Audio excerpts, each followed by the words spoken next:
Okay, I stopped with, why is he doing 42 here? One more time. Paragraph 1 of his prayer, legal paragraph 1, starts at 49, ends at 49, which means the people reading the prayer knew to count the meter. They knew to organize it that way, because he's doing it very obviously deliberately. The 49 is the number of missed sabbatical years. 434 years was a period over which those sabbatical years were missing, which means that the last 4 years of Solomon, not merely the period from Rehoboam forward, but the last 4 years of Solomon also was when the sabbatical, obeying the sabbatical years stopped. Because it's 434, not 430, you're not going to have it be more than, technically you could argue that it's 49.5 sabbatical years missed. But I don't know if he's really trying to do that. Plus you can't split a syllable. Okay? So that's the indictment. For 434 years, we haven't been observing the sabbatical years. The number of sabbatical years missed is 49. I'm now praying to you in the 49th year of the 70 you decreed for the rebuilding of the temple, because it's going to take time to rebuild the temple. And now that the sabbatical years are up, the land has had its Sabbaths. I'm going to ask you now to send people back to the land so they can rebuild the temple, so that it gets built by the time the 70 years is up. That's what Daniel's prayer is about. The question in my mind is, okay, I get that. And you can get that from the text, except you won't know the numbers, because nobody's doing the meter. And the Jews have forgotten how to do the meter. You can look at that, and you can look at that, and you can look at that, and oh, now I know why God talks about 62 weeks. It's like a reimbursement of time. Hi, here's the amount of time that Israel didn't do what she should have done.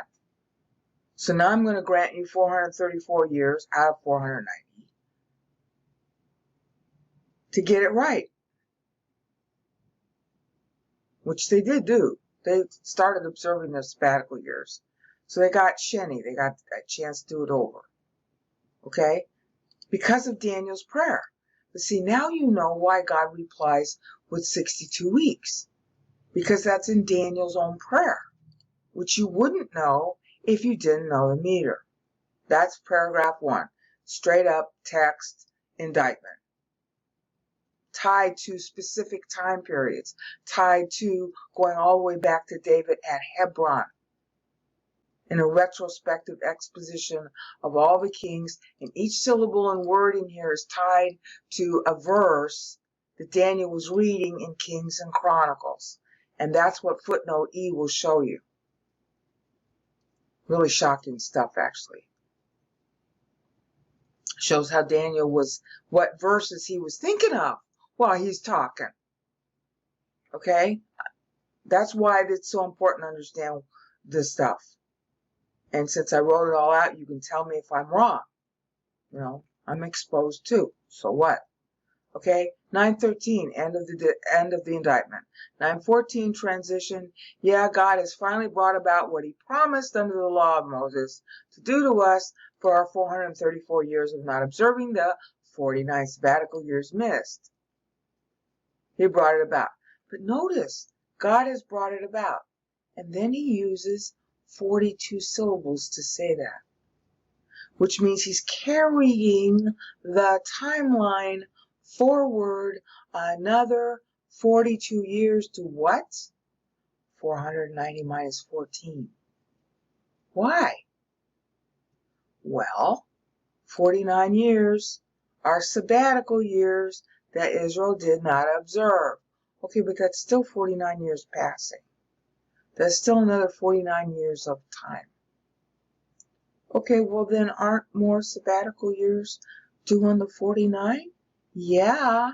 How many? 7. So 49 and 7 are really missed, not 49. But they have to go back and rebuild the temple now. In the 49th year that it's down, that's why Daniel's praying. They have to go back.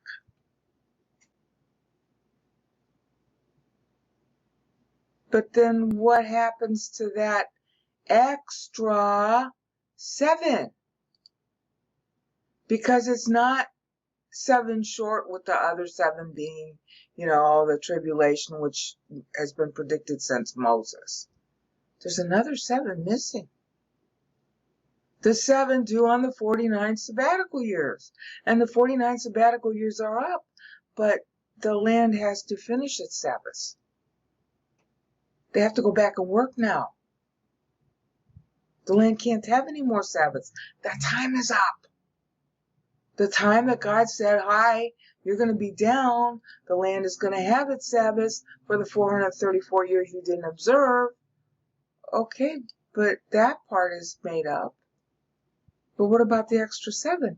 It's not made up.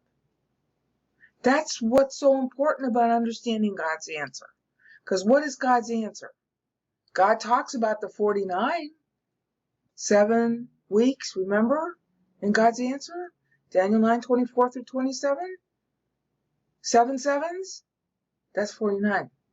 Now you know where it's coming from. And then when he says, the 62 weeks, that's 434. And then the extra 7 is reserved in Daniel 9:27. Oh, but wait a minute. There's another 7 missing. Yeah. So that's why Daniel's debiting the extra 7 that didn't get paid and can't get paid.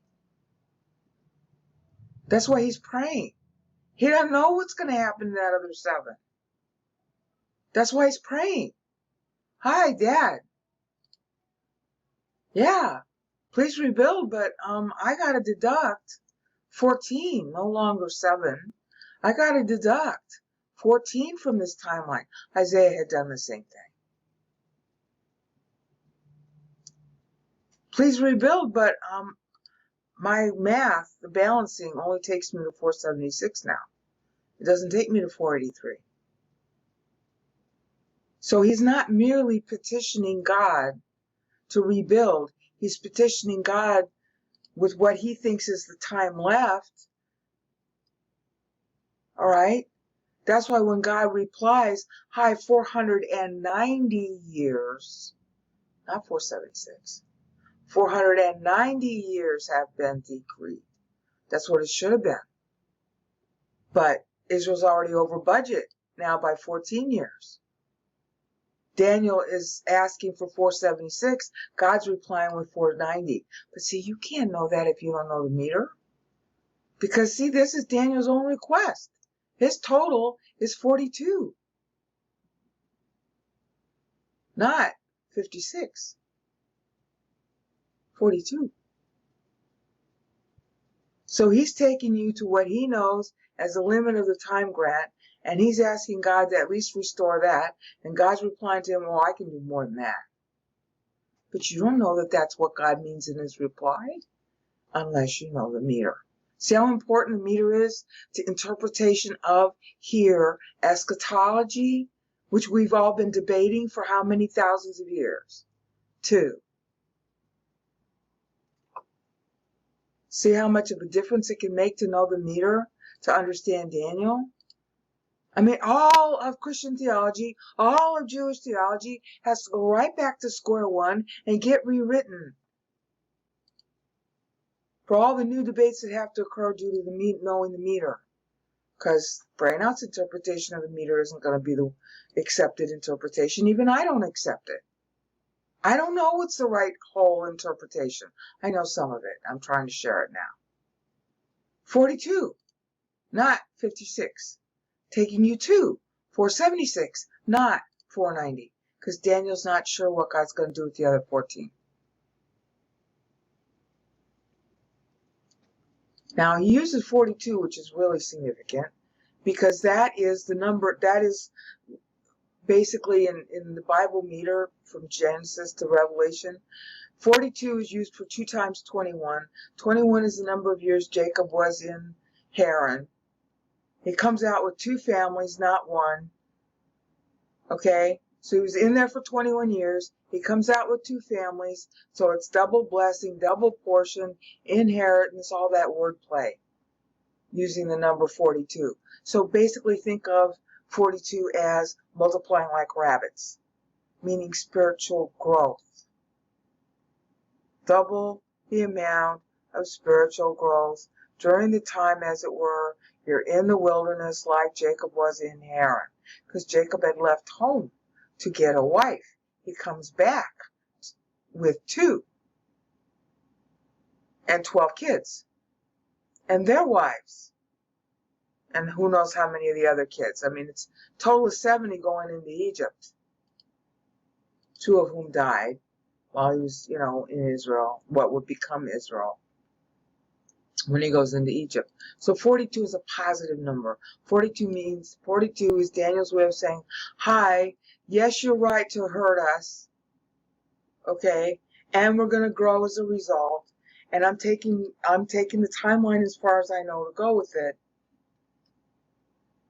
And at this point, in the forward part, he's at 496 BC. He's at syllable 294 in the Isaiah timeline of Isaiah 53:7. Walo yiftach pu. It's nelama. Walo, and then that's where it stops. That's the syllable count where it stops in Isaiah 53:7. After that is yiftach pu, and he didn't open his mouth. Okay? He's stopping there in the Isaiah timeline, which takes you forward from when he talks to 496 BC. Okay? That's as far as he's going here. And what he's doing is he's reprising Moses also, because that same syllable number takes you to Psalm 90 verse 15. Give us as many good days as bad days. So this is his way of incorporating by reference scripture in Isaiah 53:7 and Psalm 90 verse 15 by means of the syllable count. This is real sophisticated use of scripture, isn't it? We didn't even know this method of rhetorical style existed. Okay? So 42 is tying back to Isaiah 53:7, which is the prophecy about how Messiah will die for our sins without protest. And linking that to Psalm 90 verse 15, give us as many good days as bad days, which is, of course, his jumping off point. Yes, God is, right to give us the bad days, but then not spoken, but implicit. Okay, now you've given us the bad days, give us the good days. See how sophisticated this is? This is why Daniel was so smart, he could run a whole Babylon. Okay? And 607, of course, is where he is in the first timeline, which is when he was taken to Babylon. Look at all that cleverness. Now, when he's talking in 538 BC, that's 70 years after he was taken. Okay, he's talking at the end of 538 BC in November, just before, the handwriting on the wall. Or just after it, sorry. Okay, now, that's his own 70th year of captivity. 70 years after, rounded, when he talks, that's the historical voting period for the world to vote to know God. Okay? And that historical voting period starts from 466 BC all the way to 397 BC, which is when canon gets completed by Malachi. Okay, so Daniel's writing in all the prophecy that God has given him back in 538 BC about the future. So this jumping off point is the basis for his petition to God to rebuild based on what? The juridical future that was prophesied in Isaiah, that was prophesied in Moses, that Daniel is now incorporating by reference here as his petition as a past thing. Because Isaiah is in the past relative to Daniel, and Moses is in the past relative to Daniel. And those past prophecies have to do with the future growth of Israel, starting with Jacob bringing out the two families from Egypt, therefore 42 and not 21 or some other number. Is that clever or what? Now, that part is kind of obvious, sort of a no-brainer. Stopping at the 14 is obvious, a no-brainer. What I can't explain to you is why he bookends 914 and 917 to end the 42 year. I don't know. I mean, I mapped it, because he's already shown us how the outline of his prayer works and how to read the meter. I'm supposed to just keep going forward in time, and so I do on this timeline, and I keep going forward in time on this timeline. I know the history in retrospect, so I know what he's referencing, but honey, I can't tell you why. I don't know why. Why is the 42 here, and why is the 42 here? I don't know. I make a stab at the answer, but is that answer right? I don't know. Okay?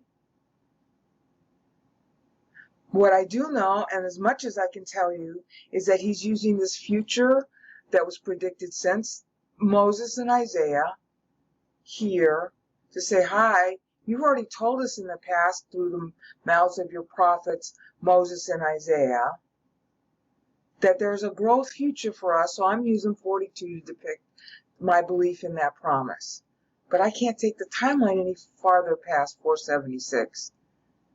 I'm petitioning you, therefore, beginning in verse 15, to reserve, to restore, to rebuild the temple, to realize this future you gave to your prophets and therefore to Israel.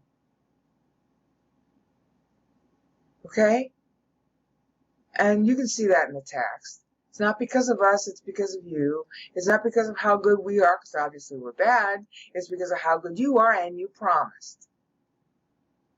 And by the way, here are specific promises that I'm referencing by using syllable counts so that the Jewish reader at the time, who was also used to this style of exposition, would know exactly what verses Daniel had in mind, because they didn't use verse counts the way they do. They didn't call it Psalm 90 verse 15. They called it by syllable counts.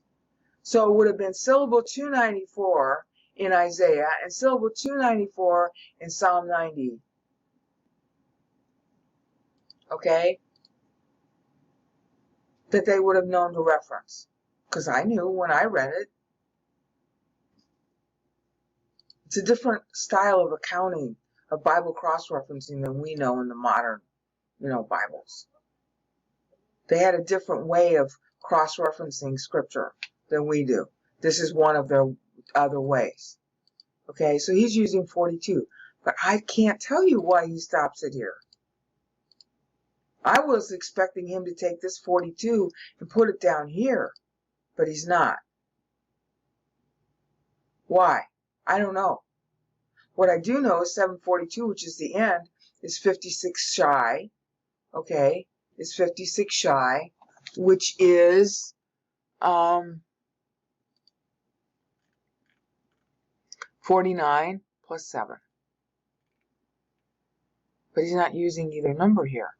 It's left in ellipsis, which is a very common thing, to leave that in ellipsis there. That's as much as I know to tell you. And what happened during those periods of time? I know what happened. Now, you could say, well, brain out, it has to do with other stuff. Okay. You can say, well, brain out, this 42 is there because of whatever your reason is. Okay, please tell me, because this is as much as I know. All right, now maybe later I'll know more. But right now, this is all I got. Peace out. Wait, I spoke too soon as usual. Okay. The main purpose for making this Daniel revisit has to do with what I learned about this and this. Okay? I still don't have an answer to the 42. Like in the movie Hitchhiker's Guide to the Galaxy, the answer to all the questions of life is 42. Yeah. It's a very significant meter in the Bible. It means growth. Double portion growth. I.e., 2 times 21, the number of years that Jacob was in Haran, which is supposed to be, you know, like the paradigm for how the sons of the bondwoman, the sons of the slave woman, you know, as well as, because I mean, he went into slavery for Rachel, but he ended up getting Leah first.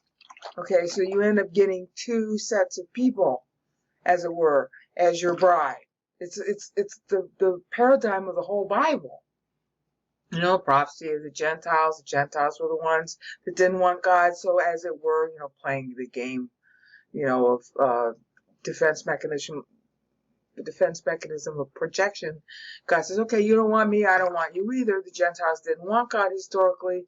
The Jews did want God, and even the ones who did want God were disloyal to him, which is what Daniel's just been saying.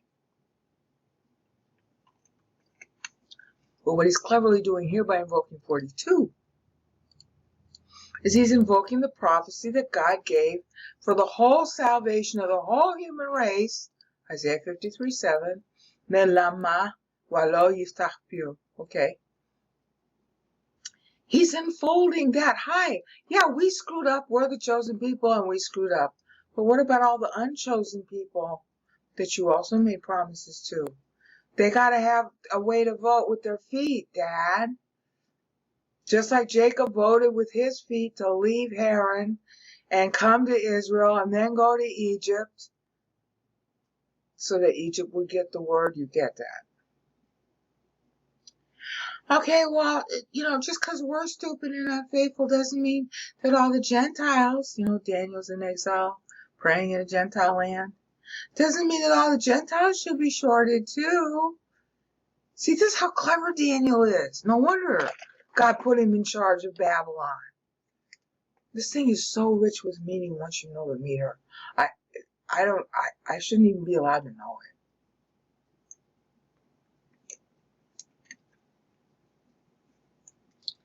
You see the point? 42, second family, Gentiles, 21 years, in slavery. God prospered him anyhow. Paradigm for the future. Israel, as it were, enslaved to the Gentiles. Got that? Yet God's going to bless her even while he punishes her. He's going to bless the Gentiles even while he punishes them. Because all of us have red blood. Well, it's not red until it comes out of your skin. See, God made each soul individually, Genesis 2:7. So God is your father just as much as he's my father. Am I Jewish by blood? I have no idea. Does it matter? No. Because God is my father and he's your father because he's everybody's father because he makes each soul at birth. 500 verses in the New Testament, on the Old Testament tell you so. One day I'll get around to documenting them if I live long enough. That's what 42 is. So see, 42 really is the answer to all the questions in the universe. But now you know what it means. But what I don't know is why 42 here and 42 here. But what I do know is that 434 from 742 is what? Let's find out. Daniel's prayer ends at 742 syllables. 750 syllables, years, times 7 is 55250, which minus 1050 is 4200, which minus 2100 was the number of years promised to the Gentiles. Okay, but 53.5 years prior to that, Abraham matured. So now the time of the Jews begins, and that's supposed to be 2100 also, which hasn't elapsed at the time Daniel's talking. 4146 is 2100 years. So Gentile time makes up the difference between 4146 and 4200, after which comes the millennium, Psalm 90 verse 4. Okay, but maybe it won't happen. And then we got the problem with Daniel and the delay of the temple and all other stuff, so it's no longer 4246, and especially because Daniel's talking now. David died in 963 BC. That was 3143 from Adam's fall, plus 1,000 years after he's dead, takes you to 4143. You see where this is going, I hope. If you've been following this meter thing, you should know this by now. Minus 4,200, 57. And 57/7 is 56, because 57 begins piggybacked on the sunset of 56. So 56 syllables is left out, because that's 49 plus 7. Now, what I had started to say before I got into the digression, because it was important, 742, which leaves out 56 already, minus 434 is 308. What's that? That's the number of days Noah was in the boat from the time he entered the boat until his 601st birthday. God made him wait until the 57th day after his birthday to enter the boat. And then he makes him wait until 57 days after his 601st birthday to leave the boat. Which means that Noah was born on what would later be called Passover. That's what the math means. Now, in the video description, there will be a link to the Noah channel. So you can look up all that and read the, flood precedence doc. Again, I'm going faster because this stuff has been out for years, and I'm trying to just get it quickly said. Daniel's making a play on the promise to the Gentiles, and Noah represents that, because he was the last of them. I mean, Shem was his son. The Semites begin with Shem. See the point? Shem means name. Being called by the name of God. Ha. Okay? So what Daniel is cleverly doing here, by difference in the 434 and the 742 down here, is he's, as it were, recalling to God's mind his promise that he wouldn't wipe out mankind because of Noah, who represents the whole idea of the promise to the Gentiles. Noah represents a lot of things, okay? Being in the ark, Ark of Christ, Ark of the Covenant, I mean, there's a whole lot of rich metaphor there. But just by taking the difference in the syllable counts, Daniel's evoking the promise that God made to Noah when he put him in the boat.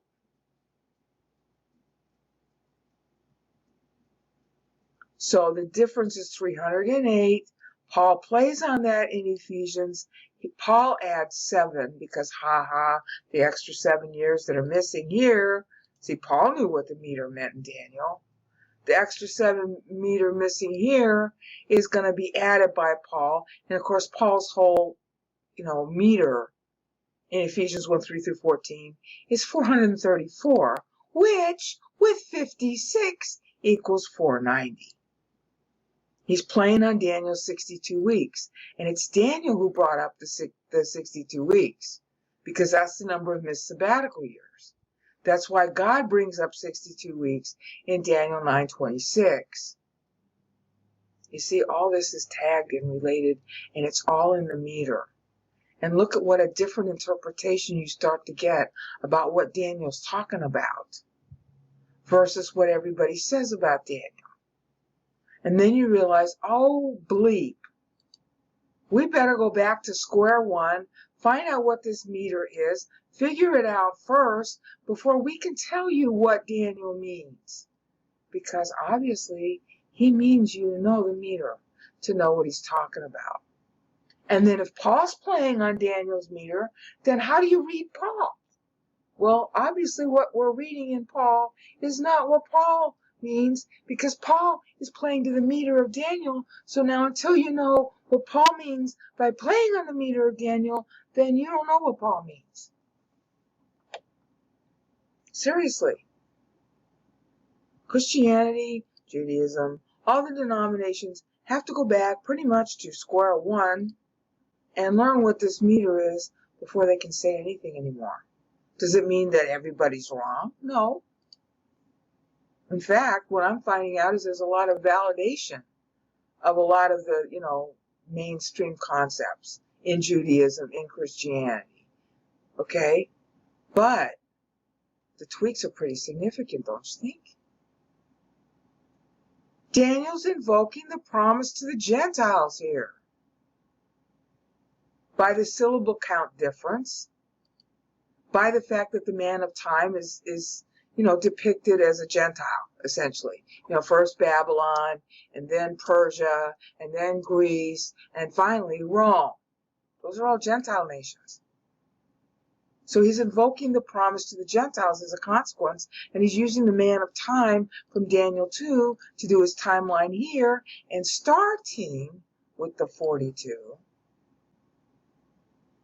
to do his timeline here, because that's when he himself is captured in a Gentile nation. See how clever this is? Now, is brain out right in what she's saying? I have no idea. Is it plausible? Yeah. Where do you go from here? I don't know. Ask God. Okay, we're back to go through Daniel again. This time I'm going to focus on the 69 because there's stuff about it I should have said and didn't. But there's so much about it I still don't understand. So, as usual, this is going to be a really tentative video about the meaning. The only thing that, is pretty much settled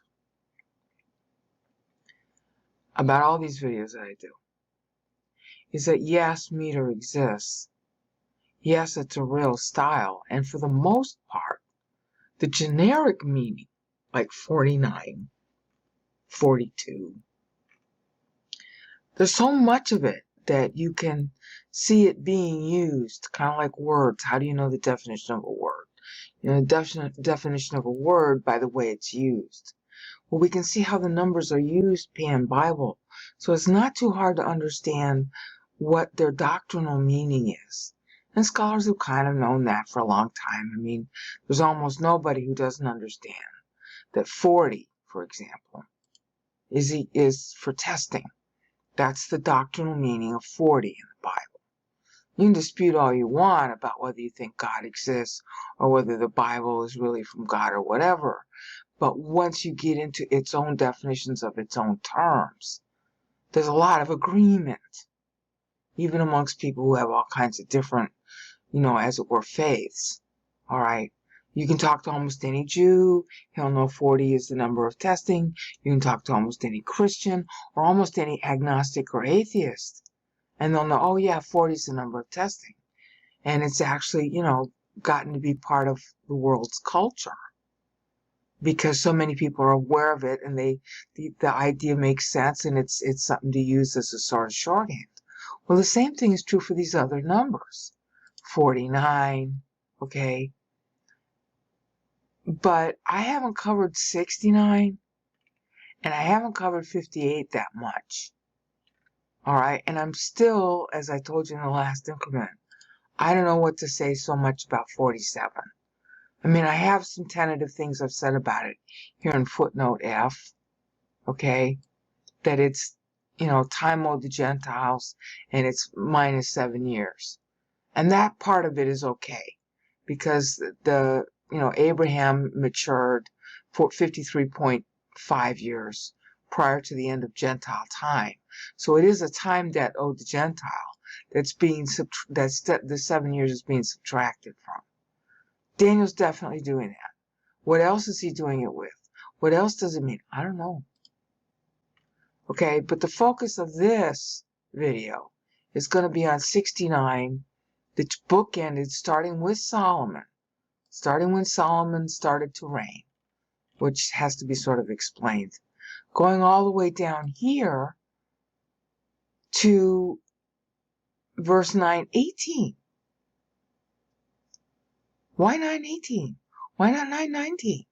Why is this period bookended? See, because the bookend means that he's trying to make a point about the time from when Solomon started to rule until this future time, which in the first time track is going down to 388 BC, which is, roughly speaking, in history, considering the man of time is Greece at that point. We know that's the region of history to look in. And what was plaguing Greece at that point in time, 388 BC, were the Peloponnesian Wars. So we know he's talking about that because of the man of time in Daniel 2. And then, the later chapters explain later on, and we'll keep on explaining in Daniel 10 through 12, that Greece is the country in view, or the region whose history is in view. Greece giving way to Rome. So it's kind of a no-brainer to know, all right, he's talking about something to do with the Peloponnesian Wars. Exactly what, I'm not sure. Okay? And he's paralleling that period in history with 69 to Solomon. Why? I don't know. I'm going to try and sleuth through some of the variables in this video. And I have no idea if what I'm going to say is going to be true. Plausible is as much as I can hope for at this point. Because God doesn't give you the whole answer right away. And even if he gives you the whole answer, you're supposed to think it through yourself.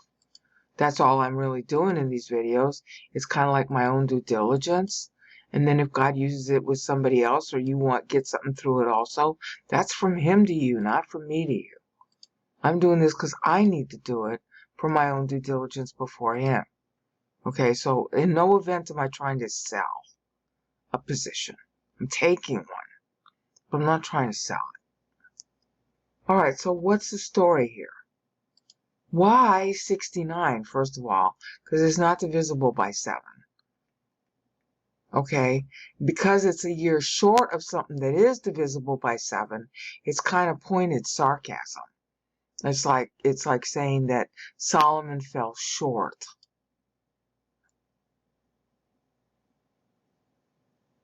And Asa too. Asa had a lot of good years. He had 30 good years. See, that's 30. That's the period of his good years. Up until his 11th year, he was sort of under somebody else. Solomon himself, up through his 4th year, was kind of, how do you want to call it? God told David, I want Solomon sitting on the throne. David says that. And God says that in 1 Chronicles 22. But then, as you'll see in that same chapter, David says, well, but I don't really want to give up the throne. Solomon is young and inexperienced. That's David's excuse. You can tell he's going out of fellowship with God at that point. And what ensues is a sort of little mini civil war over whether Solomon or that other guy, what was it? The Absalom. Was it Absalom? Who should sit on the throne. So there's a mini civil war that goes on then. And so the first crowning of Solomon takes place at Gihon. And then after the civil war, the minor civil war, because David ends up getting involved because Bathsheba goes to him and Nathan goes to him. David gets back involved again. He was sick during this time. That's the 1 Kings 1. And he finally gets involved, and Solomon gets crowned a second time, roughly 7 years, not quite 7 years later. And there's still some trouble even after David dies, for the next 3 years after David dies. So the temple doesn't get started. All right. And you read all that in 1 Kings 1 through 1 Kings 6:1. And scholars just don't read it right. I don't know why. It's really obvious and pointed. 1 Kings 6:1 is telling you David would have been 80 years old. I don't know how come they missed that. I don't know why the hell they used Josephus. Josephus couldn't get the numbers right if he tried. Josephus's numbers are famously wrong, in everything he writes. So, why are people listening to Josephus instead of the Bible? I don't know. But the Bible here, Daniel, is accounting Solomon's reign as short. The vote short. It's 69 versus 70. So that's a pointed, satirical, what do you want to call it? Disapproval. That you can say for sure. Because 70 is the voting period of history. Okay? So, what is it about this being 69, starting in 970 AD when he started to rule solo? Okay?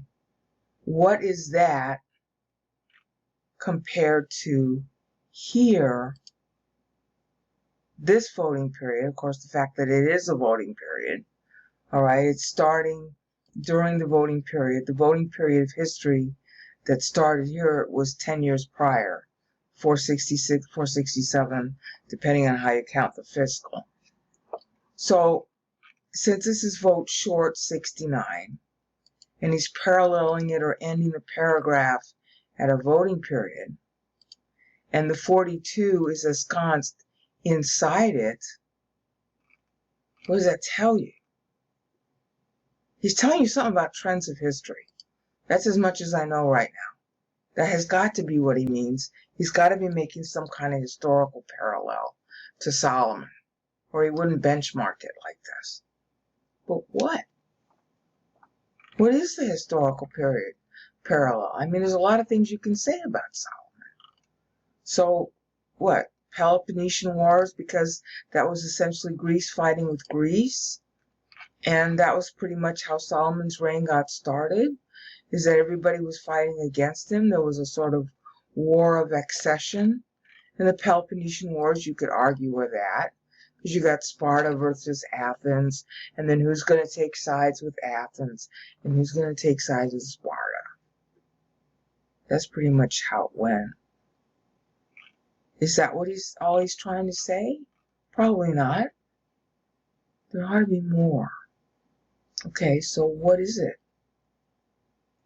Well, this is Solomon through Asa, okay? From Solomon to Asa, where you got Solomon dies, then his son Rehoboam gets on, and Rehoboam was a real jerk. But because of Rehoboam taking over, Israel split up into Israel and Ephraim, aka Judah and Israel, okay? But Ephraim, it wasn't really Ephraim, but it was northern, okay? That's a kind of split up as like a civil war in that sense. And the Peloponnesian Wars were the, varying and Greek city-states going together and splitting up and going together and splitting up, that kind of stuff. So you can say, okay, well, there's a parallel there. Why? Why is he making that parallel? What's the import between the parallel that you can say, okay, well, those are two parallels that both periods have in common? What does that have to do with the text of 9:7 going all the way through 9:18? I don't know. I mean, the text is very repetitive, okay? Hi, we're bad, we sinned. Hi, we're bad, we sinned. And he's saying it over and over, but each time he says it, he's counting syllables for each of the kings, okay? And then he's splitting the verses into kind of like good and bad periods. He's lumping Solomon with his son all the way through Asa's 11th year. I'm not sure why he's doing that. I can be sure that he's doing that because of the syllable count. And then, when you go to read this, and you go to read this footnote E, I actually plot the syllables in the verses in Kings and Chronicles that he's talking about. So you can look up those verses yourself and decide for yourself what it means. Okay, but even if you do that, I don't know how that, going all the way down to verse 18, ties to Greece and the Peloponnesian Wars. Other than what I just told you. It's a time of, them getting together and them separating. In what conglomerations of what parts of what Greek city-states agreed with each other or fought with each other during this period of time. Because this is basically the period of transition where Persia basically stops being suzerain. So, at the beginning of the period, what Persia was basically doing with the Greek city-states is it had already lost at the Battle of Salamis. That was 480. And that's where the story of Esther begins. And as a result of that, what happened, the rulers after Darius the Great, what they started doing is they started playing with the Greek city-states, and they would financially back one against another in order to keep them warring with each other. And that would keep Persia from getting invaded. That was basically what Persia wanted to do. Okay, is they played a money game. And that's kind of like what the United States and the Soviet Union did with third world countries like Vietnam and the Dominican Republic and stuff like that, is they fought their wars against each other by using third parties. That's kind of what Persia was doing.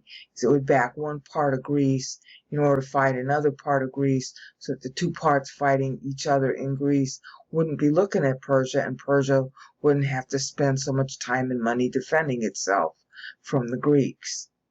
Okay? Now, is that what Daniel is doing prophetically? Is saying, well, see, this happened already, and it did, in the time of Solomon through Asa. That was happening. Northern Israel was used by Assyria to try and, what do you want to call it, become a puppet state. And then Assyria was using northern Israel to try and get northern Israel to turn against Judah and destroy Judah, because Judah was characteristically had more believers in it who were stronger in faith, even though both polities were pretty much, what do you want to call it, apostate. That's the norm. Christianity is no different today. 98% of Christianity is totally apostate. Okay? It could be 95%. In a good year, when there's a lot of faith in Christendom, it might be 90% is apostate. It's never a good high percentage of growing believers. The percentage of believers who are apostate is always somewhere in the vicinity of 90%. Well, that was true back here too. Is that what Daniel's trying to say? Is high when the apostasy is high, which it characteristically will be, then you're going to have a political situation during a voting period for believers that is like Greece and the Peloponnesian Wars, where you had some country outside of Greece trying to get the Greeks to fight with each other. Where you had here Assyria, who's outside of Israel, trying to get the Jews to fight with each other. Well, those parallels exist. That doesn't mean that that's the parallel Daniel intends. I'm just talking out loud here. I really don't know. But those ideas tie to vote short. And the idea here doctrinally would be, continuing on as if what I've just told you is true, that's what's going to happen for Christendom also. is that to get us all fighting with each other and looking at each other and talking about how each other is wrong or right, rather than looking at the Word.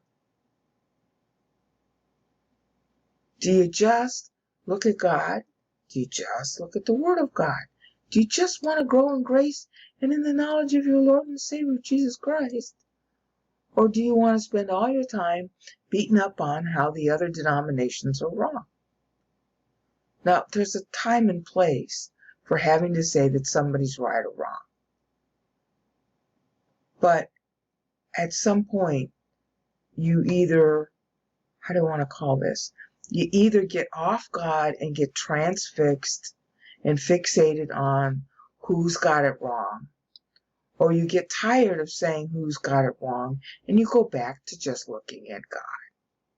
Is that what Daniel's saying here?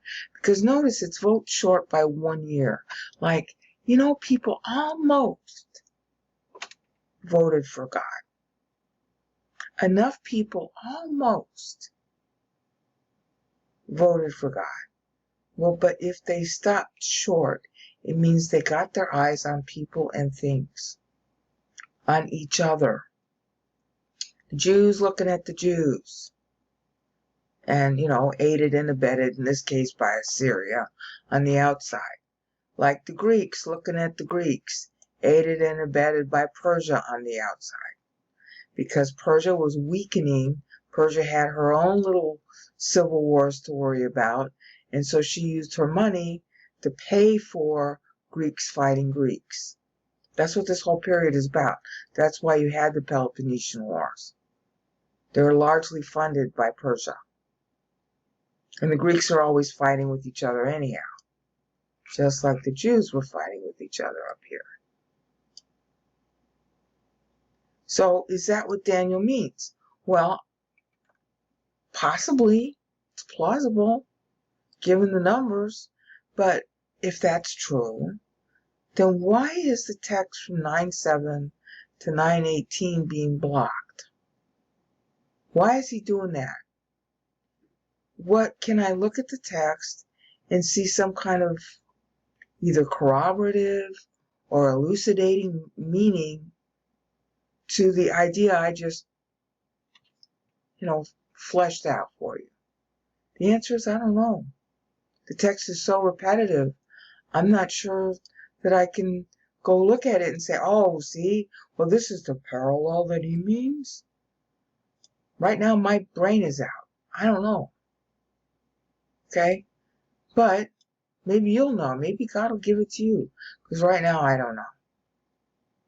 So much for 69 and 69, which is here and here. And the big conundrum for me is, how can I prove the text from 9:7 to 9:18 is actually referencing the stuff I just said? Answer is, I don't know I can do that. So then it's up for doubt whether or not it means what I just said. In the next increment, I'm going to come back with something a little easier to prove, which is the significance of the 258s. Okay, so now we come to the 58s. And this is really pretty straightforward. We can check it in history too. The period covered is 814 to 756. Bad years of Joash, and they were really bad, through Azariah, aka Uzziah, the guy who ended up getting leprosy. And at the end of that period, that's when Isaiah himself is called. And that's according to his own dating. Isaiah uses a 42-meter clause in Isaiah 1:1 to let you know that he's coming in the 42nd year. And he stays, nobody knows exactly how long, but sometime during Manasseh's time as king, because Manasseh was king for a very long time. Isaiah died or was executed by Manasseh, nobody's really sure. Okay? The focus here is, what does the 58 stand for? It's paired. So what Daniel is doing is he's making a very pointed statement that the pivotal period causing the juridical downfall, because remember, this is still We're in the first legal paragraph, which is the indictment. And just before he finishes the indictment, okay, he ends it sort of like climactically with the period of time that culminates in Manasseh's birth. Manasseh's birth. See, Manasseh himself was, until he had a change of heart, which happened to be at about his age 49, okay, which I'll cover in a minute. But the 116 years prior to that, okay, I think it's 116. I'm really tired now, so I have to do silly things like add up numbers I should know already. 116 years prior to Manasseh's birth. See, because Manasseh was born about 698 BC. Okay?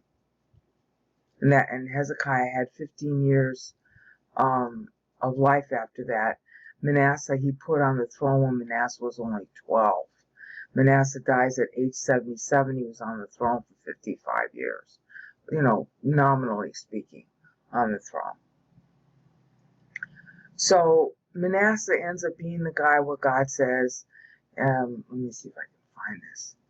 This is where you can find the notes to Daniel 9:13 that talk about Manasseh.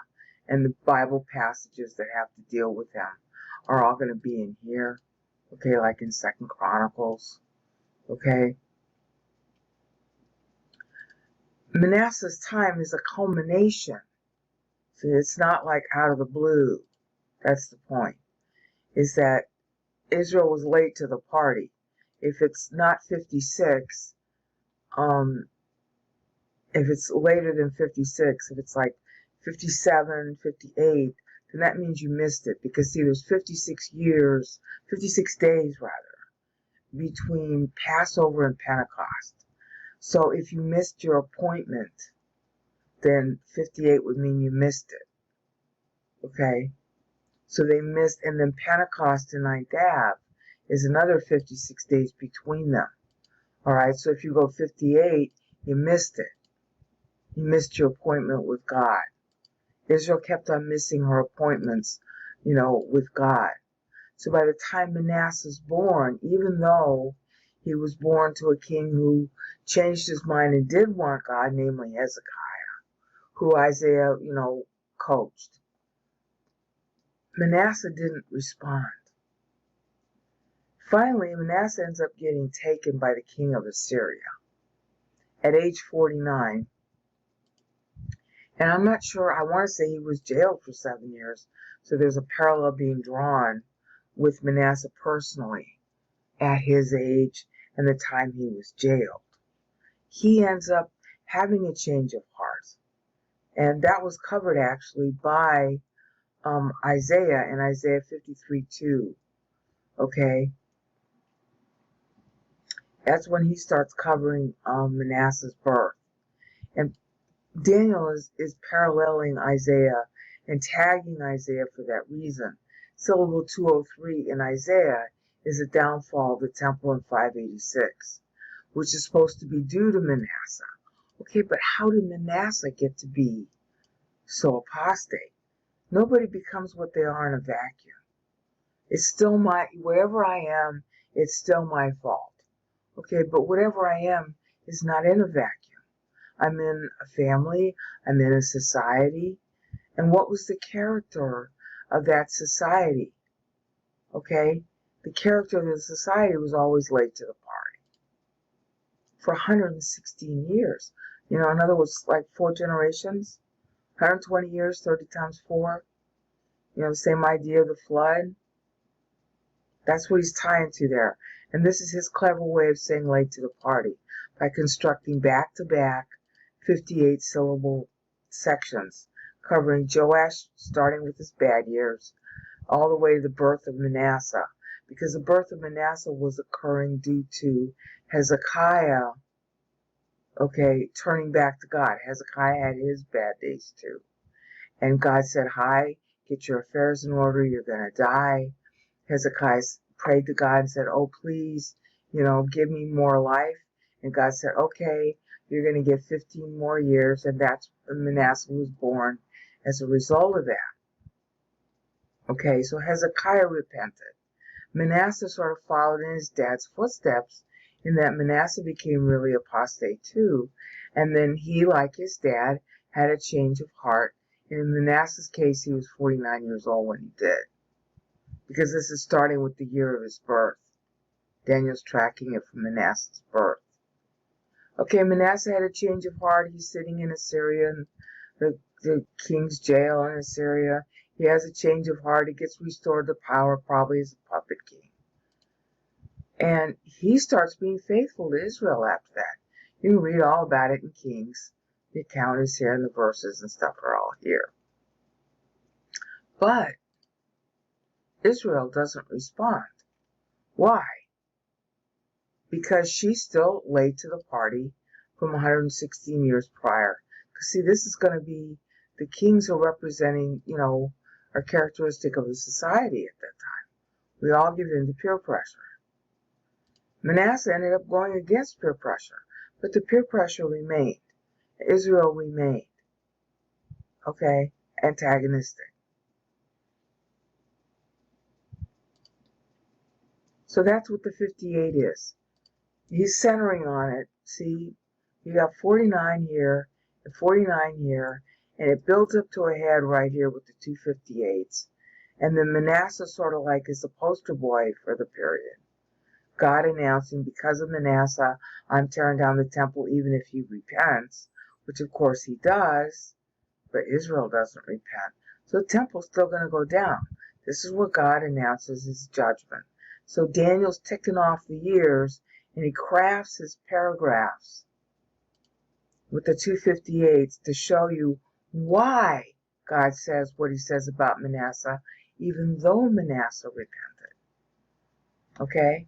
And then, of course, on this time track, he's already folded in Isaiah, and he's tying Isaiah's own ministry to the birth of Manasseh, to Isaiah talking about the temple going down, to say, hi, this is why Isaiah had a ministry, to forecast that the temple will go down.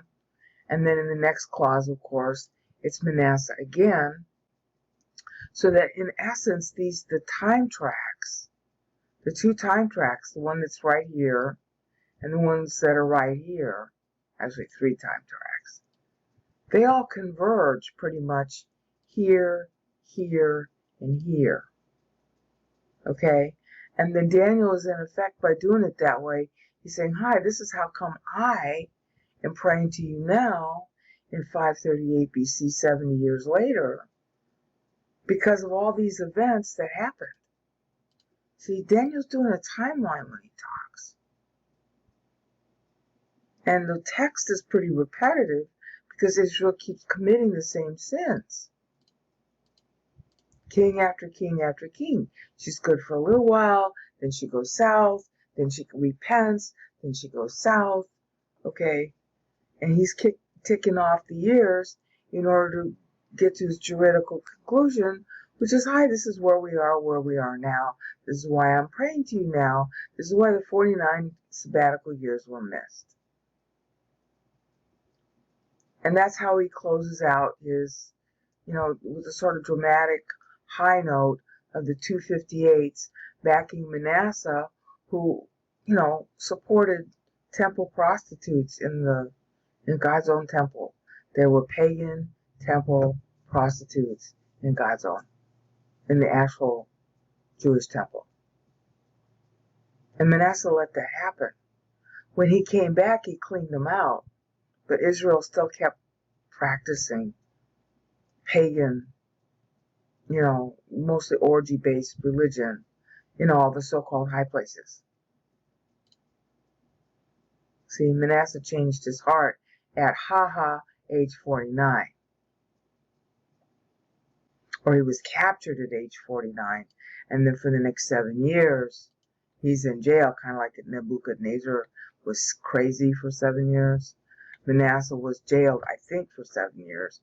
Then he comes out at age, 56, comes back to rule and rules until he's 77 years old. Same age as David when he dies. Implication being that he really got his spiritual life together after that. I mean, I don't know that he did, but if he dies at 77, and so did David, that's a kind of nice thing to say. David died at 77. Isaiah made that really clear, dedicating the first 77 syllables of Isaiah 53 to David's life. Because the whole theme of Isaiah is first David to last David. Okay? So Daniel's paralleling that here. So it's really dramatic, and it's very, what do you want to call it, thought-provoking and meaningful. But if all you do is know the text, and you don't know the meter, you don't know what Daniel's saying. It's just repetitive. We sin, we sin, we sin, we sin, we sin. Like, it's almost obsequious the way he talks. Okay, but he's not being obsequious. He's repeating a history that goes on through all the different kings, and he's using the meter to recount that history. So you see, it makes a huge difference to know the meter. Again, here. So again, that's as much as I can tell you about the 58, but you can just go read it. Because this part is really pretty clear. It's pretty understandable how he got there.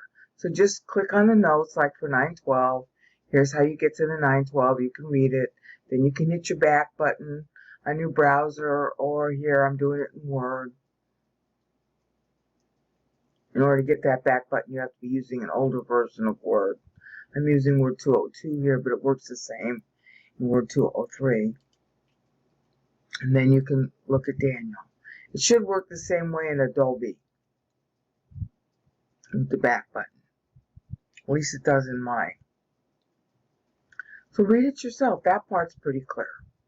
I have still not answered the 69 any more than I've just told you. And so then the remaining question is, well, what else can I say about this? Because these are the basic bookends. You got the 49 bookend here. We know what that is. That's pretty clear. The 58 bookend makes a whole lot of sense in that context. But the 69 starts here and ends outside the first paragraph, enclosing the growth paragraph of 42. The growth paragraph of 42 is pretty clear. But why is the 69 closing here? And then that makes this sentence stand alone, which gives it more oomph. But why? The answer is I don't know. Okay, the only thing I can think of to say is that on the second timeline here, you have the transition out of Greece into Rome. And therefore maybe he wants this sentence to stand on its own, because this ends up, on this timeline, it's the rise of Macedon, but on this timeline, it's closing out to the rise of Rome, the feet of clay. Is that why he's doing it? Is that the style? And the answer is I don't know. This is as much as I can tell you right now. Signing off. Okay, this is a journal addendum. Still looking at the 69.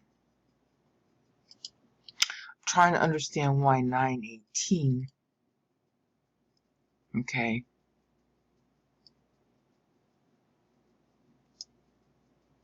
is there. I really ought to put that footnote in here. It's there in the E-chart, but it's not here. Okay? But you can access it here. In 919, you can also access. Okay? But those are the only two places that you can get those notes. I'm going to have to redo the page and create them as links here, because they're not right now, as you can see. That's some explanation about the 69. But what I'm really trying to focus on is what in the text. Okay? Here's 9:7 that talks about, when it was. And we already know it's Solomon. Alright. And here in 9:18, we also know when it is, which I've already covered in the, video just done. And there's more to say about it here, which I haven't, looked at this in like over a year. But before I even look at what you see highlighted in black, I want to just ignore it. Because I always go back through my stuff without looking at what I said before. Okay, it's the closest I've got to, you know, as it were, a double-blind test, because I'm going against myself. Because I don't have anybody else who's done this kind of research, so I can only go against myself and hope that you'll go against me too with some kind of substance. Okay, so the text then is really what I want to look at. And the question is, what is in the text of 9.7 that ties to the text of 9.18 to justify this being a bookended 69? Okay? So here's 9.7, and this time, you know, you got the Hebrew and the Greek. Bear in mind that the Greek versions are often a lot alike, but this is Theodotion, and it's you know, got some changes. But pretty much everybody agrees that, you know, you always go to the Masoretic first. That's not always a good idea. Okay? What's basically been happening throughout the centuries with the Hebrew text is that they destroy copies where they think there are substantial errors instead of preserving them. In the West, we have exactly the opposite approach. We preserve all the texts, whether they got errors in them or not. And the advantage of the latter approach is so that you can diagnose what went wrong, where it went wrong, if it is wrong. Because a lot of times, what people thought was wrong in the past was right. And the dramatic example of that is Jude, where he's using ethnicene. Everybody in your normal Bibles from today, in the translation, you won't find ethnicene in Jude. It should be there, because he wrote it in meter, and ethnicene makes that meter work. It's real obvious that it's missing. Okay? It's like my saying, Mary had a little lamb. Its fleece was white as snow, and everywhere that Mary went, the lamb himself would, and then stopped. Well, you know it's only one syllable left. Okay? So the same thing is true here when it comes to certain things with Daniel. But more importantly, Daniel would be playing on keywords as well as meter, because we know the 69s, you know, are the same. So we know that we've got the right words. Okay, but he's going to tie his words in his text. It's 69 syllables here. Okay, see? 69 syllables. Solomon through Asa's 11th year. Okay. And then it's 69 syllables here, so it's obviously deliberate. In 9.18. Okay, well, here's 9.18. All right. This also 69 syllables. Okay, so what's the similarity in the text? All right. 9.7, we'll use the English to make it simpler. Okay, here's 9.7 in the main translations. And it's, you know, let's show it with the Hebrew side by side. Okay. All right, to you, it's really dramatic in Hebrew. To you, righteousness, God. Okay, see, I've done that. To us, open shame. Okay, now the thing that's kind of interesting here is that, well, let me show you. The word that he's using for shame, how did I get that? I hate the Strong's thing. Let me turn it off. Thank you. Okay. Strong's is really, if you have to use Strong's to understand the scripture, you're never going to learn it. Okay? Shame is boshet. Okay? See, that's boshet. Let me hold it. See? Now that's really interesting because that was the name that Saul gave one of his kids, and that's right here. Okay. So I'm thinking, all right, we need to see Boshet in verse 18, because that's really what he's talking about. Okay, but he doesn't. He uses Shamem here. That was a real shock to me. Okay, where's Shamem? See, here's Shamem. All right, and that's, where is it? I have trouble reading the block letters. Plus, I don't have my glasses on. Where is Shamem? That's name. He's playing on Shamem versus Shem. See, you get Shamem if you don't have Shem. If you're not playing to Shem, then you got Shamem. See, this Shema, Shamem, okay, and Shem. Okay, he's playing on the sound. There, that should be it. Yeah, here we go. See, and it's spaced apart. The sound is being repeated in different combinations. So you got Shema, all right, versus Shamem, Shamemenu. Isn't that right? Shamemenu. Shamenu. Shametenu, sorry.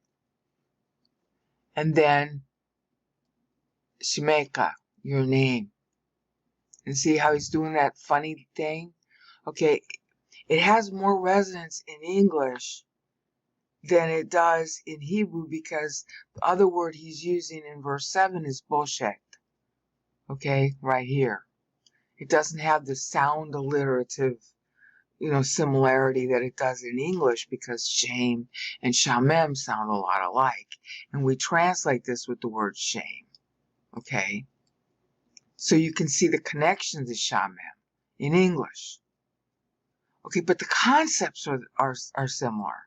All right, so I'm thinking, okay, that's one thing he's using as a word tie. But, so then I thought, okay, well, let me look at 17, which is not where he closes the paragraph, because his petition starts in 15. I mean, I should really just show you this textually. Okay, he's doing his preamble to the petition. Okay, he's if you didn't know what he was doing, you would say he's trying to butter up God. You, God, who brought your people out of Egypt. See, this is all about the Gentiles. So that's why he's mentioning Gentile nation. He's in the part of his prophecy where he's talking about prophecy to the Gentiles, which is the man of time, which is, 4 parts Gentile. So now he's bringing up the fact that God brought us out of Egypt, brought you out of the land of the Gentiles, the quintessential Gentile, moniker. All right. We have sinned, but your God, you delivered us anyway. Because you know what? When God delivered them out of Egypt, they wanted to go back. They didn't like being delivered by God. They wanted to go back to the leeks and garlics of Egypt. They fought against Moses. They complained the whole time. A whole bunch of them ended up having to die in the wilderness. Okay, that's in Numbers 14. You can read it yourself. They didn't like it. So it's not like the people were, good. They were kvetchers. That's a Yiddish word for complainers, always bitching. That's what they're like. You can read it yourself in Deuteronomy and Numbers and Exodus. Okay? So his petition starts before he closes the paragraph. Hi, you delivered us out from the Gentiles. Butter up. Okay? We have sinned. You did good. We did bad. We sinned. Then he goes in the second one. Okay? See, you're righteous. Now that ties back to verse 7. See? Tzaddik. All right? You're tzaddik and we're boshet. So it's like, okay, he's sort of leading into it now. Okay? So you're righteous we're shame in accordance with your righteousness, because you're the same guy who took us out of Egypt. Now turn your anger and wrath away from, and get this, your city. Not turn your wrath away from us. Turn your wrath away from your city. Your city, your holy mountain, because of our sins, because your city and your people have become a reproach. See, this is the petition. Verse 16 is the official petition. Verse 14 was the transition. Verse 15 is the preamble. In other words, he's invoking the preamble. Purpose of a preamble is to invoke past case law or something that shows that what I'm going to ask you to do, you've already done before. In other words, it's consistent with justice. Justice is always concerned about the past because it's concerned about consistency. Okay, so that's what he's doing with verse 15. Verse 16 now is the actual petition. Turn away your anger from, and he's really careful to say, the city and your mountain. Yes, it's our fault, but the fact of the matter remains that your city and your people have become a reproach to what? The Gentiles. See, his whole thing is focusing on the man of time, the promise to the Gentiles, the promise of deliverance to the Gentiles, and sort of sotto voce, you can see him saying, okay, we screwed up, but there are other people besides us. And you didn't just pick us for us. You picked us for them. So forgive us for their sake. Rebuild your city and your holy mountain for their sake. You put me in this Babylon place, you're having me rule a Gentile nation. Okay, so now I'm asking you to rule in your house, in your city, over us, for the sake of the Gentile nations. You see how cool this is? So he's got a really great legal mind. I wish I was as smart as he is. Okay, so now in verse 17, so now God, listen to the prayer of your servant. Now he's getting personal. And to his supplication for your sake. Now, this sounds like it's obsequious, but it's not. He's invoking 1 Kings 9. You got to go look it up. There, and this is where we get our tie to Solomon, okay? In 1 Kings 9, Solomon prayed, hi, when we screw up, if anybody turns toward Jerusalem and prays to you, hear his prayer. So Daniel is invoking the legal clause that who? That Solomon, see, because this is the paragraph that begins with Solomon, that Solomon himself said. He's invoking what Solomon said. And so therefore he's getting ready to close the paragraph that begins with Solomon, and this is the close of it. Incline your ear, open your eyes, and see. See, we closed our ears to you, we closed our eyes to you, okay?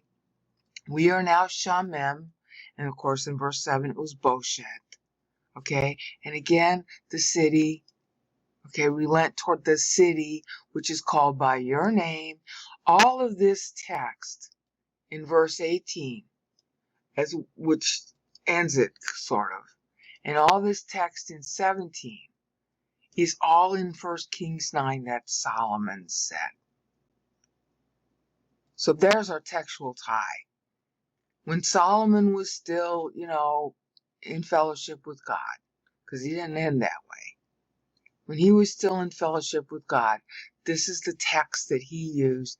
This is what he said in 1 Kings 9. You can go read it yourself. So that explains why verse 18 is 69 syllables. Okay, verse 18, 69 syllables. He's closing with what Solomon said in 1 Kings 9. He's invoking that legal language, because pretty much all the language here is language that Solomon actually used. Okay, so then verse 19 ends up being like it were a new final paragraph. O Lord, hear. O Lord, forgive. O Lord, listen and take action. For your sake, do not delay. Solomon didn't say that. Daniel's saying that. That's his final closing statement. So it isn't as repetitive as it sounds once you know, and again, this is why the meter is so important. Once you know that, oh, this is metered, this is meant to be open, close. From Solomon on, leaving David out, that's real important.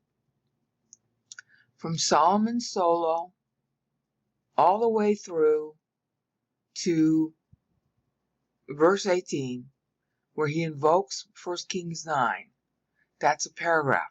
And the reason why it includes the 42, and to a certain extent the closing of the 49, is because he's weaving in, he's enmeshing the promise to the Gentiles, which is what his text is basically saying. See, in verse 18? Well, we'll start in 17. Okay? Let your face shine. That's, wording that's evocative of what Solomon had said. But principally here, see the desolations called by your name. See? City, that's called by your name. We're not presenting supplications based on our merits, but on account of your great compassion. See why that works? And that means forget about us. You got a promise that you made to other people besides us, but you made us the chosen people, so you got to restore us. Now, the reason why I think that's really important, that I wish somebody would, really delve into, maybe do his doctorate on it and teach it, is because one of the things that we're missing out on in Christendom is that we don't understand that we're going to be blessed as being chosen, even when we don't deserve it. Of course, we never do deserve it, but I mean, even when we're apostate, we get blessed for the sake of those who don't, who haven't yet made the decision to believe in Christ, for the sake of those who maybe did believe in Christ, but they don't believe now, and we have to be blessed and be here so that they get enough time to change their mind. Okay? Because there's a whole lot of junk going on in Christianity and Judaism, for that matter. It says, well, if you have a nice life on this planet, then you must be a good spiritual person. Baloney. And Daniel's prayer here shows that. Okay? Now, what other ties are there in the text to this voting period? Well, but Daniel's voting. That's what 9:18 is. It's Daniel's vote. Daniel's voting that God listen. Daniel's praying. The prayer is a vote. Okay? Daniel's voting. Yeah, and it makes a great deal of sense to pitch this, to the voting period, because this is the historical voting period. It's literally running, there's a little bit of an overlap. It begins at 467 BC, and it ends at 397 BC, which is when canon will close, when Malachi finishes up his book. Okay, but that's a historical voting period. So what cleverer way to show that than to have the text be a vote? Daniel's voting to ask God, and he's asking God to vote to restore the city and restore the temple. That's clever. And the vote is for what? For the sake of the Gentiles who are going to be alive during the voting period, so they can vote with their feet and go to Israel too. Not because of what we've done, but because of your promise, and specifically invoking the promise to them. Now, that sounds pretty convincing, doesn't it?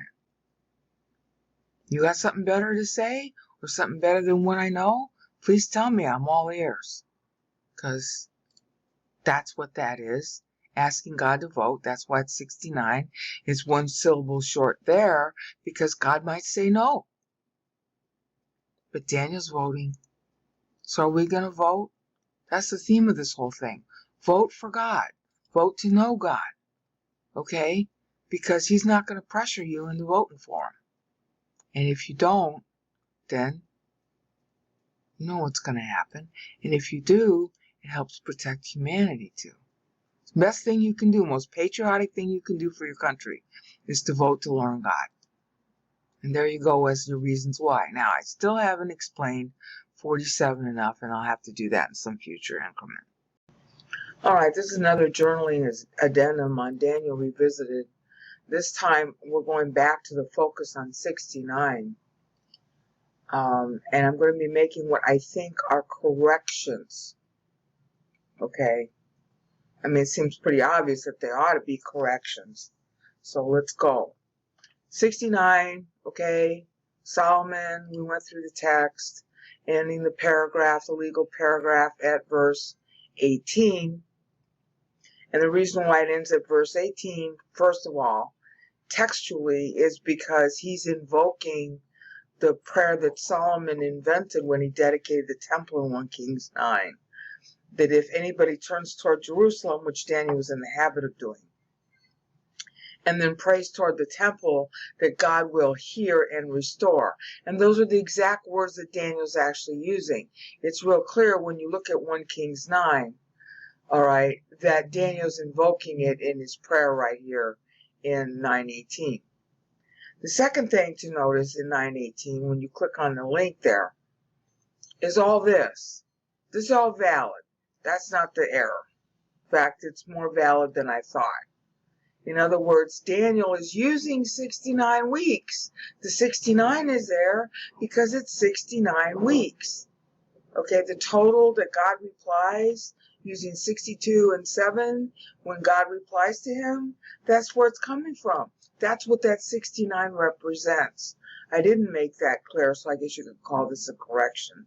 In that sense, he's using 69 there, not merely for its like metaphorical doctrinal meaning, although that's paramount, but because the amount of time that Israel is short is due to the 49 missed sabbatical plus the 434, which equals 69 sevenths. So it's real handy shorthand here.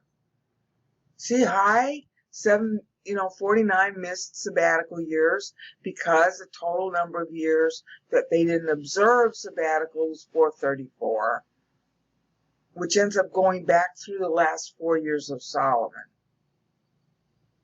Okay, that's the only way it can go, because the temple went down in 586. All right, so the last 4 years of Solomon, maybe he was sick or something, and so Rehoboam was co-regent, all right, or somebody else was, handling affairs. Point is that the last 4 years got missed, and Solomon did get into, a pagan thing. So there are lots of high places built during his time, which is noted when it's talked, when, you get into text in Kings about Manasseh. All right, Manasseh and Josiah, for example. Okay, so a total of 69 sevens. So it's real important that that 69 be there. And I did describe it rightly here, but I didn't cover it in the videos, and I apologize for that. So I guess you could call that my first mistake. My second mistake, and it's real obvious, and I didn't notice it until I was making the videos. That's not a 69 difference. Okay? It's a math error, just plain and simple. 346 minus 284 is 62, not 69. Okay? So now, and this really solves a problem I had. This end number here is not 284. It's 277. 277. Okay? So that this end number here is not to 238, it's to 230. 230. Okay? Now, when I did this video several times now, I didn't catch the math error. But every time I did it, I'm like, why isn't Mary picking up at exactly those years? When I did the whole Mary series, all right, I just accepted what I had written, not checking my own math. but it kept on hitting me. This is how God does it. When you get something wrong, he hits you. But I wasn't listening. Okay? I'm like, this is a weird number. Why 284? What's historically important about 284? And the answer was nothing. Okay? And what's historically important about 238? And the answer was nothing. So what I did is I stuck in thinking, okay, well, I got to pay more attention to the history because I'm not finding anything. So I found the closest thing, which was the Wars of Diadochi and the Punic Wars. Okay? Now, going back when I realized, oh, golly, I made an error of 7 years here. Okay, so now we go back and we say, okay, well, what was important about 277 and what's important about 230? Because Daniel's benchmarking a specific period of history here in the future as a prophecy in light of the man of time, from Daniel 2 with the head of gold and the silver shoulders and all the rest of it. He's benchmarking historical epics. He's saying that, whatever it is that he's benchmarking is really important in the change of the period of history relative to the prophecy. And here I was real vague about it, and I knew I was vague. Okay, now that we're going to correct the number, what's in 277 and what's in 230? Because Daniel's praying at the end of the year. All right, well, let's go look. 277, same source, okay, that I used for the link in Daniel. It's this one right here. It's kind of a cute source. I mean, you can verify it other places. I just happen to like the layout of this particular place, okay?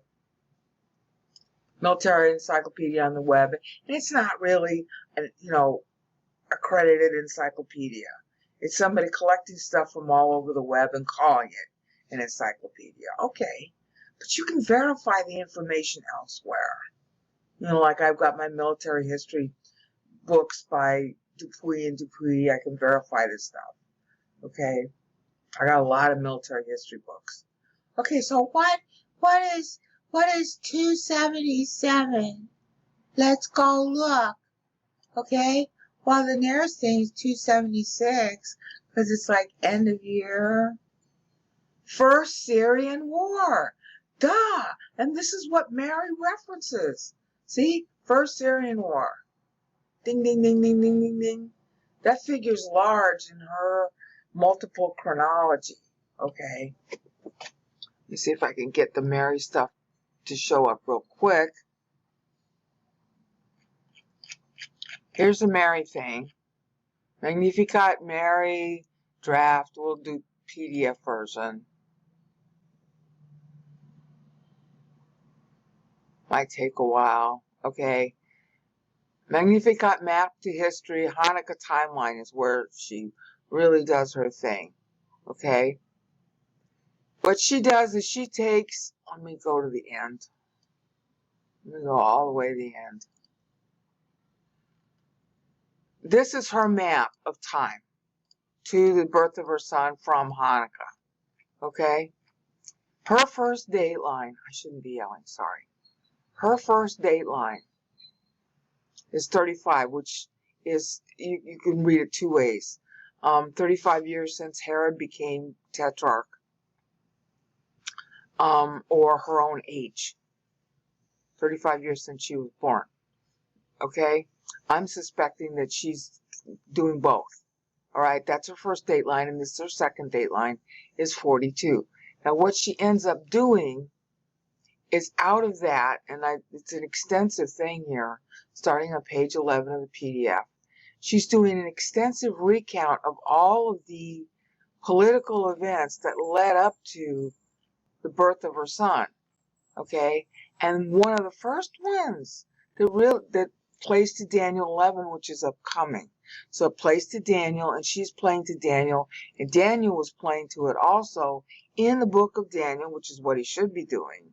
Okay, is the first Syrian War, okay, which in our little timeline here starts off saying 276 to 272. Okay, that was caused by, and you get this. See, this is the Second Syrian War. Okay, this is Strata Nike.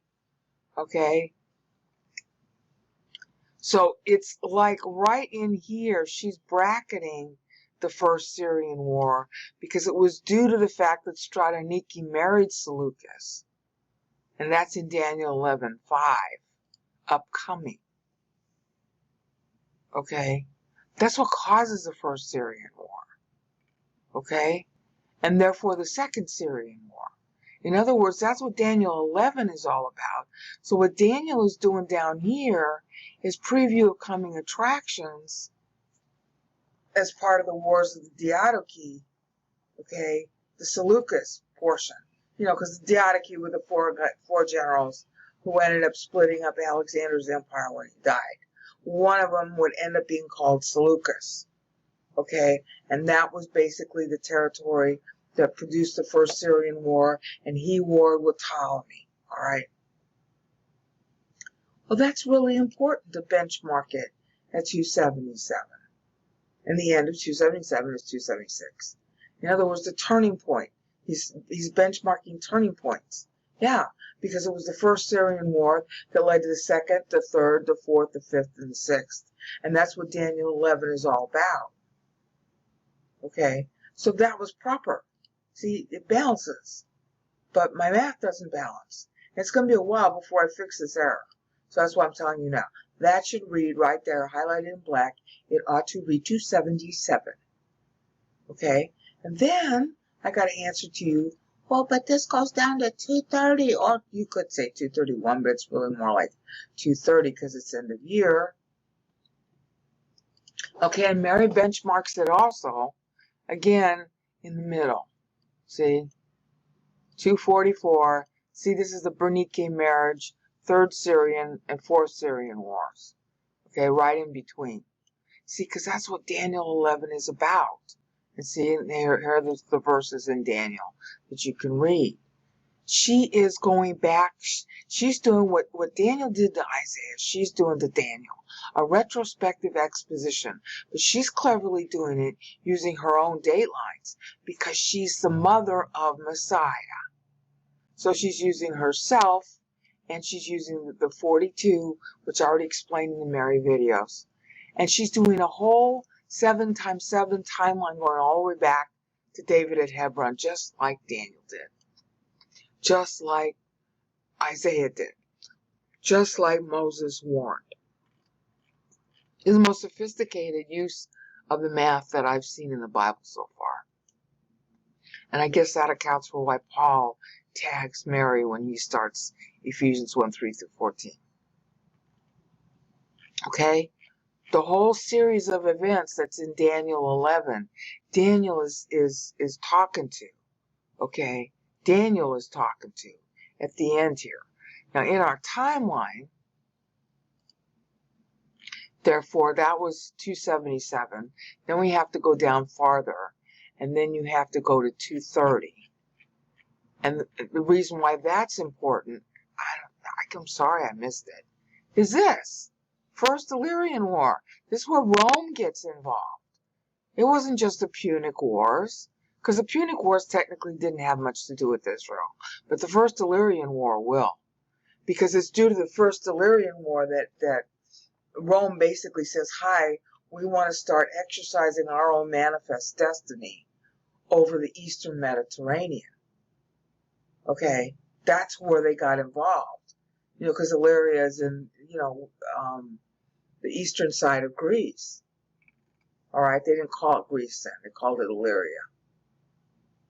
All right, Rome got involved in that for the same reason that we got involved as America. We got involved in Latin America.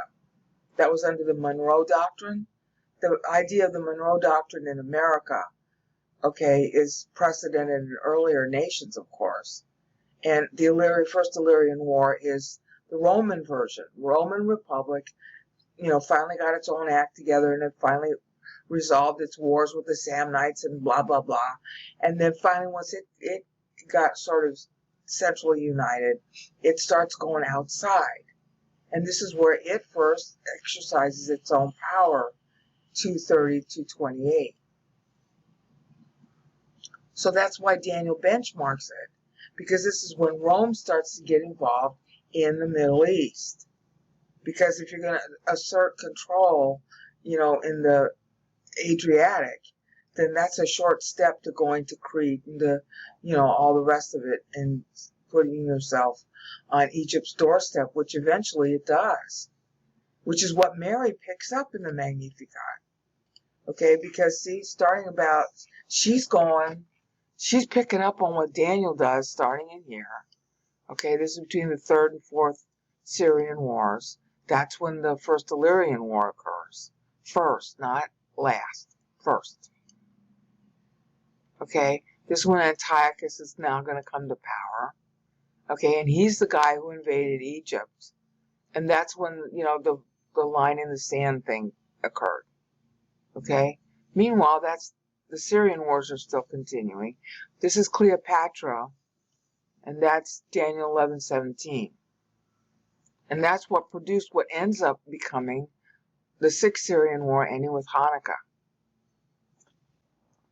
See, all these events are interrelated. And Daniel's giving a very specific timeline to when Rome starts to get involved in what will end up becoming, the affairs of Egypt. But it's not due to the Punic Wars. It's due to the First Illyrian War. Okay? Right here. All because I made a math error. So I apologize for the math error. Links will be in the video description so you can read this yourself. And I'm going to have to fix this Daniel piece. Okay? I'm not going to fix it right away. I don't have time right now. Okay, so that's it. Signing off. Alright, back again. Sort of as a recap. Because it's so important. What do we know just from the meter? We know stuff that has eluded Jews and Christians about the meaning of Daniel 9 for 2,000 years. And one of the guys in the forum, the Frank forum, asked me, how come we don't know? And my answer to him is, I don't know why we don't know. You count syllables and it's really patent. Look at the numbers in front of you. 49 syllables in Daniel 9:4. 49 syllables in Daniel 9:13. Textually, this is a paragraph of indictment. And it fits the meter too, to close it like this. So obviously, if you had counted the syllables, like I did here, just how many syllables in each verse, you see the pattern. Okay? Now, I wouldn't have been able to discern what this pattern meant if I didn't already see it first in Isaiah 53. That's what started this whole business. In the Isaiah 53 videos in YouTube, and then I ported some of them over to Vimeo, I tracked, I showed how I learned the meter. I didn't know the meter existed either. But I was looking at the Isaiah Molar scroll, where words were supposed to be missing. It was real obvious to me that Isaiah was doing a sort of poem because of the dramatic words that he was using and the ellipsis. So I thought, well, I'll just map the syllable counts in Hebrew, and then I can tell the cadence, and then maybe I'll know what words are missing, except that there weren't any. Molar's scroll for Isaiah 53 has all the actual original words Isaiah wrote. There are no gaps. One of the Mastery guys writing a copy thought there were gaps.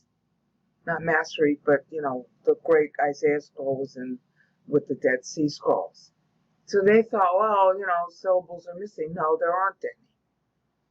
And then I did the Isaiah videos to show you there aren't any. After that, I learned about Psalm 90. And after that, I learned about Daniel. So by the time I get to Daniel here, I know what I'm looking for. And look how bald it is. Now, it's not only bald with respect to the meter that you already could see if you had seen it already in Isaiah and you had seen it already in Psalm 90. It's not only bald there. It's bald with respect to God's answer to Daniel. Therefore, we know how to read God's answer to Daniel. So how come for 2,000 years we don't know how to read it? When these are syllable counts. Hi, verse 9:4 is 49 syllables. Verse 9:13 is also 49 syllables. Well, then that must be deliberate. We also know that Israel was out of the land for 49 years. And she came back to the land. Roughly, at the beginning of 537 BC. Cyrus issues a decree. Israel goes back. She takes money and some people with her. And they start to rebuild. And then they get into all that nonsense. That's what the book of Haggai is about and all the rest of it. They get into all that nonsense and nervousness over whether or not to rebuild. Because they start having, opposition. We know that. Scholars have known that for a long time. Okay, well, hello. She goes back in the 49th year, at the end of it. When the land has all of its Sabbaths, we know that was 49 years. We know that. Eusebius was wrong, and we should know that, but nobody's, bothering to correct Eusebius. Okay, but we do know. Okay, so here's 49. That should be meaningful. Okay, now, how many sabbatical years did the land miss? 49. 49 times 7 is what? 430, but 434. Oh, 434. That's 62 weeks in God's reply. And God's reply also added 49. Yeah, because it was missed sabbatical years due in addition to the 434 actual years that transpired. That's where your 483 is coming from in God's reply in Daniel 9, which is what? 69 weeks. In other words, when Daniel's doing his prayer to God, he's using known accounting time. And then when God replies to Daniel, he's using Daniel's numbers, which you see right in front of your face. In the meter. 49, 49. 49 plus 434 is 483 equals 69 weeks. And where did Daniel get those numbers from? Because God's replying to Daniel's numbers visible to you right here on screen by means of syllable counts. It cannot be more obvious that the syllable counts are used to count time. Right in front of your face, you have all the proof you need. Now, does that prove that all of the interpretation that I got on front of your face on screen is right? No, but does it prove right in front of your face now that these syllable counts are used to count time? Yeah. So how come we didn't know that? How come for 2,000 years the Jews don't know? How come for 2,000 years the Christians don't know? And there's only one answer to that question. They didn't ask. Because there's nothing good about me. I keep trying to tell people that. There's nothing good about me. I'm not smart. I am curious. That's all that's good about me. If you want to call anything good about me, I guess you can call that good. Because I ask God. Why? Because I don't understand. And frankly, when God's the one who started this ball rolling with me, and I'm not good either there. Because my first response to him when he says, Daniel's metered, is I didn't want to do this. Everything in front of you is at his behest. That doesn't mean it's right, because, I don't necessarily hear him right. But I told you I was standing at my kitchen counter looking at spices, and he hits me with Daniel's meter. And I don't like that, because this is very painstaking stuff to do. It took days and days and days, probably really months. I don't really remember how long. I remember hating it the whole time. The whole time I did this, I hated it. So there's nothing good about me. I asked a question about meter on Isaiah and Psalm 90. So now that I had that information, I know how to look at Daniel, because the methodology is the same. You got to count the syllables in the verse. Okay, and this is the pattern that resulted, and it drove me crazy for months. Okay, Dad, what is this pattern? What is it telling me? Yeah, well, here, see? 49 years they were out of the land. That's known to history before we knew the meter. 434, that's 62 weeks in God's reply. That was known before we knew the meter. 434 plus 49 is 483. That's what? 69 weeks. Before we knew the meter, we knew God's reply. It's in the text. We just didn't know why it was there. Well, here you have in front of you why it's there. So now you can go to God yourself. I mean, if he's going to hit me with it, why wouldn't he do you? There's nothing good about me. And show you, hi, yeah, it's true. See, 69. Leaving out the 70th week. Okay? And where did Daniel get these numbers? As I started to say, he got them from Isaiah. Now you have to go to the Isaiah channel and see the Isaiah videos. Okay? He got them from Isaiah. Isaiah did a perfectly balanced time poem of first David to last David, which I explained in the Isaiah channel. That's what started me in this whole meter thing. Perfectly balanced. I haven't gone through. Isaiah's doing prospectively what Daniel's doing retrospectively here. Isaiah back in 7:12 was going through all the kings to the destruction of the temple, and then to the reconstruction of the temple, and then all the way down to Messiah. He does a complete future timeline. Okay, year by year. Each syllable standing for 1 year, like Daniel's doing here.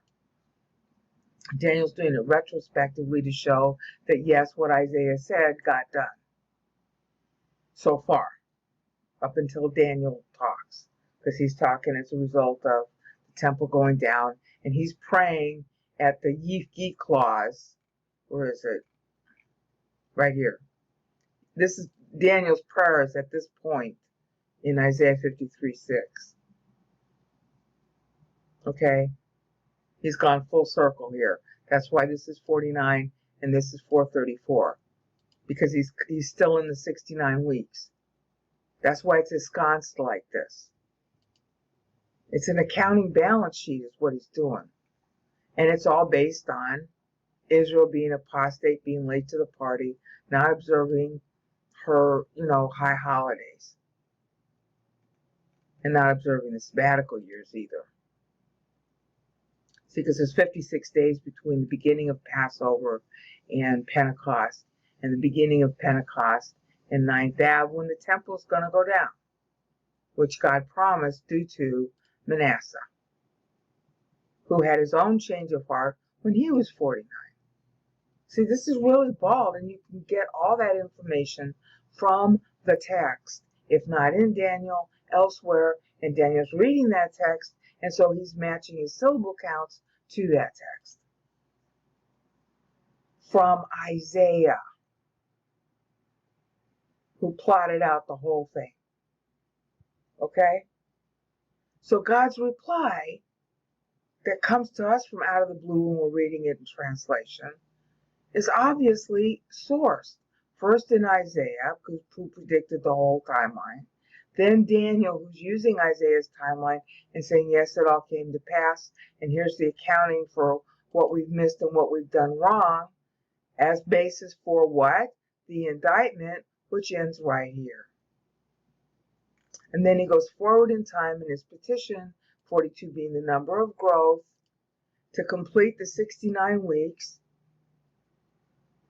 metaphorically, which you can't complete unless you rebuild the temple, so that Messiah can come and die, and therefore after he dies, all the time is made up except for the tribulation week. So that the man of time, okay, can complete going from Greece to Rome. See, this is all the way through Greece. And then Rome, because Rome is going to be, the final taker downer. Okay? So when God replies to Daniel using Daniel 9:26 and 27, he had already given Daniel that information. So he's confirming it. Confirming, not giving new information Daniel didn't know. Confirming it. That's why Daniel doesn't ask any questions or faint at the end of Daniel 9. Even though he faints at the end or asks questions in the other chapters. How can this be? I don't understand. He didn't ask questions here, and he doesn't faint. Why? Because he understood it. That was the basis of his prayer. He's praying to God for it. And God, in reply, Daniel 9:24 through 27, responds, yeah. And 9:27, set apart from, syntactically set apart from Daniel 9:26, just as Daniel is setting it apart here. It's really bald, isn't it? The outline for God's reply is in Daniel's own prayer.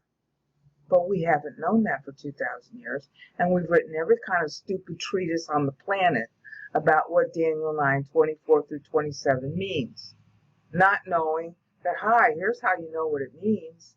Look at Daniel's prayer, which we should have done.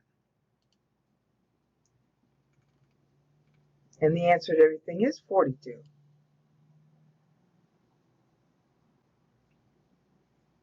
Now, in the process, I made a math error, which I covered.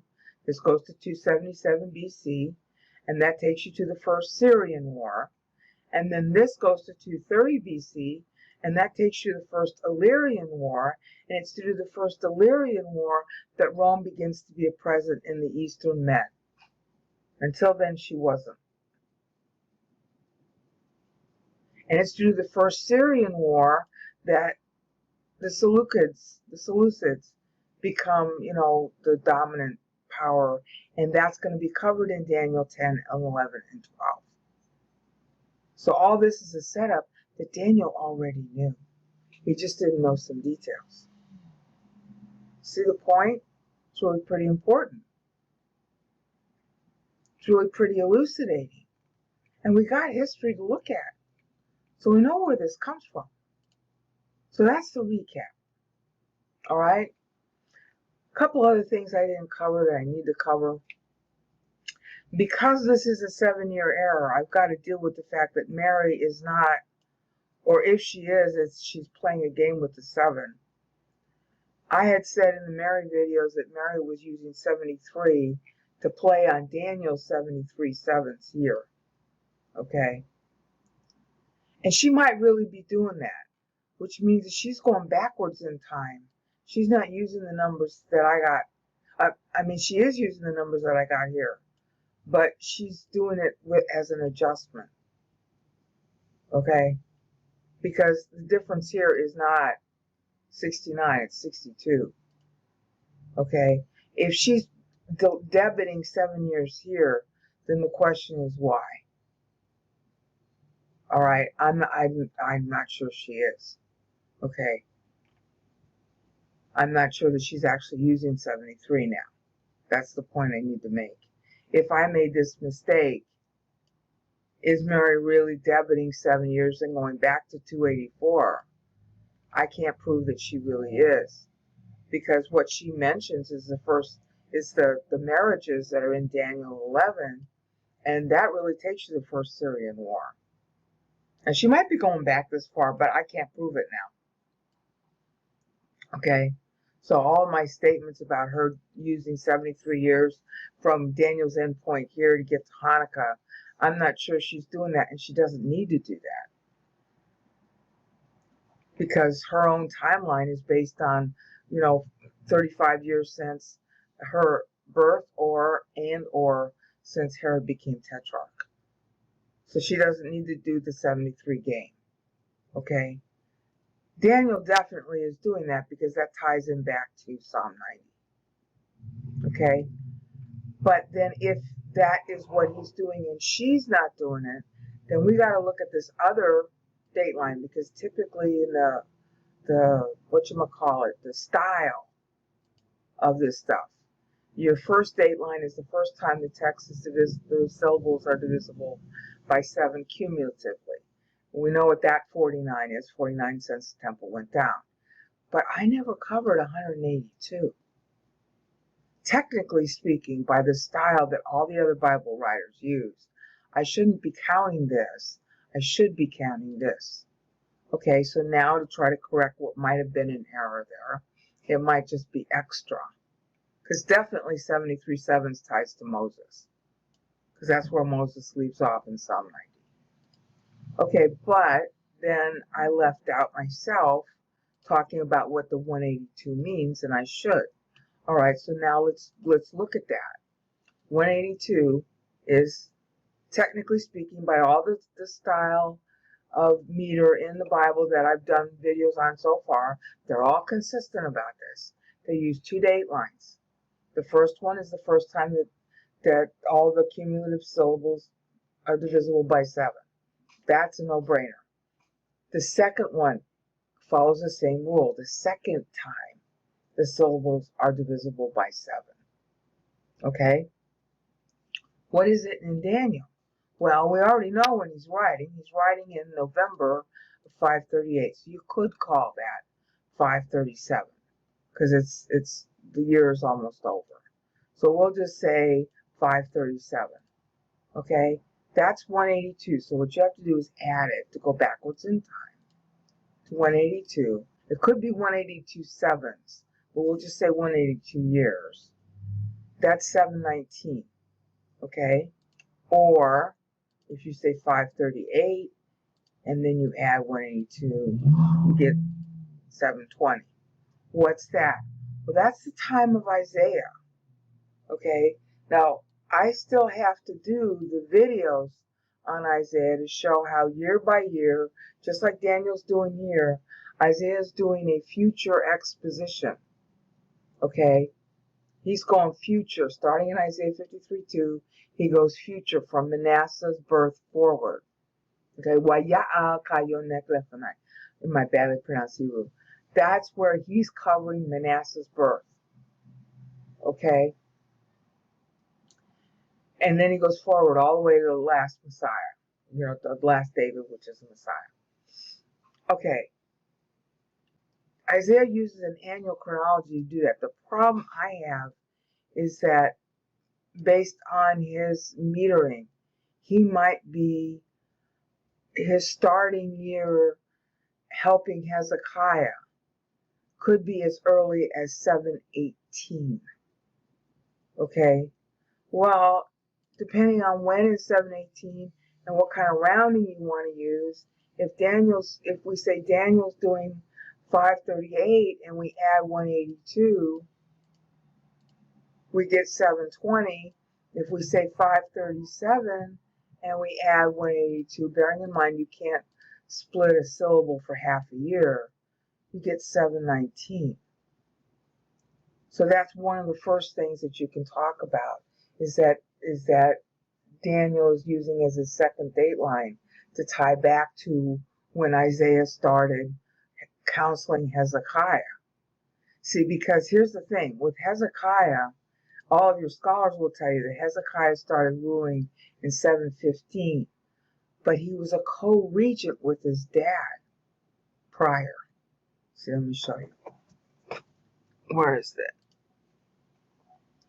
Here's a timeline. This is genius.xls. You've probably seen it before. Okay, see, here we go. Here is Hezekiah. This particular list of the years is taken from a Zondervan Bible. I want to say it's the NASB. They had a sort of like an inset with a list of the kings, but this is like conventional scholarship. Okay, his dad was Ahaz. Ahaz got sick toward the end. Okay, so Hezekiah started ruling co-regent with his dad earlier. And during this period of time, you have the problem with Sennacherib taking over Ephraim, aka northern Israel, aka Samaria. Okay, and there were actually two, and this is where I got to do some more research to prove it. There were actually two attempts made by Sennacherib. Okay, well, it was Sargon and Sennacherib. Two attempts that were made to take over Judah. And the first time and the second time. The second time, that was famously recorded with, having to go back with the sickness in the army and all that. But Hezekiah was already on the throne then, which is kind of a hard thing for scholars because what they say is, well, yeah, but that was 721. Okay, that was 6 years prior. So then Hezekiah, the only way you can tally this up and make it make sense is that Hezekiah was co-regent with his dad during that time. Okay, it might not extend as far as 721. It might be like 718. So what I have to go back and do is the chronology, because there's an overlap and a confusion by scholars as to when the kings of Israel, as distinct from the kings of Judah, when the kings of Israel were ruling and what their co-regnal years were. And there's an overlap in particular with regard to Hezekiah. Okay, that's been sort of a matter of debate among scholars. And I got to go through that and find out where the Bible puts it. But right now you're getting a sort of heads up that, oh, well, then Hezekiah was actually co-regnal with his dad. Maybe his dad was sick, or maybe it was just plain co-regnal, going maybe all the way back to 537, we'll say at earliest, okay, at latest, plus 182 equals 719 BC, or the year prior.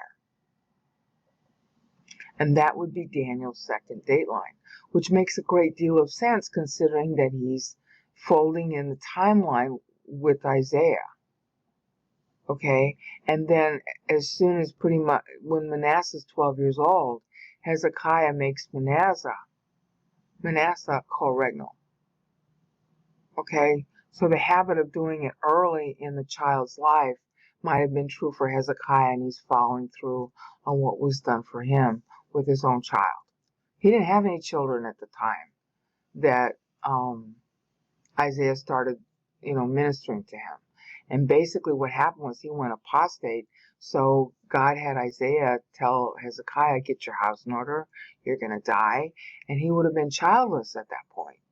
And so then he prays and, as it were, repents, and therefore God tells Hezekiah, through Isaiah, okay, you get 15 more years. Okay, Manasseh is born during that 15-year time, really almost right afterwards. Okay, so that's the parallel. So that would be your second dateline, is to date back to the time when Isaiah was ministering to Hezekiah. That would be your second dateline. That would be really important because he's tying to Isaiah. The time would tie, the prophecy ties. He's doing in retrospect what Isaiah did as a prophecy, and he's using the same number counts and the same benchmarks that Isaiah was using. None of this stuff is new. That's the point I want to get across to you. All these numbers are accounting numbers that are in Isaiah. Daniel is basically recounting and updating the timeline from Isaiah and saying, yes, what Isaiah said came true, just as was written in the law of Moses, that's 9:13, just as was written in the law of Moses, that means, the whole Bible. All these things will come to pass. Yeah, because Isaiah was real specific about the year count. Specifically, when Daniel's praying, he's at that year count in Isaiah 53:6, syllable 252. Which is really important for a lot of other reasons I'm not going to go into right now. that it's that syllable count. Okay? So all of these numbers in the meter are definitely very clearly and very provably used as a timeline. That in this case is retrospective exposition. In Isaiah's case was prospective exposition, but Daniel's using Isaiah to say that the prophecy is fulfilled using the same methodology as Isaiah. So it's not really hard to figure out what Daniel's doing. So it's not hard to figure out what God means in his reply to Daniel. The problem is it has not been done. And you can say, well, who are you? You're just a brain out. Good point. And my answer to you is, the authority is not me. This is a forensic test. You run on the text yourself. And I'm really sorry that nobody with degrees after his name has done this before. But you know what? Here's your evidence. It's forensic. So, guess what? Colleges, universities, seminaries, get your act together and start moving. Peace out. Okay, I'm so excited about this, I can't breathe. You see in front of you my latest version of the Ephesians 1 reparsed document. I want to go over some things about how to use the document, and I want to go over what this passage, the meter here, see, meter matching translation, what this means. It's so exciting, and this is kind of a shout out to Buckle Harry, because he asked me a question about the passage, not knowing I was working on it at the time. And because of the question he asked, I suddenly understood what I've been trying to understand since Christmas. Okay, I'm totally indebted to YouTubers, okay? Everything that you're going to see here is based on some YouTuber making a statement. God used the statements of you guys to cause me to understand stuff I was working on and you didn't even know. Now, that's how God does things. That's how miracles work. He connects the dots. So I got to share this with you so you can enjoy it with me too. I hope I can make it clear. And, if I don't, just yell at me and I'll try to explain. Okay, our first stop, because this relates to what Buckle Harry had to do. See this, verse 6 right here? I se painan doxis seis caritos autou. Okay, my sort of mix of ancient and modern Greek. Okay, that's a benchmark that Paul uses in his prayer. It's called an anaphora, and it's a particular rhetorical style when you repeat a thing, especially 3 times. Okay, and they use it in modern Greek even now. All right, this is the first of 3 repetitions, and this was his question. Doesn't this signify Trinity? And the answer is yes, it does. Okay, so let's go through it, because we got to go. Paul is using these words over 3 times, but he makes little changes in the way he uses them, and that tells you what he means.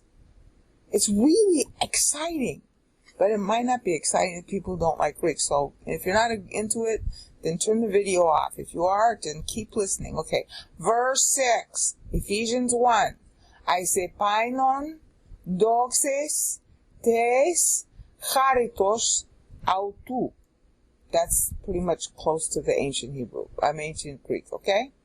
There's this little eta here. It's an A sound. It's a mixture of the short E plus an I. That's why it looks the way it does. So you're supposed to pronounce it A, like that. All right? Let's do it again. I se painon doxis tes charitos. It's a K and an H sound. Autou. I se painon doxis tes charitos autou. See, it sounds nice. It's not, modern Greek sounds nice too, but this is the older pronunciation. Okay, that's our first stop, is 6. Now watch. Now in this little document, I got little links inside the document in the Word doc version. So you can go to verses and different sections in the document without having to page all over the place. So that's our first stop, was verse 6. Now we're going to go to the next stop, which is verse 12. Okay. please work fast. Okay, here's our next stop right here. Now look at the change in the wording. Aistoine, gemas, ais, epainon, doxis, autu. Let's read a little faster. Aistoine, gemas, ais, epainon, doxis, autu. You see, that's a little different phrasing. What we had before was ais, epainon, doxis, doxes is the older pronunciation, tes charitos autu. So the tes charitos is missing from here. And instead he puts in front of it, and this is about us, aistoine gemas. Gemas means us. Ais epainon. In other words, we, church, are to be made into. And this word epainon is really important, which I'll cover later. Okay? It's translated praise in most English Bibles, but that's not really what it means. It means much more than that. It's a praise report. Literally. Okay, and I'll talk about that a little later. We be made into praise for His glory. Now, which His is it? Christ. And you know that, first of all, in Greek, because this whole passage is about the head, Christ. So that's your reference for the autu. That's the autu, the he in the passage. It's Christ. All right, in this passage. All right? And then it's also, he's bookending the name to show you that His glory, first of all, to assert again that He's God, and also to assert that it's Him that the passage is talking about. In other words, God the Father, back in verse 6, is making us into praise for His Son's glory. And literally, if you want to get really technical here, we are being made into the glory of Him. That's stronger. There is no definite article in the middle here. So that's, when you leave out the definite article in Greek, that's stressing quality, specifically divine quality when it's used in the New Testament like this. So it's saying we are the glory of Him. Well, the wife is the glory of her husband. How many times have we all heard that? We're the bride of Christ. We are going to be made into His glory. We, church. We go to the bathroom. We bicker. We aren't surely His glory now. Oh yeah, well, God can do anything. And this is what He's going to do with us. We be made into. And then this word epainon, which I promised to cover, is a combination of two words in Greek. Epi, which means upon or about. And ainos means a report. Specifically, a praiseworthy report. A report that's saying how good somebody is. And when Paul uses this word, he's talking back to Isaiah 53:1, which reads, Michemin nishmotenu, uzoroyehu aminiglata, which in English reads, okay, who has believed our report? Lishmotenu means our report.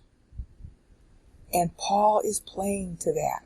Our report of Him, Christ, will glorify Him, Christ. I mean, you have to argue, well, isn't that being done now? Yeah, to a certain extent, despite our stupid, puny natures. God can do anything. It's always 100% God's work. We don't do anything but cause the problem. We contribute the problem. He contributes the solution. That's how it works. Okay, aisipainon, the good report. The report of somebody's praiseworthiness. That's what epainon really means. Okay? And you can search in Greek on ainos, which is the word for report. Alright? And then you can also search on epainos, which is good report. I mean, epainos doesn't literally mean good report. It means a report about somebody. But it's always used almost always used in a praiseworthy manner. Sometimes it's used sarcastically. Like, I'd like to give you a good report about so-and-so, but I got to give you this bad epainos. Okay? So, this is different from verse 6 in that it leaves out tes charitos, and it puts words in front. Aistoine, gemas, ais, epainon. We are the ones giving the report. Isaiah 53:1. Now that really matters because Isaiah 53:2 is about when the Lord appears and how Israel reacted to him. We won't see any glory. And that matters because one of the words that's used in Hebrew to translate Epainon, or Epainon is used to translate it, is chadar. It means glory that's visible, glory that you see, glory that you appreciate, glory that you chamad, which is another word that Epainon translates, which means that you delight in. Chamad means to delight in. In fact, that's where Muhammad comes from. The word Muhammad in Arabic. Hamad means to delight in something, to desire something. And Arabic is very close to Hebrew. And so the hamad is the verb, hamad. And that's the word that Isaiah is using in Isaiah 53:2. In fact, that's how he ends the verse. Unachmadehu. There's no sight. Unachmadehu, to desire. And the word epainon is talking to chamad. And it's talking to chadar, which is often translated glory with the the Greek word doxa, which is right here in the genitive. You see? So he's changing it to say we are going to be made into epainon, the good report of. In other words, we're going to be praising him, and something about the way we become, that God just decides he wants to make out of us, glorifies Christ and reflects him. That's the sea of glass, the rapture event in Revelation 4. Reflects him, glorifies him, and we're going to be doggone beautiful. I really look forward to that. So I don't know about you, but I find life pretty ugly. We're going to be made in the praise of the glory of him. We are going to be made into, literally, this is what the Greek I'm highlighting now in black says. We're going to be made into the glory of him. That's the difference between this verse and what we just saw. I'll come back to 14 in a minute. In verse 6, look at this. Okay, verse 6. Doxes tes charitos autu. That's the wording there. So, it's like Paul is taking this out. It's like tic-tac-toe. He takes this out, and he puts instead in front us, which is literally a way in Greek to like substitute. The substitute for our sins becomes the grace to us, and therefore we're turned into a substitute, as it were, not necessarily a substitute, but a reflection of his own glory. Doxes autu. Is this a killer or what? Alright? And then this third passage is about the Holy Spirit. See, you got the Spirit right here. His sealing ministry. Okay, and he's making us into the possession, which, ties right back here. How do we get made into his glory? Well, the Holy Spirit's going to do that. Now watch this. This is a killer. You can still see the verse 12 up here. And now you can see verse 14. Look at the change in the wording. This is a killer. Aisepainon tes doxes autu. The glory. There's the definite article inserted now. The glory. That's called monadic. They call that in, Greek study of the Greek language and all that, the fancy terms for it that the scholars use. They call this monadic, meaning the glory. That's how you'd say it in English. Being made in, toward, resulting in is a better way to translate it here, which I did do. The glory of him. In other words, the reason why this works, that we can actually be made into his glory, is because the Holy Spirit's going to do it. And this is his pledge to us. He even makes himself the down payment into our redemption as the possession of Christ, resulting in, and praise for, I'm going to have to change that. The praise of isn't right either in English. It doesn't quite the praise of the glory of him. I'll have to figure out how to rephrase this. I'm going to have to fix this. But do you get the idea? The Holy Spirit is making himself, he's God, and he's doing this to us, into a down payment in order to create the praise, the good report of the glory, him. Wife should reflect her husband. Oh yeah, the Holy Spirit knows how to do that. I have no clue how he's doing it, but I believe it. Don't you? Okay, so that's the basic anaphoric structure around which this is designed. Now there's a metrical structure that goes with it that I was, when we first started this video, right here, the outline. See where it says outline? And you can click to follow the link. Each of these things is a link, okay, in the doc. See, here's the end notes where I talk about some Greek geek stuff. This is about the meter and how Paul uses meter to tag back to Psalm 90, Isaiah 53, and Daniel 9. It's really heavy, and it's really awesome. Somebody should kill me. I really shouldn't be allowed to live. But this outline here is really the glorification, the triune glorification. Son doesn't glorify himself. He's being glorified by Father. That's verses 3 through 6. Verses 7 through 12 is how Father has ordained the Son to be glorified by church, being made into his glory, which we just saw. And verse 14, 13 and 14 has the Spirit's role in that. So yeah, 1 John 5:7 isn't really in the Bible. I'm sorry, KJVO people, but you're wrong. It doesn't belong there. But hello, something better that is in the Bible. Right here. Verses 3 through 14. The testimony of the Father, the Spirit, and them using church. And that's how Paul ends the chapter. Filling all in all, Ephesians 1:23. You see how it all fits together? Well, I've been working with this, and this is all new to you, so maybe, your eyes are glazing over. But at least you get a sense of, hey, wait a minute. These verses, okay, no offense, but in English, even with my translation, these verses are snoozy. Worthy of glory is God the Father, blah, blah. We hear that every Sunday in church. Yeah, well, there's a lot more to it than that. This is your life.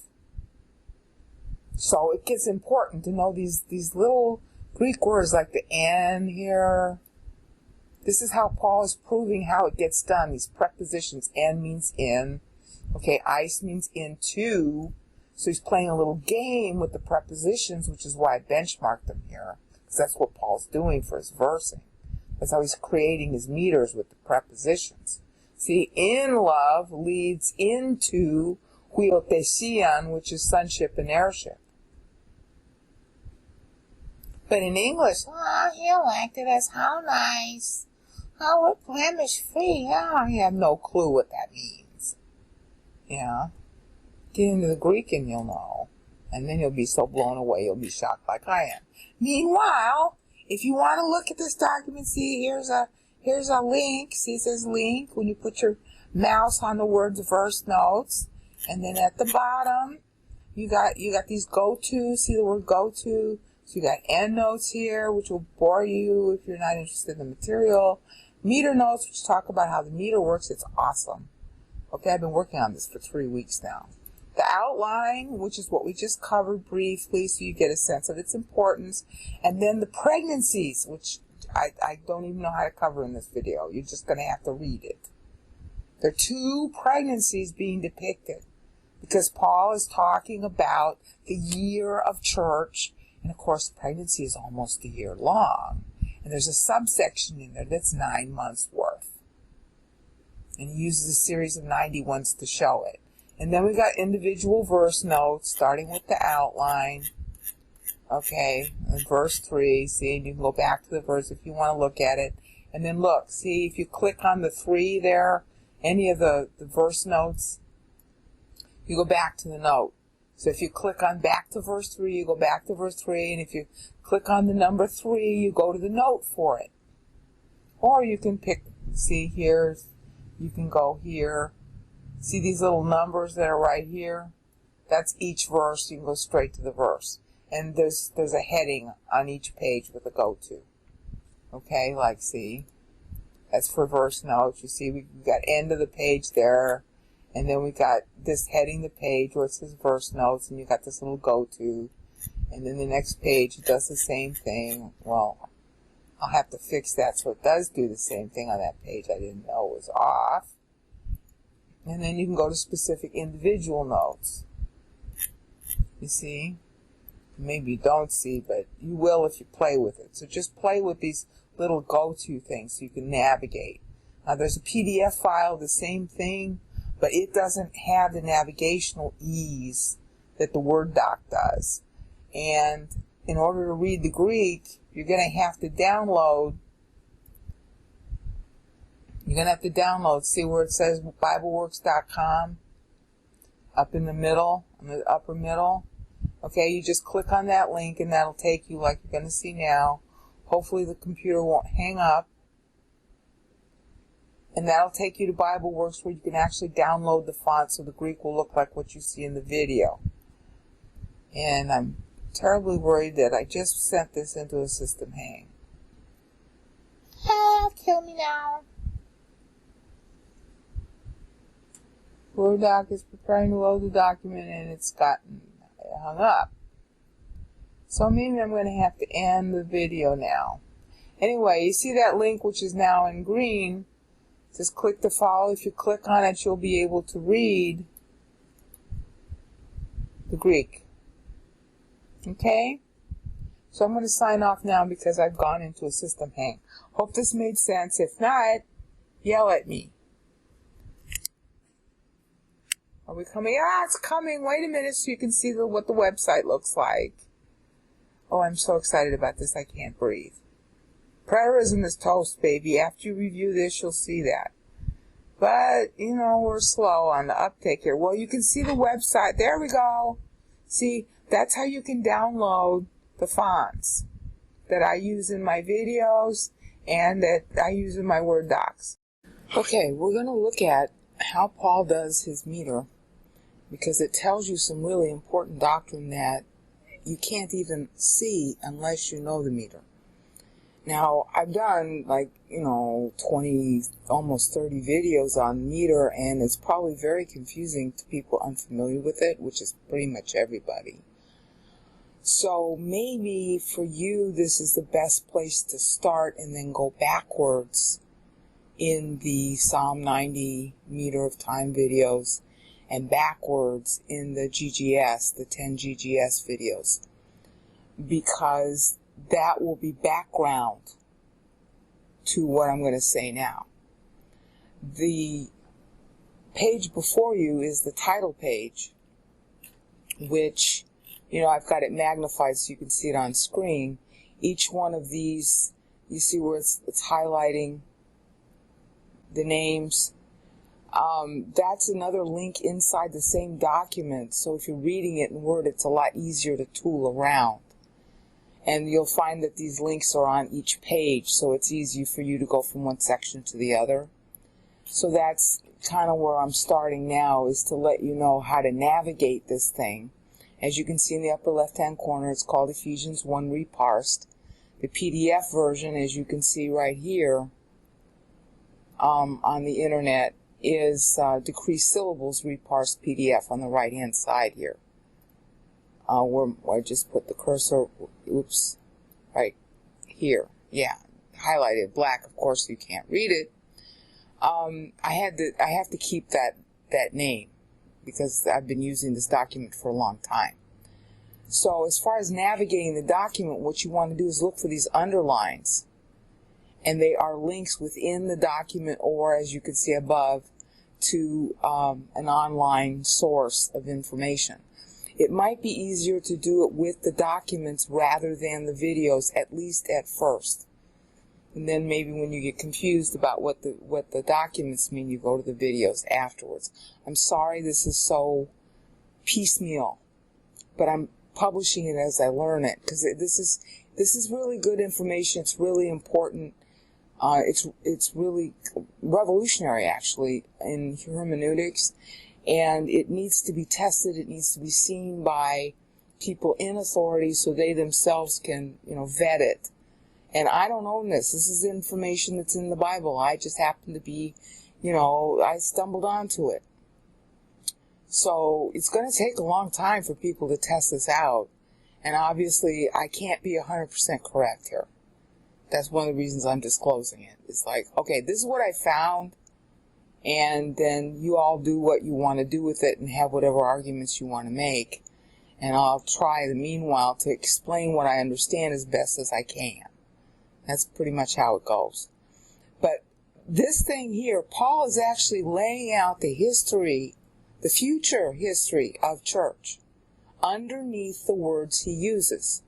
And that is actually a rhetorical style that Moses started in Psalm 90, which is why I made the Psalm 90 meter of time playlist. Paul is basically doing what Moses did, except he's adapting it to church. He's following the same style, and in many cases, he's actually parsing Ephesians 1:3-14 along the same lines as Moses, because people who were going to read this at the time he gave it, they would have had Psalm 90 memorized by heart, by syllables, because everybody orally memorized scripture in those days. So he was benchmarking the syllables like Moses did, so they would know where in Psalm 90 to look. And he does it over and over and over again, so it's not guesswork to know that that's what he's pointing at. Okay, and you're going to have to read this and really, spend a lot of time on it, unfortunately, if God wants you to do that, in order to see that what I'm saying is true. All I can do is document it, and it's a lot of material to go through. So, if this kind of stuff is not what God wants you to focus on right now, then don't focus on it. Okay? But if you are to focus on it, that's why I'm making this video. So again, the first page, you've got links like this is how God orchestrates time.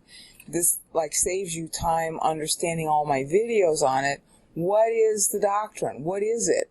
Because this isn't known to Christendom, so as far as everybody's concerned, there is no such thing. Oh, but there is. And it's communicated by God from Genesis 5 forward. And explicitly and especially in meter. And people don't even know that there is meter in the Hebrew. They've been arguing about it for 300 years. Okay, so, as it were, as a hypothesis, what is this hypothetical doctrine of how God orchestrates time? So in this page, see, it's now page 3 at this point, because I'm still working on this. It's all still in draft. Page 3 and 4 sort of read you into what that is and how it came to be that there are 2 sevens in Daniel 9. Not 1, 2. And therefore Daniel's 62nd week is what Paul's going to play on in Ephesians 1:3-14. So he's also playing to Daniel besides playing to Moses. And in between the two of them is Isaiah, and Daniel plays on Isaiah in his own meter when he asks for the time grants. He's basically invoking the meter of Isaiah 53, and Isaiah 53 played off Psalm 90. So the point is that when we get to Paul with the 2 sevens, and he keeps on mimicking the 14, as you're going to see, by the time we get to Paul, you got a 1,500-year history of using this meter as a rhetorical style. So it can be vetted, it can be objectively examined. You don't have to play games with the text. You don't have to pretend that the text is worded differently from what we have, for example, in the BHS. That's all I used. And this is the GNT, but the GNT is, almost identical with all the other versions of Ephesians 1:3-14 that we have. So you don't have to play games, and a syllable is a syllable. It's really well known in Greek, and in Hebrew it's not so well known, except to the Jews. And so let's just do it the way the Jews did it, and that's all I did. Okay, so the point is that you can go back and forth from the title page, all right, to a section, and then once you're in the section, like at the outline of a passage, We're going to the passage outline here. This is what it's about. It was where I covered my Trinity Anaphora video. You see at the top here, you've got in the verse notes, and then you've got in my document, they're all highlighted in red. In your version of Word, your colors might be different. But they're all underlined links to different sections of the document, so you can tool around really easily like you see me do now. Okay, but your colors might be different, because I have set my colors of links to be in an egregious fuchsia, which is what you're seeing on screen now. So it'll stand out from whatever text somebody else is using. But anyway, that's how you tool around the worksheet, by using these little underlined sections. You see, you get a little tooltip telling you where it's going to take you once you put your mouse on the underline. Okay, you can't see my mouse cursor, but you can see the little tooltip there. All right? So now let's get into the actual passage so I can show you the overview of what Ephesians 1, 3 through 14 is as far as the meter goes. Okay? Now, I'm going to hit you with it up front, and then we'll show you why, basically the argument, why it's true. Paul is saying right here that Christ is 56 years old when he writes. This is a convention that's been followed since Moses. You write words, and then when the paragraph is suddenly divisible by 7, it's a date line for your first paragraph of what you're writing. Okay, and Paul is following that convention. Isaiah used it also in Isaiah 53, and Daniel uses it in Daniel 9. And in order to see that, you're going to have to go to, let me go back to the title page. You're going to have to go back and look at this part where it says associated documents and web page links.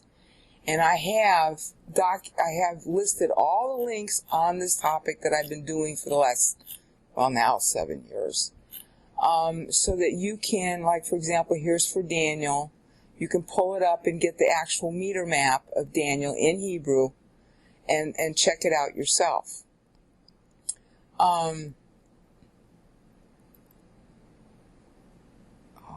Please go. So here we are back at the actual meter of Ephesians. And I'm going to review what this actually means. My mouse is slowing down. What it means, so that you can understand this. Like I just said, the first paragraph is divisible by 7, and in this case it's 56. And Paul is saying, hi, Christ would have been 56 years old in the year he's writing. Now, compared to that's his version of Anno Domini. Our version of it has got a 3-year variance because there was an argument about how old Rome was at the time Christ was born. And that argument was actually going on amongst the Romans too. So Paul is saying, hi, it's 56. Now that ends up being, of course, scholars generally think that Ephesians was written somewhere 58, 59. So you're going to have about a 2-year variance with this 56 here and a 66 there. It's still really uncanny for what we know of history, and that's why Paul is doing this. Okay? The first thing he's doing, he's mixing meters. When you have a 10 and a 20 like this, that's epic Greek meter. They like to assemble things for epic Greek meter in 10 and 11 syllables. Why, I don't know. I haven't done enough study yet to understand how that works, but I know that they do it, and you can find that on the internet pretty easily enough. But when he does 7s, like this, okay, that's Hebrew meter. Hebrew meter divides into 7s. And the first paragraph, the whole paragraph, that is evenly divisible by 7, because you'll notice 10 is not divisible by 7, 20, 27, 37, 47. It's not divisible until it gets to 56. That's a date line. Okay? So Paul is saying something sotto voce about Christ's first 10 years when he says this. He's not only saying what you see in the text, and that's exactly the way Moses had done it too, is that there's a message underneath the text. The meter is telling you something about the text that's like dual entendre. Okay, well, what's dual entendre about the first 10 years Christ was alive? Okay, what's dual entendre is that he himself is learning to praise the Father. I mean, that's the first 10 years of his life. Then he becomes a man at age 20, according to Jewish law. Okay, that was when you were eligible for military service. And he had to master, his understanding by then. All right, which he did. And so this is kind of cute. He was the Lord at birth, and he fulfilled his role, as it were, inside his head by the time he was 20. I mean, you might come up with other alternative meanings. I'm sure there are many alternative meanings that we're supposed to get out of this. I'm just trying to show you the pattern, okay, the rhetorical pattern. And then, who is blessing us? Okay, 27. He announces himself as king at 30 because that's when you're supposed to announce yourself as king. Okay, at 27, he's still training for it. And who's doing the blessing? Father's blessing him, isn't he? See, Christ is our prototype. My pastor said that 1,000 times. Okay, so it's got this evocative of his own lifetime history going on here. Okay, 37, he's dead by 37. He was supposed to live to age 40. He ends up dying at age 33 because the Jews rejected him. Okay, and so at that point, he himself is experiencing and has experienced every spiritual blessing. And who's in heaven but Christ himself? So we're in him at that point, And I like the way Paul broke this because, in passe, that's 3 syllables. He announces himself as king. And you run the syllables together because of the vowel running together. So by the time you get to eulogia, he's there. He's already there. He's died. He's gone to heaven. He is the blessing. So every spiritual blessing can therefore be given us because he himself is in heaven. You see the irony underneath this? And this is very common to Greek literature. Okay, they pick apart words like this. We in America think that makes literature boring. But the ancients didn't do it that way. They thought this is what made literature exciting. That you could take each word and pick it apart and find dual entendre, triple entendre in it. Okay, so this is very meaningful to the audience Paul wrote to, and it could be meaningful to us if we learn to think the same way. All right? So then we get to 47, and that's evocative because when Christ was 47, first of all, he should have been 40 when he died instead of 33. And I go through that in the other associated web documents that were back on page 5. So you're just going to have to take my word for it right now just to get the idea. So by 47, when he would have been 47, all right, everybody living in heaven with him, that could have been us. Okay, that would have been, 14 years after he died. And it's 7 years after he should have died. All right? See, the point was he should have died at age 40. Then the times of the Gentiles would have begun. That would have been 50 years. That was already in the Mosaic Law, which I explain elsewhere in this document and in other documents that you can find linked on page 5. So it's really poetic to say that he would have been 47 because at 40 he should have died. There would have been the 50 years for harvesting the Gentiles next. So 7 years later could have been church's own maturation, which it wasn't, but it could have been. All right? So church could have matured really fast and should have, but didn't. And that's going to end up being Paul's theme here. Okay, so then he gets to 56, and 56 is extremely evocative as a meter ever since Moses, because it means the vote is short. The voting period is 70 years. 56 means that there's 14 years left. You're going to be in trouble, Israel. That's how Moses ended Psalm 90, with a 56-syllable segment of time. Paul is picking up on that in order to play off Moses. He's also picking up on that because Daniel used it in the same manner. And Daniel specifically asked for the 62 weeks in Daniel's own meter, which you can't see in translation.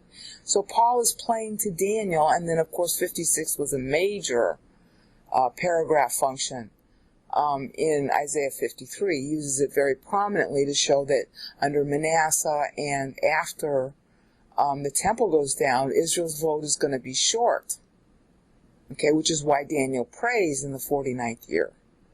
Okay, and I realize all this stuff is just kind of going over your head right now, but I've got to find some way of explaining what this is, and then you can go do the research with all the links that are provided for you on page 5 to know what the heck I'm talking about if you want to do that.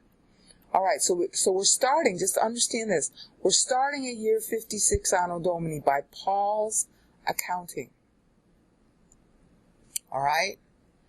21 years after that, 21 means temple building, and that's the meter that Psalm 90 uses, the meter that Isaiah uses only once, and the meter that Daniel also uses only once, but Psalm 90 uses it like 7 times in combination.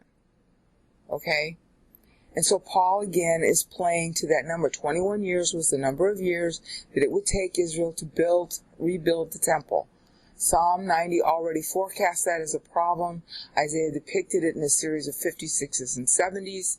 And Daniel, of course, is praying in the 21st year, well, in the 49th year, when there are 21 years left to go. And Paul is playing off Daniel, so that's why he's using 21 here. He's equating church to being the temple, which, of course, we see in chapter 2 of Ephesians, but you don't know how he gets to chapter 2 in translation. He's getting there by using the meter.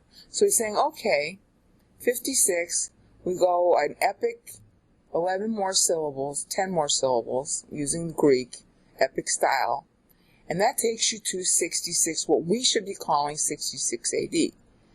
Now, 66 AD, even in the way we count it, was when the rebellion in Judea became a historical item. And most of your historians today will call that period from 66 to 73 AD, which culminated with the downfall of the temple. Your earlier historians will call that 64 to 70 AD, because they're using a different rounding nomenclature. Okay? And, you know, both of them are correct. They're talking about the same historical period. Well, Paul is too. Because when Christ was 33 years dead, that was 33 years after his death. The tribulation was expected to begin then, and it was expected in those days to end with the termination of the temple. They expected the tribulation to begin either, 7 years prior, or to begin at the 73-year mark, all right? Because of church, it was an up for grabs kind of thing. But the old schedule for when the temple was supposed to fall would have been here.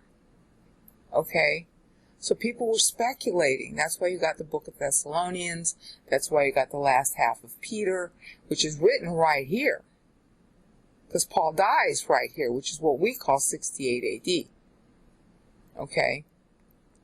So Paul is basically playing what if the rapture happened when he does this.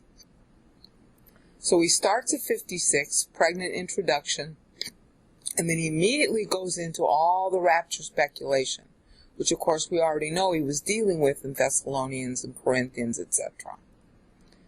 This is where we had left off in part 11a of GGS, and I was explaining that Paul is going to go into a series of what if the rapture happened scenarios, beginning here, in order to tally to a 21, which is the number for temple building, that is a very provocative and strong meter in Psalm 90 especially.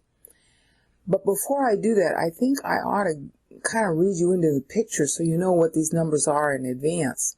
So see, I've got my mouse now on the big 4 at the left in about the middle of the screen, which is verse 4. And if you click on that 4, you go to the note for that verse, and then you see below it, you can just go back to verse 4 like this. Okay, that's not so easy to tell in the document, so I'm showing it to you now. So you click on the big 4 to go to its note, and that's true for each of the other boxed verse numbers too. And then you're at verse 4's note, and in verse 4 I go through this Anno Domini accounting in more detail than I did in the video. Okay, and I explain the 56 in more detail here, and then here are the meter maps that you can use to compare the use of 56. But one of the other things I go through is what the expected rapture dates were. Okay, and that right now is on page 20. Probably will stay page 20, depends on what editing I have to do. And we're going to just walk through what those were, because this is not known to Christendom either. Christendom doesn't know that under the Jewish law, there was an expected date for Messiah to come, an actual date. Now, you can find this information on the internet, but you find it in Jewish dispensationalism. And because we have been so inculcated with Calvinism, and I'm sorry to say Catholicism too, both of which explain away the rapture, this isn't known in Christendom today, but it is known to the Jews. Dispensationalism is a Jewish doctrine that's founded in the Bible. And according to Jewish dispensationalism, and you can look this up on the internet, the first 2,100 years are called the Age of Desolation. You can Google on that term. The second 2,100 years, they call it 2,000, it's a shorthand, was called the Age of Torah. And you can also Google on that term. Messiah was supposed to come at the end of the second 2,100 years. And of course he did come. After that, he was supposed to present himself to Israel. Israel was to believe in him. He was supposed to live the same length of time as David ruled, which was 40 years. Then he was supposed to die, and that moment is the 1,000th anniversary of David's death. That was the outside limit of time. And 57 years after that would be the end of the second 2,100 years from Adam's fall, the end of the Age of Torah. At that point, the millennium was supposed to begin. All right? This is what the Jews who were reading what Paul wrote, they were all brought up on. And the Christians, of course, learned that too, because Christianity in the beginning was, a breakaway sect of Judaism saying, hi, we got the right interpretation of the Bible. Okay, and so it was initially Jews versus Jews. Okay, and then, a lot of Gentiles got involved too, just like at the Exodus. So this whole thing here that I'm about to show you was scheduled, and the Mosaic Law interpreted it in two ways. They had a 50-year harvesting period for the Gentiles, followed by 7 years of the tribulation. That's why Messiah had to die 57 years before the end. There would be a 50-year period for the Gentiles. That's why Daniel 9 doesn't mention it. He's only accounting for the Jewish 490. He's not accounting for Gentile time. He doesn't have to. He already knows this from the Mosaic Law. The period of Jubilee depicted the last 50 years of history. Okay? And the Pentecost was harvesting the Gentiles. You can find that even on the internet today. The Jews understand that that's what it's for. That's also what Jubilee meant. And then the 7 years was actually the forecast of the tribulation goes all the way back, probably to Noah. I haven't completely analyzed that yet. But that 7-year warning to Noah is somehow precedental for the tribulation, which is 7 years. All right? And that 7 years was encoded in the Mosaic Law via Passion Week, which was, Passover week. Okay, it was to end up being 7 years, and it was celebrated at 7 days, even as Pentecost was 50 days, representing 50 years, and then Jubilee tied to it as 50 years. Okay, so Moses had stuck that in the first 84 syllables of Psalm 90. Okay, and everybody knew about it. Isaiah updated it in Isaiah 53. And if you go through my Isaiah 53 videos, you'll see how he did that. And then Daniel updated it, which is why the tribulation is in Daniel 9:27. Okay? But Christ ended up dying 7 years earlier than he was supposed to. He ended up dying at age 33 instead of 40. So by the time church begins due to that, all right, there were a whole series of expected rapture dates because people for 2,000 years had been counting what year it was. They were supposed to do that. And so now how does the schedule alter the churches here? And they were still expecting God to fit everything to the old timeline. And, Christ himself had said, Matthew 24 and Acts 1, he said, you can't predict it now. But people were still trying to do that. So Paul is going to cast his whole passage based on the expectations so people will get what he's really saying. All right, and we're going to walk through that. But first, look at the overview here.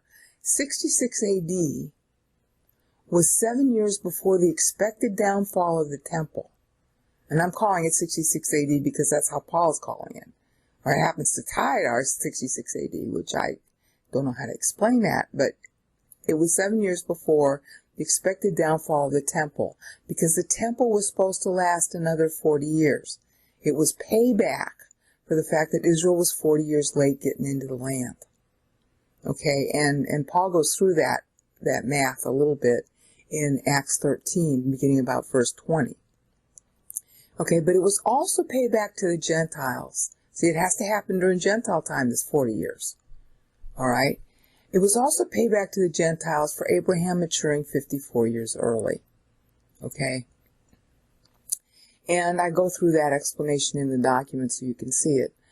So the idea was to pay back the Gentiles, because the Gentiles were already going to get a 50-year period. So this is like a subdivision within the 50 years. Hi, we're going to pay back the Gentiles because Abraham matured 54 years too early. He matured 2046 from Adam's fall rather than 2100. Okay, see, because 2100 years was allotted to the Gentiles, age of desolation. The Jews call it 2000, it was really 2100. And Abraham was 54 years early, so how do the Gentiles get paid back that time? Well, one of the ways is, just as the land needed to be paid back the extra 40 years, that 40 years would be a subdivision of the 50. And then you got a 4-year piece left over, okay? And it's that 4-year piece that ends up turning this into 57. It's kind of I'm not explaining it as well as I'd like to, but you can read the explanation within the document, because I go through that and I have a lot of links that tie to it on page 5 and 6 of this document.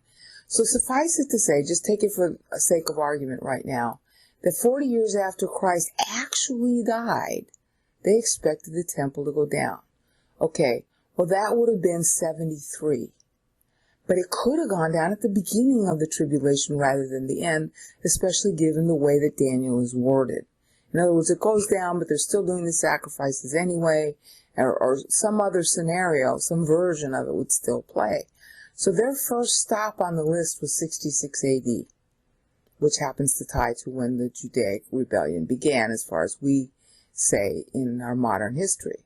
Okay, well, 7 years after that would be 73 AD, which would be exactly 40 years after he died, after he actually died, rather than the fact that he died, because he died 7 years early.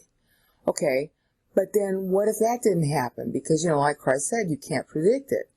Okay, well, if it didn't happen, what about 77 AD? Because 50 years from when he really did die, we'll call that 33 AD, okay? 50 years from that is 83 AD, right here, another potential rapture date. All right, 7 years prior to that, though, the tribulation could have begun instead, okay, and end at the 50-year mark for harvesting the Gentiles, because everything's up for grabs now because of church. There could have been enough bodies in church to reflect Christ. God knows, that the material was out. Everybody understood it in those days. Whether they believed in it or not is another story. But the church could have matured in the 50 years, just as Daniel had, the original schedule under Daniel, had Israel accepted Christ. So it could have been the rapture at 66. It could have been the rapture at 73. It could have been the rapture at 77. It could have been the rapture at 83. And actually, that was the most likely time. Okay, you're going to see Paul address that too. It's really poignant how he does it. Because that's the 50-year mark that was originally scheduled, so the Gentiles would have gotten their full 50 years that was owed them, even though Christ died early. Okay, so that was the most likely point for the rapture that everybody was banking on. And then, of course, if he had died on time at age 40, okay, 40 and 50, 50-year mark, would have been 90. And this is going to be really important for what you're going to see. Would have been 90. Okay, minus 7 would have been 84. So you see we got two different ways this 84 number could have been met as his age, what his age would have been under each of these scenarios. Now it's particularly evocative, this 84, because Moses in Psalm 90 verses 1 through 4, verse 4 is on the 1,000 years, the millennium. Okay? And it's very interesting that that's the number of syllables he uses, especially because this ends up being the most likely time for the rapture had Christ died on time, because at that point, the 50 years would have elapsed and 7 would be left, culminating at the 90 mark. All right? And Moses had used 84 to close off Psalm 90 verse 4. And he does it on purpose. That's the sum of 70, which is a voting period, which I'll get into a little more later, and 14, which was the number of years Israel was going to be short due to rebuilding the temple. It would take 14 years longer, total of 21, longer than it should have. So Moses stored up the extra 14 inside Psalm 90 verses 1 through 4, and I go through that in my Psalm 90 videos, Meter of Time. So this is the most pregnant period right in here for the rapture to happen. But it could have happened sooner. So that's why we saw these earlier dates. Now, if the rapture had happened then, okay, that would have been 84 AD, which we're going to see Paul actually use that. And then if he had died on time 50 years from when he was supposed to die, that would have been 90 AD. See, this is 50 minus 7. So what if the temple doesn't go down until the 50-year mark? All right? Which means that history should have ended in what we would have called 98 AD, or what Paul would be calling 98 AD. Because this would have been the rapture. It's always happening to kick off the tribulation. But you see, you got this series of dates that occurs because he didn't die on time and because church is unpredictable. And Paul is banking on them knowing these dates because he's going to use each one of these dates for his meter. And now we're going to see how. Okay? So now we come back here. All right, hopefully you got some sense of, there's a series of rollout rapture dates that Paul's going to play on in order to communicate what he wants to say. So, here's the sotto voce. If the rapture had occurred in what Paul is calling 66 AD, then we would have been up in heaven saying, we are in you from the founding of the world. That ties exactly to Psalm 90 verse 1. You are a refuge from generation to generation. It's a play on what was written. And notice that it's 66 syllables instead of 24. 24 is the number of syllables that Moses used. Okay? So he's adding 44 more syllables for church. Okay? That's really very evocative when you stop to do the math. So I'm going to let you do that on your own. But we would be saying, if we were actually up there, the tribulation occurred here, this would be our testimony. And it's the exact same style that Moses follows. Each verse in Psalm 90 looks really syrupy and generic on the surface, just like this text does here. Okay? But they're testimonies. They're testimonies to that period. And the one speaking the testimony varies depending on who you're talking about. Okay? Like here it's Christ, and then it becomes us. Christ is saying, worthy of glory is God the Father. That's why he's growing up. Okay? And when we're raptured, we're going to be saying this. In fact, a lot of Christians use this as a doxology, starting in the 1st century, for this very reason. They understood what I'm telling you now. Okay? So, if we're raptured at 66, we're going to be saying, in him, before the founding of the world. We'll be standing there as that sea of glass, like it's depicted in Revelation 4, praising him. All right? Okay, well, what if it doesn't happen at 66? Because that was 10 years future to Paul. And I don't know if he knew he was going to die here, but that's what happened. or 68 AD at that point. Okay, well, if it doesn't happen then, what if it happens in 73? Oh, well then that's eine gemas hagios. We are holy. That would be our testimony at that point, if it happened in 73. Okay, and the temple goes down then, because again, that's 40 years after Christ actually died. So that was their next expected rapture date. And this would be our testimony. That much of it. Okay, well, what if it happens in 77? Oh, well, then we got the rest of the statement. Kai amomos. Blemish-free. This is a special word in Greek for a blemish-free animal used for sacrifice. Okay? At that point, the temple would have been built over the same number of years, okay, from 56. The temple would have been built. Christ would have been 77 years old, and that's extremely evocative in the meter because that's the age that David was when he died. The scholars misaccount that because they're using Josephus rather than the Bible. And Isaiah used 77 as the age of David's death to start Isaiah 52:13 through 15. Luke 3 plays off that when he says Christ is the 77th son. So, of course, Paul is going to pick that as his age. The 77th son is 77. You get the width there. Okay, and then we'd be saying this whole sentence. And that would be our testimony before Christ, standing in the throne room. We are holy, blemish-free. See how cute that is? Okay. Well, what if it doesn't happen at 77? Okay, well, the really likely rapture date is at 84, as I just showed you. Okay, and then this would be our testimony before him by his standard. And Paul is really saying, you know what, this is going to be a crisis time right here. That's why he breaks it into a separate 7. So he's saying that, you know what, between 77 and 84 AD is a crisis time.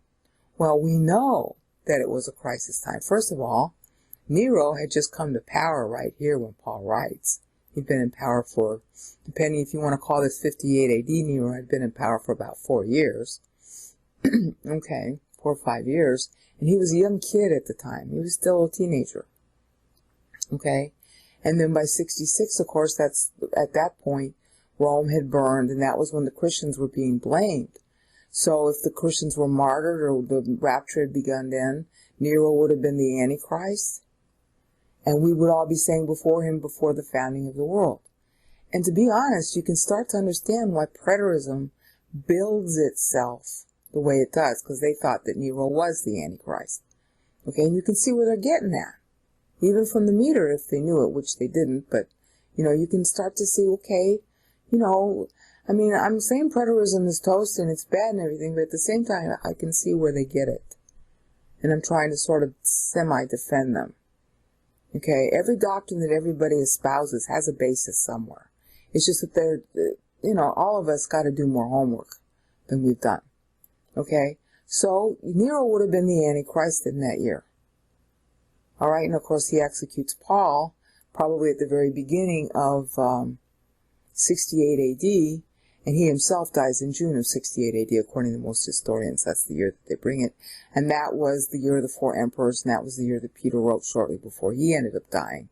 Because Peter was in Babylon. Babylon was a property at that time of Parthia, and Parthia had just been in this, pretty much this year, the same year that Rome burned, really, 64, according to our records. Parthia had just been brought to heel by Nero. He had won a major victory against Parthia. So they were rounding up Christians in Babylon. And that's how come, you know, Peter ended up dying. He died in Babylon. He was never in Rome.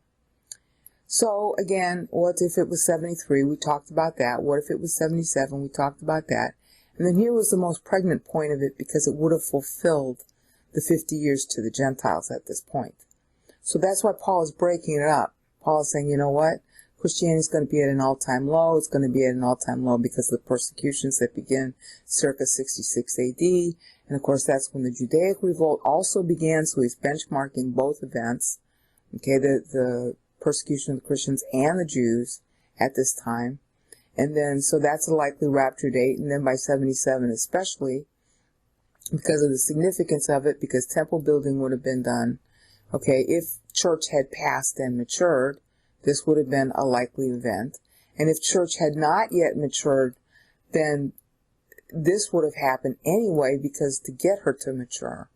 In other words, this 7 is occurring. The rapture always occurs because of apostasy among Christians.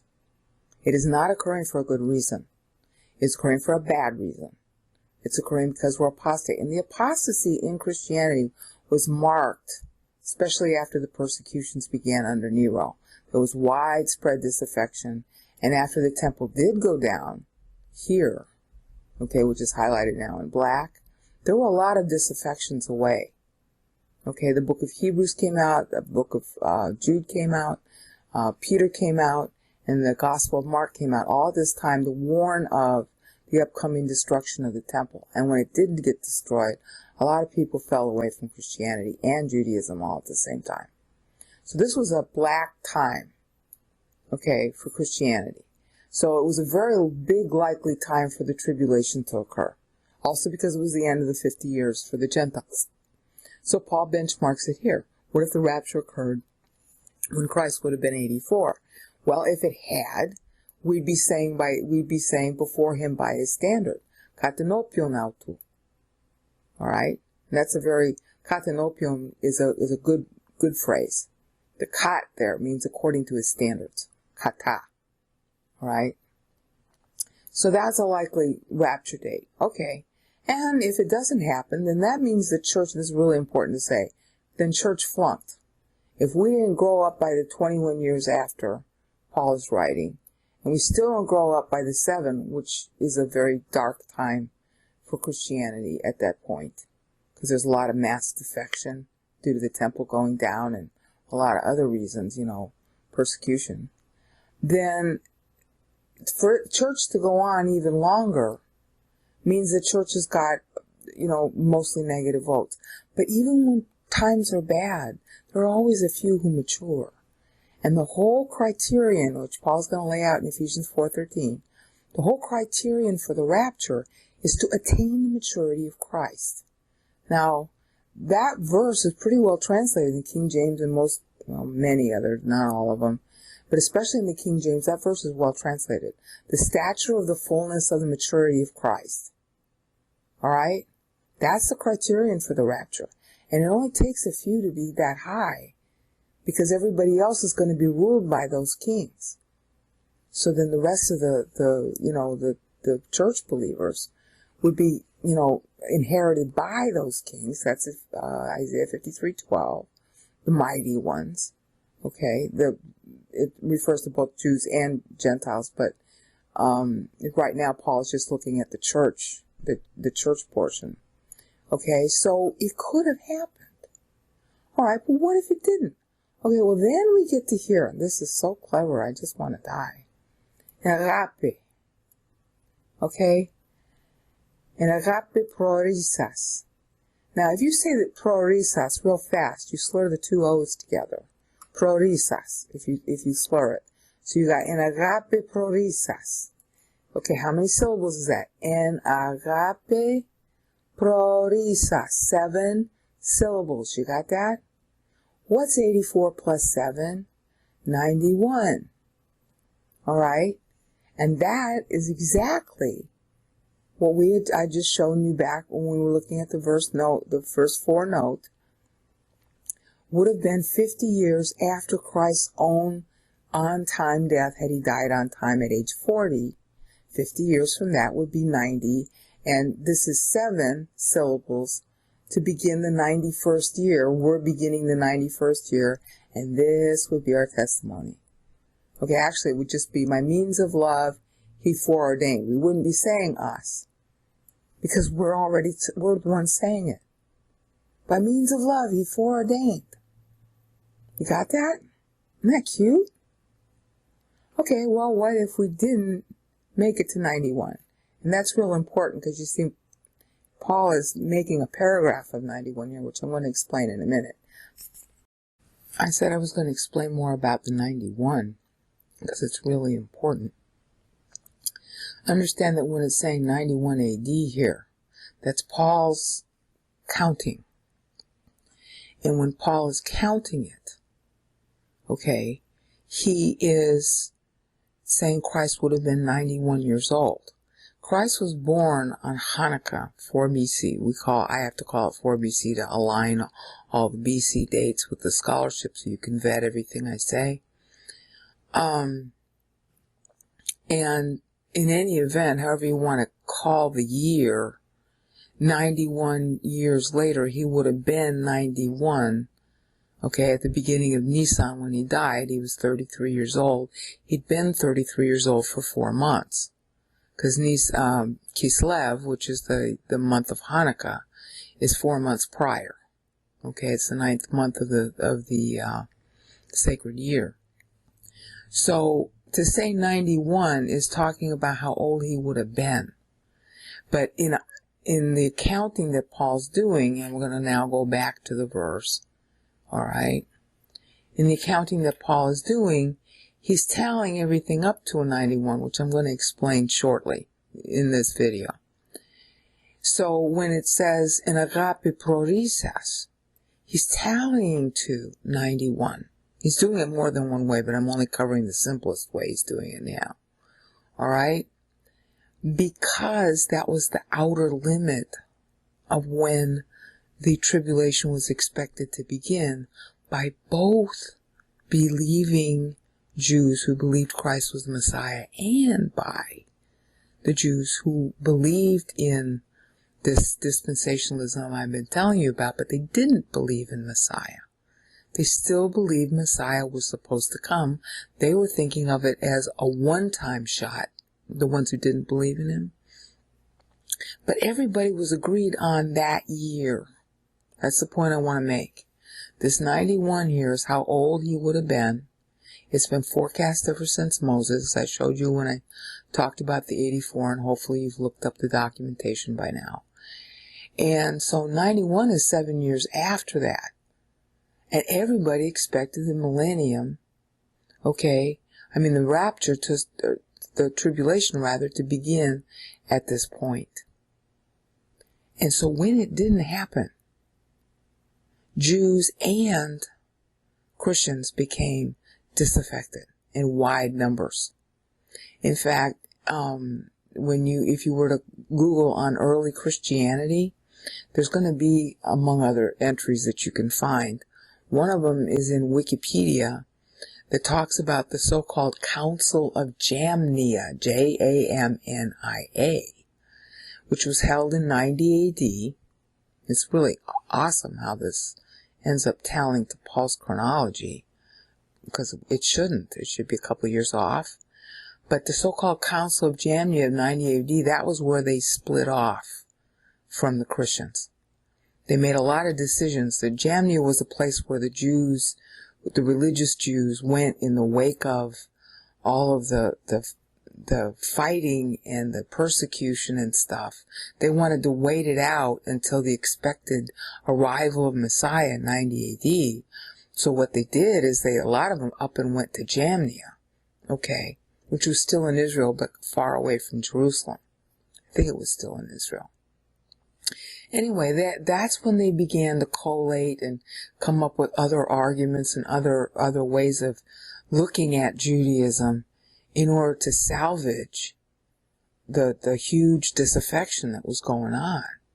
This really upset the Jewish world. Christ coming and going. It split everybody. Because the scripture is so clear that it had to be him. And it was very upsetting to the religious Jews who didn't believe in him. And so they were trying to figure out how to retool themselves. By the same token, the Christians who were waiting for this, the 66 to occur, nothing happened. It's just like the Campingites today. Camping made like 6 predictions. They all turned out to be wrong. And these predictions aren't wrong. They were all potential dates. But you know what? If you start expecting it's 66, you get disappointed when it doesn't happen. Then 73 and the temple goes down, nothing happens. 77, nothing happens. Meanwhile, people had already gone to Jamnia, those who didn't believe Christ was Messiah, and even some who did. And they were trying to figure out how to retool Judaism. So you had mass disaffection of both Jews and Gentiles, and then those who were still trying to be faithful, but thinking that somehow they must have misread Scripture. Well, they did misread it. They misread the fact that, hi, we're now on church time, and you can't predict these numbers anymore. And that's what Paul is setting them up for. I mean, because Paul's writing long before this happens. When Christ would have been 56, and he's telling them, hi, when Christ is 91, guess what? I'm not even going to benchmark the 91. I'm going to benchmark it as 94 to make a point of the fact that the deadline is going to be missed. See? This was the last one he benchmarked. And then he skips right over 91, although you can read it embedded in here. Christ is pregnant with everybody on the cross. Alright, so it's cute here that he does it this way. But in terms of the ending meter, he skips right over to 94. He's warning them in advance, hi, don't expect the rapture to occur on the old schedule. Ain't gonna happen. Because church isn't gonna mature. And by benchmarking it the way he does, with the expected dates, he's telling you why church doesn't mature. Same reason as with the Thessalonians. When you read him talk about, the rapture with the Thessalonians in 1st and 2nd Thessalonians. The 1st Thessalonians, he's telling them the timeline. And no, you can't predict it. And the 2nd Thessalonians, he's upbraiding them because they're all hung up on, well, how come the rapture is going to happen the way we want it to happen? Yeah, and the Jews were thinking the same way, even when they didn't believe in Messiah, because the second 2100 was supposed to begin in what I'm calling 94 AD, but obviously I'm going to have to retool my timeline. Okay? So Paul skips right over the real expected date. And in the Council of Jamnia, which was a series of councils, okay? It's like every year they had a meeting and they tried to decide what they were going to do. And in the 90 AD Council, which you can find if you Google on early Christianity, and you'll find a Wikipedia entry on early Christianity. If you read that, you'll find them mention the Council of Jamnia in 90 AD. Okay, and I don't know where they get that, but it was kind of odd that they had that number. Like, I can tell it from the Bible. I didn't really need to see that, but, it's helpful. So this is when Christians really went south, and this is when the Jews really went south. This is how come they reinvented the meaning of God to be one person.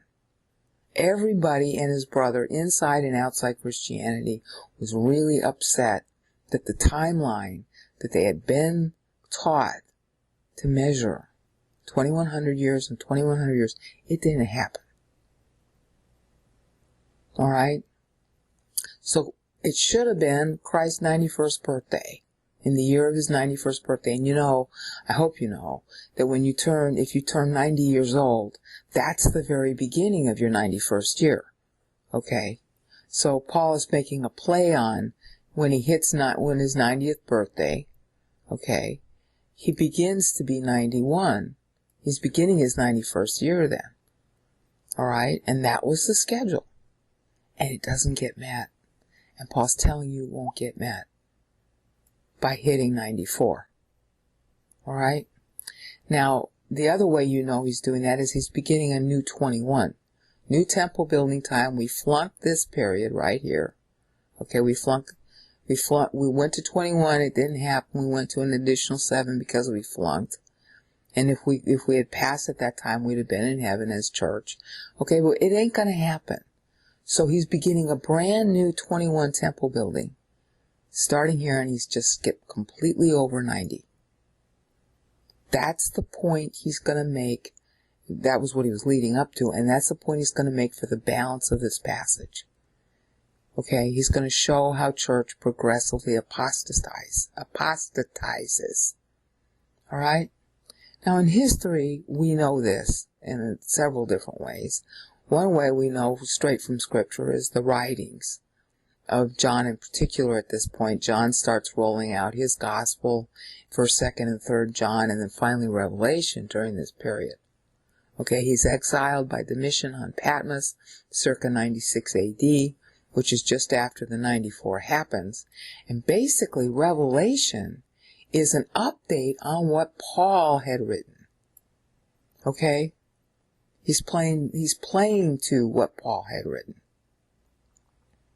Alright, he's explaining, okay, this is why the rapture didn't happen, and we see in Revelation chapters 1 through 3 the sad record of church. How apostate church had become. Alright? And unfortunately, and I have to say this, all those so-called church fathers were all of them apostate. They had stopped believing in the rapture. You can see that from their own text. And I'm not really sure the names of the people, like Justin Martyr, Ignatius, and all that. I'm not sure at all that those people actually wrote those books. Okay, they're they're horrible. They're full of self-righteousness. They're full of self-praise. And that makes it sound more like somebody else slapped their name on a book and wrote the book as an honorific of those people. So maybe, like Justin Martyr was a good guy, and maybe Ignatius was a good guy, but they didn't write like that if they were good guys. You don't write a letter praising yourself if you're really spiritual. Somebody else does it for you.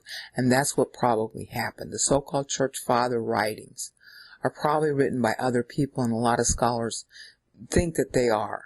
They're trying to figure out, over the last, couple thousand years, they've been trying to figure out how much of each of those so-called church father books were really written by church fathers versus somebody else writing it about the church fathers.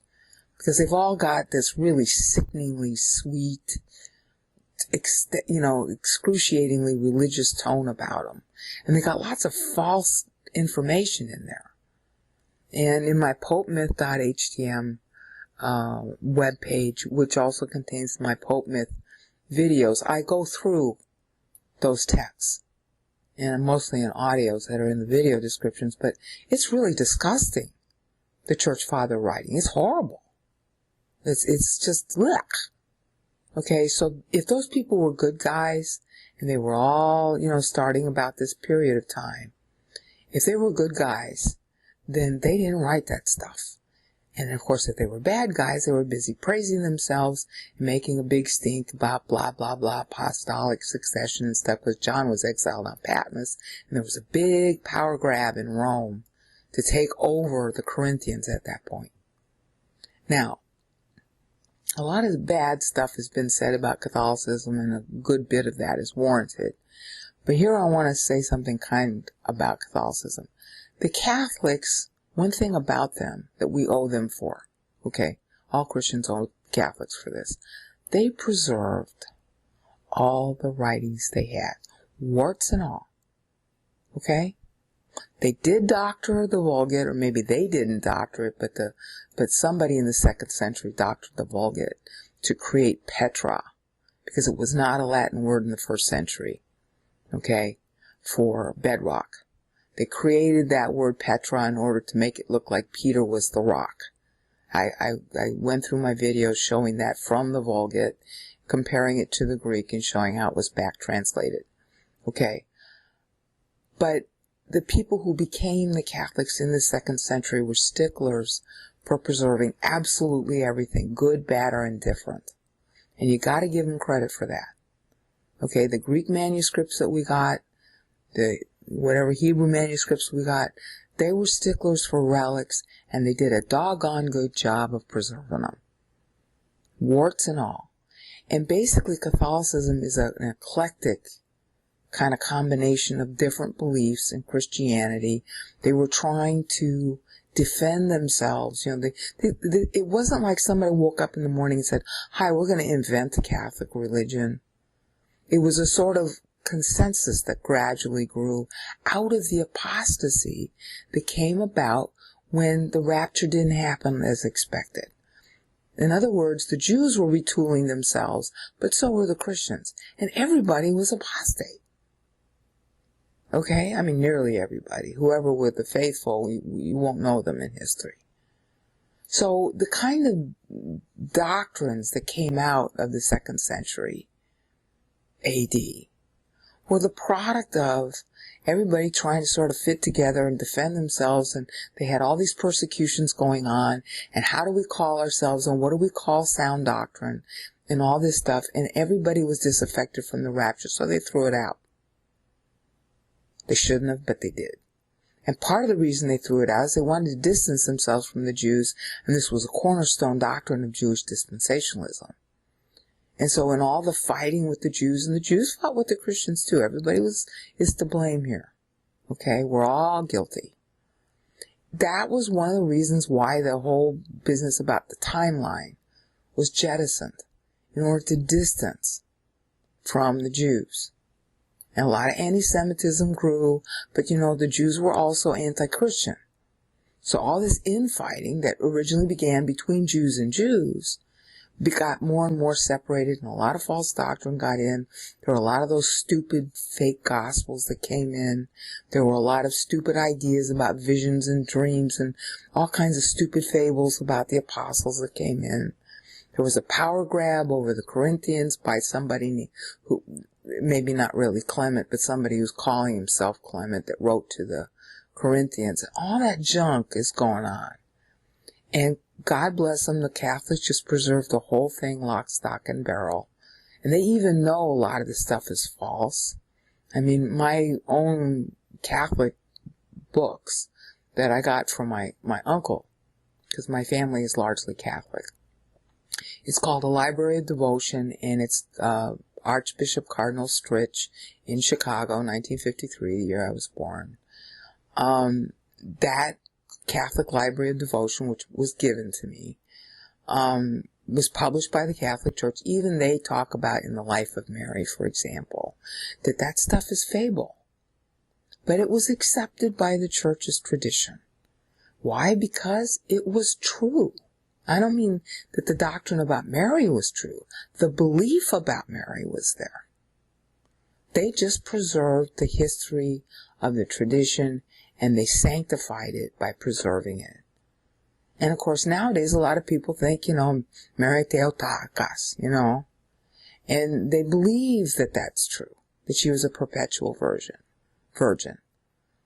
But, the Catholics in the know that that was just a story that got passed on and became tradition and became accepted because it was tradition, not because it was actually true. All right? So before you go on saying that the Catholics are the whore of Babylon, bear in mind, everybody was a whore in those days. That's exactly what Revelation 17 was about. Christianity was politicizing in this period as an attempt to self-defend against the Jews, against the Romans, against others who differed with them in their particular brand of heresy. Everybody was a heretic in these days. And the Catholic flavor of it just became politically dominant in the final analysis. And Paul's actually going to trace that here. But before you go blaming the Catholics, understand everybody was like this. It's just a question of which brand of apostasy got political control by 300 AD. All right? And Paul is telling that story when he says, hi, you flunked here, so we're going to start the 21 over. And by the way, you're going to skip over the expected old date because you're going to be apostate. We aren't going to be saying in agape pro risas because we ain't going up. There ain't going to be no rapture. And in fact, we're going to stop believing in the rapture at this point. He skips right over to it. And this is why John's books got written, to tell you, hi, you're apostate. That's chapters 1 through 3 of Revelation. Chapter 4 is the actual rapture event, but it's undated now. It's just two doors. A door opens and a door closes. Okay? Christ says, come up here. That's the same as 1 Thessalonians 4:17. All right? He doesn't come down. We go up. And then chapter 4 is the, title deed of the earth, ceremony of the Lamb. And that's the rapture, and that's what kicks off the tribulation. There's this big parenthesis in Revelation 4 until Revelation 7, which begins the accounting on earth of the tribulation. But chapters 4 through 6, in Greek drama style, first set up the prologue of what's going to happen. and the cause of it, which is the title deed ceremony in chapter 4. Okay, and then you got the historical trends, which also apply during church in Revelation 6, and then Revelation 4 and 5 is the explanation as to why those trends are what they are. And then Revelation 7 is the sealing of the 144,000 Jews. That's the actual tribulation beginning on earth. It's a parenthesis that's taking you back full circle to Revelation 4:1. So those two chapters are simultaneous. But since, John is writing out the text, he has to first set it up in Greek drama style and then bring you back full circle to the same event. So Revelation 7 and Revelation 4:1 are beginning at the same time. Okay, but he has to tell the parenthesis first, and then he takes you back to that same day. So the tribulation beginning is not dated. John is writing it at the time that it should have begun. So right then and there, that ain't going to happen. And you know why in chapters 1 through 3, churches apostate. Some of them were good, but most of them were bad. So that's how Revelation plays out. Okay, so John is writing back to this very period that Paul is talking about. And Christ would have been 91 here. And if you go back and look at Psalm 90, verse 5a is 7 syllables long. Verse 4 had ended at 84 syllables. So everybody's tying back to Psalm 90. 84 and 7 is 91. Christ would have been 91. This is when the rapture should have happened at the outside, based on the Mosaic law. And when it didn't happen, everybody got disaffected, and everybody got really apostate from this point forward. So now Paul starts us over and says, okay, you flunked. We're going to start a new temple building period at the 21. Okay? So, if during this 21-year period, which started in 94, really starts here, and agape prorisas gemas, okay, then you got another 11 syllables, and it ends here at 105, which is divisible by 7. Now, if church had, at that point, matured, and now Paul is explaining, of course, that it's a problem, we might not, then this would be our testimony. Look at this. That's what we would be saying up in front of Christ. Into his heirship. In other words, in Revelation 4, it's a big ceremony of what everybody's saying. This would have been us talking. Okay? And John doesn't mention it in Revelation 4 because it's already been mentioned by Paul. So people alive during this 21 years are going to be remembering what this is and saying, okay, this could be our future. The rapture can happen tomorrow. I'm in his heirship, and if it doesn't happen, by means of love, he still foreordained us. See? And going through the persecutions, which at this time was pretty severe. Okay, this was a big period of persecution under Domitian. Well, actually, Domitian would die about 96 AD. But after him, it still continued. Okay? And it sort of slacked off. In 96 AD, Nerva came to power after Domitian, and there was a sort of brief respite with that, because Domitian's persecution had been so bad, especially for the Jews, well, actually more for the Christians than the Jews. Nerva set up attacks against the Jews, but the Christians were exempted from it. So this was kind of where there began to be a differential between the Jews and the Christians. Okay? But the persecution of both groups was still going on because the people didn't like them. Christians were saying only their version of God was the right one. The Jews were saying the same thing. So Christians and Jews were persona non grata in the Roman Empire. And that's when you have all that stuff attributed to Justin Martyr and, Ignatius starting up here. Okay? And the timeline fits. I mean, you can just go look up the dates. All right. But if you were alive during that time, you would be clinging to this as a promise. Well, if the church raptures now, he foreordained me, I'll keep on going. And, while you're going to the lions or whatever was happening to you under persecution, you'd be claiming this as your promise. See, because Paul had set it up. Each segment, here's what you can know. Each segment, this is characteristic of your time. All right? So you would claim that as a promise. Part of your doxology. You would be claiming this as a promise. Because the rapture really could have happened then. All right? Now, Paul is also telling you that it probably won't happen. All right? 21 is allotted for temple building, but guess what? He's trying to tell you, what? We're going to flunk.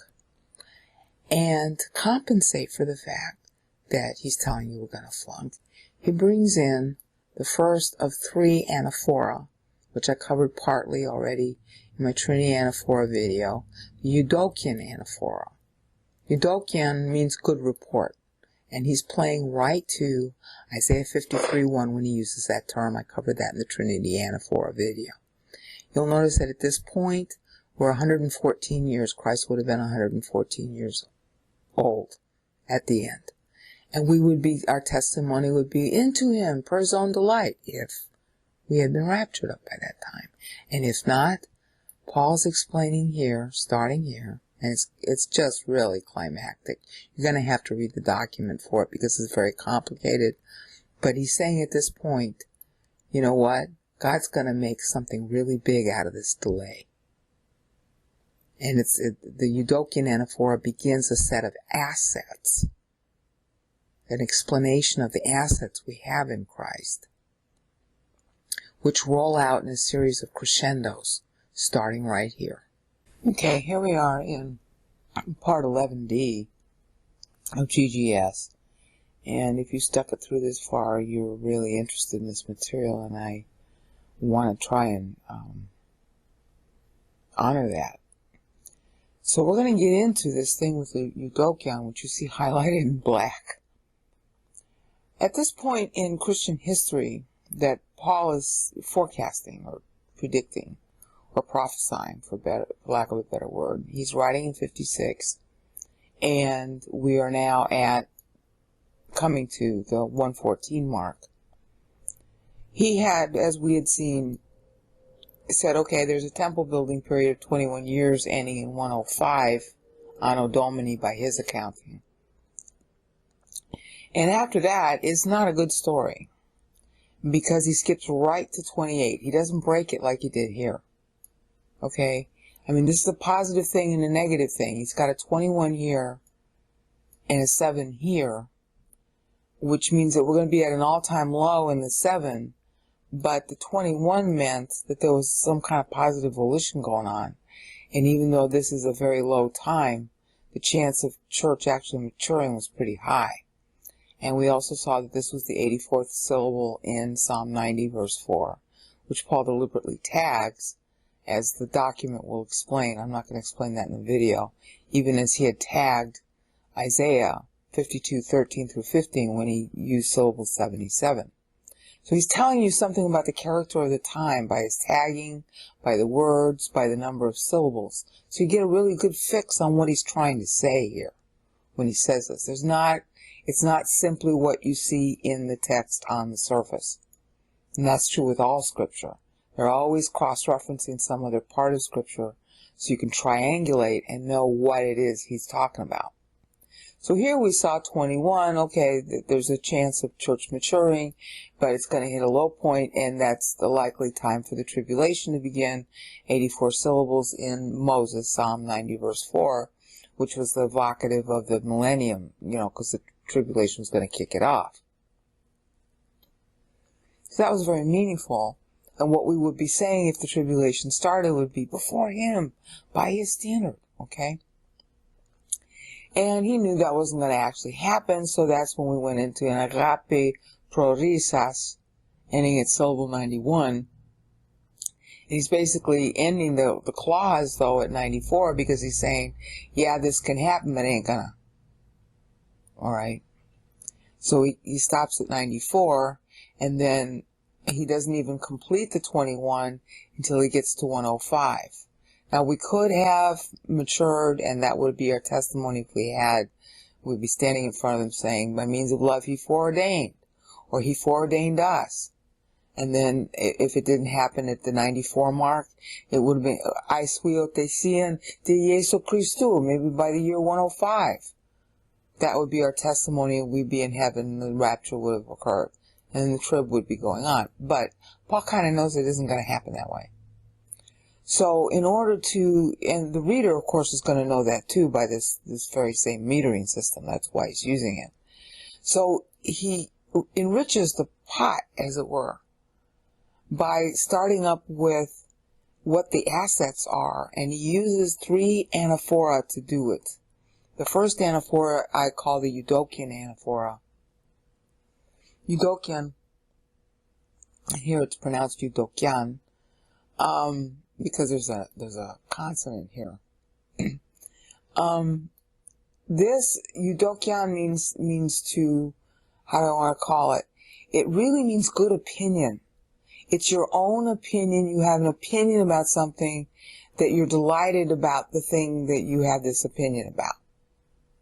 Okay, so I translated delight, and it's on purpose because Paul is building up to a quotation of the LXX, Isaiah 53:11, 10 and 11, where in that particular version of Isaiah 53:11, it uses the verb bolete, and bolete means he delighted. Okay, and it's used twice, first for God the Father, then for God the Son. And that's a good translation of chafetz in Hebrew of Isaiah 53:10. And the LXX gets split up into 2 verses. But the point is that this is what he's playing on when he says Eudokian. Alright? So he's getting ready to introduce some assets here, and sotto voce, he's saying, hi, I'm sorry, but the period from 105 forward ain't good in Christianity. And it's not. If you were to go look up the history of early Christianity, you would find out that this was the time, the 2nd century, what they call the 2nd century, because the 1st century begins with 0. The 2nd century of Christianity was a time when everybody was backbiting each other. Everybody was calling everybody else a heretic. Because they, as I said when I closed out episode 11C, everybody got disappointed that the rapture didn't happen when it was supposed to right in here. It didn't happen. Even though Paul's telling everybody, 50 years in advance, I ain't gonna play, they were still ticked off. There was mass disaffection among the Jews because the Jews were all expecting that date also. And so there was this huge, everybody trying to redefine what is Judaism, what is Christianity. And this is where the apostasy goes just ballistic. It was bad before in that very last generation. But it was even worse afterwards. And that's why John had to write Revelation, as I explained in 11C. But after this point, it gets even worse. Everybody splits into his own little sect or his own little version, and everybody's calling everybody else a heretic, and it's a big power grab. And I explained that that's how what we call Catholicism got started, but understand it could have been any one of those sects that got political dominance. Don't just single out the Catholics. Look at the whole picture. Alright, they ended up getting political dominance. Alright, but everybody was a heretic. And everybody was calling everybody else a heretic. It was horrible. It was absolutely horrible. And if you look at the writings of the so-called church fathers, you'll see this. I don't care if you're looking at the Greek Orthodox, or if you're looking at the Roman Catholic, or you're looking at somebody else. There was every single kind of version of idea that was goofball. This is when all those fake gospels came out, all the lurid stories. I mean, it was Mad Magazine Christianity. That's what it was. And Paul's basically letting you know how it is not going to work. He caps it off here at 21, temple building. And after this, he goes straight to 28. He doesn't even break it up anymore into 21 and 7. He goes straight to 28. Now I want you to notice something. 28, and 21 is 49, and 49 is the number of missed sabbatical years that Israel incurred.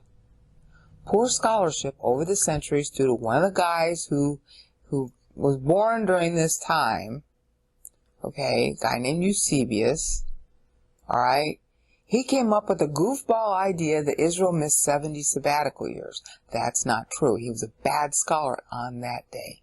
Sometimes he was a really good scholar. He was a real bad scholar on that day. And everybody's just been following what Eusebius said ever since. Yeah, 'cause he was a scholar and he's old and we have to respect him, so he must be right. No. Israel missed 49 sabbatical years. Daniel date lines Daniel 9:4 with 49 syllables to tell you he's praying in the 49th year after the temple fell. Just like Paul's telling you he's writing in Christ's 56th year. So anybody who counted syllables in Daniel 9 would know how many sabbatical years were missed, because it would have been the convention for Daniel to measure from temple down. That would have been the proper date line for him to use, just like it's proper for Paul to use a date line of how old the Lord would have been. You know, that's the context. Paul is an apostle of Jesus Christ. So how is he going to date his letter in terms of Jesus Christ? Daniel is a slave under the Babylonian Empire as a result of the temple falling. So how should he dateline what he says to God in light of the temple falling? It's real simple. Duh. Okay? So there were 49 missed sabbatical years. That was the symbol of Israel's failure to vote for God. So what is Paul cleverly doing here? 49. Why? Because Paul is patterning his meter after Daniel. He's playing Daniel for church. He's doing for church what Daniel did for Israel. And that's why verses 15 through 23 are a prayer. But he's setting up the prayer. Okay? Daniel metered his prayer. Paul meters the setup instead of the prayer. 49. Warning, Bill Robinson. We are apostate. So he is highlighting Christian apostasy right here and right here. And then to add insult to injury, he adds a 14 clause here. 14 means danger time. 14 means nexus. 14 means time can go very bad or very good. And when you add up 21 and 28 and 14, you get 63, and it means vote short. And that's paralleling what Isaiah had done in Isaiah 53:9 through Isaiah 53:10. Vote short. Isaiah 53:10 and Isaiah 53:11 are also 63 syllables. Vote short. You see how Paul is playing to specific passages? Well, maybe you don't see, because I've been working on this for 7 years, and to you this is all brand new. But if you go look at those passages and their syllable counts, and the content, especially the content compared to this, you'll see how antiphonal it is. Antiphony is a style of response. A stylized form of dramatic response between one side and another side, and it's preserved today, unfortunately, for the most part, in liturgy. Paul's not being liturgical. He's just using an ancient Hebrew mechanism of how do you want to call it, rhetoric, which is all over the Psalms, all over the prophetic writings. He's back and forth. He's one side. And he's quoting, in essence, by using the meter, he's quoting what Isaiah had said in his 63 syllables. He's quoting what Daniel had said in his 49 syllables. In that first 49 syllables, Daniel's basically saying God is right and we're wrong. And so Paul is feeding that into his text here. Yes, we are heirs. We are in his sonship. That's what the text says. Underneath, we're not good heirs. We're not good kids. We ain't learning what our master did. Okay? So from 105, then you got 114, then you got 121, and then especially 133, which I'm going to get to in a minute.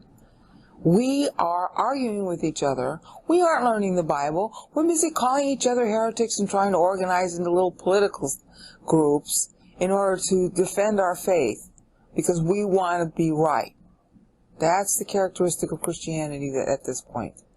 And you can see it in the Church Fathers. It's completely disgusting. If you look at any of the writings of that period that are allegedly by Christians, it's just completely disgusting. It's full of lies, it's full of rumors, it's full of goofy stories, it's full of dreams and visions and all kinds of, slapstick stuff. And just dripping with self-righteous religiosity. That is not the religion that Christ founded. That's just junk. Alright, so that accounts for the fact that Paul is using 49 here. Alright, and 63. Now when he gets to syllable 133, he again tags the prior passages in Daniel, Isaiah, and Psalm 93. Okay, Psalm 90, and in Psalm 90. Now, though that's really complex, what he tags and how he does it, so I'm going to ask you to read the document on that, which you can find here in the Paul's chronology section. Okay, he starts talking about the 133 here. See that right now that's on page 72. Page number may change, but the section number you saw, that all you have to do is just click on this Paul Chrono link and you go there. Alright, and I talk about the 133. There's a lot to say about it, especially in Isaiah. And then down here, where I go through some of the history of church, these are the verses that talk about the 133.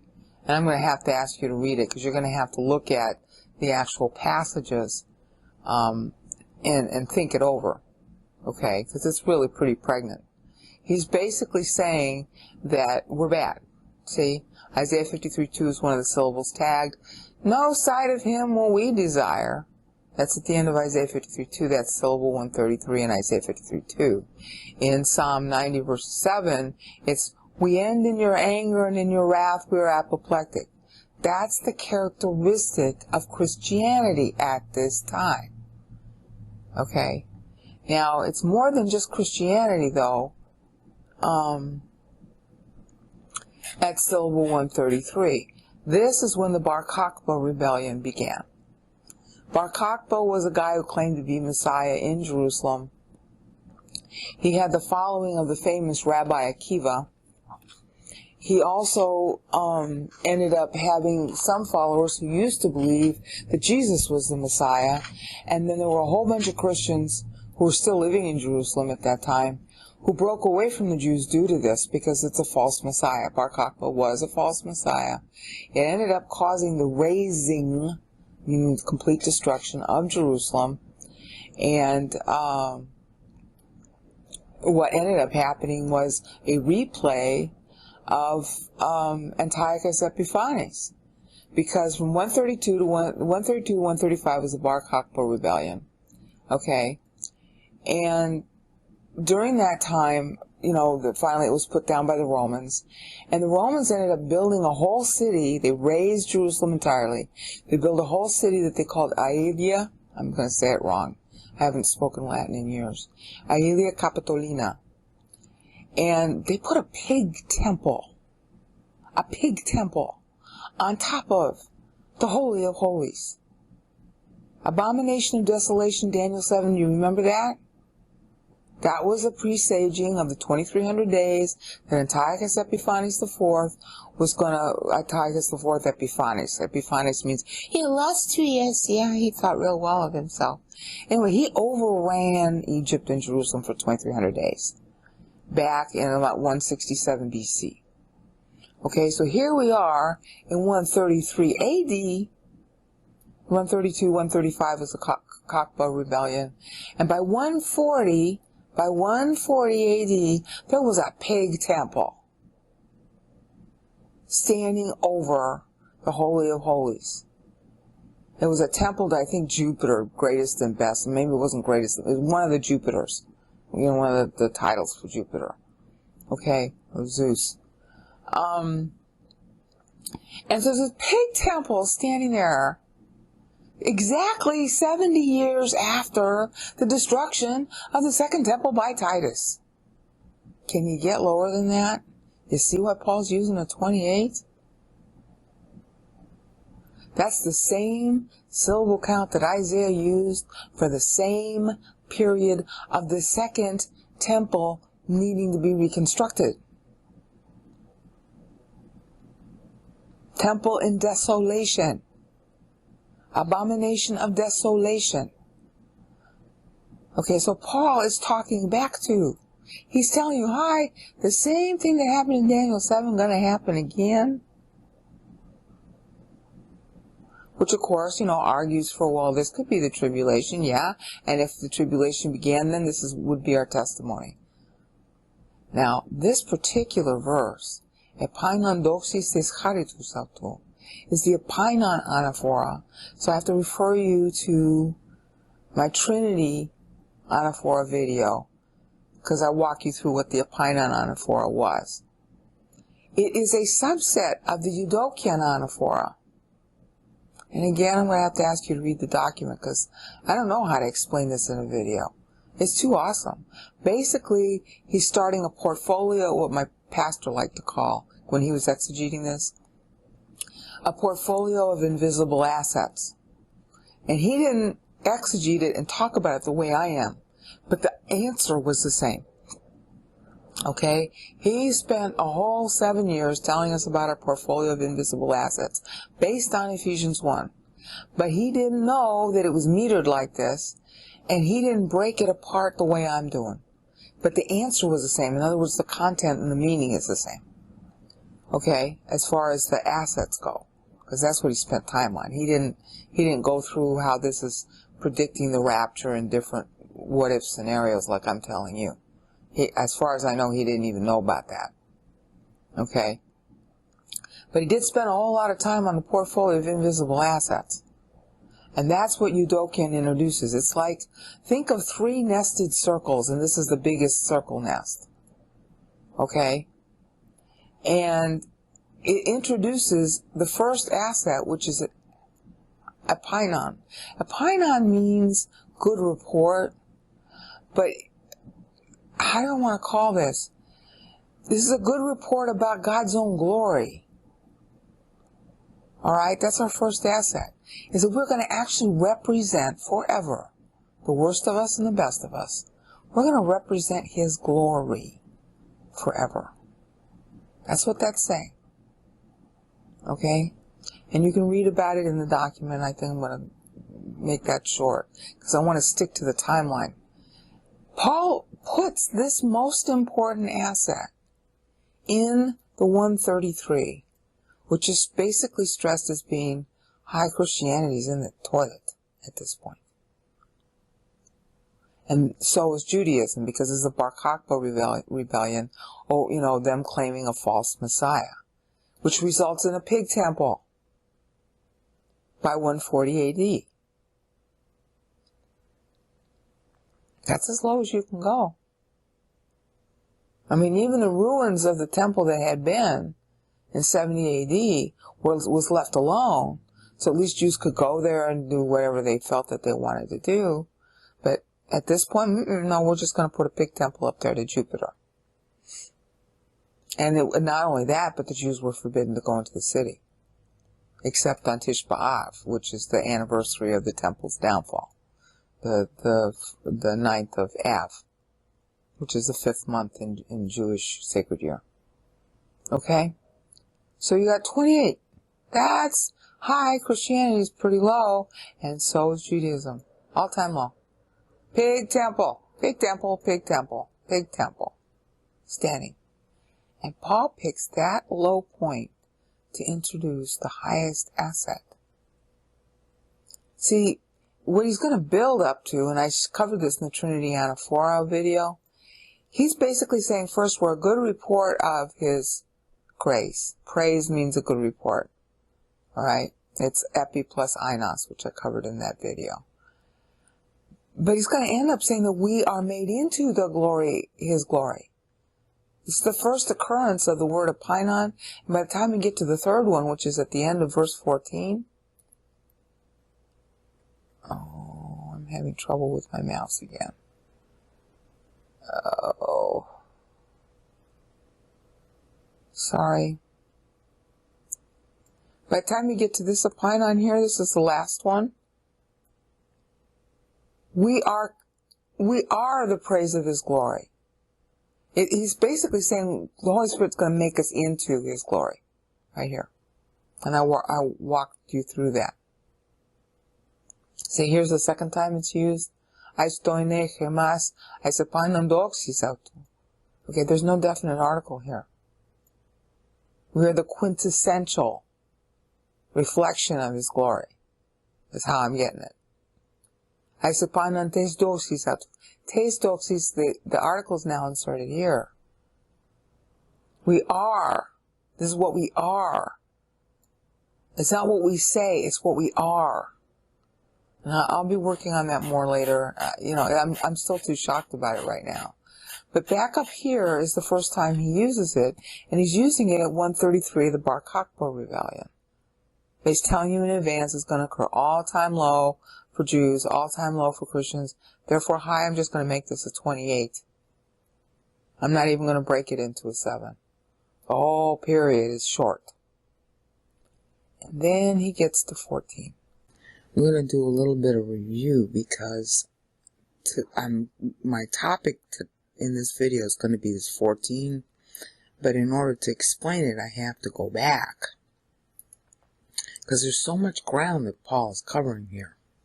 So let's go back to the 94. As you probably remember by now, Paul ends the verse with the 94 syllable to deliberately say, hi, we're going to be in trouble. And this temple building at 21 is going to miss the originally scheduled deadline of the 91. And there's more to the 91 too that I have to explain. So he ends it here at 94. Now, as you've probably gotten the impression by now, and hopefully you've looked at some of the documents to realize what Paul's doing, these words here have a lot more behind them than what they appear to be on the surface. There's a context beneath this. And of course, obviously, we expect the context to be what went before. This whole thing is the context to get to here. And it is a legal paragraph about our assets in Christ. It is a legal paragraph about how church was elected. And it is explaining why church exists. But he's putting it in the context of what the prior covenant was by benchmarking 77, 84, 73 in Daniel 9, because he's playing off Daniel, in Isaiah 53, especially here, and in Psalm 90, especially here. Okay? So when he says these things, he's basically cluing in the reader, and all the readers of what he wrote at the time did things by syllable counts, so they knew where to look. Okay, that's why he's doing the tagging. So he's saying, by means of love he had foreordained us. When he gets to 94, they're like, well, wait a minute, this is off. 91 they could trace to, and 91 had historical significance in their eschatology. But then he goes to 94, and there's nothing. Okay? So he's now saying, hi, this is church all by herself. He's also saying church is going to become apostate at this time. John writes what Revelation keyed into this verse right here. Because he's writing at the time that the tribulation should have happened and didn't. And he's writing to explain why it didn't. Okay? Now, that's our lead in back to 14. And as I had said a couple times before, in parts 11D and C, this was a time when church and the Jews became very severely upset because the timeline that they were expecting didn't get fulfilled. Okay, this black highlighted part would have been 91 when Christ had entered his 91st year as a human. And that was when the rapture was supposed to occur, the tribulation was supposed to begin. And it didn't. So it was mass disaffection, mass retooling of what Judaism meant, mass retooling of what Christianity meant, and the apostasy was unbelievable. And basically what happened, and you can read it, like I said, in the church fathers of any kind, or any writing of the period, not just them. Everybody was, going into his own little group, and everybody was trying to claim that they were taking over from the apostles. Now, the Bible tells us that the last appointed apostle was Paul. And that's in 1 Corinthians 15, verses 1 through 10. Ain't nobody after Paul. The last living apostle was John, who writes at this time the last book of the Bible. So you have to be apostate to claim any kind of mantle from the apostles, because the apostles, as Paul tells you in 1 Corinthians 15, 1 through 10, are appointed directly by God. You had to see the risen Christ to be an apostle. So anybody claiming authority from the apostles, i.e. apostolic succession, is apostate. Completely and utterly, disgustingly vile apostate. They're claiming an authority from God they do not have. Now, does that mean they're not allowed to teach? No. If you have an authority as a pastor, you got that from Ephesians 4. So anybody who claims he's an apostle is a fat liar and just as apostate as the people of this time. And that's the kind of apostasy that broke out at that time. Two things basically happened. First, you got the rapture date not being met, the tribulation not beginning when it, was scheduled. So everybody got all ticked off and all pissy with God. And then the second thing that happened is God stopped the apostles. John was the last one. He was about 100 when he wrote this, Revelation. And he's the last guy that lived. So there were no more apostles. Why? Because everybody's apostate. God doesn't send out anymore. Nobody else saw the risen Christ. John was the last guy alive who did that. And because everybody was so apostate, and besides, John closed the canon with Revelation. And this is when you have arising all these power grabs. You got Clement, whoever Clement really was, writing the Corinthians, and the Corinthians knew there was no such thing as apostolic succession, because Paul had written them 1 Corinthians 15, verses 1 through 10, and they weren't having any of it. They weren't listening to whoever this jackass Clement was, with his verbal diarrhea, the most sickening letter I've ever read in my life. He just goes on and on and on and on with his scriptural diarrhea. He's thinking that he's holy for quoting so many verses. He's really gross. If I ever meet that guy in heaven, I'm going to punch him in the nose. Alright? That was just typical of the period, though. It wasn't just him. They all are like that. Just read any writing of that period. Everybody's trying to insert himself between God and you as the authority over what the Bible, how the Bible ought to be interpreted. Only God is the authority. Only the Holy Spirit is the teacher. And yes, he deploys pastor teachers. That's what Ephesians 4 is going to say. Paul's leading up to that here. But they're pastors and teachers. They are not ecclesiastical authorities. Now, if some group of pastors want to have somebody over them as their superior, well, that's up to them to decide. Ephesians 4 doesn't prohibit it. But there is no such thing as a pope. There is no such thing as apostolic succession, period, over and out. Bible's very clear about that. But everybody and his brother was trying to claim they were the successors to the apostles. So they threw out the rapture doctrine, and they threw out what God had written in 1 Corinthians 15, verses 1 through 10. Hi, the last apostle was Paul, and there ain't none after him. That's how apostate it was. That's why Paul is using a 49 here. Okay? Just as bad as Israel was that warranted her temple going down. Church should have gone down. That's what you're being told here. Okay? Now you'll notice that this 28, culminating with the 49, 21 plus 28 is 49, that ends at 133. And as I explained in 11D, that was when the Bar Kokhba rebellion began. The Bar Kokhba rebellion ends about 135, really, but I can't say it right. Aelia Capitolina was built about 140 AD. Okay? And that was done under Hadrian, I think. This is the period of the Antonine Caesars that began here. This was when Nerva came to power 96, just after Domitian died, just after John wrote Revelation. And this is the period of the Antonine Caesars.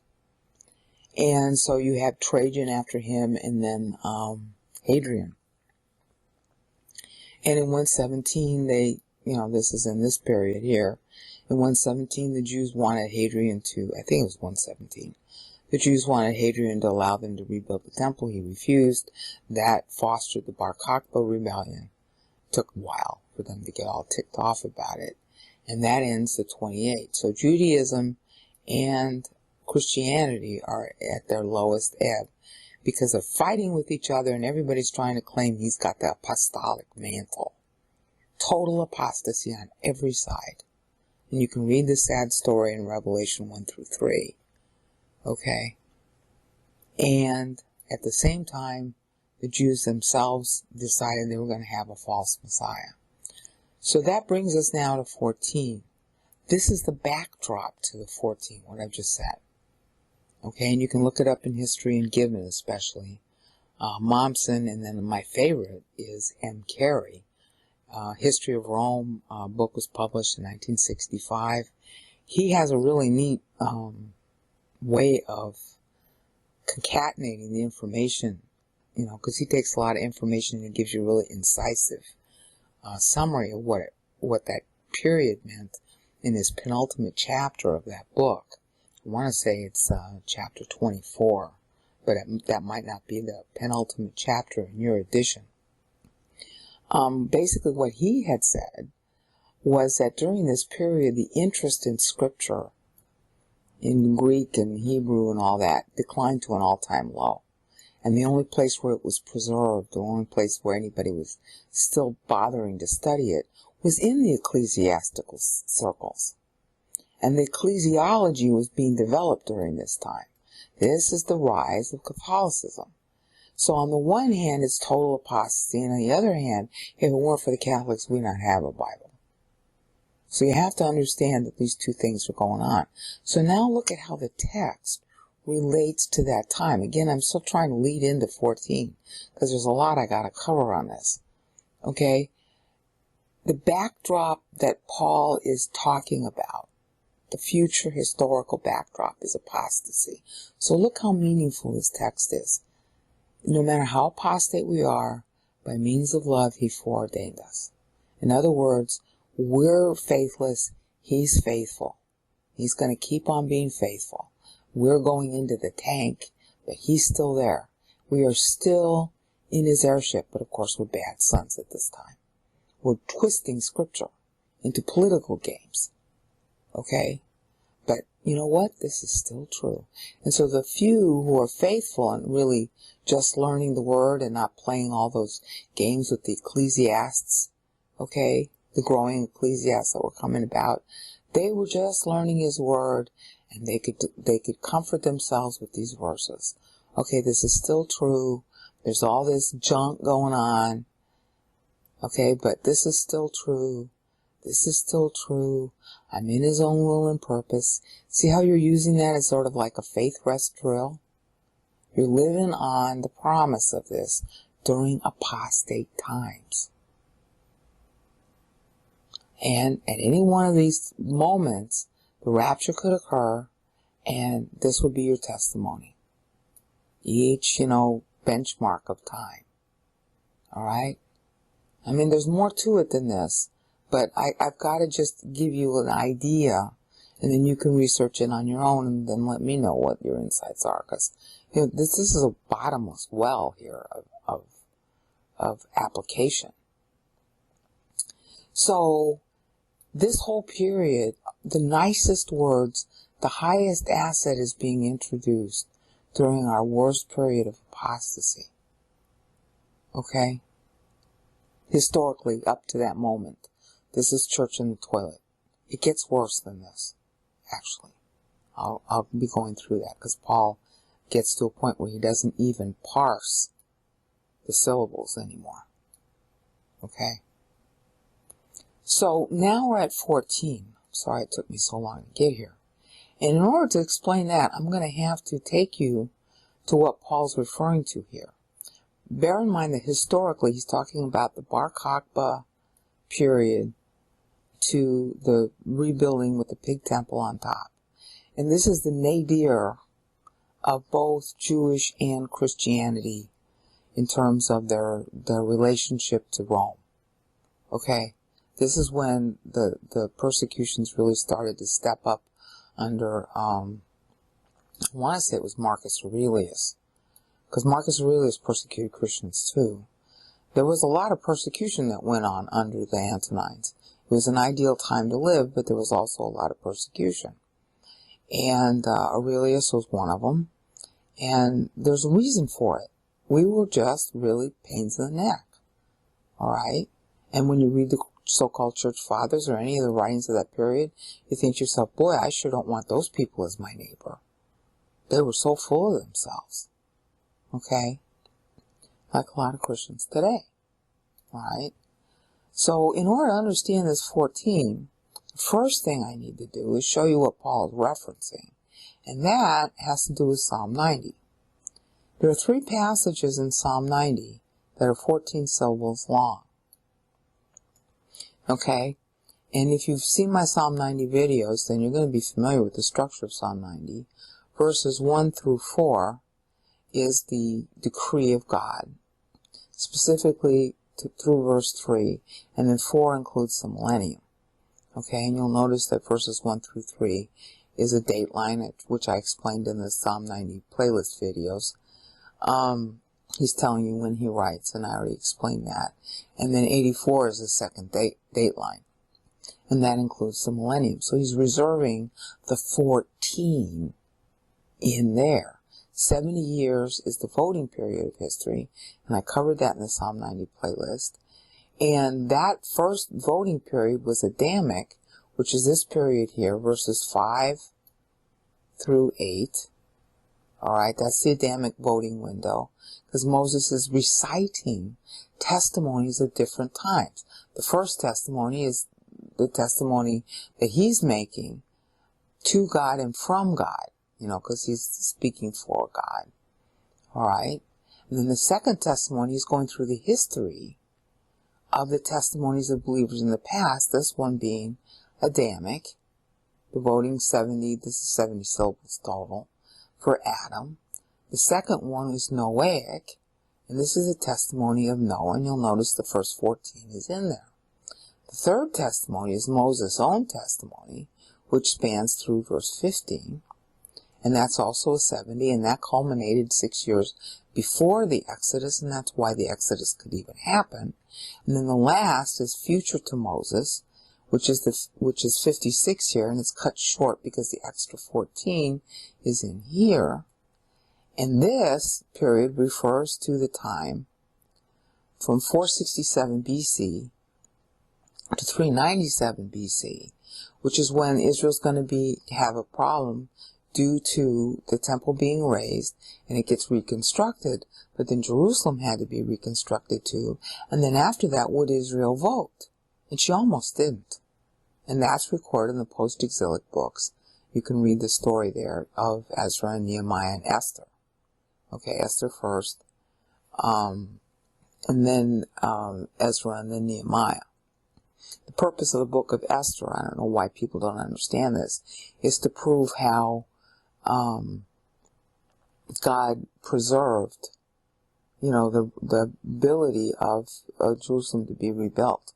If it weren't for Esther, there wouldn't have been a rebuilding of Jerusalem. Okay? Because that was a threat to the continuance of the temple afterwards. Okay? So, anybody can read that story and figure it out. But anyway, that's the structure of Psalm 90. So now, Paul is using 14 to specifically refer to each one of these verses. Verse 11 belongs to the Noahic voting period. Verses 12 and 13 belong to the Mosaic voting period. So when Paul is talking to 14 here, he's saying that it's a critical time in history, just like it was with Noah, and the whole human race, that was a problem. Human race wouldn't continue. And with Moses, and that was the same issue there. The human race might not continue. Okay? So, the issue was, I just want to make sure I was recording. The issue was, what happened there? So that's why we have to go back and look, and I'll just translate it for you. They're very simple verses. You can look it up yourself in any translation you want. They're usually translated well enough. Psalm 90 verse 11 is saying, who knows your anger, as great as your respect that you have for your own righteousness, so goes your wrath. In other words, if you violate God's righteousness, his wrath will come on you. And of course, that's pretty pregnant for Noah to say, since he was the guy of the flood. He's making that observation. That's the justice of God in the flood. Okay? And then Moses' own vote when he was in the wilderness, that was during the 7-year historical voting period that ended 6 years before the Exodus. Right here, verse 12, he's saying, teach us to count, teach us to number our days, teach us to know what time it is, and to present hearts of wisdom before you. That's basically how the translation goes, in pretty much any translation. And then, again, remember, he's in the wilderness when he's saying this. These are testimonies. He said, return, O Lord, how long? Okay? Feel sorry for your servants. So it's these 3 verses that Paul is talking to when he uses 14. Because he's already shown us that he's benchmarking. He benchmarked up here at the 84, verse 4. He benchmarked to 63, which he's actually doing here also, at the end. Okay, because it's 63 syllables. Alright? So he's benchmarking to verse 3 also, which makes sense. Okay, because this is like return. Okay, it's all about return. So he's benchmarking this return is a command of God to return to God. And then this is Moses' vote. Please return to us, God. See how cute that is? So 14, and that's the greatest lead-in I could have, somebody must have caused me to do this. That's the greatest lead-in to 14 I could bring. It's about return. It's about nexus. It's about 7 fat years and 7 lean years. It's about a turnaround in time. See, we got something so bad going on. And so what happened at year 49? They returned to the land. God returned to them. They returned to the land.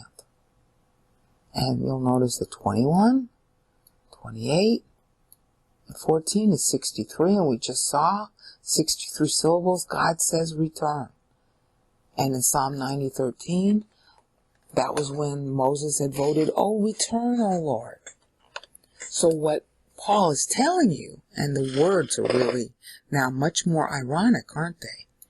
He has graced us out in the beloved. See, Moses prayed, return.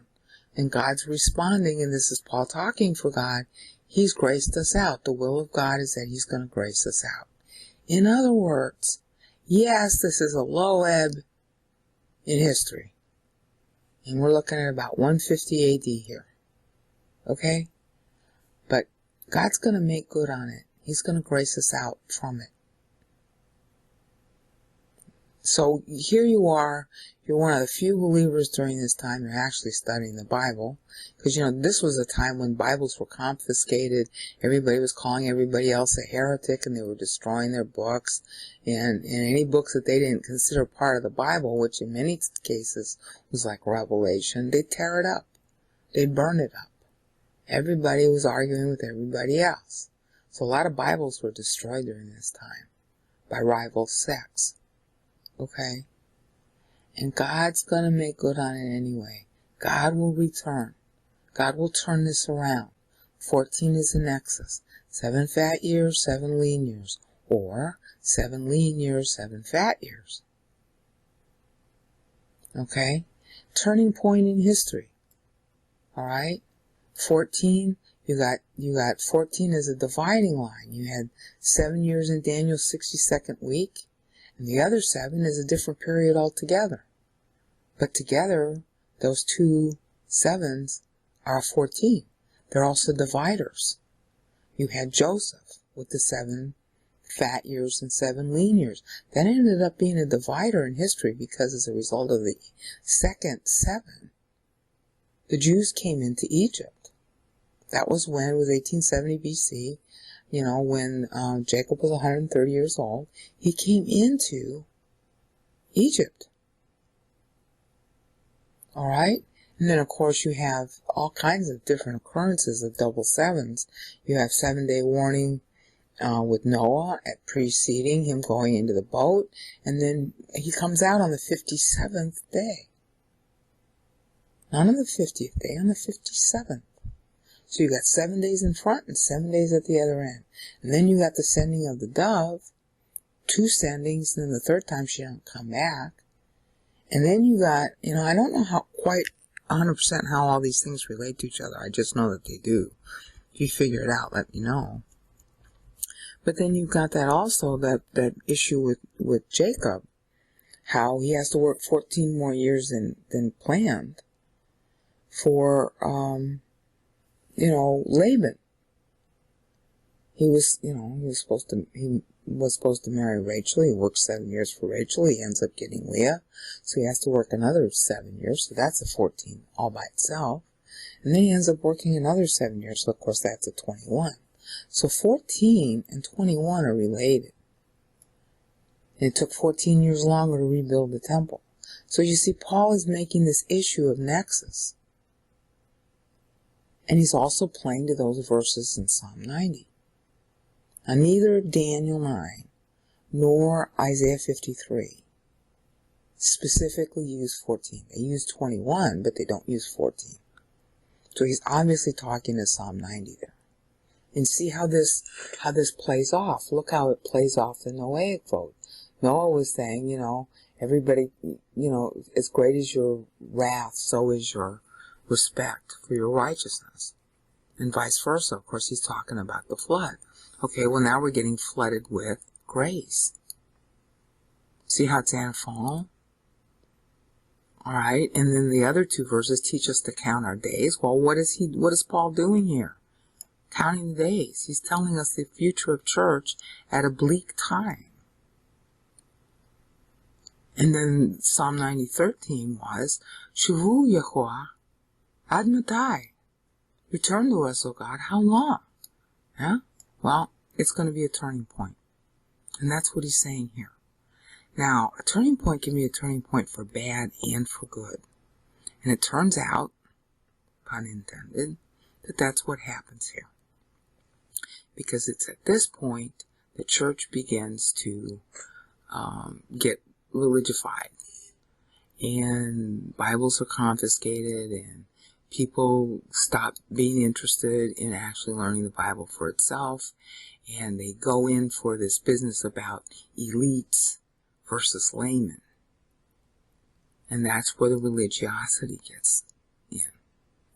But I hope that you see now that there's a lot of pregnancy inside this meaning when it's talking about this on the surface, in light of history, and in light of what Psalm 90 had to say, and in light of the meaning of 14 in the Bible, in 11F. And this time we're at Ephesians 1:6. Let me move it down a little bit. We had stopped. I want to keep that lower 28 in there. Hopefully I can. Yeah, okay. We had stopped and we were talking about how pregnant a time this is. And I keep using the word pregnant, and now I'm going to explain why. You'll notice that we had closed in 11e saying that this was a nexus.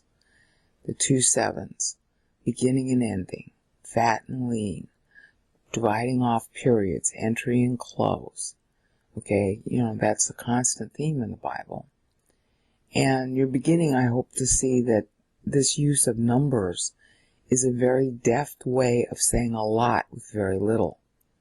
And that was important to these people because they memorized scripture orally.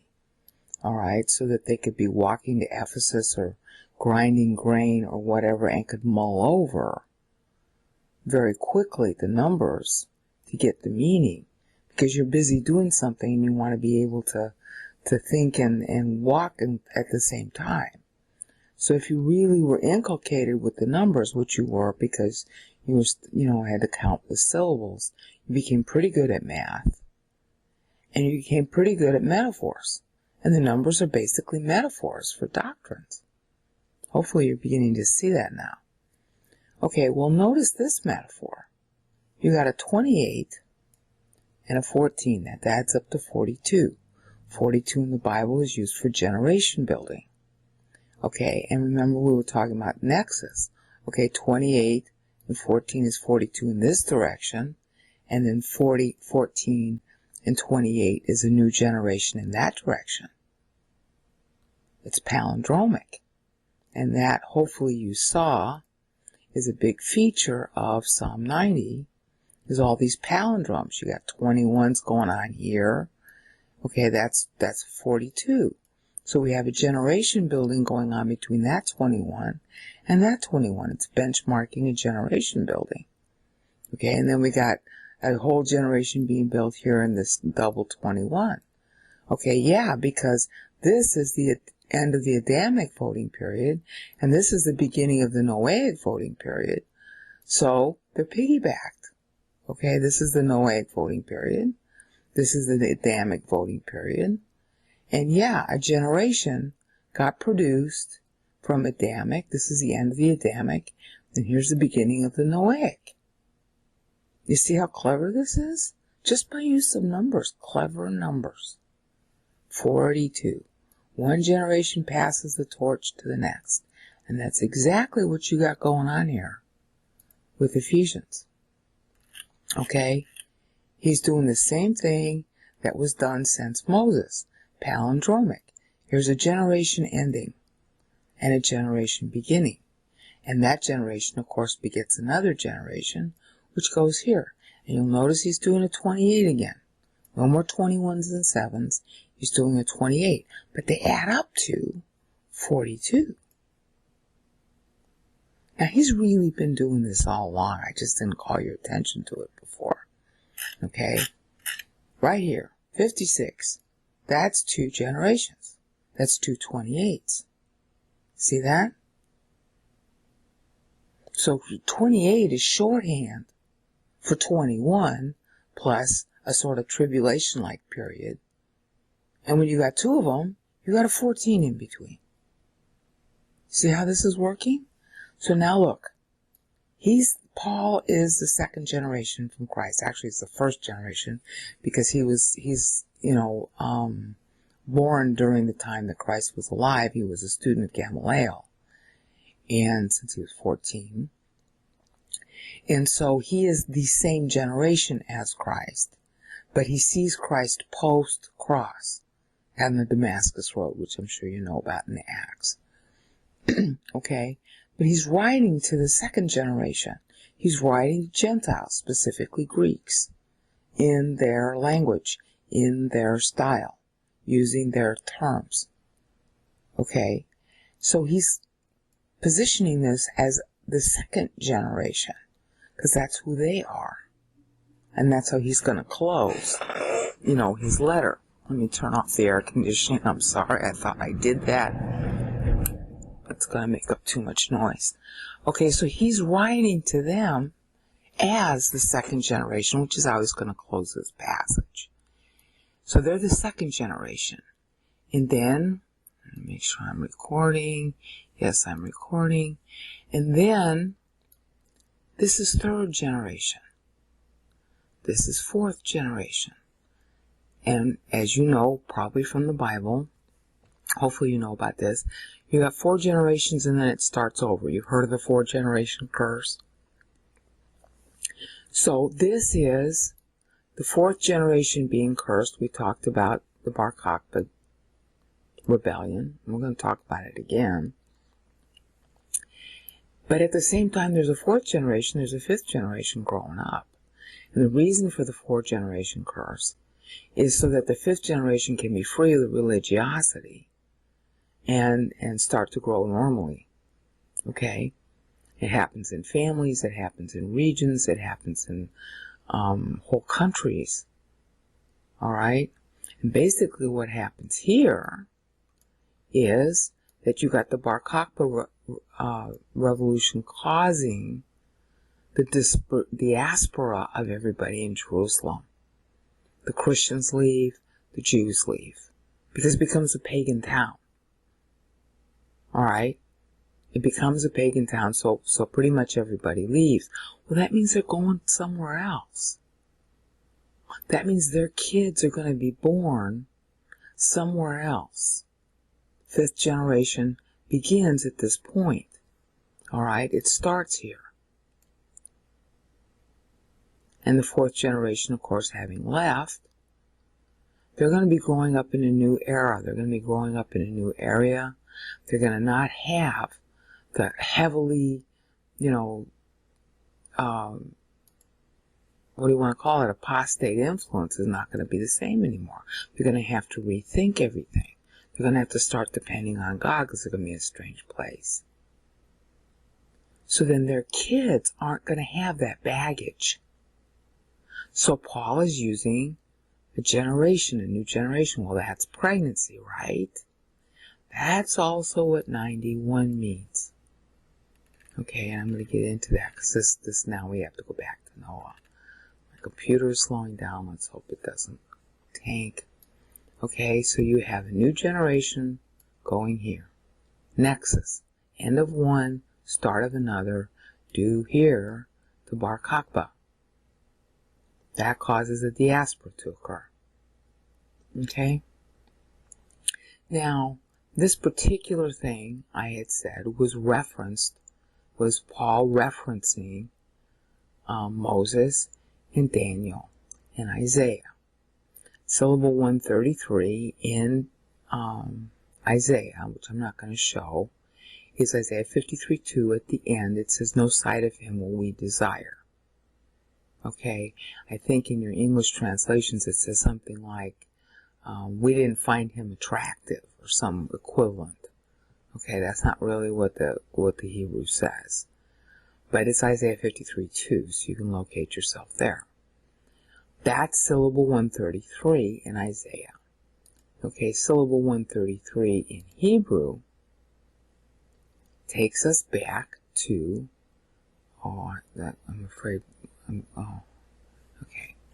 takes us back to right up here in the Adamic voting period. And this verse says in Hebrew that we spend all of our days in your anger, and we end our days, or in your wrath. We are apoplectic. Okay, that's Psalm 90 verse 7. You'll have a similar translation. Okay, so Paul's benchmarking this particular place in Psalm 90. Alright. And then in Daniel was also benchmarking Psalm 90 in that place. And that's at Daniel 9:7. And this whole verse basically says, "Hi God, to you is righteousness, and to us is we're shamefaced, no matter where we are in Israel, near and far, wherever you have dispersed us." It's a verse about diaspora. And in Daniel's timeline that he's following sotto voce here, he's talking about the Solomonic period. Okay, from Solomon to Asa. And I cover that in the links to the, this is hard to explain. I cover that in the links in the Psalm 90, page 5 of page 5 of this document is going to have a link to it, where I talk about how Daniel is referencing, every single verse. But the point that you've just seen, even if you don't understand it, you get the idea that Paul is benchmarking to specific syllables that are related to the historical time. Okay, in Psalm 90, it's related to the time of the Adamic voting period, talking about how everybody's dying in God's anger, and they themselves are angry at God. Okay, in Daniel, he's saying that everybody in Israel is guilty, whether they're in diaspora or not. And of course, this is a passage about church history, about us going into a kind of diaspora, because Israel, Jerusalem in particular, is going to get raised at this point. And that raising is going to raise a new generation outside of all of that religiosity.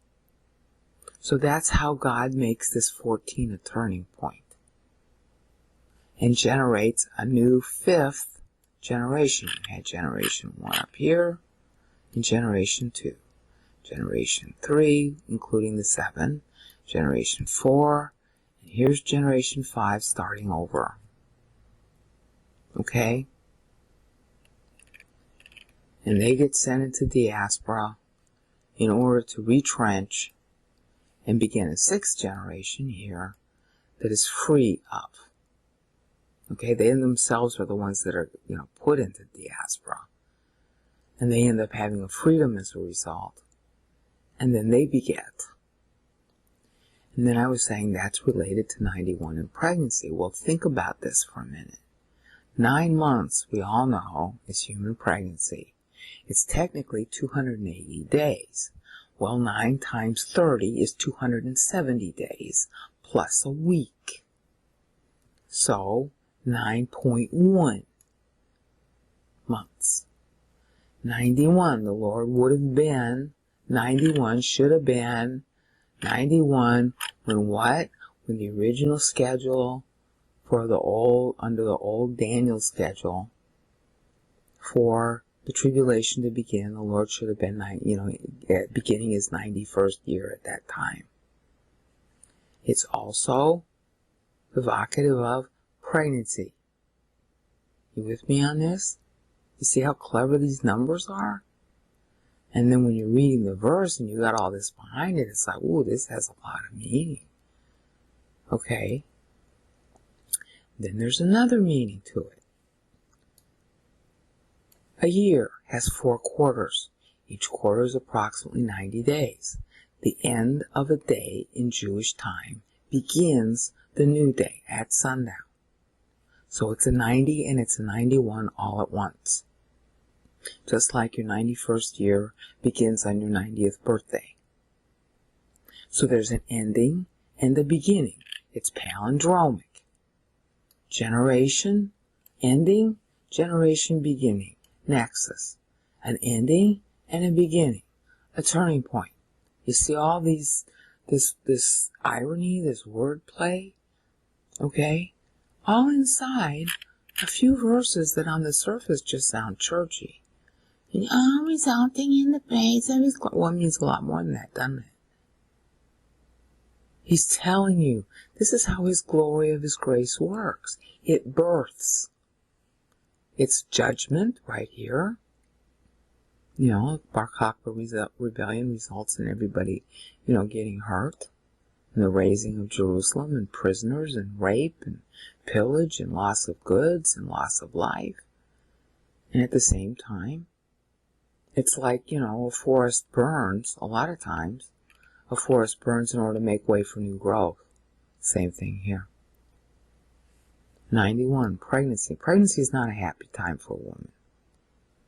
Okay? And it's the first quarter of the year. And what is the first quarter of a year, at least by our modern standards? It's like winter. It's only at the end of the quarter that spring comes. See all these meanings?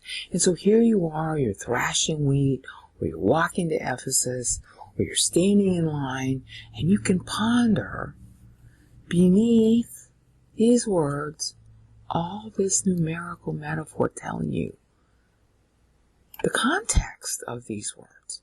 See, it's like grace. Well, what is grace? Well, grace is a birthing. Grace is also judgment.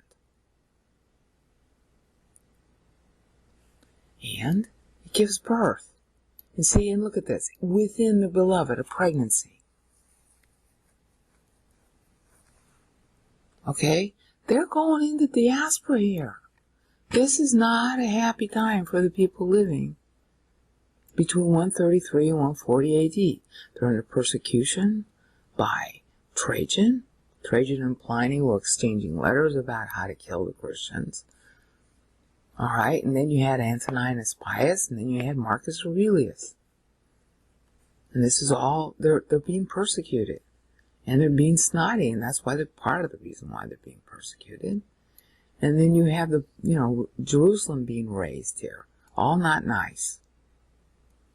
And on top of that, the Christians are fighting with each other, and the Jews are fighting with each other. And everybody's trying to gain political dominance within their own sects.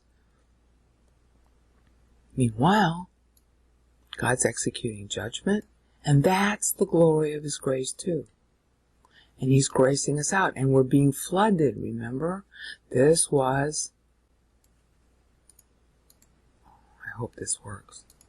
This was syllable 133 in the Adamic voting period. Psalm 90 verse 7. Okay, all of our days end in your anger.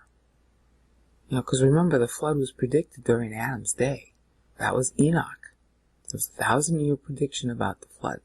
Methuselah means when he dies, the flood happens. Okay? And there's a flood that's happening at the time that Paul's talking about. People are being flooded out by troops. A flood of troops takes over Jerusalem. The second time, after Titus, 70 years after Titus. And then there's a rebirth. And that's the first quarter of a year of church. Bleak. The shepherd is hit. The sheep are scattered.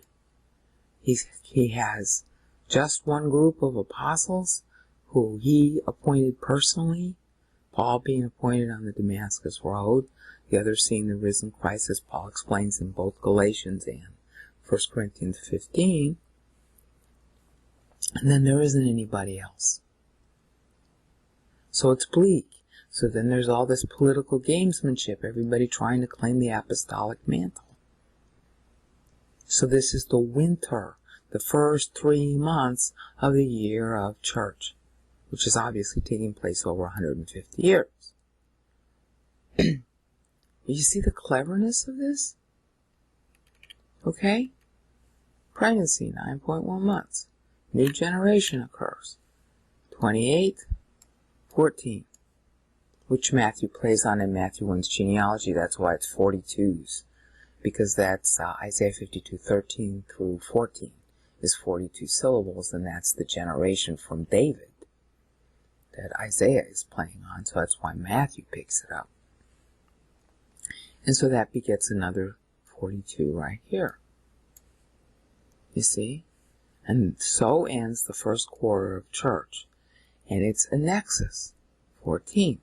Giving birth to the next 28. And again, it's a whole 28. He's not subdividing it anymore. Okay, now I want you to notice something else. You got a 56 here, and then he's made this whole next section a 91. Pregnancy. It's as if the Lord, the Lord is 56 here. He is pregnant waiting for church to be born. And of course, the actual text is telling us that this was all eternity past, what God purposed for church. So we were pregnant in Him in eternity past. You see the tie? You see how you keep on, through the numbers, these same words keep on having additional meanings that you wouldn't know if you didn't know the meter. It's got a lot more meaning to it than what you could just read in a translation. There's all this dimension to the text that you don't even know about because you don't know the meter. So here we are, pregnant in Christ in eternity past, because that's what this whole text is about, Father's purpose in eternity past. Okay? See, He foreordained. That's the whole theme of this section. And it ends up being a 91 for pregnancy. 9.1 months. Okay? And at the same time, since it's playing out post-cross, it's the first quarter of church represented by 147 years, which at this point is 5 generations. This is the 5th generation. Okay? Now, the other thing that He's doing is that you'll notice this is 28. Alright? And this adds up to 63. 21, 28, and 14. So now look at the next page. 28. And then now He suddenly puts the 7 back here. Because if you say 28, 56, and 7 is 63. So we got a repeat of what was up here. Same values. 28, 63. Differently configured, because they're different groups of people. But the same result. 28 and 63. Now, that means that, here we had in our first group, this one was a little more positive because he's emphasizing 21s as temple building. So he's saying some really, people got built here. And then we had a low point with the 7. And then we have to resort to 28. But that's going to be a new generation, so it's going to be a turning point. But at the same time, this is a 28. This is 63. 63 means vote short. In other words, church is not complete. And that same trend continues here, but it's slightly differently configured. 28 vote short. But now it's 56 very short and a 7. The 7 means that time almost ends. And He introduces the assets, which we're going to cover in the next segment, are even higher. We all have these assets. The text is telling us we all have these assets. But He ends up telling us that the use of these assets will be better, even though the time is worse. And at the same time, it's the same trend, continuing again, because it's a 63 and 28. In other words, a repeat. 28, 63. So time is the same, and time is getting better, and time is getting worse. And it's all pregnancy, because that's first quarter. Pregnancy, 9.1 months. 91, playing on what should have been. See, because any time it can be the rapture. Any time can be a 91. They were expecting a 91, they were disappointed. Okay, well, the 91 really continues. And it has the same trends. My pastor stressed this over and over, but he didn't know the meter. Here we're proving it through the meter. 28, 63. Again, 28, 63, and that is still 91, so the rapture can still happen at any time. That's why He's doing it as 91s. There's another reason he's doing it as 91. 91 equals 70 plus 21. 70, as we saw in Psalm 90, is a voting period that had been set. Okay, that was God's decree. Here was the first voting period, the Adamic voting period, and that's a sum of 70 syllables. This is the Noahic voting period. That was a sum of 70 syllables through verse 11. And then Moses' own voting period, the historical voting period that ended 6 years before the Exodus, which is verses 12 through 15. So 70 is a voting period in history that plays 490 plus 70 plus 490, which I cover on pages 3 and 4 of the Ephesians 1 Reparsed document. Okay? So you can look on page 3 of the document and you can see this all summarized.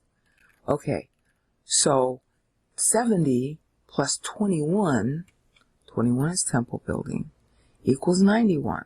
70 stands for voting completion, which Paul is basically saying isn't happening yet, because this is a 63, not a 70. Okay, so church isn't finished yet because there's no 70. Alright, and then you got 21, and 7 sort of stands for low period, tribulation, quality, time. And 21 is temple building.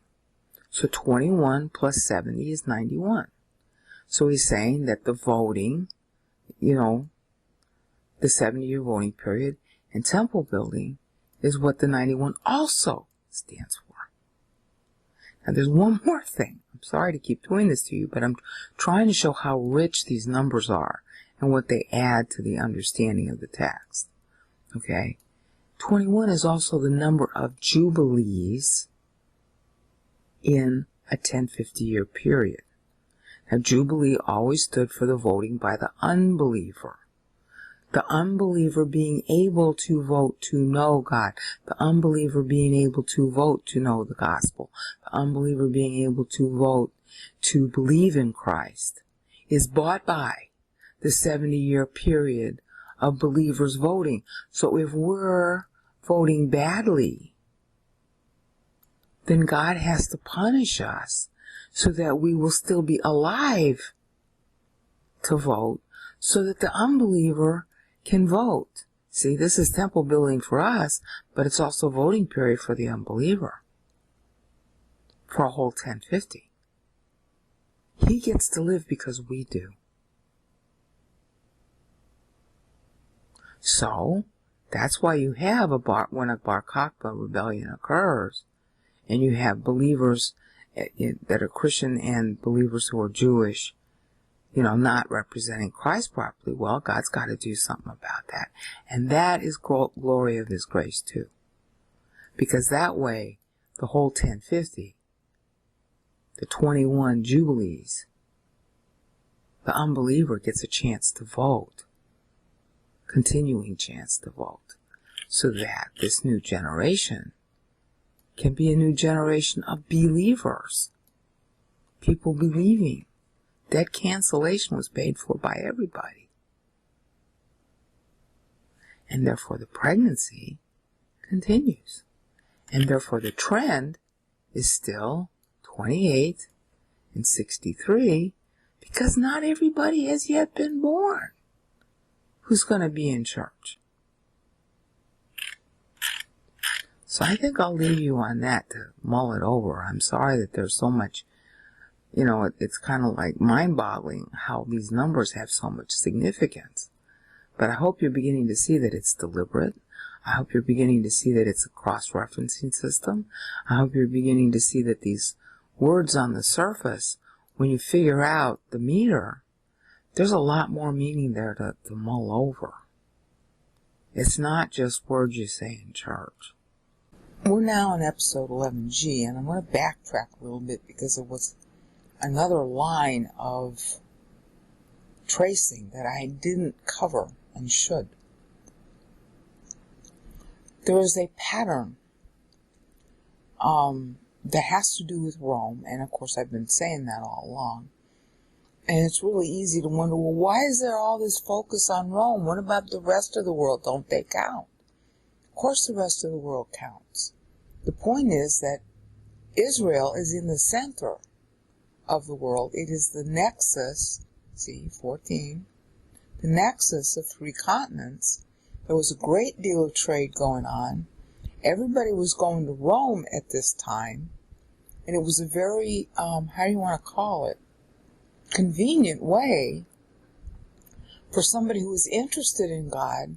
They could find travel. They would have heard about the God of the Jews no matter where they were. If they were interested in God, God makes sure to put you in contact with.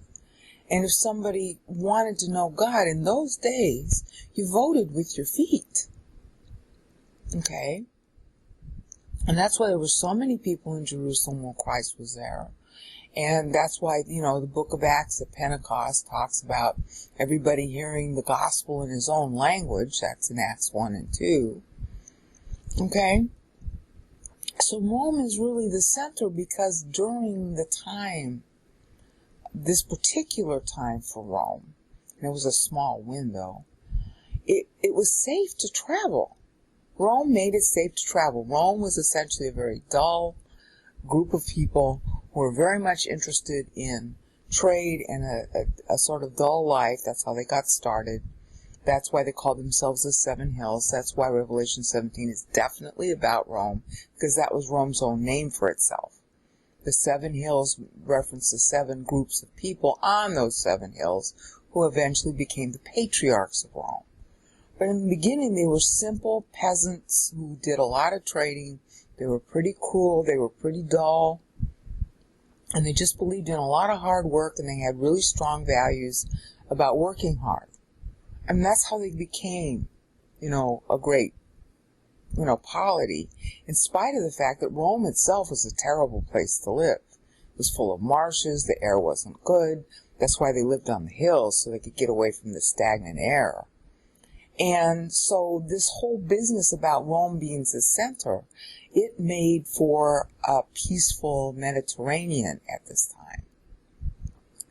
Now, at the same time, Rome was not kind to Israel as it could have been, but sometimes it was nicer than others. And under Augustus, this is when Christ is growing up, Augustus was ruling for the better part of this period right here. Augustus made the Pax Romana, all right, because he was real big on everybody having their own customs, and Herod ended up being one of Augustus's best friends, although they were initially enemies because Herod had chosen on the side of Antony. So Herod had legated the entire Judean territory to Augustus, and of course Herod died the same year as Christ was born, and that sets a trend that I didn't cover that I need to cover. Herod wanted to kill all the babies when he found out that Christ was going to be born. Christ was born about 4 months. He was born in Kislev of 4 BC, which is late in 4 BC. That's why we have to call it 3 BC. And then Herod would die the following Passover. Meanwhile, the child was in Egypt and then comes back out, Matthew 2 and the dream and all that. Now, during this time, Augustus was ruling, and he took over as a result of Herod dying. And Herod was sick a long time before he died. Okay? Some say it was syphilis, something else. There's a lot of speculation as to what it was he had. But he was very ill for a long time, like several years before he died. So that's why they instituted the tax as a special thing under Quirinius, who was one of Augustus's best friends and even took care of his kids. Quirinius was a sort of roving ambassador, and so he could have plenipotentiary powers, which is just like having governorship. And that's why Luke talks about Quirinius the way he does. And they had to come in because Herod was sick. Herod was sending in the taxes himself. Sometimes he wouldn't even let the Jews pay the taxes. He would just pay it out of his own personal wealth. He was very wealthy. Okay, but Herod got sick in large measure because he was trying to persecute Christ. All right? And this happened sometime earlier than, all right, his actual death, and that's why Rome had to step in, because Augustus was the beneficiary of the entire Judea. Herod was mentally ill too, and he was against all his family, and they were against him, and everybody was intriguing and blah blah blah. Okay, so Augustus took over, but he was really lenient, for partly because he inherited the territory, to the Jews, because his big thing was, look, just give us the money and be peaceful and obey the laws. And they installed the Sanhedrin, as the local government, and they tried to stay out of affairs. Okay, they ended up, sending in Pontius Pilate as a procurator, and after Augustus there was Tiberius, and this is this period now. All right. And during the time of Tiberius, that's when, in 26 AD, is when Pontius Pilate came in. And, Judea was considered the armpit of the world. You did not want to go there.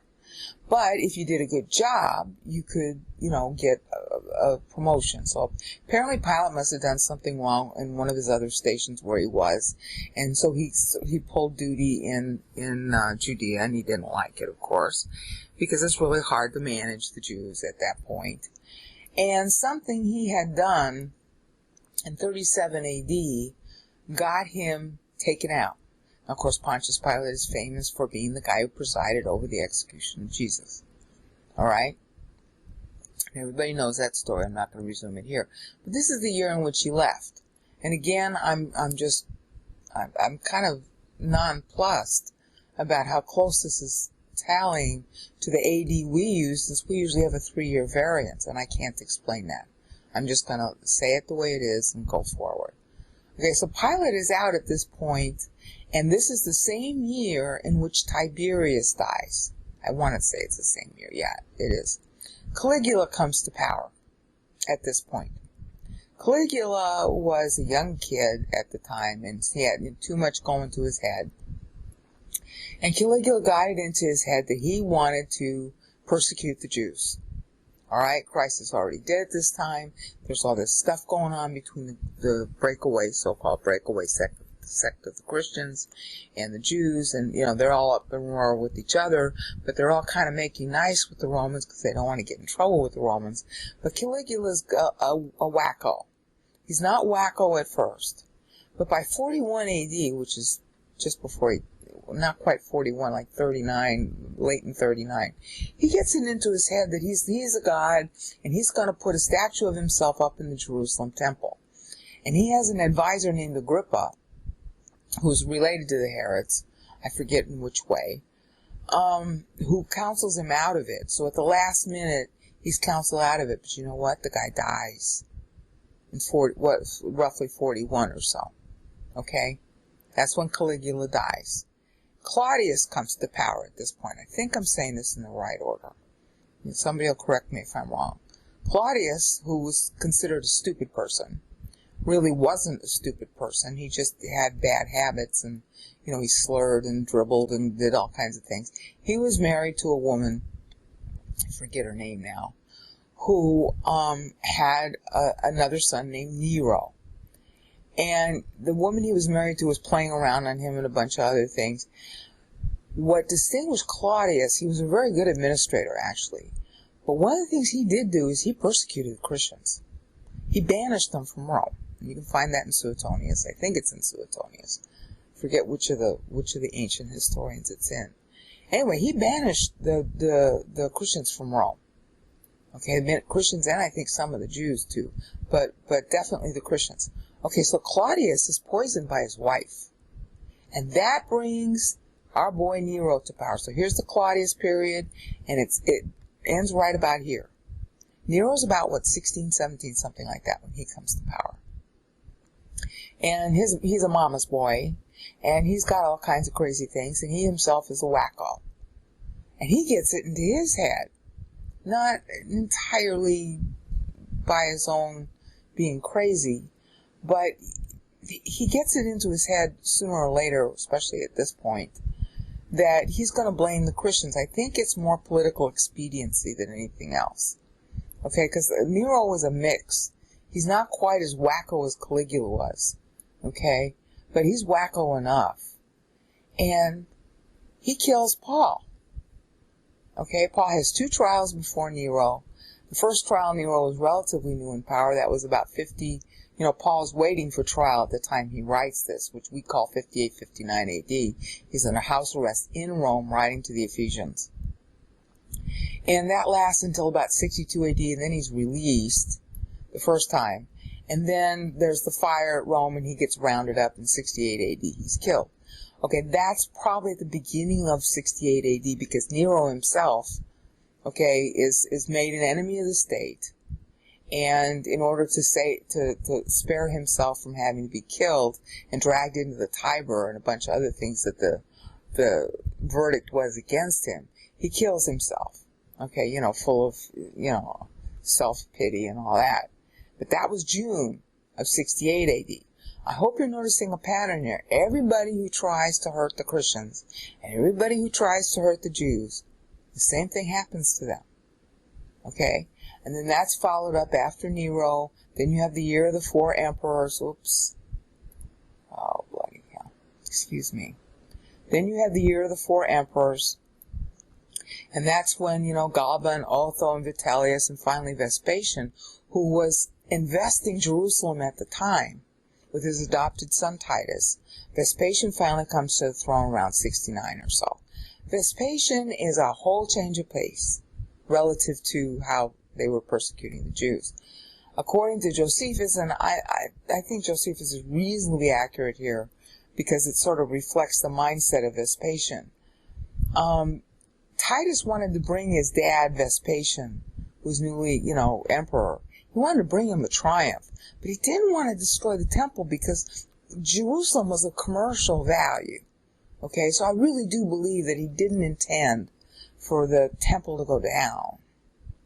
Okay, but apparently, the fire got started one way or another, and it ended up ruining Jerusalem, so he salvaged it as best he could, and that's where you got the freeze of Titus, and that's where you got the 90,000 prisoners, which I believe, because the Romans weren't that big on, they didn't like to exaggerate their prisoners, they were kind of sticklers for that, alright, and so he brought home all that booty in a triumph, and everybody's on display. And then they go to the Via Appia, and then at the end, they end at the Mamertine Dungeon, and they kill, the whoever they wanted to kill, and they sold off everybody else. Okay, but the Jews had a lot of commercial value to people, generally speaking.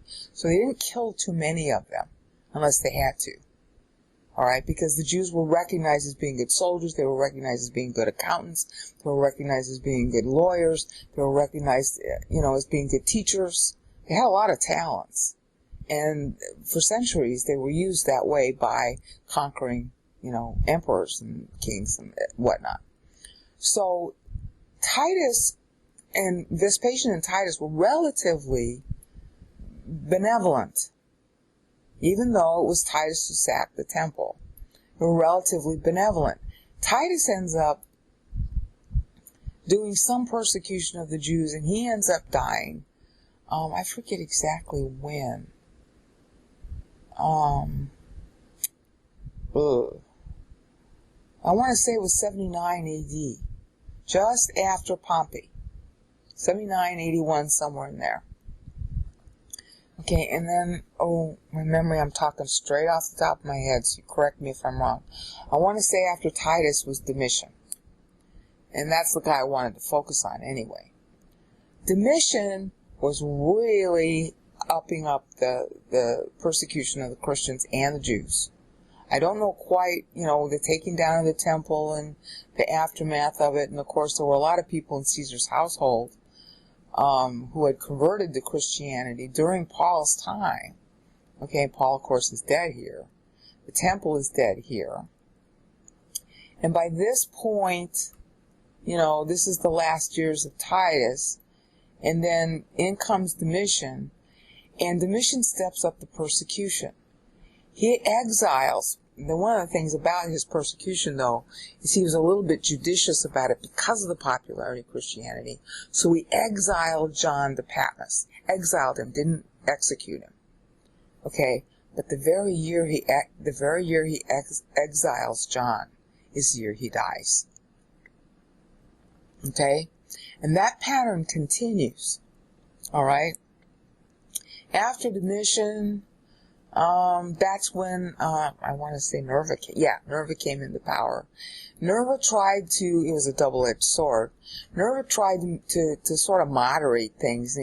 Instead of, just persecuting, let's get some economic value out of these people, he put a tax on the Jews so that they wouldn't have to, worship the Roman deities, because the Romans viewed worshiping the deities not really as worshiping the deities, but as being honoring to the state. So if you didn't honor the Roman gods, then you didn't honor the state. And they felt that if they honored your gods by letting every god of every province have some place in Rome to have as a temple, then they were honoring those gods, and they expected you to return in, the favor in kind. In other words, there was a lukewarm, kind of not real faith in anything except that they were trying to honor the state. Okay, if you really, really believed in these gods, you were laughed at in polite society. Okay, but you had to go through the motions. That was Rome. Everything was surface and show and go through the motions and status and society, and piety was observances, doing things, rituals. Okay, as long as you did that, they liked you. Okay, but the Jews refused to do that. That was one of the reasons why they kept on being persecuted. And Nerva said, hey, wait a minute. Let's just have them pay a tax, and then they don't have to observe our gods. If they'll pay the tax, they're doing what an honorable citizen ought to do in lieu of, doing the observances, because the money that was given to the temples was used for public works and stuff like that. So the Jews had to pay a tax, but the Christians didn't. And that was a double-edged sword, because on the one hand, the Christians were regarded, therefore, as simultaneously more a part of Roman society than the Jews. But on the other hand, if they came out publicly as being Christians or made a big stink of it, they were either, laughed at, and they were definitely made fun of, especially in these days, because this was when during the mission they had like mime plays burlesquing Christians, and they were usually really rude. I mean, obscene, okay, sexual. They had like little dinner parties, all of your patriarchal, dinner parties. They would have these mime troupes, and they would make fun of Christians. So you were persona non grata in society, okay? But at the same time, you were considered very much a part of Roman society. So what they were trying to do is say, okay, you can be a Christian, you don't have to pay the tax. But you know what? If you are a Christian, we're going to look down on you, and we might prosecute you. So the Christians kind of didn't get out of anything by being Christian. In other words, they didn't have to pay a tax, and by the way, we might prosecute you. Depends on how much you wore your Christianity on your sleeve. If you're quiet about it, then they let you alone. It's kind of like society today. All right? And that was the way it worked. But bear in mind, Domitian, who started this, and then Nerva after him was a little more lenient. These emperors died as a result of, or very close to. Close enough and in a repetitive enough pattern where you have to say, you know what, I left them alive, just long enough so they could do their thing, and then, you know what, time's up. And that's what happened to Domitian here. Nerva took his place. He wasn't in power very long. After Nerva came Trajan, and Trajan and Pliny, Trajan was about here, okay, in this vicinity right in here.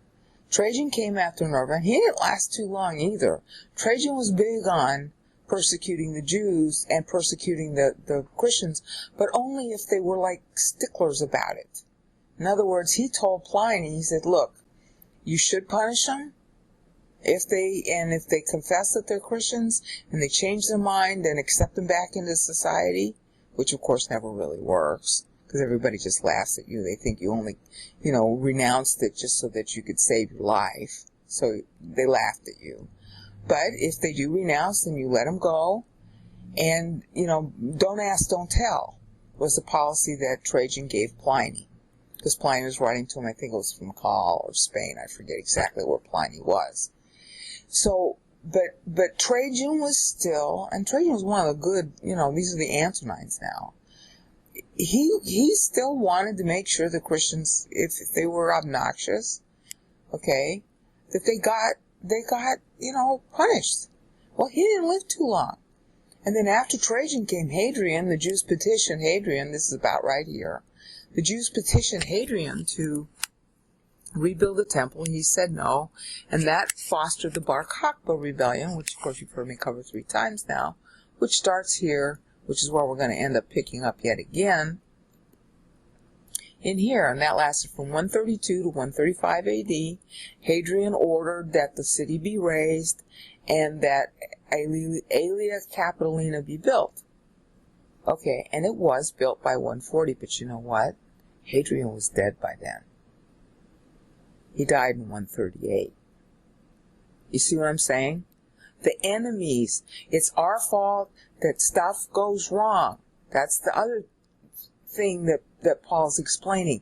Because as you're a believer, you've got this text in your head, and you're going through your history.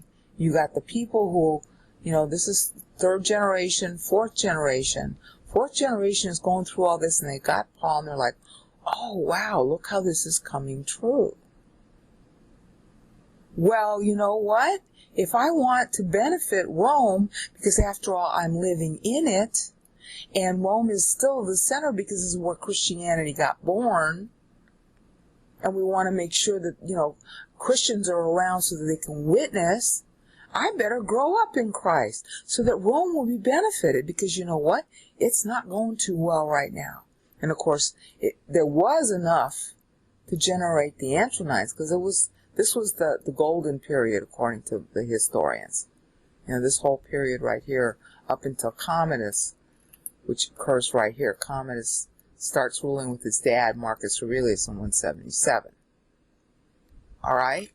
But as you're going through this as a Christian, and you're looking at this thing that Paul had done, and you know your meter, and you had to know this history, you're seeing it play out. See? Here's his grace. I'm his son. This is happening due to me. This meant a whole lot in the Roman world. If you were the heir, you were the heir of everything. Okay, this is a special Roman, it's in Greek, but Greek was the lingua franca of Rome. And they used Latin for legal stuff, and they used Greek for cultured speech, for daily speech and cultured speech. And they also used whatever the local language was.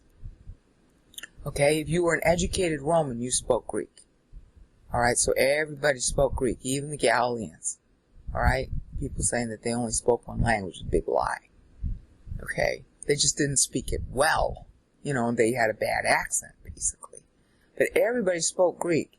Okay, this is a Roman idea with Greek words. Huiotesian, heirship. It means you inherit the whole enchilada. That's who we are. So here you are going through this change of emperors. Here's you got a change from Domitian to Nerva and then Trajan. And so you see them inherit the whole empire. And you're thinking, well, you know what? I'm the heir of Jesus Christ. See how meaningful this is when you know that it's history tied? And then, Trajan goes, in comes Hadrian. Oh, I'm baptized into Christ.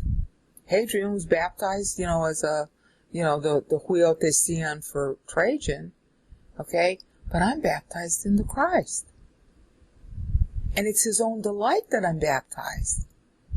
You see, this is really, really meaningful to the people living during this time. And they're watching the people who persecuted the Christians, the emperors who did it, who authored those policies, get axed shortly after they axed Christians and Jews. So when you get here, again, this is where Hadrian orders, the put down of the Bar Kokhba, and he's not wrong to do that. They were really vicious. Okay, just like the Jews were vicious here in 66. Of course, they had a nasty procurator at that time. Okay, I mean, you know, there's always blame on two sides. It's never one-sided. But when he orders this, well, he only lives another 5 years after that. He dies in 138. So he doesn't live to see the new pig temple go up. I mean, I'm assuming that 140 is when it actually went up. He might have lived to see it and then shortly died afterwards. Okay? And so here you are living during this time, and now you are in diaspora. Remember we covered what 133 was? Daniel 9:7. Israel's to blame, near or far. You are righteous, we are shamefaced, wherever you've sent us for our disobedience. We're wrong, you're right, God. That verse is coming to their mind as they're walking out, Jews and Gentiles alike, because they can't get into the city now. They were barred from it. And this is what you remember. He's glory of His grace. He's graced us out. We're in the beloved. See, this is almost like the Psalm 119 death march. Wherever they're going, they're going to remember this. Oh, Huiote Sion. See? Huiote Sion. And in order to sweeten the pot even more, okay, to make it even more definitive, should I go to the end or should I go to the beginning? Let me go first to the end and then I'm going to backtrack. We got right here, 175. Now I want you to notice something. We had talked in 11F. I'd shown you how Paul benchmarked syllable 133 in Daniel, Isaiah, and Psalm 90. Here, he's also benchmarking, but he's only benchmarking Psalm 90. And I want to show you the verse because it'll blow you away. Okay? That's 175 AD. Bear in mind, Commodus has come into power. Commodus is the guy who really, ends the Flavians. I think they were Flavians. I call them Antonines, but they were the Flavians at that point. Okay?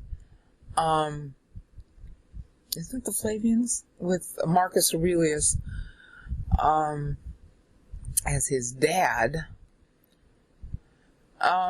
Marcus Aurelius was persecuting the Christians too. I should have talked about that, but I'll get to it. Let me first just go to 175. This is 175 in Psalm 90. Psalm 90 verse 9. And basically what this is saying, pretty much like 133, which is the last benchmark Paul made in Psalm 90.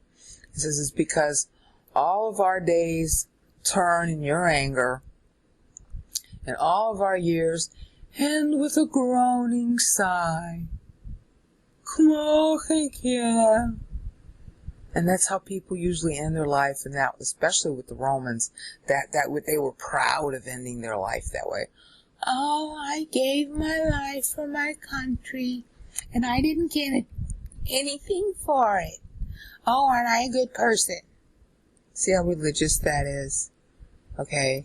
And that's how a lot of people were thinking too. Okay?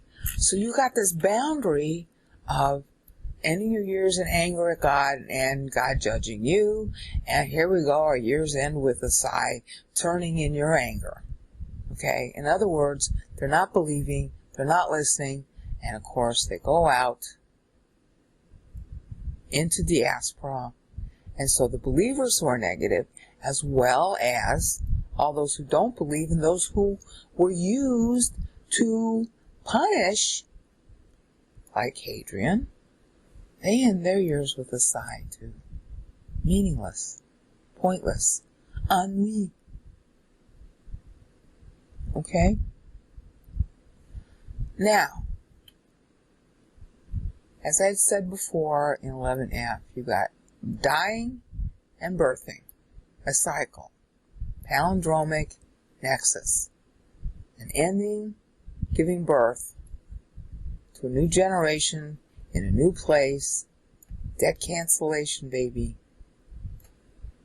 It's going to cause His glory of His grace graced us out in the beloved. This is what you remember as you're being persecuted, what you remember as you're moving out, what you remember as you're growing up. This is all happening to us, and we're watching it live because Paul told you in advance how it was going to play right here. Okay? And again, he's quoting Psalm 90 verse 9 now. Now, the other thing that he's been doing all along that I didn't spend enough time in is when I said he was benchmarking this also to syllable 133 in Isaiah. Now, I'm just gonna have to tell you this because I did videos on it where I showed how Isaiah did this in my Isaiah 53 meter hypothesis playlist. I started to show you how Isaiah is benchmarking history syllable by syllable, starting with Hezekiah in Isaiah 53:1. And by the time he gets to the end of Isaiah 53:2, which is syllable 133, that verse, if you're not familiar with it already, says, no sight of him will we desire. We won't find him attractive. He won't, I think one of the translations says, we won't regard him as comely. That's an old-fashioned word for good looking. Okay? He won't be attractive to us. And really what it says is no sight of him do we want. We don't want anything to do with him. And it's really strong in the Hebrew. Okay? Hamad means to desire something like, okay? You live for it, you long for it, you want to be around it. And so if it's lo hamad, which is what the text says, it means, honey, I don't want nothing to do with you. You are totally disgusting to me. That's how they thought of Christ. Nivzeh, or hadal ishim. Nivzeh means to despise. Hadal means to forsake, to abandon. No, we don't want anything to do with you. That's how the verse in Isaiah 53:2 had started. And how it ends with, we don't want anything to do with you. And the ending is syllable 133. Now, in the Isaiah 53 playlist where I go through this, Isaiah was doing just what Paul is doing. Of course, Paul is aping Isaiah. Isaiah was doing an annual, year-by-year chronology from Isaiah 53:1 forward of the future history of Israel. That's why Paul is doing what he's doing with the future history starting here. This is the first year where he's going future of the church. That's where he's getting it from, is Isaiah. Okay? So when he ties pregnantly to syllable 133, Isaiah at that point in his future chronology was telling you how Manasseh would end up. And Isaiah was writing it in 712 BC. Okay? So he's writing before Manasseh's even born.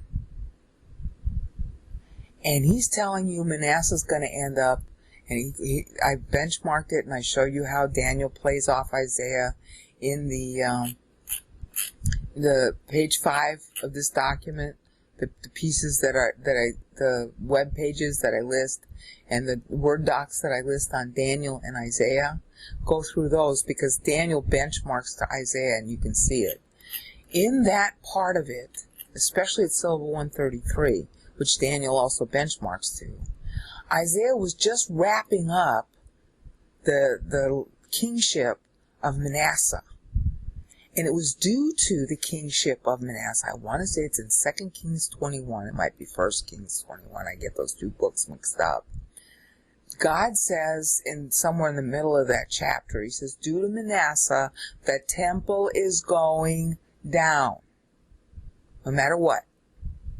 And he says it like 4 times.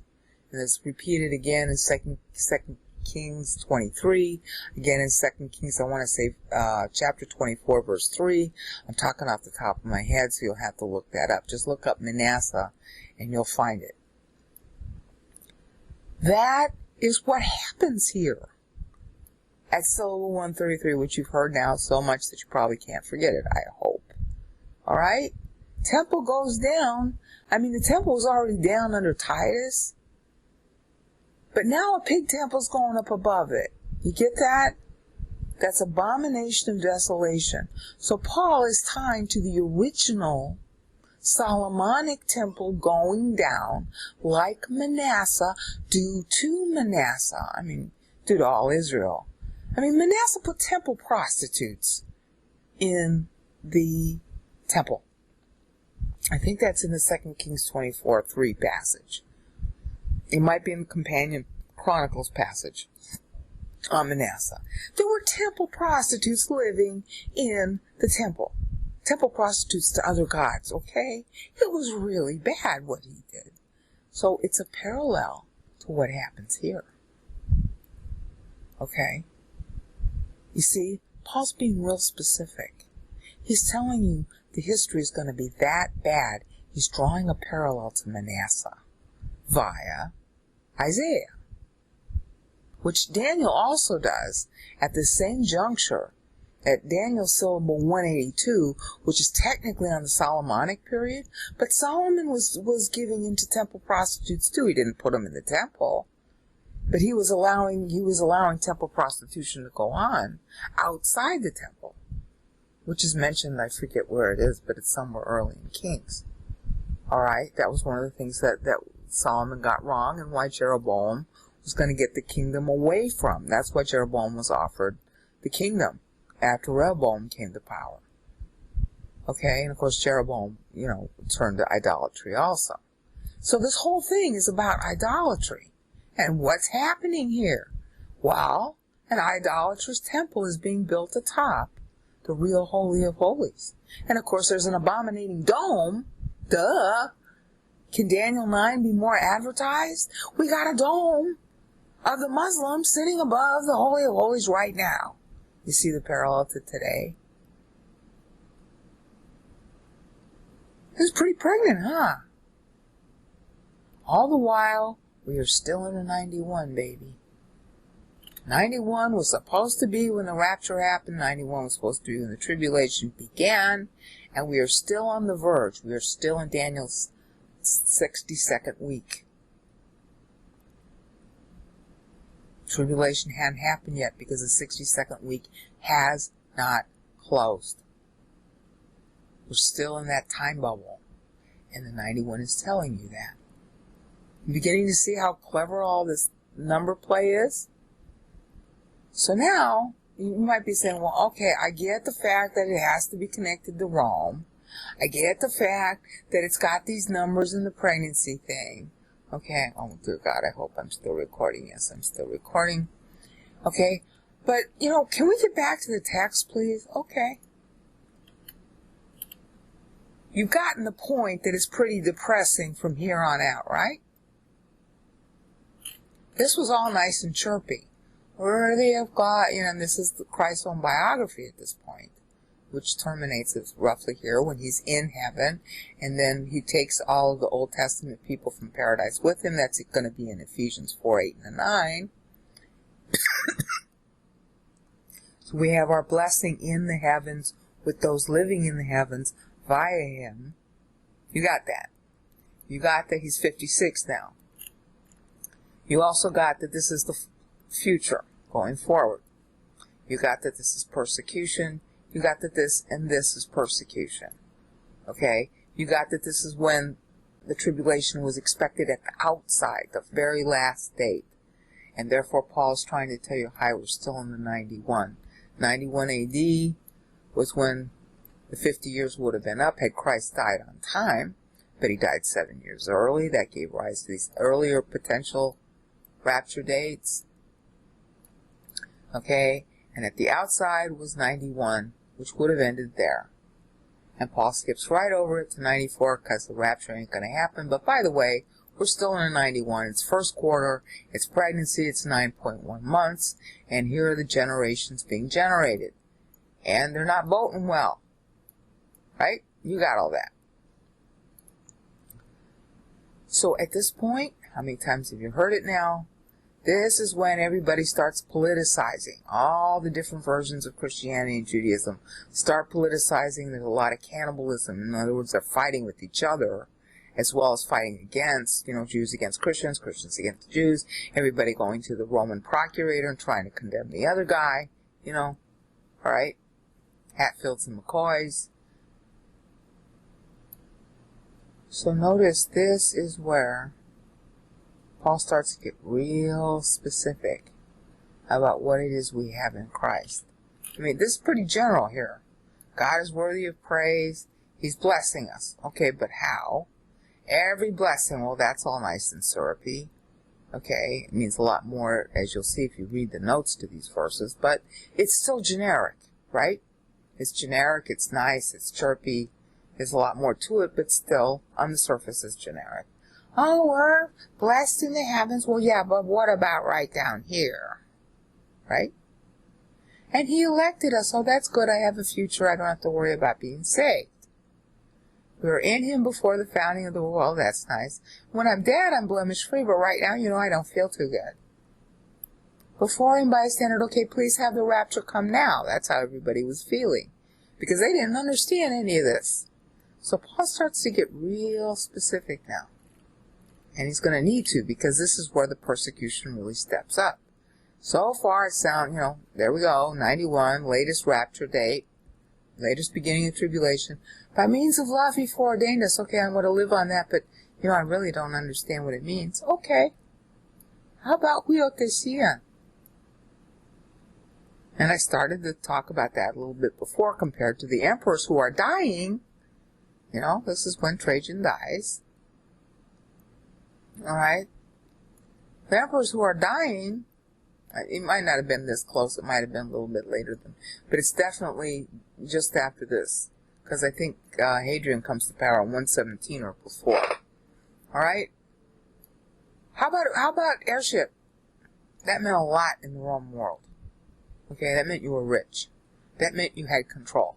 That meant you could, if you had enemies or something like that, you could do something about it. Okay, heir with Christ. And of course, Paul's been talking about that all along, and so has everybody else. So here we go. We are baptized into Christ as heirs. Baptism was the theme in Romans 8, and Paul is evoking it here. Okay? Into him, per Father's own delight, in his own will and purpose. And it still seems kind of vague. Okay, well, what is that? Eudokian anaphora starts here. Okay? When they might not get it the first second they see the word Eudokian. They're going to get it the second time. To telematos autou, his own will and purpose. In other words, all this stuff that's going on, huiothesia, means something. It's a plan. He's got a plan. It's his own purpose. And it's into Christ's own sonship. Well, even if you don't know what it means, it's a big deal. Okay. Into the praise of the glory of his grace. Now, praise is a really crappy word. I'm sorry. Epainon means a good report, but it means you're representing the person you're reporting. That's talking back to Isaiah 53:1. Who has believed our report? This is what Paul's addressing now. In other words, he's telling you, hey, look back, because he's already told you several times now that he's talking back to Isaiah and Moses. So you're already looking in those chapters. Okay? So when he hits you with Epainon, everybody knows that means a good report. That means a good reporter. That means somebody who has the office of being a reporter. That means somebody who has the authority to say. And what is the authority to do? Glory. Huh? We? Me? Now? Down here? I'm not dead yet. I am representing, because that's what this means, good report. You're a representative of the glory of his grace. And of course, everybody knows that's the theme of Scripture in other verses. But here he's presenting it as an asset. Think about that for a minute.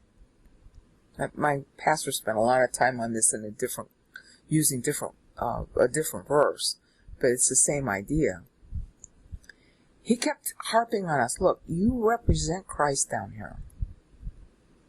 you will be taken care of. And I had a lot of training in diplomacy, which I didn't want to use. And that's really true. Your country, which is, heaven, hello, you're an heirship with Christ, so I belong to heaven. Heaven's going to take care of me because you know what? I got to represent the glory of His grace down here. That's an asset down here. I don't have to die to get it. God is going to be responsible for taking care of me. Now, it doesn't mean I go sit on a park bench and just wait for the money to fly into my hand. But it does mean that I don't worry about anything. I am a representative of the glory of His grace. And that's true for every single one of us. I don't care how apostate we are. I don't care how low we are, how high we are in the eyes of the world. We are entrusted with the praise of the glory of His grace. I mean, that's really a high office. And, this was really important to say, the cultural tie here is in the Roman Empire. You didn't get an office like that unless you were related. You had to be related to the imperial household. You had to somehow be in the imperial household. Hello, what is this? The heir got to represent, in other words, Titus was the heir of Vespasian. Okay? Beginning back here. Okay, this is the year of the 4 emperors. Titus was the heir of Vespasian. You know what? I might be a little off on my timing here. Because you got Vespasian taking over. I don't think he lived very long, a couple of years. And I think both of them were dead by this point. But Titus was the heir of Vespasian. Titus was the guy who ransacked the temple. He was the heir. He got to represent his dad, Vespasian, on official obligations. His dad didn't go everywhere. Okay? He got to represent him. Well, what's huiothesia? It's sort of a soft TH. You don't aspirate it. Huiothesia. Sort of flick your tongue in the back of your teeth. Well, you're representing your dad. Well, it's the dad who made us into sons through Christ, who is the Son, and we represent the kingdom of heaven. So we are taken care of by the kingdom of heaven. That's real meaningful to put that first, because this is the time of the persecution. Resulting in is really what I wanted to get into, because the praise of the glory of His grace is the result that God has in mind to praise His Son. That's the whole purpose of verse 6. But at the same time, we are actually baptized into the sonship. And that's going to be awfully important to people who are walking out with the clothes on their back from Jerusalem. A whole lot of Jews would have believed in Christ, because the Christians were leaving too. There were a lot of Christians who stayed behind. And as they're leaving and they're, being raped and they're being pillaged and everything going on, and they're saying, you know what? I got this. I still got this. I can lose everything else, but I'm still a son. And then they could explain the scripture to the Jews who already knew the Old Testament scripture, but they might have, disdained reading Ephesians. I still got a purpose in my life. It's like the Psalm 119 Death March. Only this is a lot shorter. This is only a few verses instead of like 118 verses. Look at how deft it is. And then, you got the next 14 years, turn around, new generation. He's graced us out. I'm graced out. I have this office of representing the glory of His grace, because I get to represent Him as an heir. Again, you didn't, in Roman society in particular, but Greek society also, and really all over the ancient world, you had to be related to the royal family to represent them, even if you were distantly related. Okay? It was a loyalty issue. And it was also a qualifications issue, because you had to be raised rightly and all that. Of course, that's why we have the Bible, so we know how to learn how to represent him properly. That's your first office. That's the first sign of your sonship, is that you represent him. Which means he's going to take care of you. And, of course, that's what this says. Typical Greek style, when you want to really emphasize something, you double it. See? Charitos, charitosen.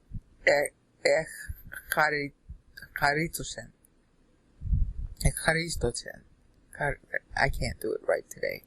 I've been up for 36 hours or something. Okay? With grace, he graced us out. So now you're going through the period here that's coming up on Commodus, ending where everybody else, especially those who are negative, are going to end their years with a sigh. That's Psalm 90, verse 9.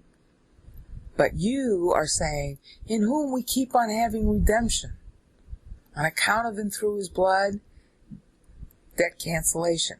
And I spent a lot of time, I'm going to go through the document on this. You've got to go look up the redemption asset, because I can't cover it in the video. It's too vast. It's a whole class of assets all by itself. And then a subset of it is debt cancellation. And this is how you should translate aphasin. They usually translate it forgiveness, but it means to forgive a debt, especially a gambling debt. You know, you gambled and you bet on sin and you bet wrong. So aphasin ton paraptomaton. Okay? My bad Greek right now, because I'm too tired to say it right. Debt cancellation is what aphiemi means. Okay? And that's the word right there in the Greek, and that's how you should translate it. So, see, because you're being taken care of, any debts that you incur were already paid on the cross. That's not, you have to name your sins in time. And that's why you can have debt cancellation. If you don't name them to God, you're pretending you're not in debt. You go into debt due to sin in time. Holy Spirit's not going to fill a defiled temple. That's why this temple has a pig temple on top of it. Because the Jews are not admitting that they're wrong. Okay, so if you don't admit you're wrong, you've got this as an asset that you can use, 1 John 1:9. If you don't use it, honey, it's just going to sit there as an asset, unused. This is a bank account. Redemption is the grand, this is actually a credit card. This is a bank account. And debt cancellation is what happens when you use that credit card. Why? Because Christ paid it. Debt cancellation is an asset you use.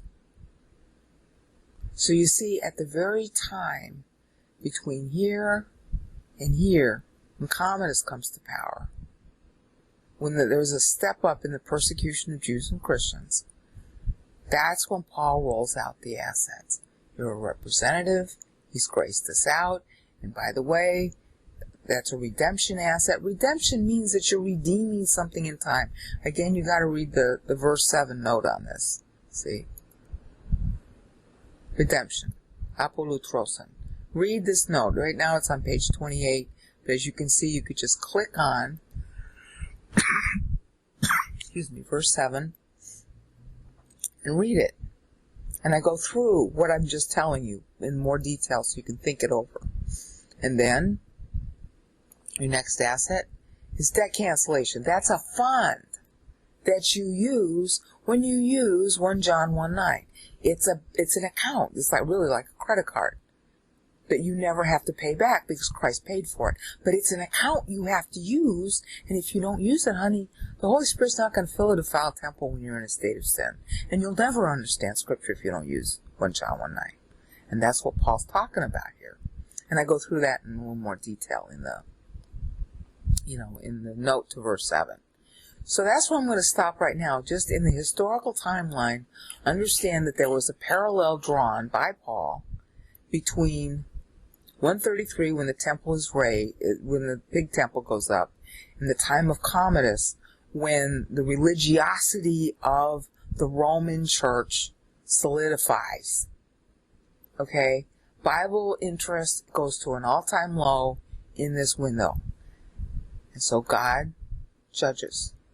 But at the same time, sending into diaspora the people They have to rethink everything. And meanwhile, Rome remains apostate. But at the same time, a whole lot of people are going into the diaspora elsewhere, and they're learning this grace, and they're remembering they have redemption, and they're remembering debt cancellation. Meanwhile, in Rome, communist comes to power, and that's what we'll pick up the next time. I'm going to go backwards a little bit in order to introduce communists, because there's another doctrine that's embedded in here that I started to cover but didn't cover properly or enough. And we know of this doctrine really well in Christianity. We've all heard of it. It's usually called the 4-generation curse. And it applies to unbelievers as well as believers.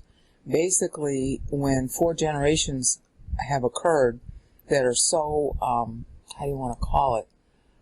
There's something so wrong with them that either the 4th generation doesn't bear kids, or there's a dislocation, or a loss of wealth or status or something that happens. And you can find this pretty easily in history. It's been observed by people on a secular level also. It was, for example, observed by Sir John Glubb, who was an Arabophile. In the appendix of his book, A Short History of the Arab Peoples, I read that in college. He observed that the Arabs, the kings of the Arabs, lasted 4 generations, and then there was a dynastic change. And you can see that to some extent in European history also. There have also been books written, like I have a book on the Vanderbilts, where one of the Vanderbilts wrote about how his own family suffered a 4-generation, curse, sort of, so to speak. And he was trying to trace it. That was the purpose of his book. I can't remember the title, but it was written by, I'm not sure if it was John Vanderbilt. I can't remember the name of the guy that wrote it, but you can find it. Then there's also the Adams Chronicles, which was written by one of the Adamses, about how the Adams family went through a 4-generation, he didn't call it a curse, but 4 generations good, and then it sort of went bad. You can see the same thing happening with the Roman kings, and that's what, the Caesars, and that's what Paul has sort of been tracing all along, because he's linking the generations of Christians to blessing by association to the world. That's a lot of what's going on here, why I'm going through the meter.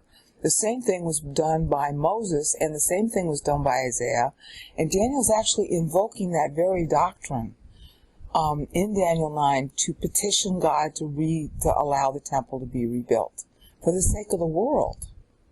Okay?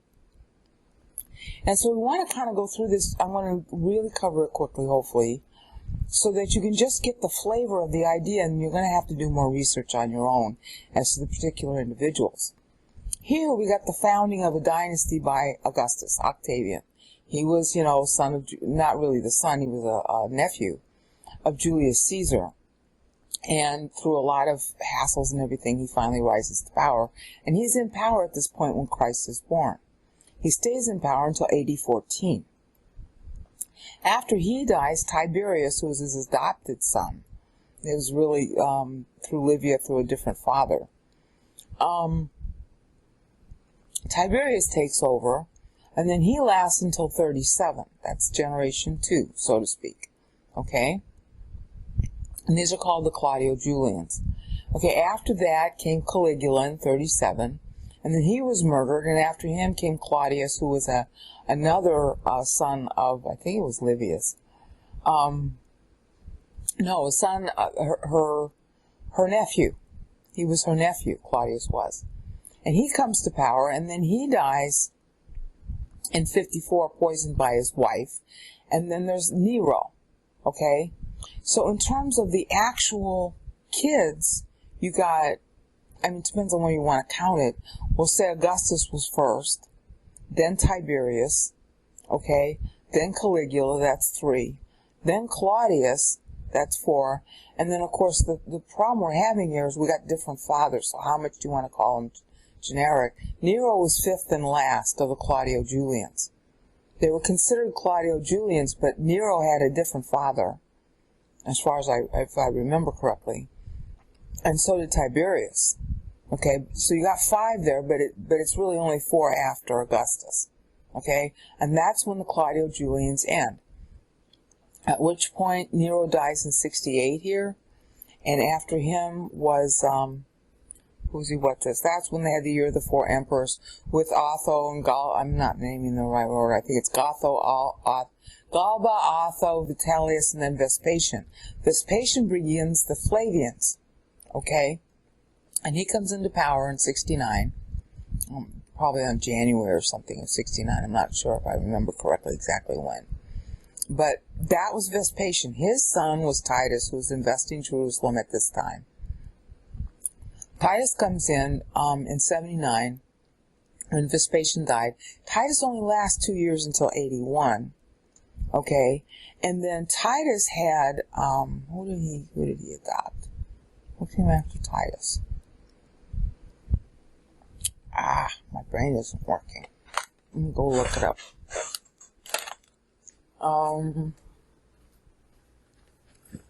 Here's my copy of Suetonius. After Titus came Domitian. Okay, Domitian was from 81 until 96. Okay, so that takes us through this period here. Okay, which is when the rapture was supposed to occur, the outside. Domitian had exiled John on Patmos. Domitian dies the year that he exiles John, which is 96 by our accounting. Okay? That was the end of the Flavians. After Domitian, you got the 3 adopted emperors, who were Nerva, Trajan, and Hadrian. And that takes you, Nerva died in 98, so Trajan came to power in 98. He lasted until 117. That's when Hadrian came to power, and he lasted until 138. And of course, we've gone through how that was the time when Jerusalem was raised. In 138, after Hadrian had adopted a guy named Antoninus Pius. That's his name known to history. That wasn't his full name. Okay, the condition for Antoninus Pius was that he had to adopt some other kids. Okay, they weren't his kids. That was the condition that Hadrian had laid down. So, from here, we'll just say right in here, because this is when Antoninus Pius comes to power. From here, we enter into what is considered by Roman historians anyway, the golden age of Rome, under the Antonine Caesars. Okay? And that lasts until Commodus. Commodus is the last of that generation. So think about this. First of all, the Antonines are not direct sons of Hadrian. Hadrian was not a direct son of, Titus. Titus was a direct son of Vespasian. Or no, he might have been adopted. I don't remember if he was his physical son or not. Okay, Commodus was the physical son of Marcus Aurelius, who died in, I want to say it was like 180, but he made his son, who was a really bad guy, co-emperor in 177. Okay, you with me on that sort of chronology right now? Now I got to go back. There's an interplay between what's happening here in the world, okay, and the Christians voting. That has always been the theme of the Bible. That's why the sabbatical years were instituted for Israel. The believers carry history. That's what this meter has always, said. And of course, that's what Deuteronomy 32:8 says explicitly in the text. Okay? That's why you have the Genesis 5 begats. They're showing who carried history. It's a listing of heroes. It is consecutive. You do use it as a consecutive order, but at the same time, they're also the heroes, the people who super matured, who carried history. That's a theme of the Bible. We call it the salt, salt of the earth. All right, it goes all the way back to Adam. And Paul is illustrating the interplay between the well-being of Rome and believer voting. So here you got he's writing when Christ is 56. He's writing as the same generation alive when Christ was alive. But he's writing to the second generation. And so you got 2 generations of Christians embedded here. All right? This is the 3rd generation, and I sort of walked you through that already. This is the 4th. This is the 5th, and it got wiped out. 4-generation curse again. Just like what I explained with Nero was the 5th and final. And really 4th after Augustus. Okay, same idea is playing to believer and unbeliever alike. Alright? So, as a result of, I hope you can hear me, as a result of this voting, and the 21 is a good number, it means that temple building did go on. Alright? Here it's saying that there was a problem, that people weren't believing the way they should, and of course we know that. That's why Christ died, 7 years early. But he's saying these were good generations. I mean, the vote, there was enough vote to carry time. Obviously, because time continued. Okay? But here it goes bad. See, because this is like 2, 3, there's a problem there, that's the 3rd generation problem, 4th generation, and now we got a clean house. 5th generation. Alright, so Jerusalem is raised. Alright, but that did carry time. It was enough to carry time. That's why the world got to continue. That's the main theme he's building in the whole book of Ephesians. Alright? He's showing that church carries time, and when we get down to this verse right here, that's the whole point of the verse, is that the church completes time. That's what it really means. Alright? And so that's the theme of his book, and Ephesians 4 is about how that's going to occur. That the church is built by means of lots of local churches, and of course if those local churches want to organize themselves in the hierarchy, that's their prerogative. But each local church has its own bishop, teacher. And what they learn, they pass on to their students, the congregation, and the congregation ain't going to grow any faster than the teacher, which is what, of course, the Lord had said if you look up the verses on it. I want to say one is in Luke 6:40, that just sprang to my mind. I'm not sure if that's the right verse. Okay? A student is no higher than his teacher. The Lord has said that 3 times in the Gospels. And so Paul is saying this is how you grow. Okay, you go to a local church, you sit under your teacher. It doesn't necessarily mean that you physically sit there, but in those days they didn't have tape recorders, they didn't have MP3. Okay, so you had to be local, and you got your teaching, and that's it. That's Ephesians 4:16. It very definitely says that.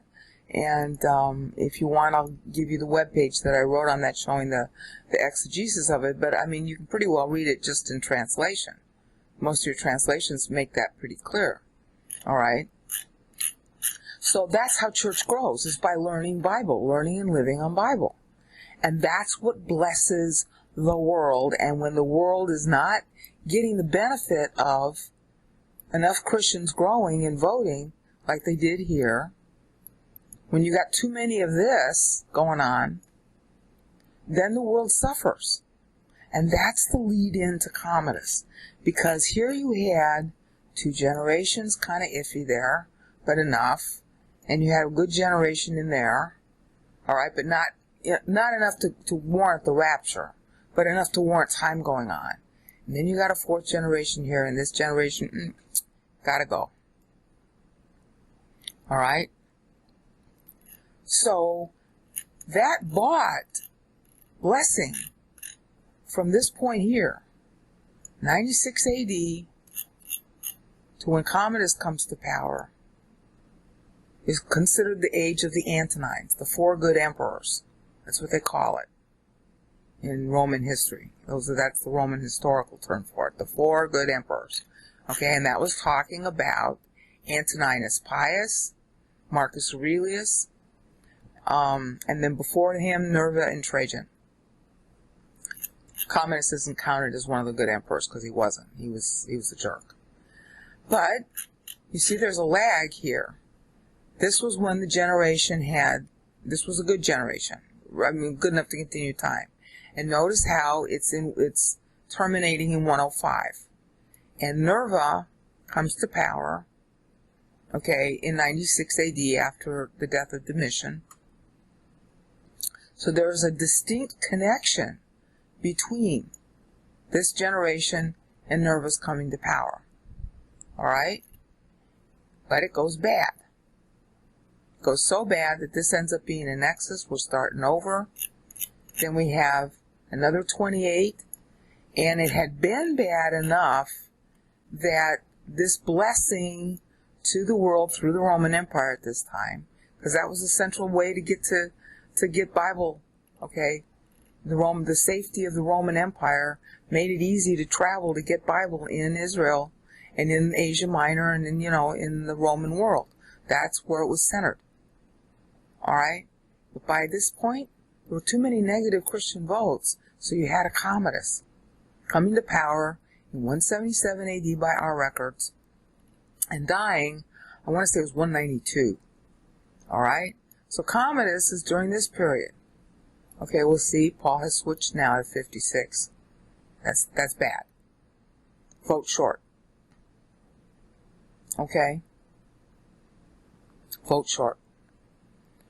And when you look at history, especially in the Roman Empire, at this point, by 192, you have Commodus was actually assassinated.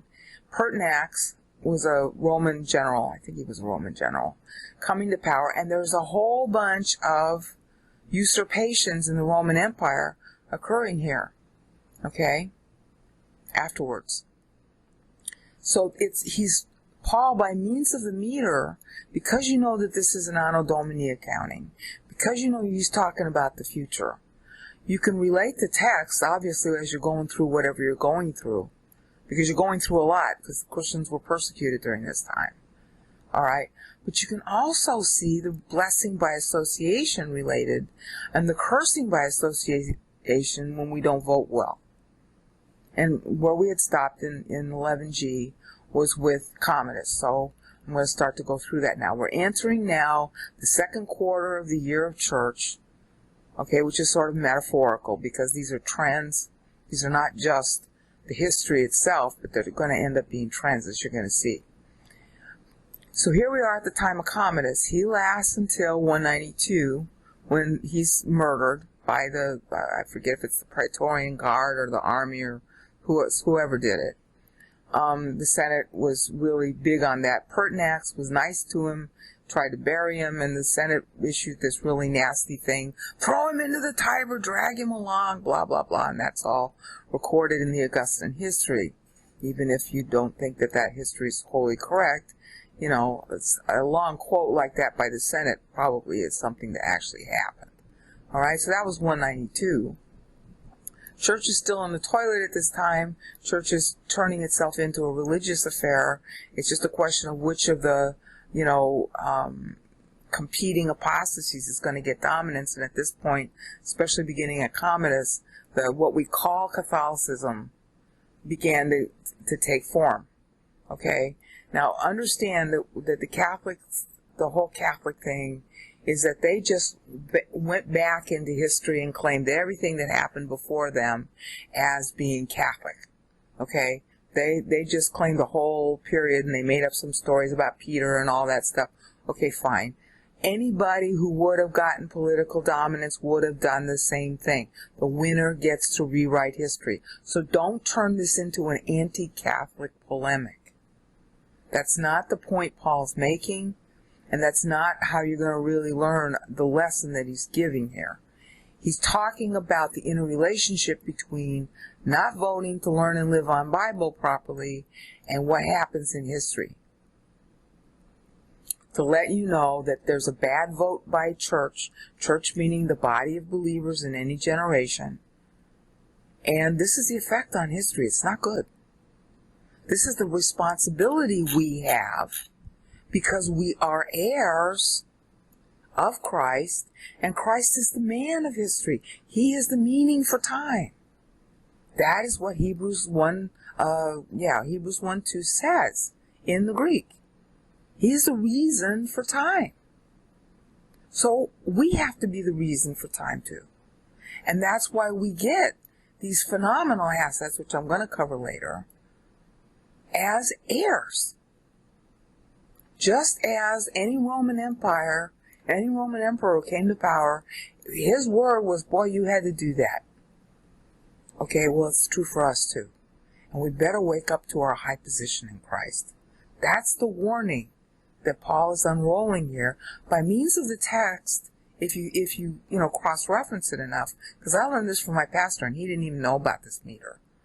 But obviously the meter is telling you the same story because it's interrelating the meaning of the numbers to the actual history that's going to unfold. I mean, it's really pretty uncanny, don't you think? I mean, here we are now down at syllable 175, and it corresponds to year 177 in our accounting, because, we're 3 years variance. That's pretty uncanny. And that uncanniness keeps going, because Commodus lasts until 192, Pertinax takes over. He doesn't last too long, they kill him too. And then it's just one set of usurpations after the next, until it gets here. See the 231 mark, where Paul's marking it off with 56, meaning our bad votes. And God is still faithful. God is still making things known, and I'll cover the assets and the meaning of the text in a minute, or not later. I want to finish the chronology first. But this begins what's known in history as the crisis of the 3rd century. It is, according to historians, this is the point, 231, 235. 235 is where they mark it. So Paul is benchmarking it as a 7, meaning a low ebb in history, tribulation quality, the balloon might go up. That was started with the murder of Septimus Severus, Severus Alexander. I get those two guys mixed up. But it was 235, according to historians. And there were, 8 different claimants for emperor, and the empire split up into 3 parts. Rome's economic status, her safety, everything about Rome was seriously injured from this point forward. Okay, but now think about that. See, as goes the believer, so goes history. That's what my pastor said that 1,000 times. Well, honey, if you don't have good access to roads and you don't have a safe travel, how are you going to get good Bible if it's located in Asia Minor or, around the Mediterranean? It's going to be less safe to travel, and you're already kind of, double-minded about how much you really want to know God to start with. So this makes it harder to want to know. It also makes it harder to get the information out by the missionaries, whoever they are going out there. So safety of the roads was really, really important to disseminating Bible. And if people aren't voting to learn God, that safety isn't going to be there. And that's exactly what happens in this period. Between 12... They call it, and this is really pregnant, between 235 to 252, is considered the crisis of the 3rd century. That's the name of it in Roman history. And in this document, I have a link to that website when I talk about it. And let me just go there so you can see it. In the Paul Chrono section, the page numbers are going to change. But the link is, I want to say it's coming up in the next page. Yeah, right here. See, have a peek at what Paul presaged. There's your link. It's in Wikipedia, but you can verify it in Momsen and Given and all stuff like that. Okay? And that right now is on page 77, toward the end. Okay? So you can read about this period. So, this is bad. There's a whole bad period of history being ushered in, starting with Commodus, and a whole bunch of usurper generals, senators, everybody and his brother trying on the toga of emperor. And it culminates in what ends up being a fracture of the Roman Empire, and she never really recovers from that. I mean, the Roman Empire goes down officially in 476, with, Odovaker, I think it was. But she really fractured at this point. This is going to give rise to, this whole period here is still the usurpers going on. I'm going fast through it because I want you to see the panorama first. And that's going to give rise to further, this is like a rolling what do you want to call it, musical chairs of emperors going on here until you get to Diocletian. Diocletian tried to repair the empire by having multiple co-emperors with him. And one of those guys ended up being Constantine. And really what happened, as always does, when you have so-called co-emperors, they're really fighting with each other behind the scenes. And Constantine was named co-emperor 306. And he finally wins out. And, everybody knows that story. I want to say it was 323, but it might have been sooner. And he lasts until 337. Notice that Paul is benchmarking this period of history with a 49. 49 means diaspora. 49 means you're not good. Church is still voting badly. So the Constantinian period, which is here referenced by Paul in advance, and he's saying a lot more too, which I'll have to get into in later videos. He's saying this is not good. It is so bad, in fact, that the only one voting here at the end is God. See, this is a 7. That's when Constantine comes to power. I mean, there's a rivalry going on between him and the other guys. He finally fights with them and all that other nonsense. And he actually comes to power physically during this time right here. Okay, after the 7. The only one voting is God. The 35 represents God's vote. And you know that because that's the meter that Moses uses. And I want to say it's Psalm 90 verse 10 and Psalm 90 verse 17. It's his plea to God to vote. He's pleading to God to vote. But each of those verses are 35 syllables. And then Isaiah uses the same thing in Isaiah 52:15, which is God's decree to save the Gentiles, and Isaiah 53:10, which is God the Father and God the Son making a contract to make sons. All right, those are each 35 syllables. That's God's vote. So the only one voting at this point in history, 343, which is just after Constantine died, all right, the only one voting is God. That's how bad Christianity will get, future to Paul. And we know that because we got Gibbon, we got Mommsen, we got history all over the place about what happened to Christianity then. It completely religified. Everybody was a heretic. Everybody was hunting down everybody else. Okay, it wasn't just the Catholic flavor. I want to keep emphasizing that. Don't just say, well, the Catholics were bad. It was everybody. The Catholics just had political dominance at that time. There's no word Catholic in any of this text or in any of the meter. He's blaming everybody. Everybody's bad. The only one voting is God. That's what that 35 tells you.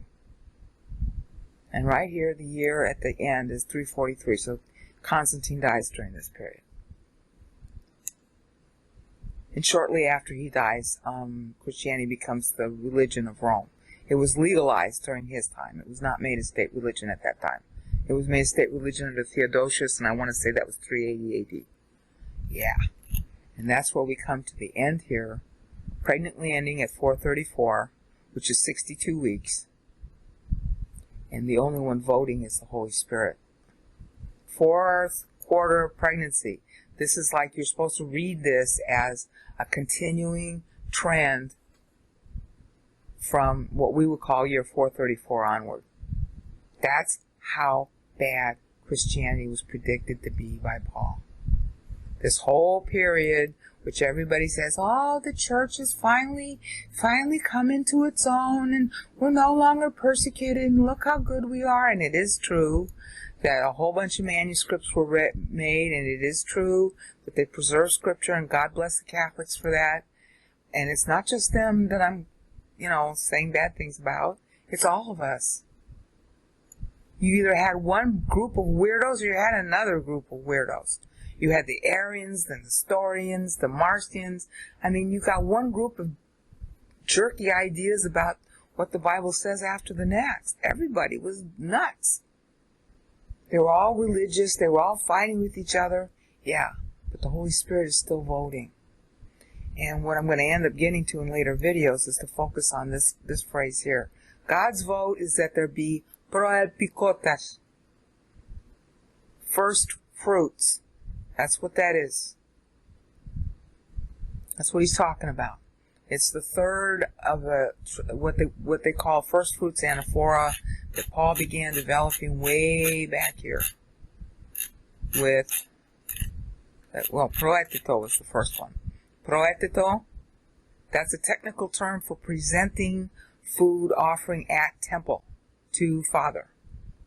It was a technical word that was used also by the Gentiles. It was also used by the Jews, once they were Hellenized, in order to become protesin, and that is literally temple showbread.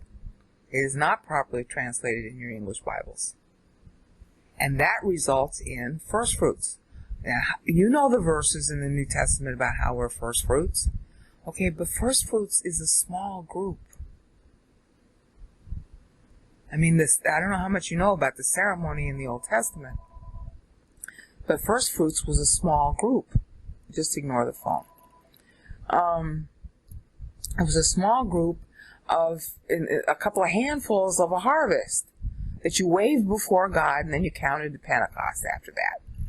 All right, and the rest of the harvest was done at the back end. Okay, and that's where Paul ends it. He's ending it open. 62nd week, that's where we stay until church completes, because that's the period of history the church occupies, Daniel 9:26c. So in the next increment, I'm going to go back through the meaning of these boxed terms, because they're each anaphora, and they're each really important about our assets. And it's going to show why it is that here you got this tumultuous bad vote by church, okay, especially starting here. But the bad vote, of course, had started here, but we were carried by this generation and this generation and this generation so that we could vote bad. And then that made this period of history okay until Commodus. And then we're in the tank, baby. So in the tank that the only one voting by the third quarter of church history is God, and then after that, Holy Spirit, which results in individuals carrying history, not church as a group.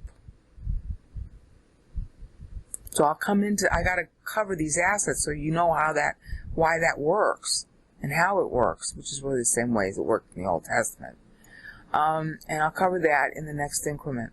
Hopefully you've gotten a brief idea now of the importance of paying attention to the meter, that yes, it does interact with the text. It's giving you additional meaning behind the text that is doctrinal, not goofy Bible codes or some other kind of goofy date setting. In fact, Paul's telling you why you can't set dates, because church has not matured yet. Okay, now we're in 11I, and we're going to start to go back into content tied to the history. Sorry it took me so long to show you the meter, but now hopefully it's going to start to pay off as we focus more on content tie. Because, a lot of people will say, well, those are just the numbers. I don't see how the content ties to that period. So we're going to walk through that. Now, what I'm going to say is just like off the cuff. So study it more than what I'm just saying. I'm just trying to introduce the idea. I hope you can hear me over the air conditioning because it's really hot here. So I'm just going to talk off the top of my head what I see, and then hopefully that'll generate brainstorming ideas in you. And if you see more or other things, let me know. Because this is all uncharted territory. Scholars don't know anything about this. Even my own pastor didn't know. Everything I've been saying, he taught as content, but he didn't know that the meter was saying the same thing. All right? So that's why this is so important. Plus, it's going to have a huge impact on hermeneutics. Because once you see this, you can apply it to any passage in Scripture And that's why I'm trying to show how the meter is used, so that there's a sort of evolving set of ideas of a structure of this rhetorical style, so you can apply it anywhere. All right? And as I had said, this is a tracking of Rome's emperors. And the reason we know that is because the first king, of course, is Christ.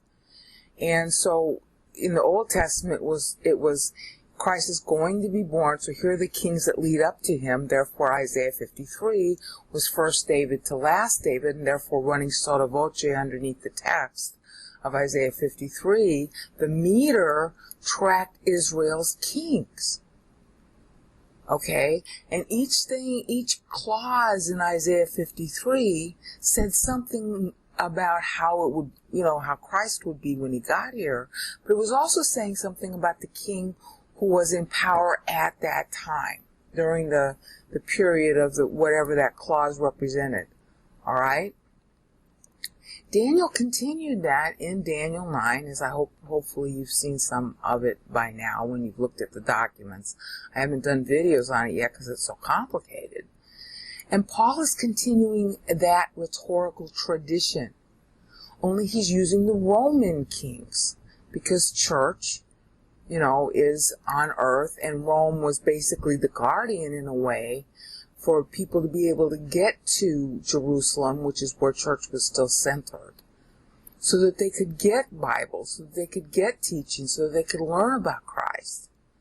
And that was Rome's function, and why it lasted as long as it did. And what Paul's basically tracing here is that our bad votes led to Rome's demise. Okay, and I've gone through that now all the way through 11H, and you've seen that, and we call it the four-generation curse, blessing by association, cursing by association. Okay, but what I haven't focused enough on is the tie with the text compared to the syllables. Okay, and here it gets really deft. This is also a tradition in rhetorical style that also goes back to Psalm 90. And I spent a lot of time in the Psalm 90 video showing that. So you're going to have to see the Psalm 90 playlist. But basically what the writer does, and Moses did this, Isaiah did this, Daniel did this, and now Paul, we're going to see how Paul does it. The writer takes one or two words or the idea in the phrase, and he's making a wry statement about that time. Okay? Now sometimes it's real obvious, like here. This is running from Christ's birth until he's 10 years old. Okay, that's what this 10 represents. So obviously, this is Hebrews 10:5 now. Okay? Worthy of glory is God the Father. That's what Christ basically said at birth. You can read it in Hebrews 10:5. He said that the day he was born. That's what the text says in Greek of Hebrews 10:5. In other words, he spoke supernaturally from his deity. Okay? Worthy of glory is God the Father. Now, eulogetas, okay, is wordplay that Paul is using. See, he's using eulogesas here. And eulogia. Literally, you want to say blessed be, or all praise to, worthy of glory, honor, and worthy of praise, glory, and honor. That's kind of how my pastor translated it when he went through this. But it sounds too churchy, so I made it worthy of glory. But still, you're getting the point. Christ is saying this in his own head during his first 10 years. He's going to be saying it forever too. But, this is when it started. So this is really pithy. You get the wryness of it. And of course, we as body of Christ are saying the same thing from the time we are born again. You see the dual entendre there? Okay? And at the time he was born, this is the next wry play. At the time he was born, there became to Rome the father of their country. That was a nickname that was used of Augustus, who used to be called Octavian, who was the nephew of Julius Caesar, who had to fight, basically, to get that status. And he was a very able ruler. He was very, very, how do you want to call it? He's very shrewd. Okay? And that's what the Roman Senate called him, was the father of our country. And he played games with, the titles and stuff like that, pretending he was a Republican when really he was the guy who transformed Rome into an empire. So all of this is really very pithy. The Romans are busy saying this to Augustus, worthy of glory, and they deify him after he's dead. Okay? And they practically deified him while he was alive. All right? Meanwhile, Christ is saying this to God the Father. All right? Augustus rules until AD 14. So look how close that is. So you got Rome saying that to Augustus. You got Christ saying this to God the Father. And then when we're born again, this is what we're saying to God the Father. You see those three ties? So it's not just playing with numbers. These words tie to different uses. And they're very wry, W-R-Y. Okay, they're very ironic.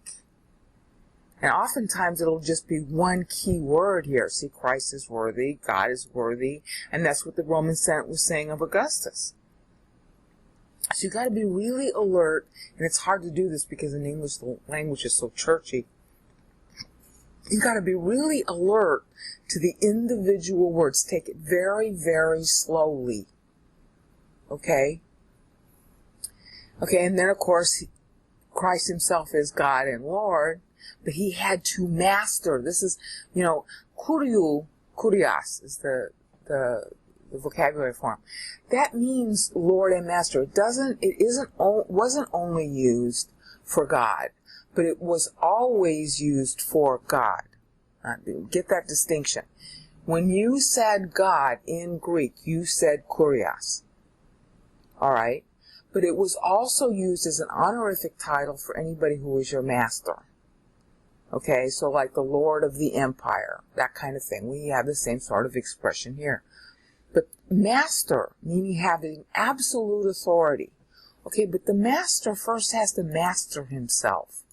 See, Lord and Master is the real meaning of kurios. That's why I stuck it in there and I needed it for the syllables. Okay, the master first had to master himself, and he had to do it by the time he was an adult. Okay?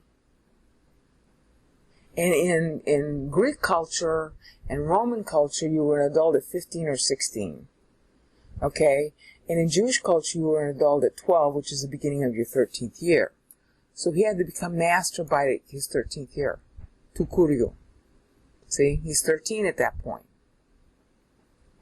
Alright? So, this is obviously wry with respect to his own growth. It's also wry for our own, because when we become spiritual adolescents, that's when we really begin to understand that he's the Lord. When you're kids, spiritually, you mouth that he's Lord, but you have no idea what that means. Okay, no idea whatsoever. You have to get some spiritual independence first, and spiritual independence begins when you're a spiritual adolescent. Most Christians never get that far, so they don't understand what happens. Okay? The Lordship of Christ is something that the Holy Spirit has to build in you. You cannot do anything to make it happen. You have to spiritually grow, just like Christ himself had to spiritually grow. Okay? You're not better than Christ. So you can't make Christ Lord. So Lordship salvation is dog duty. And you can't obey Christ, and you can't love Christ, and you can't do squat without the Holy Spirit enabling it, and it doesn't happen overnight. It takes years. Okay, just like it took him until he was age 20, hello. Alright? But it started when he was 13. And most Christians never even get to age 13 spiritually. He had to do it by the time he was chronologically 13. And we have that story where he's, in the temple, and his parents forgot about him because they didn't care about him at that point. And then after 3 days on the road, they realized that he wasn't there, and they have to double back.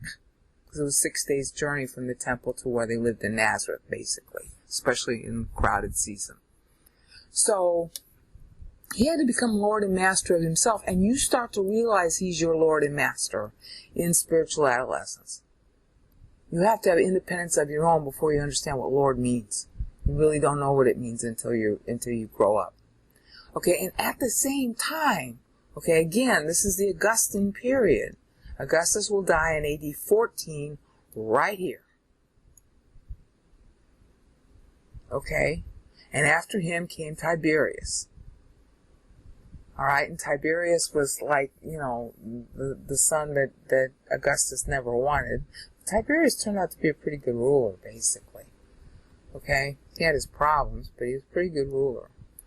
He lost the love of his life, and so he became bitter, Augustus had him marry somebody he didn't want, and he was already married to the woman he loved.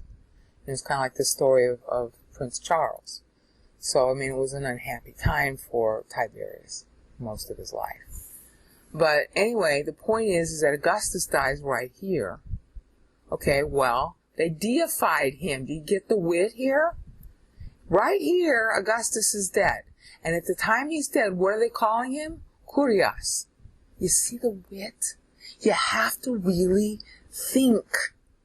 This is what they did in those days. They played all of the plays, the Greek plays, the Roman plays, all of them play games like Shakespeare did, only Shakespeare is even less deft, although he's pretty good. Okay? They played little games with the words. So here is Augustus becoming deified, a kurios. Yeah. Right at this phase is when Augustus dies. Now, of course, Paul is writing at this point of the past. Okay, but he's still making wordplay, and that sets up the style for what he's going to say in the future. You get me? So, Augustus is being made a god at this point. At the same time, of course, Christ himself is growing up, and he already is God, and he's learning to master himself. And at the same time, when you're about age 13 spiritually, which most Christians never get to, or they get to it and then they peel off. That's the norm. That's when you begin to realize what it means to say he's Lord. Until then, it's all rah-rah Jesus songs, and yes, Jesus loves me and I must be a good person. You really have no sense of the spiritual life until you get into adolescence. And that's when Christians usually peel off, because they start to realize, hey, wait a minute, this Bible's a really weird book and it's really hard to believe in. Yeah, it is. Okay, it is. We should stop pretending as if it were easy to be Christian. We should stop telling the atheist that this book makes so much sense. It doesn't make sense. You have to study it. Look what we're going through right now with just the meter. But look at how awesome it is. And then that makes you want to reject God and go peel off, because it's too close to home. It's too good. It's too upsetting. That's why Daniel is usually rejected by scholars, because he's too accurate. This is too accurate of history. This is when Augustus dies. And what did they do? They made him a god. This is when you start to realize what God really means. This is what Christ was doing himself. You see how close this is? You see how one word, kurios, has all those meanings, and you can look at history and see them. Of course, Paul is writing historically. But he keeps on doing it when he gets to the future too, which we know backwards because we're forward of where he was. So it stops being cute. It starts being scary. I don't know about you, but I'm really scared by this. This is like too close for comfort for me. If I could disbelieve God, sometimes I think I would. But I can't. This is too accurate. All right? So then we get here, 27. He's 27 at this point. Obviously, God is the one blessing us through him and blessing him. So this is really apt, and I covered that before. That's bald. That's real obvious. Okay? Okay, but at the same time, this is when Pontius Pilate comes to power in 26 AD. All right? And the beginning of his reign was really kind of awesome, and he comes to power when there's a whole lot of problem going on in Judea. So it doesn't seem like blessing. And Christ hasn't yet announced himself as king. In fact, the only guy running around saying anything about Christ is, John the Baptist, running around the Jordan with his camel hair clothes. That's another word for sackcloth. and eating locusts and honey and baptizing people, telling them the king is coming, but they didn't see the king. So they have to live on. They were living on, oh, he's blessing us. He's here somewhere. We know he was born. John the Baptist is announcing him. He's going to come. He's going to come. And, eulogesis means good words. Literally, okay? It comes from logos, and EU means good. Good speaking is the etymological base. Okay?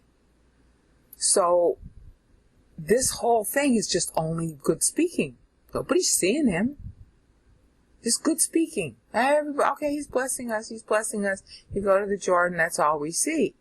So that's pretty evocative of the time that he was living in. All right, and of course he's being blessed, and we're being blessed, and we're being blessed now. All right. Then we go to 37, and I already covered this because this just blows me away. And pasulogia. Okay, whole logos is in heaven at this point.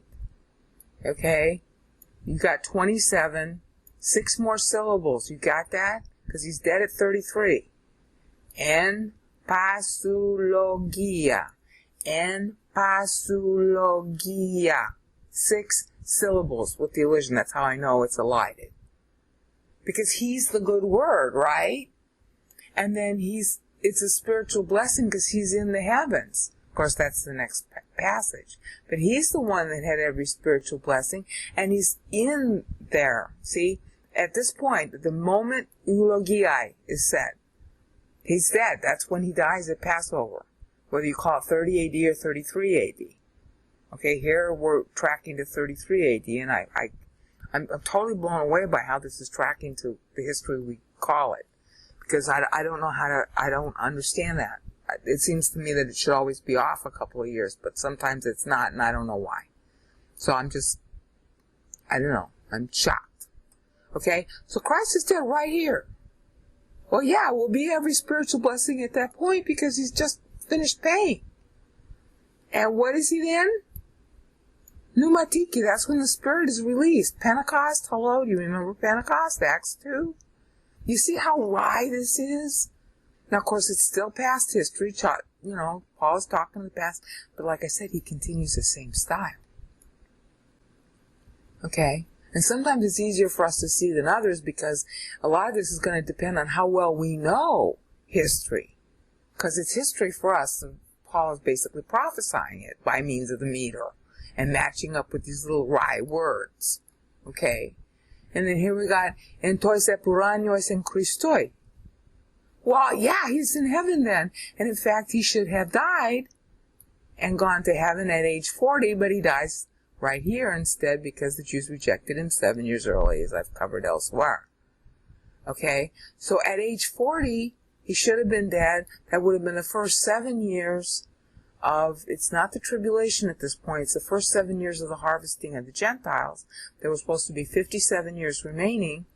And Paul is also tying this 47 to the 47 syllables that are in Daniel 4:19, the last verse. Okay? Because that's what Daniel's praying for in the last verse. Restore the temple in the city called by your name. Okay, but the temple is Christ. And at this point, the temple is in where? Heaven. You see the wryness of these words? And Paul matches the meter to Daniel at this point. The very last verse in Daniel 9:19, is 47 syllables. Okay? And if you look on page 5 through 7 of this document here that you're seeing me do, the links to the Daniel verses are there so you can see the chart yourself. And look at it yourself and see how cute this is. The temple is now in heaven. That's the theme of Hebrews 9. Okay? And obviously he's among those living in heaven. Is this cute or what? Tied to Daniel 9:19. Which is exactly what Daniel was praying for. So this is where we are first introduced to Paul's tagging of other Bible passages. He doesn't do it until we get here. And then, of course, he closes with his famous dateline of 56. Even as he elected us, that's telling you about Matthew 16:18, okay, as well as Father electing us in the past, okay, and he's writing, and this is another tag to Daniel, okay, different verse in Daniel. He's tagging, I want to say it's to Daniel, let me go look it up. I want to say it's Daniel 9:14. Where is it? Because I didn't notice this when I was doing the other videos before. Daniel 9:15, I'm sorry. He's tagging to Daniel 9:15 when he does the 56 here. And that's not immediately obvious because Daniel 9:15 is 46 syllables. But the way Daniel gets it to 46 syllables is he's writing 23 years after the 490 started and 23 years before the next voting period starts. So Daniel, they have this thing in the meter from Psalm 90 forward. They like to use equidistance as a date line. And that's exactly what Paul's doing here, but he's doing it on more levels than I told you before.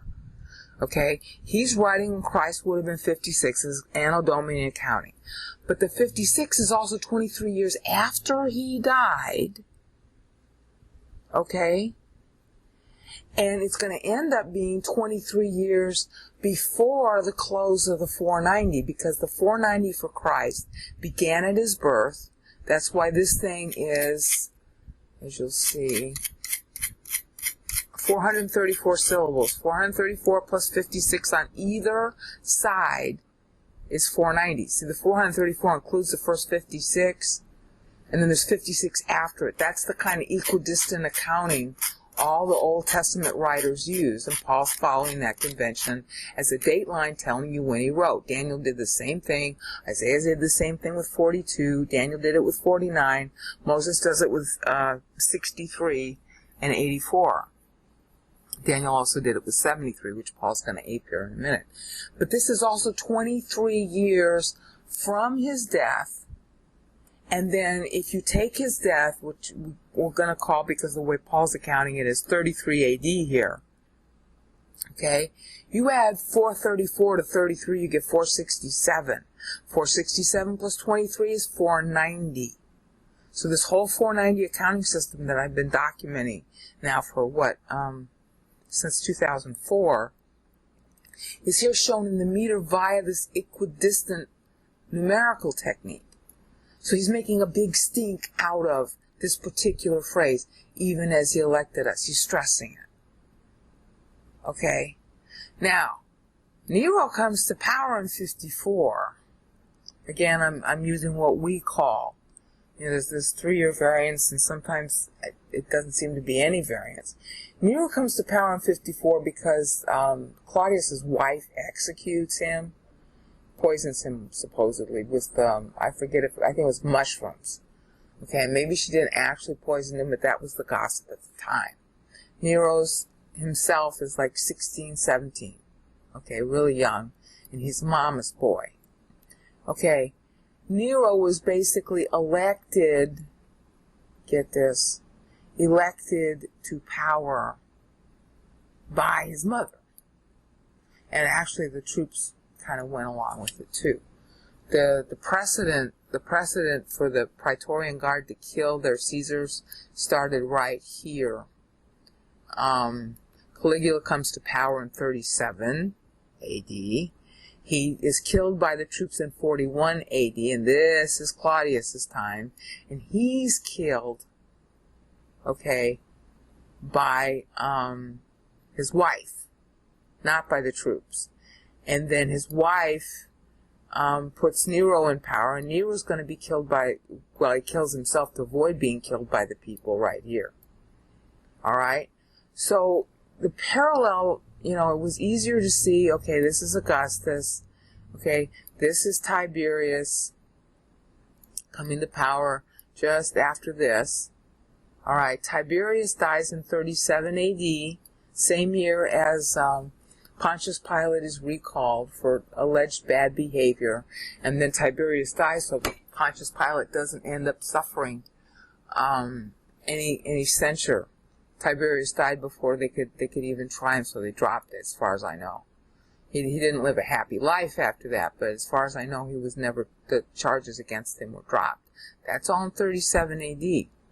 Okay? So every spiritual blessing is occurring because as far as, anybody would want to say, Tiberius is dead, because he was really raunchy in his last years. Okay? And Caligula's first 2 years were pretty good. Alright? And he was put in place. Actually, the Praetorian Guards killed him. They didn't set him up. Caligula just came into power because Tiberius died on Capri, and Caligula just took over. He was the only surviving relative. So that was a kind of blessing to Rome, because they didn't have to go through, the military thing. That had never happened yet. It doesn't happen until they kill Caligula. All right, so we got every spiritual blessing going on here. And, of course, it's a blessing that the continuity of Rome was easy to have at that time. And then here, of course, they kill. This is really kind of cute. See, he's playing games here. Entois epuranios. Okay, 37. Entois epuranios. That's 7 syllables. You got that? All right? That really takes you to 44. All right? So, maybe he's cutting it entois epu, because he's not really going to heaven, because he wasn't a believer. I don't know how clever Paul's trying to get with this.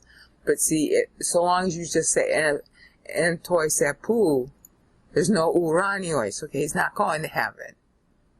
All right? And then Claudius comes to power right in here. Claudius persecuted the Christians, as I already talked about. All right, so he gets persecuted by his wife.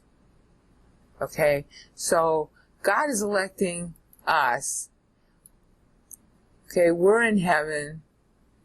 Meanwhile, the dear old Caligula doesn't quite make it to heaven. He's just at Epu. Okay, and then heaven, Uranios had elected that Caligula come to power instead. Not Caligula, but Claudius. And also elected to allow his wife to kill him, which is when a young Nero comes to power. Nero was pretty good in his first couple of years, too. Of course, he was only 16, 17. Katos. According to the election of God, these Roman emperors come into power. You see the cleverness? All right? And then we got this. Okay? 66 year of the 4 emperors. Or the time when Nero goes really bad, the fire in Rome and all that stuff in 64 AD, from the founding of the world. Now, you have to understand that Rome was burned. Okay, it had happened more than once, but this was a really much bigger fire than normal, and Nero made a really big stink out of it, saying that the Christians were at the foundation of the problem, that they did it. Okay? So the word founding is being played with here. And of course, Rome was the center of the world. Okay?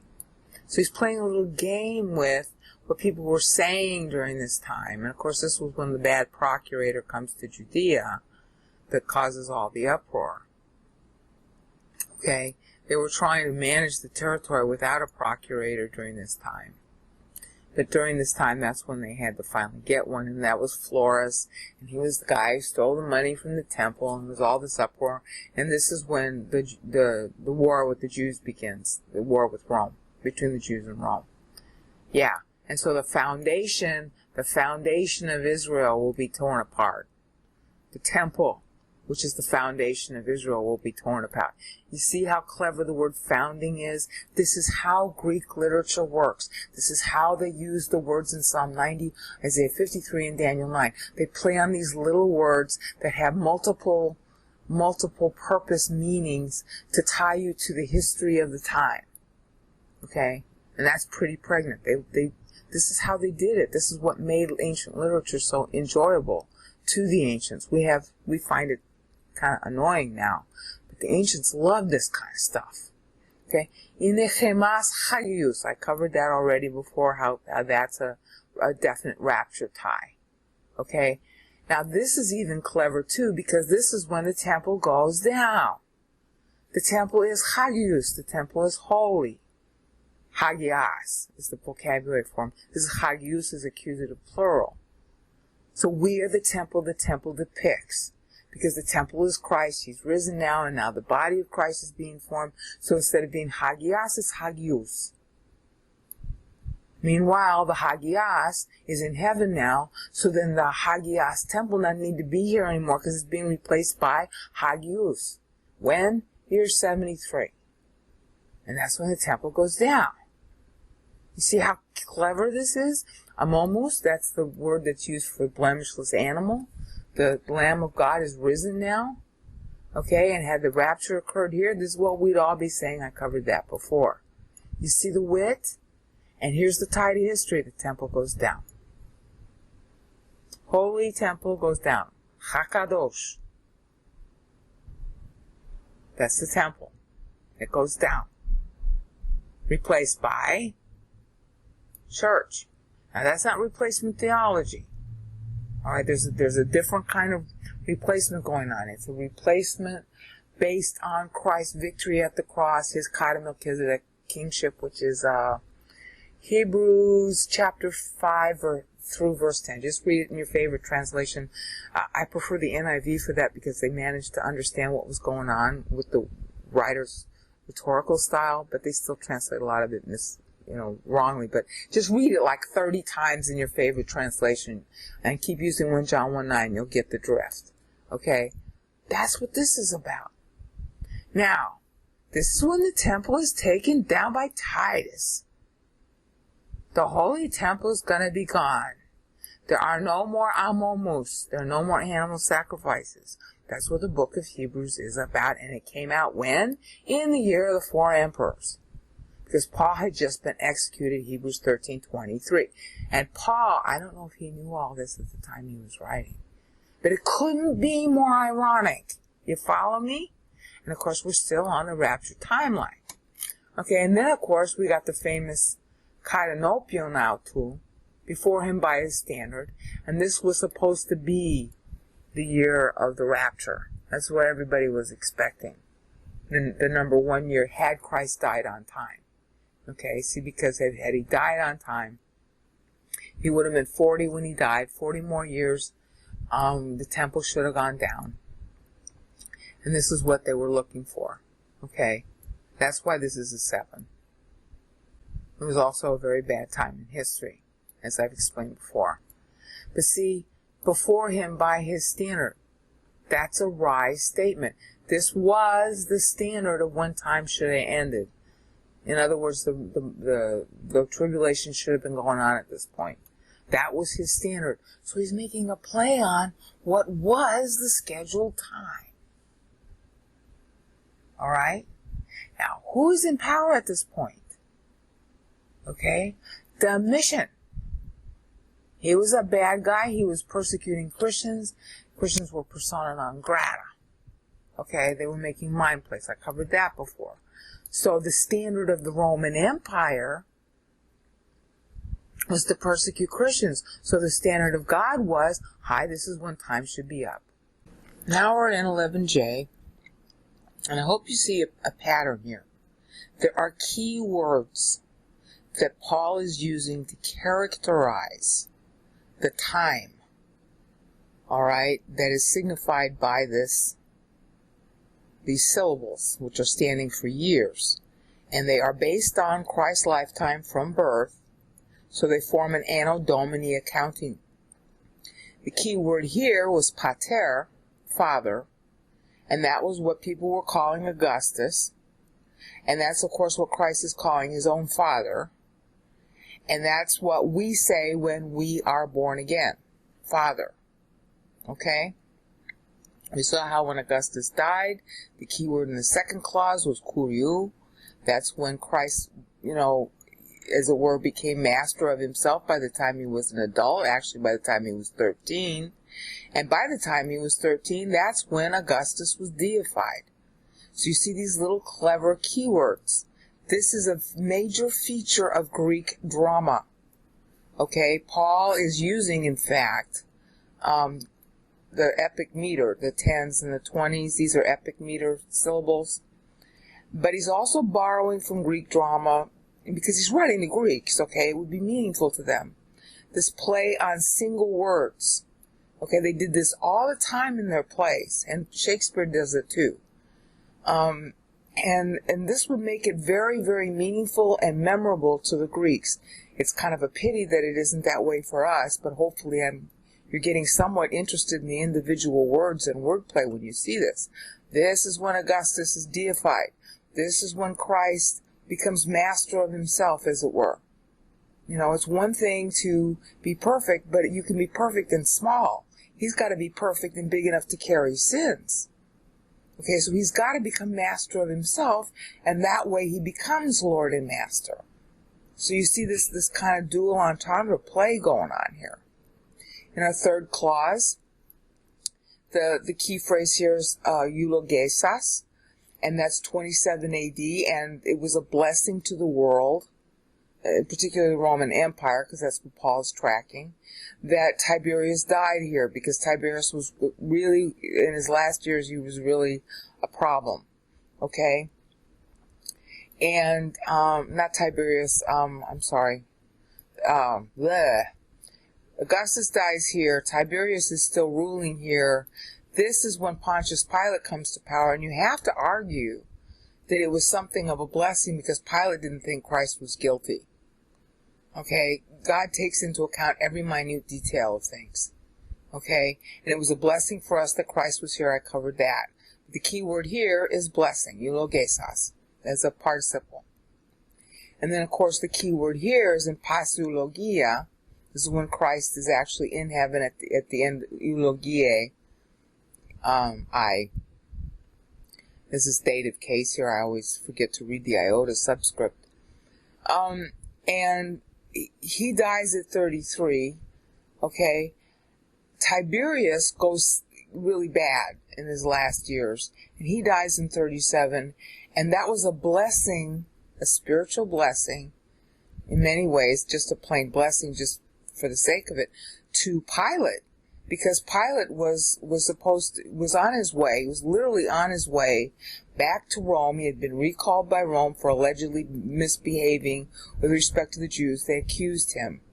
So he was on his way back to Rome to face charges, and Tiberius dies, and as far as I know, the charges were dropped.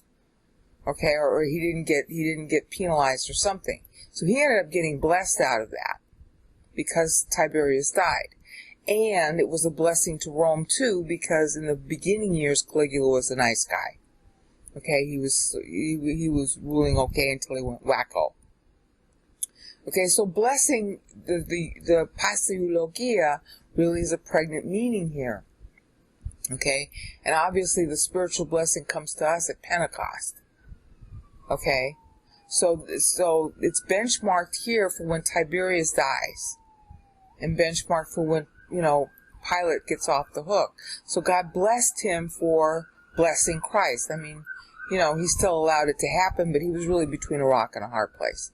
Okay? So, that's very evocative there.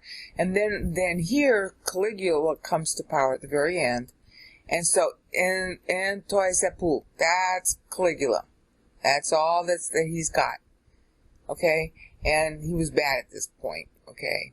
Mostly right in here, these last 2 years. But he wasn't as bad as he could have been, because Agrippa talked him out of, wanting to put his statue in the temple at Jerusalem.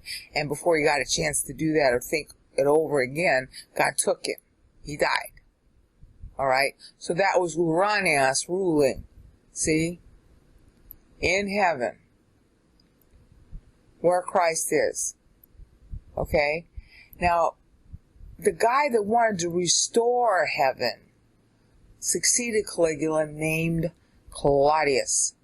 Claudius basically banned the Jews from Rome and banned the Christians to a certain extent. He banned them. Well, that was kind of a blessing too, because in Rome you couldn't get the doctrine as easily as you could. Paul himself was just beginning to form up here. 44 AD was when Paul was finally coming into his own. This is the period during which Paul himself was saved.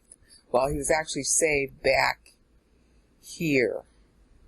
okay, after Christ's death. So it was really in here. Pneumatiki came true for Paul, so he must have been laughing when he wrote this, okay? And at the same time, in an effort to go back to traditional Roman society, Claudius was really big on that. That's why he banned the Jews and he banned the Christians. Well, that was a blessing, because then they could get closer to who?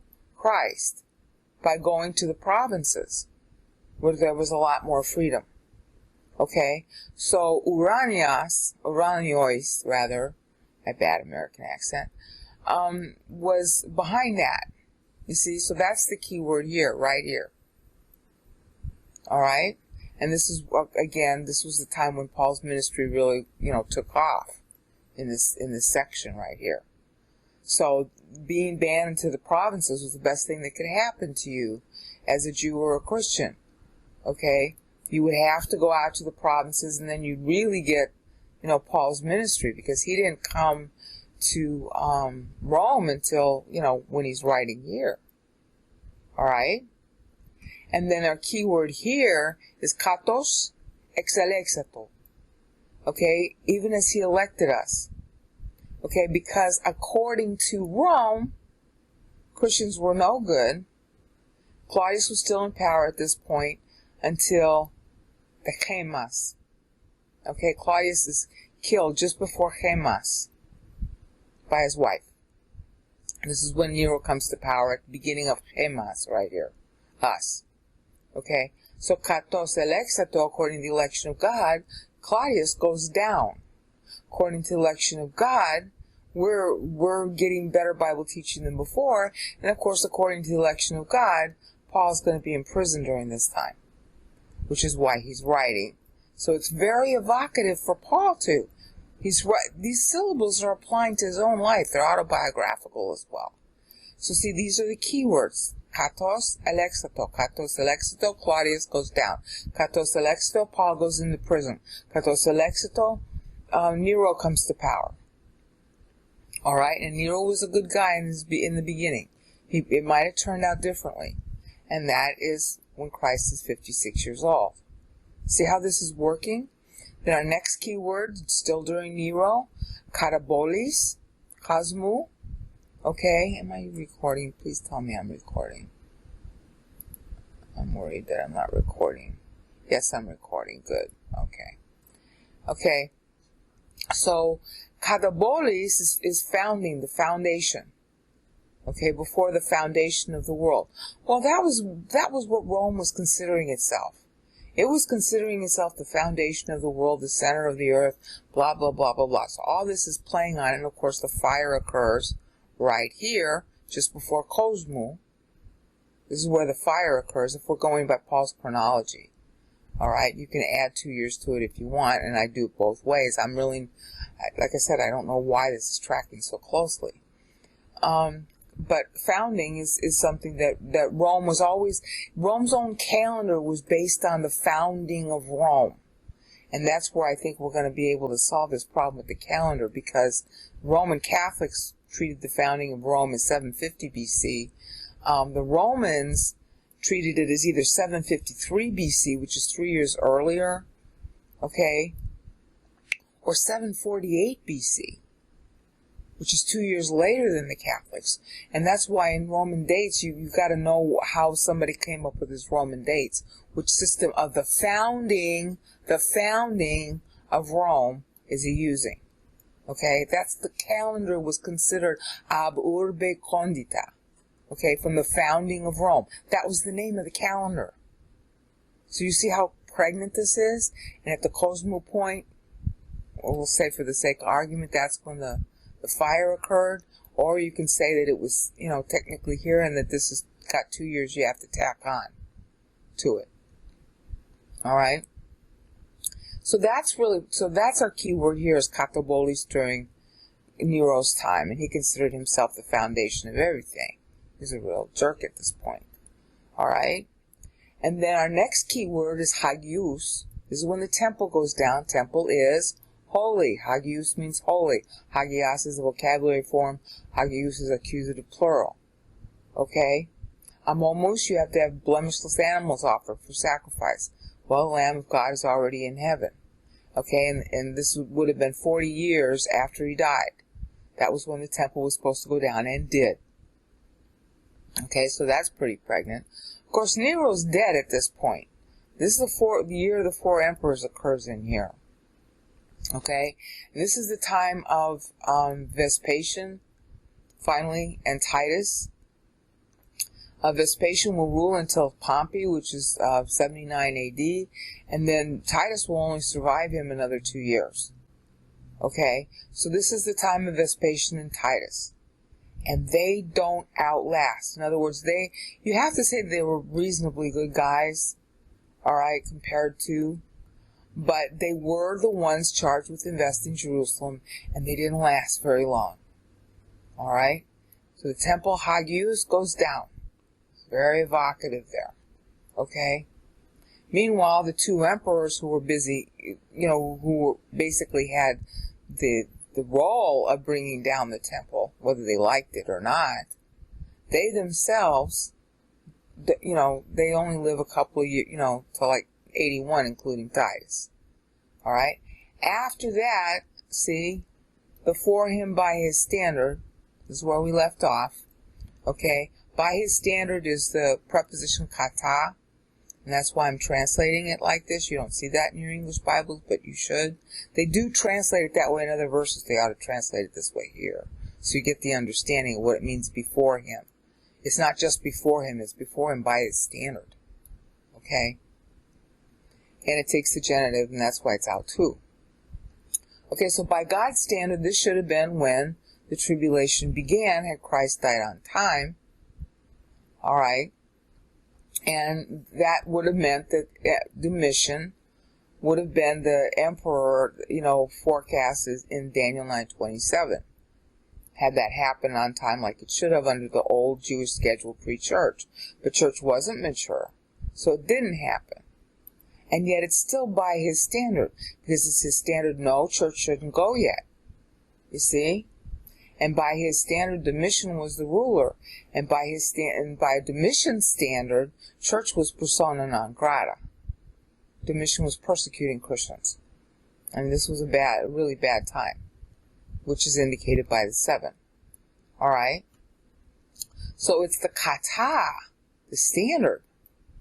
Before him, the ruler, whether it's Domitian or God, by his standard, this is what was going on. Domitian was in power from 81 until 96. And he dies right here, just after exiling John to Patmos. Okay? So in love, okay, he had foreordained us. That's our key word for this one. Prorisas. Okay? Domitian was foreordained to die the year that he exiled John. By means of God's love for justice and preserving the human race and preserving our ability to get scripture, which was foreordained to be completed at this point, which it was. You see the wordplay? You see why this keyword works? Alright, now you'll notice that we long since departed the time Paul's writing, which is right here. We went into the future here, and we're into the future all through this. See? Paul's writing here. All the rest of this is future. But you'll notice how it tracks just as deftly to the future that Paul was writing about as Paul was tracking when he was tracking to a historical event of Augustus being made kurios, being deified. It's the same kind of tracking as if Paul were writing, with hindsight rather than foresight. You see how pregnant this is? Alright? And so, you're alive, you've got this Ephesians 1 letter, and you know that this is the 73rd syllable, and you see the temple go down. Well, temple's holy. You see Nero, accusing the Christians of destroying the foundation of the world, and here you are looking at the text, founding of the world. You see? Domitian, exiling and torturing Christians and all that. Yeah, by Domitian's standard and also by God's standard. Because when they're tortured and they die, what happens? They go to heaven and they're before God by God's standard, as a result of being before Domitian by Domitian's standard. And then, prorisas, as foreordained, God completes canon here, and he completes Domitian's life here, and for all I know, he completed John's life too. How long John lived after Revelation, nobody knows. There's a lot of gossip about it in the church fathers, but that stuff is such garbage that you can't trust it. Okay, and all that was done by love. God's love for justice, God's love for righteousness, God's love for preserving Scripture, preserving your ability to get Scripture. Okay, and at this point, this is going to be a real killer.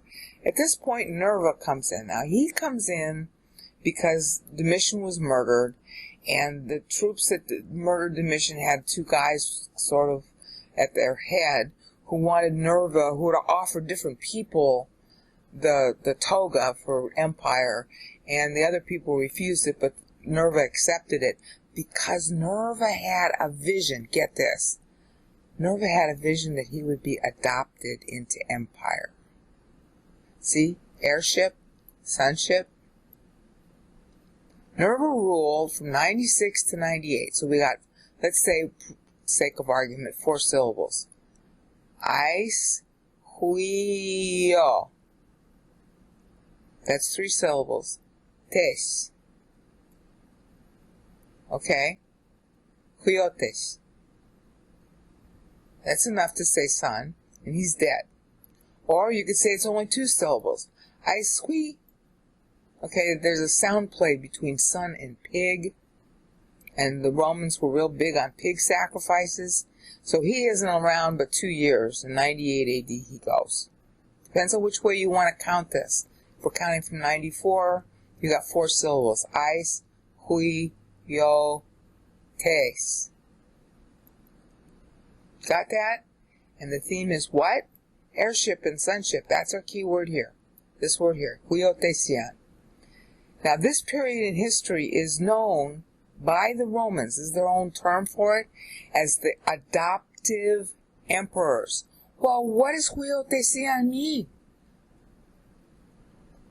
You're adopted to be a son, and that's the key difference. That's what was remarkable about this phase in history, is that Nerva adopted Trajan.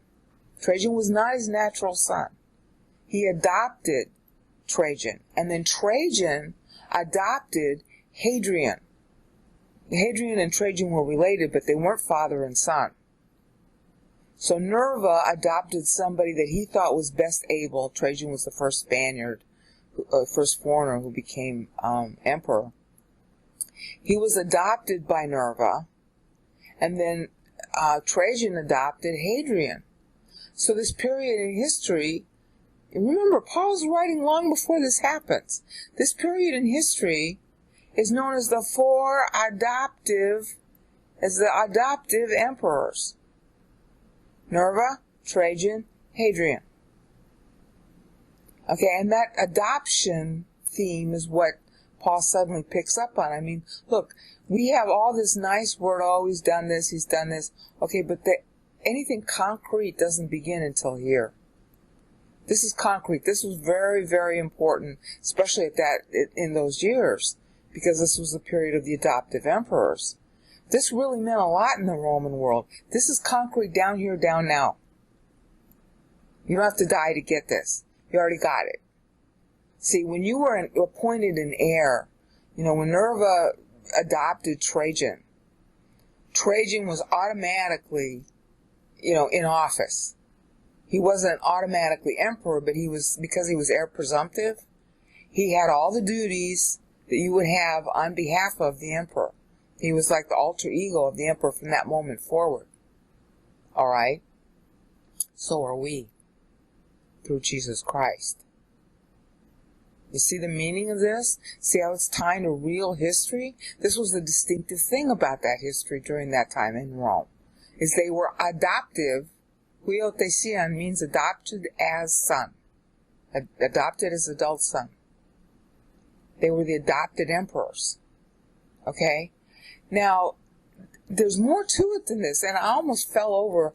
I thought, well, let me just go look up their biographies, okay? So I pulled out my Suetonius, which is falling apart all over the floor, because I have it in paperback. And one of the other things that distinguishes Nerva and Trajan and Hadrian, who I haven't covered yet, is that they had this thing. I don't understand why, but they did. They had this thing about paying attention to inheritance laws, laws about how sons were treated. You know, one of the first things Trajan did when he came to power after Nerva died was he made them deify Nerva. Okay? As a son ought to honor his father. That's what he made them do. He made the Senate deified Nerva. Even though Nerva was only around for 1 year, 10 days, and X number of hours. Alright? Now, during that short time Nerva was in office, and during a much longer time that Trajan was in office, they both specialized in reducing taxes, especially inheritance taxes, and making all kinds of laws about if you're a son or a daughter, there's certain things your fathers were not allowed to do to you anymore. And they made all kinds of rules with respect to sons. Okay, sons and daughters. This was a real big thing with them. They were like obsessed with it. And I'm getting my information on this right at the moment. You can get it elsewhere. From Anthony Burley's compilation. He's a guy who put together the Penguin Classics version of the Augustan History. And the Augustan History doesn't include any chapters on Nerva and Trajan, so Anthony Burley, who's a famous Roman scholar, wrote up his own version. Okay, and that's where I'm getting this from. These are the kinds of things he listed, okay, that they were known for doing. Making laws on inheritance and sonship, and making laws on how the sons can't be hurt by the state and can't be hurt by their fathers as much. Fathers were supposed to still be absolute rulers. See, Lord and Master back up here. But sons had more rights under these adoptive emperors. It's really remarkable. I almost died. Now, Trajan's going to end up dying in 117. Alright, so this is syllable 114. And I got to get into this because it's going to be really important. So if this syllable 114, we got 3 more syllables. So it's tutele. That's as far as it goes. Okay, with that sound play on the verb for telo, it means he wills according to his will. See, for his own delight. Eudokion really means good pleasure, but Paul's making a play on Isaiah 53:10 here, which is why I translated delight. And so it's their pleasure, it was the pleasure of Trajan to adopt his kinsman Hadrian. Alright? So it's tutele of what he wanted, of what he wants. That's, how you could translate it in Greek. It's not spelled the way you should spell it. There should be an EI, alright, instead of an eta.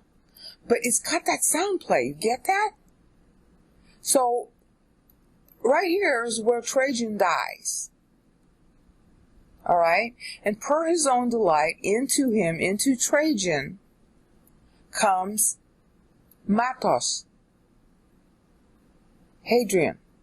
Matos autou. See? Hadrian was the telematos. Hadrian was the choice of, the will and purpose of Trajan. You see how this is tracking to real history? You see the irony of it? Okay? So this is where Hadrian comes to power. Now, Trajan and Pliny were persecuting Jews. Alright, but the persecution was less than under Domitian. Okay? And it was a don't ask, don't tell policy. But if you made us think about yourself, like Justin Martyr did, alright?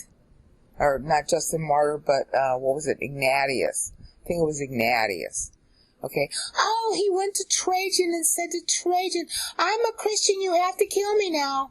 Listen, It was either Ignatius or Justin Martyr. Whoever the guy was, I think it was Ignatius.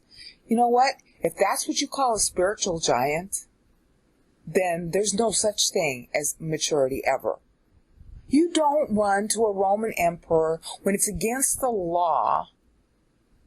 And when you have this formal law that says, hi, if you're just quiet about being Christian, you can stay Christian. But if you're going to make a stink about yourself, then you have to die. I mean, this is somebody who's looking to aggrandize himself. Whoever Ignatius was, if that's really him who did that, he presented himself to Trajan and said, hi, I'm a Christian, you have to kill me. So Trajan was so sick and tired of this guy coming at him time after time after time. He says, fine, go sail to Rome and get yourself executed in the arena. And then Ignatius takes this very long 6-month voyage, writing everybody and his brother in every church saying, hi, I'm going to die. I'm so glad I'm going to die for God. I'm going to die for God. I'm going to be a martyr for God. And I am such a good person. He was a real jerk. Ignatius was a jerk. Nobody should celebrate him under any condition whatsoever if that was really what he did. Now, my guess is that actually somebody wrote up that story about him and made it up about him because the person who wrote the story couldn't think his way out of a paper bag and didn't realize how he was portraying Ignatius as a jerk. But that's the story about him, which you can read in the so-called letters from Ignatius. Oh, I'm on my way now. I'm going to Rome, and I'll die by the lions, and I hope they tear me limb from limb. It's awful. That's the kind of policy Trajan had. Don't make a big stink out of being Christian. Just observe your faith quietly, and we'll leave you alone. So God left Trajan alone until Tutele, 117. And then into him was baptized Hadrian. And then Hadrian rules during the Bar Kokhba, which you've heard me say so much that you probably want to throw up. So this is the time from here to here of Hadrian. So our key word here is Eudokian, okay, for Trajan, lasting until Tutele. There's our key word again. See, you could say the whole phrase really into him because Hadrian was baptized into Trajan, Trajan was baptized into Nerva by his own tele, which he wanted. See the cleverness of that? Alright, so our boy Hadrian is ruling here. And Hadrian was a pretty nice guy, okay? But he did some persecution of Christians. Again, they had a don't ask, don't tell policy.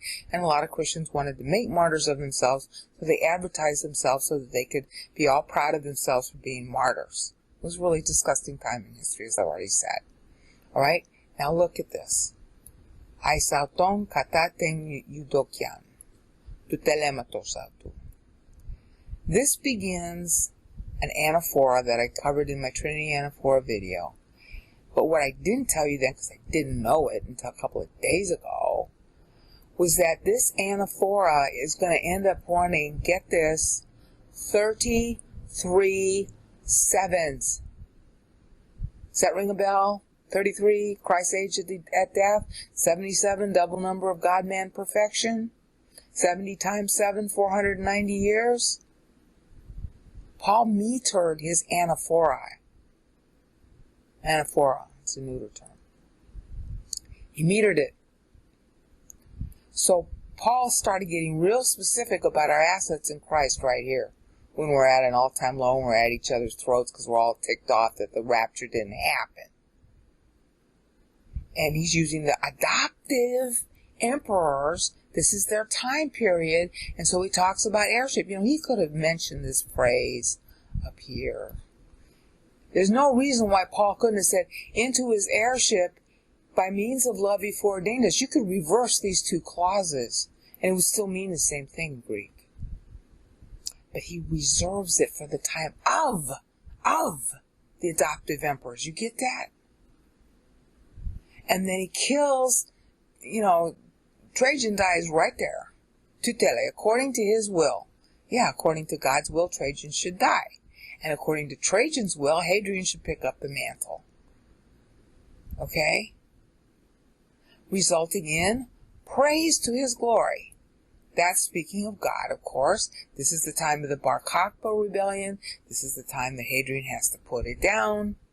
Okay? And it was to the praise of Rome. It was to the praise of Rome that happened in order to protect the trade routes. Jerusalem was of key commercial value to everybody because it was the nexus of 3 continents. Didn't matter if she had any resources at all. The land bridge was key. All right? And it was the praise of Rome to have good roads. It was the praise of Rome to have a stable environment so that there could be trade. That was what made for peace and prosperity. All right? Resulting in the praise of the glory of God's grace, obviously, and Rome's. Putting down the Bar Kokhba rebellion was important because so long as that rebellion was going on, there was no trade. The trade was disrupted because they were practicing banditry and a whole lot of other things against the Romans. All right? So it was really hard to study Bible. It's really hard to get Bible. And in fact, just like up here during Josephus' time, this is where a lot of manuscripts were lost, a lot of scripture was lost, a lot of teaching was lost. Josephus' timelines on from Adam and from David and all that, his timelines are all wrong. He didn't know how to count time anymore. That's how disruptive the rebellion was back here during this period. Well, the same thing was true here. So in order for it to be to the praise of the glory of God's grace, God makes it to the praise of the glory of Rome. And this was a very, very peaceful period as a result of Hadrian putting down the Bar Kokhba rebellion. But he was still wrong to go against the Jews, you see. So Hadrian gets put down, and that results in God's grace and glory. Because what Hadrian had done, remember, we were back here with sonship? Hadrian required Antoninus Pius, who was his adopted successor. Antoninus Pius had to adopt 2 other kids, one of whom would die early, and the other one would be Marcus Aurelius. Okay? So Antoninus Pius manages to go on until here. Well, no, like I want to say it's like 160. So like here. Now we're here in 11K, and the screen is going to be temporarily smaller because I want to show you something you've seen before but I haven't focused on. You'll notice that here's a 28, and here's a 28. Okay, and then 56, of course, is 2 28s. We had started talking about this before, where you have a 21, and here's another 21. These, when the counts are the same, they're bookends. There's a term for this in Greek, but they don't refer to the meter. They just refer to the textual construct. It's called chiasmus. Chiasmus. You can look that up on the internet. The structure of a chiasmus is a series of statements that basically come full circle back to the first statement in the set. Alright? And that's what this meter also works to do. Is that everything, this is like its own little paragraph from Inegemas all the way through Jesu Christu. Okay, that's a paragraph that's got its own idea in it that brings it full circle. Okay, and the full circle, for example, here, the 21s, is we're pronounced blemish free. Then the other end of that same idea is we are sons. Okay, and we spent a lot of time in 11J and I about this heirship thing, the adoptive emperors during this time. So Paul is taking the whole period from Nero's death okay, which includes ultimately Vespasian in the year of the 4 emperors, through to the time of Nerva, Trajan, and specifically Trajan at this point, and blocking it off into a conceptual period. I mean, it's a concept in the text, which is the inherent meaning of chiasmus. It's a concept in the text, which is really the inherent meaning of the meter blocking. See, he's blocking the meter like this. Okay? And all that is tied to the idea of temple building, which 21 represents. So you look at this and you say, okay, how do I interpret this passage? This is why the meter is so important in hermeneutics. You say, well, how is temple building? Because that's the number Paul's using for the thematic number is 21, temple building. And he's blocking this whole period off to tell you it's temple building. Well, yeah, that tells you something about the history and the times as we've gone through. It's also telling you something about the idea that temple building is based on. Temple building is based on our future and our being sons adopted into Christ. That's why we're being built into a temple. And, it might sound to you like, well, yeah, I already knew that. But in a way, you don't know that. You only know that because you've known that all the time. If you didn't have this clause here, you might think like the pagans do, that the temple's just this building that the God lives in. Okay, which was never the story with Israel. That was where God met you. And on your ground, on your turf. That was what the temple always meant. Okay?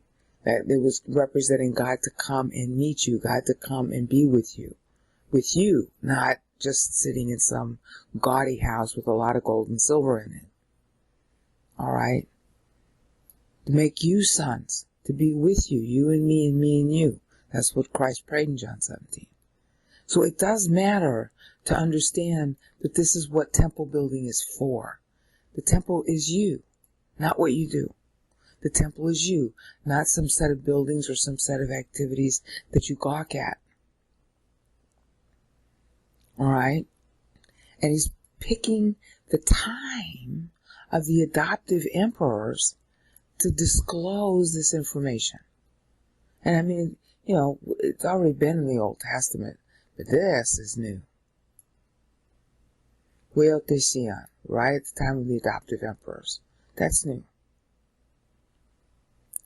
And it's temple building, and the temple is you. And that really matters in the Roman context, because in Roman times, everybody was always impressed by outer things. So the rich people, tried to outdo each other, the bad ones among them. There were always, good rich people and bad rich people, good poor people, bad poor people. And the bad ones were trying to outdo each other by saying who built the best baths, who built the nicest temple, who built the best road, blah, blah, blah, blah, blah, so they could be all proud of themselves. Okay? And so the whole idea of actually honoring or caring about the God was completely not in view. They didn't care about the God. They cared about how impressive they were in the eyes of other people. That was their temple building. And they were building and building and building. The Romans were crazy about building like the Egyptians were, in order to, demonstrate how important they were. Okay, it was all ego. Alright, but see, the sonship here and the temple building here are the people. And that's what he's marking off here by making a paragraph that begins here and ends here. Now, that's a tradition of rhetorical style in the Bible. And just to give you a quick view of it, okay, this is a map of Daniel's prayer. Okay, this, if you haven't seen my Daniel pieces lately, I've made extensive changes to them so that it's easier to read Daniel's prayer, especially if you don't read Hebrew, and see this. Here's the prayer in Daniel 9. I've sort of cleaned it up so it's easier to look at. Okay, and you see it's got all these little yellow marks. Okay, well, I mapped those now. Here. Okay. You see this right there? That's a 49. That's a 49. That's the same thing we were just looking at in Paul with respect to the 21s. Daniel's making a paragraph that starts in verse 4 and ends in Daniel 9:13, which is the end of his chronology of the kings. See, what Daniel does, he's so clever. He uses the word kings here in Daniel 9:5, and that's because this is the year where he's starting with David. He started, I'm sorry, that's not it. It's right here, with David. He starts mentioning kings in verse 6, rather. Okay? And the minute he does, he's really, what he's thinking is he's thinking about the kings, the whole litany of the kings, the story of the kings, starting with David. And David's the only guy in the entire roster whose actual ruling period is a separate verse. Everybody else is lumped with everybody else, which is to say that they were, not good enough to deserve their own verse. Okay? It's really clever. But you see, amidst all that, he's got a paragraph that begins at his opening line of his prayer, which is his date line telling you when he prays. But it also has a bookend right here at verse 13, where he stops. He's stopping to, and he's got two different time tracks he's operating on this very complicated prayer. On one time track, he's stopping to the point where Manasseh is captured by the king of Assyria, and then he's returned because he repented to God. And then on his other time track, he's back to where the time when he prays. So see, this 49 here and this 49 here is a full circle. And that's Daniel's full circle. He's back to 538 BC when he prays, just like here on his second time track that he's operating on. No wonder this guy ran Babylon. I mean, this is a very complicated genius prayer. Him and Paul could have run the whole world together. All right. So you got 49 here and you got 49 here bookending. And everything in between the bookends is a unified idea. In this particular case, with Daniel, everything in here is the story of the kings from David forward. This is his preamble about why he's praying and how guilty Israel is near or far. And then this is the kings.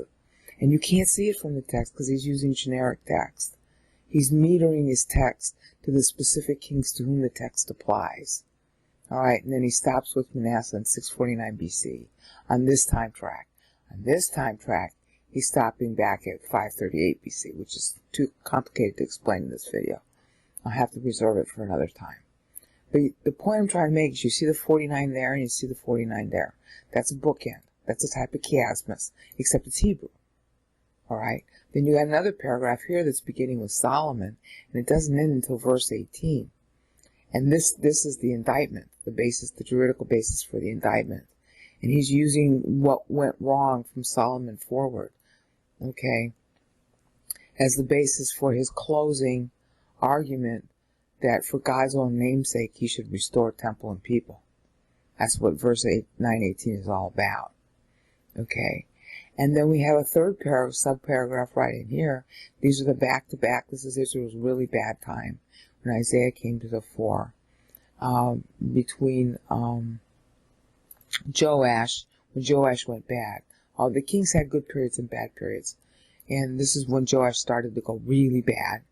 And then Azariah had a good period, and then he went bad when he, tried to offer inside the temple.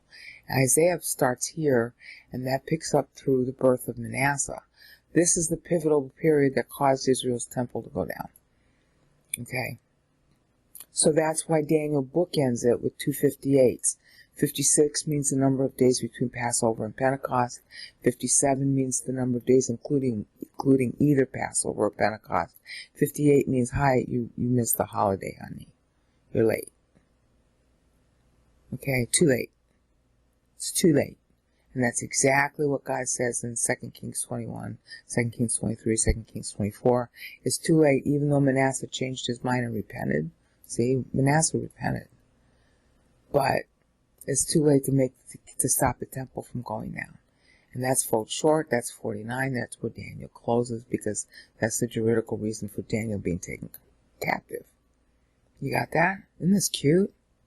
And then we got another subparagraph here, 42 and 42. Okay? And there's a whole bunch of meaning in there.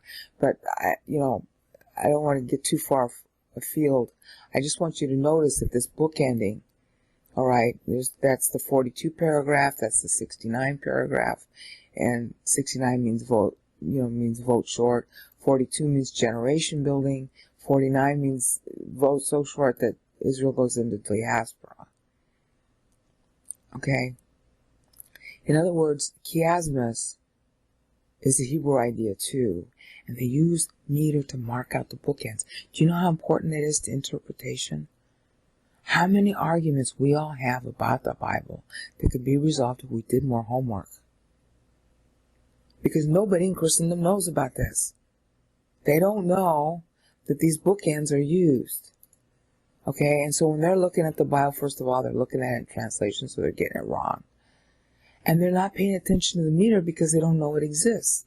So you don't know that, Daniel's prayer here, I mean, if you pay enough attention to the text, you get it from the text too. But the significance of this text, nobody knows that he's doing a litany of kings. Maybe the Jews know. They should know because they can read the meter. But Daniel's finished the litany of kings here. That's why the paragraph closes. But the words are generic. So there's all kinds of misinterpretation of Daniel 9. Because you don't know why he's doing what he's doing. Yeah, well, the meter tells you. All right? Anyway, end of commercial message. Back to Ephesians. And I mean, I could have shown you Moses. I'm sorry. I should have shown you that it goes all the way back to Moses. Moses does the same thing. See, here's Moses bookending. All right? Here's the 35 in verse 10. Here's the 35 in verse 17. Everything between the two 35s is a statement he's trying to make. And ensconced within them is something else. Like this is Noah's testimony from verse 9 to verse 11. That's Noah. Okay? By bookending the last part of what Noah says here, okay, which is who knows your anger, okay, your respect and your wrath are equally as high. In other words, God respects his righteousness, so his wrath is in response to it. Okay, he's booking that, Moses is booking that into a separate paragraph. And yet it's its own paragraph here. Nested paragraphs. Well, that's what Paul's doing. Okay? Now, why did I introduce this video that way and probably confuse you? Because we're entering into what's considered by scholars the golden age of Rome. This period right in here that starts, this is the Bar Kokhba Rebellion, which you've heard me say 1,000 times. This is the time of Hadrian. Hadrian ends up dying right here. Haste, my bad American accent, Echaritosen. Echaritosen. Better Greek. Haha. I do good with the S's. Okay? Okay? Echaritosen. This is considered the grace period in Roman history. Antoninus Pius comes to power at this point, at the end of Charitusen. This is when Hadrian dies. Hadrian had adopted what history calls Antoninus Pius. His name was Arius Antoninus. Hadrian adopted him here. Hadrian dies 5 years later here. Hadrian was he was sort of a gadfly. Really interesting guy. I would have liked to have known him. He too was a Spaniard. He was a cousin of Trajan. Trajan had died right in here, Tutele. This is where Trajan dies. Hadrian picks up the mantle at this point, and Hadrian compelled, his best friend, I guess, from what I can tell, was a guy named Arius Antoninus, and he wanted him to pick up the mantle in case he died. And so he adopted him.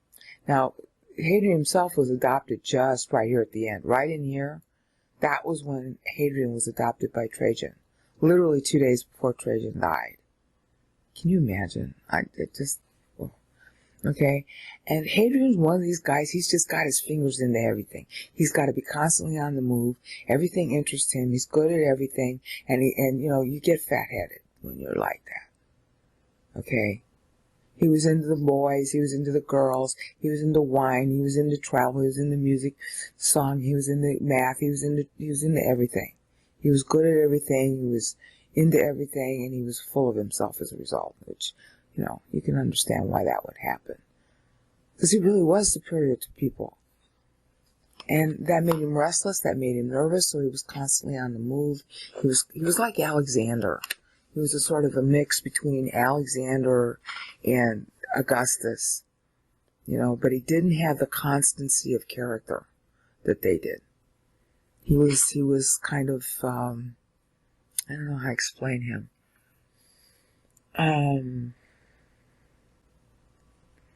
He was a little too interested in what people thought of him. So he was a little bit inconstant. He was always spying on his friends and stuff like that. He had too much brains and too little what do you want to call it? He had too much brains and too little respect for discipline. Although he had a lot of respect for discipline, he still didn't have enough. And so he was sort of a gadfly. So he was always running around. All right. Well, his running around days came to an end right here. Antoninus Pius was just the opposite. He was very much a plodder. Plodder. Okay? So, the key word, we've been talking about keywords. This was tele, was the keyword here for Trajan. And then our boy, Hadrian, with his running around all the time. And Rome being, our keyword here is Epeinon, for Rome was getting praised and, in her glory period here. Okay, starting with, like I said, Nerva and Trajan and Hadrian. Okay, so Epeinon was our keyword here. But Echaritosen was really true, especially for the Antonites, starting with Antoninus Pius, Hadrian's friend. Hadrian had adopted him here. And then one of the conditions of adoption was that Pius would have to adopt 2 other kids, one of whom would not survive. The other one was Marcus Aurelius. Pius and Marcus Aurelius were known as the philosopher kings. Okay? They really, they have 2 sides to them. I'm going to explain that. But on the surface, anyway, they were really big on grace. That was what characterized them. That's how people praised them. See, Epeinon, praise.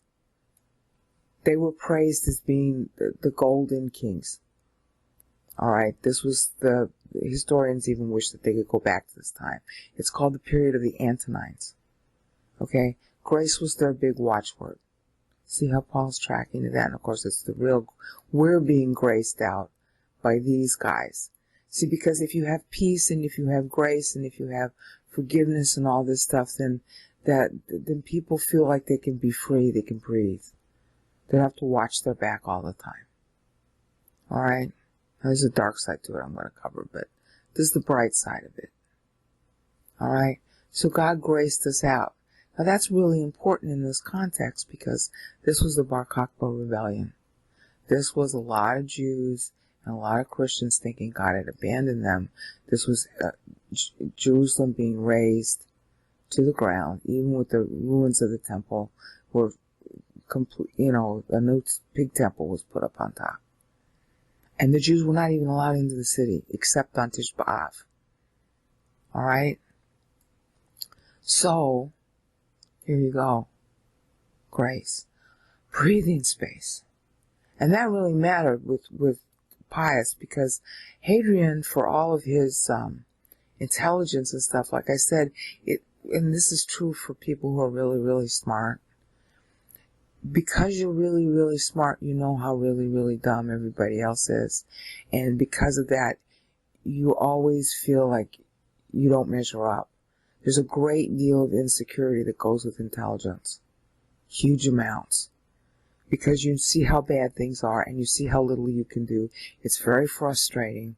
And then you never measure up to your own standard either. Because with high intelligence goes high standards.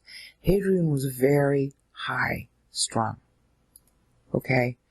And because of that, especially toward the end of his life, he started suspecting plots and ordered people to be killed and all this other stuff. He went kind of wacko. Okay? And it was really a blessing and grace that he died. Nobody killed him. He just died. He went kind of crazy and then he died. The guy was just off and running and, he was too high energy. He was too high strung and eventually got to him. And if it weren't for Pius being the stabilizer, Rome could have cracked up during this time. Because Hadrian was hardly ever in Rome. He was always running around somewhere. Because he was always unhappy. He was always insecure. Because he was so smart. And Pius was stayed behind, especially after this point. Pius was behind the quiet man doing the quiet work. And he was very smart too. But he had that rock solid commitment to discipline and stolidness and plodding, to double D, not double T, that stabilized Hadrian and helped stabilize the empire. So, charitosen, that's really what grace is. It's the hardest thing to live with too, especially if you're smart. To have grace, to allow that something doesn't work the way you want it to work, and let it be that way and not try to, rail at it or fix it, and just let the pimple stay. That's hard. And and that's what we know what grace is toward us. God lets us live. He doesn't just send a bolt of lightning down when we do our stupid sins. And which is a worse sin? Really, seriously. An immoral sin or a moral sin? When you beat yourself on the chest saying how good you are. Which is more sickening? It seems to me fornication is a lesser sin than that. As bad as fornication is, and why anybody would want to do that, I don't even know. But religious sinning is worse. That's fornicating with yourself. How good you are. Alright? So, grace. Letting a person relax. Relax, Rome. Ananias Pius is here. The high-strung Hadrian is off gallivanting. Pius is here. And that's what this period meant. And Paul is signifying that really awesomely by putting a 28 here as a set of bookends. Okay? He's doing more than that, but I'm trying to cover one thing at a time. Paul is sitting between two Praetorian guards, and he's just rattling this off the top of his head. And somebody's writing it down. That's how Ephesians got written. Paul's under house arrest, okay, in Rome, waiting for his first trial before Nero. Okay? And he just rattles this off.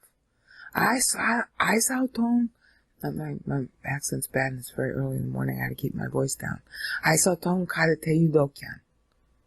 This is the first Yudokian anaphora, which I'll have to get into in later videos because it's way too sophisticated to cover now. Okay? That's a paragraph of 28, which I've explained what 28 meant. Okay, vote short, generation, and here's the other generation. See, this is the 5th generation going into diaspora. Okay? This is 6th generation. And the 14 is the nexus between using the bad time to turn everything around in history, which is exactly what happens here. So our keyword here is echaritosen. Ananias Pius, this stable, quiet guy at home in Rome, while Hadrian's off having his fantasies. Hadrian was a good guy, he was too high strung. Alright? There's an interesting biography that's a sort of fictionalized biography of Hadrian by somebody named Yourcenar, Yourcenar, who took all the historical documents on Hadrian and tried to compile memoirs of Hadrian, because we don't have the actual memoirs. Okay? So you might want to go get that. He was very much like Julius Caesar in his own way, but he didn't have the depth of character that Caesar had. Anyway, so this is Pius stabilizing the empire. Graced us out within the beloved. Okay, and it characterizes his whole time, and God kept him in power until 160. Alright, so this is 157 year. So dia tu. This is when Pius dies. At this point, Marcus Aurelius takes over, and he lasts until 180. Katatoplutas. Now, during that time, his actual son, a very bad guy, Commodus, okay, Aurelius makes Commodus co-emperor 177. Okay, so when Aurelius dies, maybe at the hands of Commodus, in 180, which is Katatoplutas, again with my bad American accent, this begins a very, very dark period in history, which I'll cover in a minute. But you got it now that the key word here for Pius is echaritusen. Okay, graced us out in the beloved, and you'll notice that he then goes into our asset paragraphs, which I'll have to cover in later videos. It's already covered in the document. You can read about it. Okay, that's all about assets. That's all about wealth.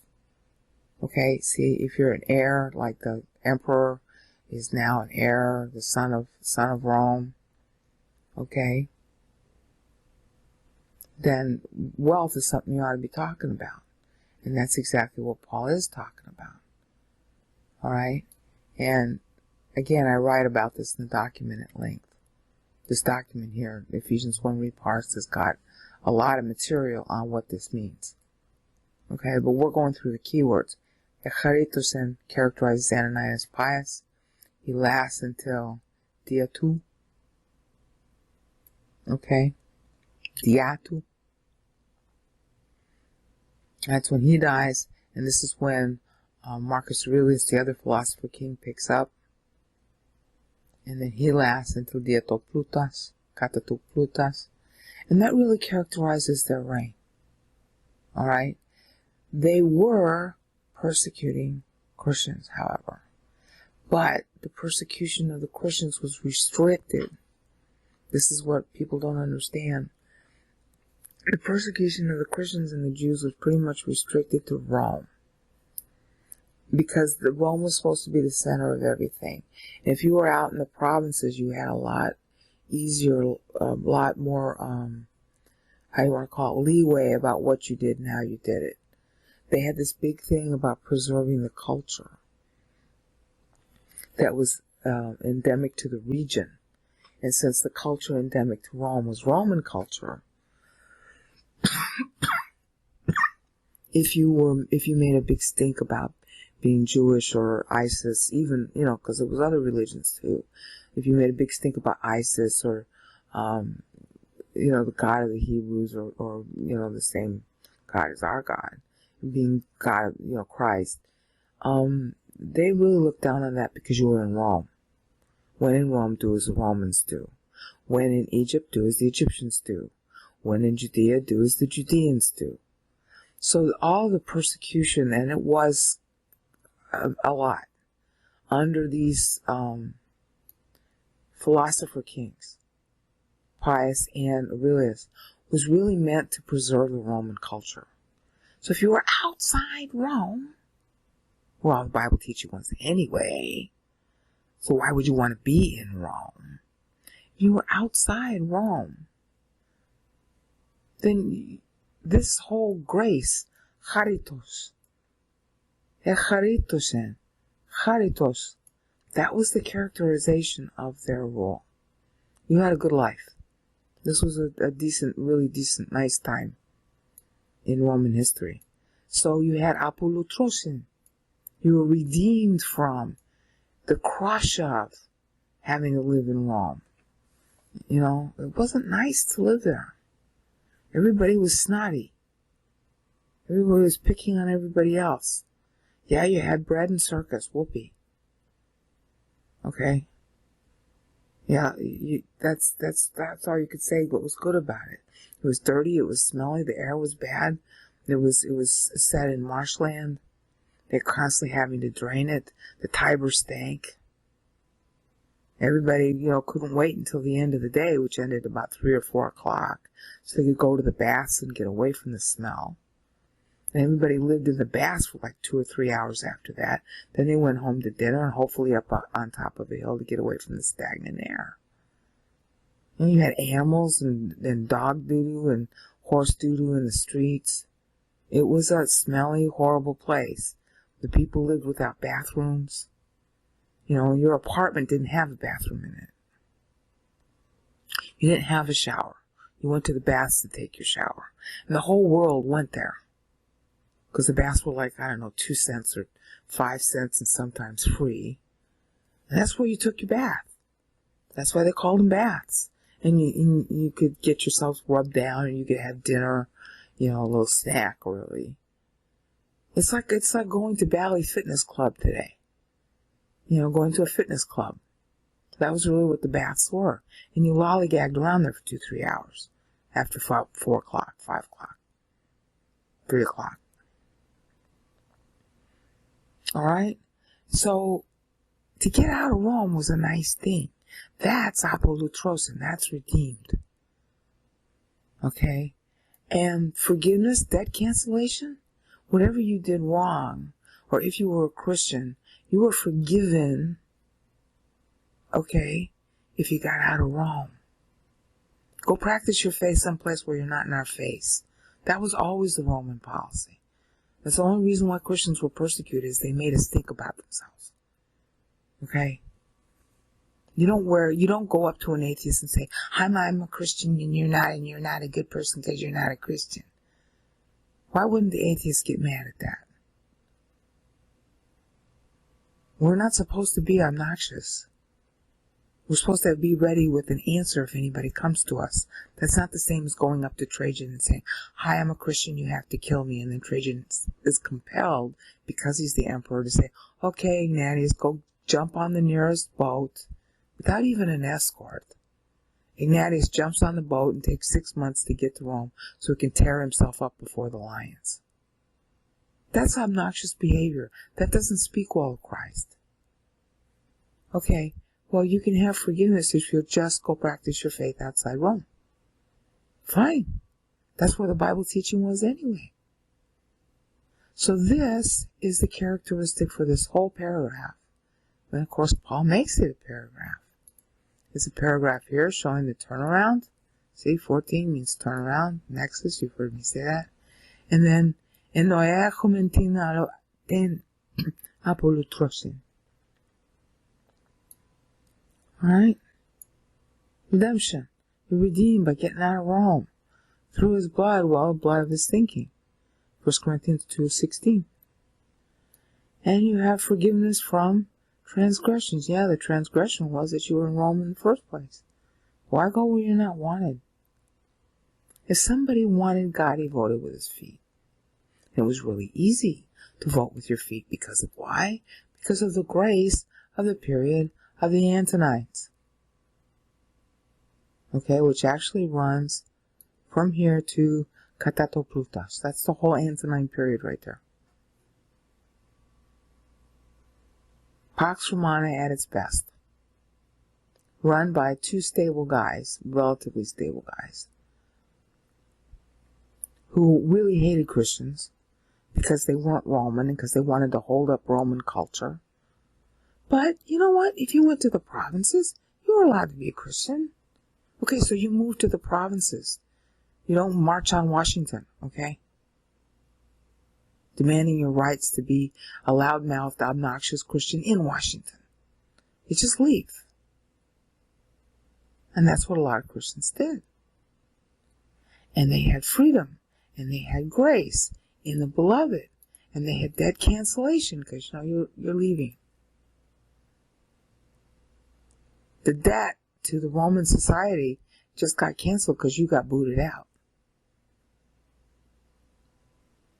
You see how evocative this language is?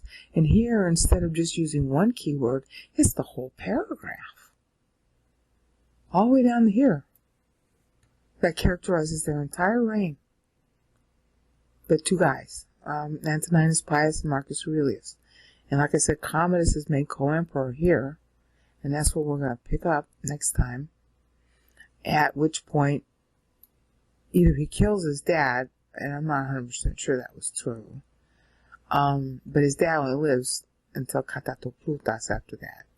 And then this is where Commodus picks up. And you wouldn't expect Paul to use Tis Charitus autou with Commodus.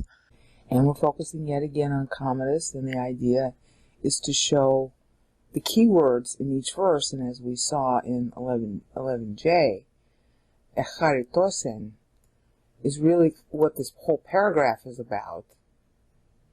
And I was explaining some of the kinds of grace that were operating during this time that Paul is prophetically depicting by means of clever keywords, okay, and the meter.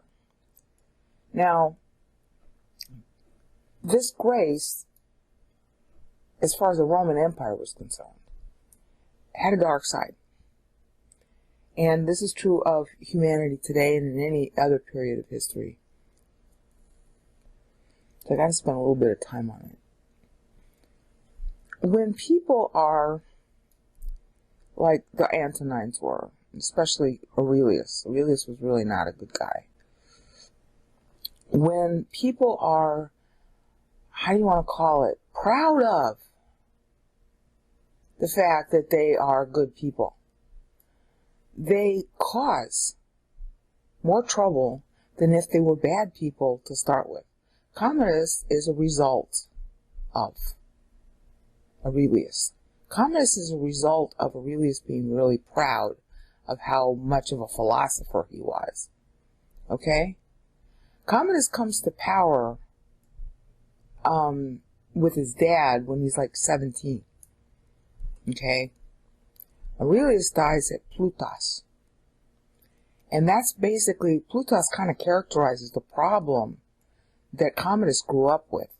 Commodus is only 20 at this point. He's only going to live another 11 years, 10, 11 years. Okay? I believe that it said in the Augustan history that Commodus' birthday was the same as Nero's, and that's kind of appropriate because Commodus was a lot like Nero. Wasn't as bright as Nero. Okay? And he was weaker in his character even than Nero. But he had the same proclivities.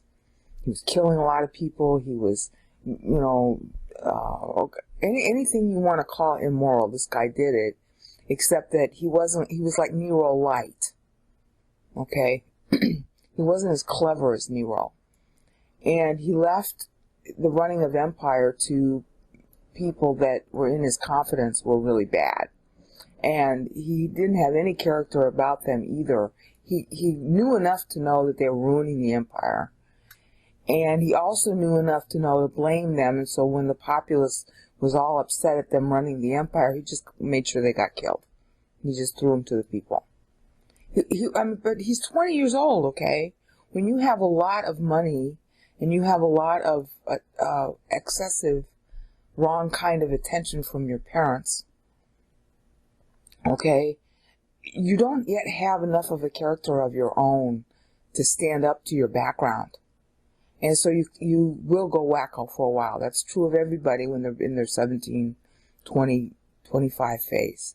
Very, very rarely is there an individual who has enough personal character at that age, unless he goes through a lot of trauma early on.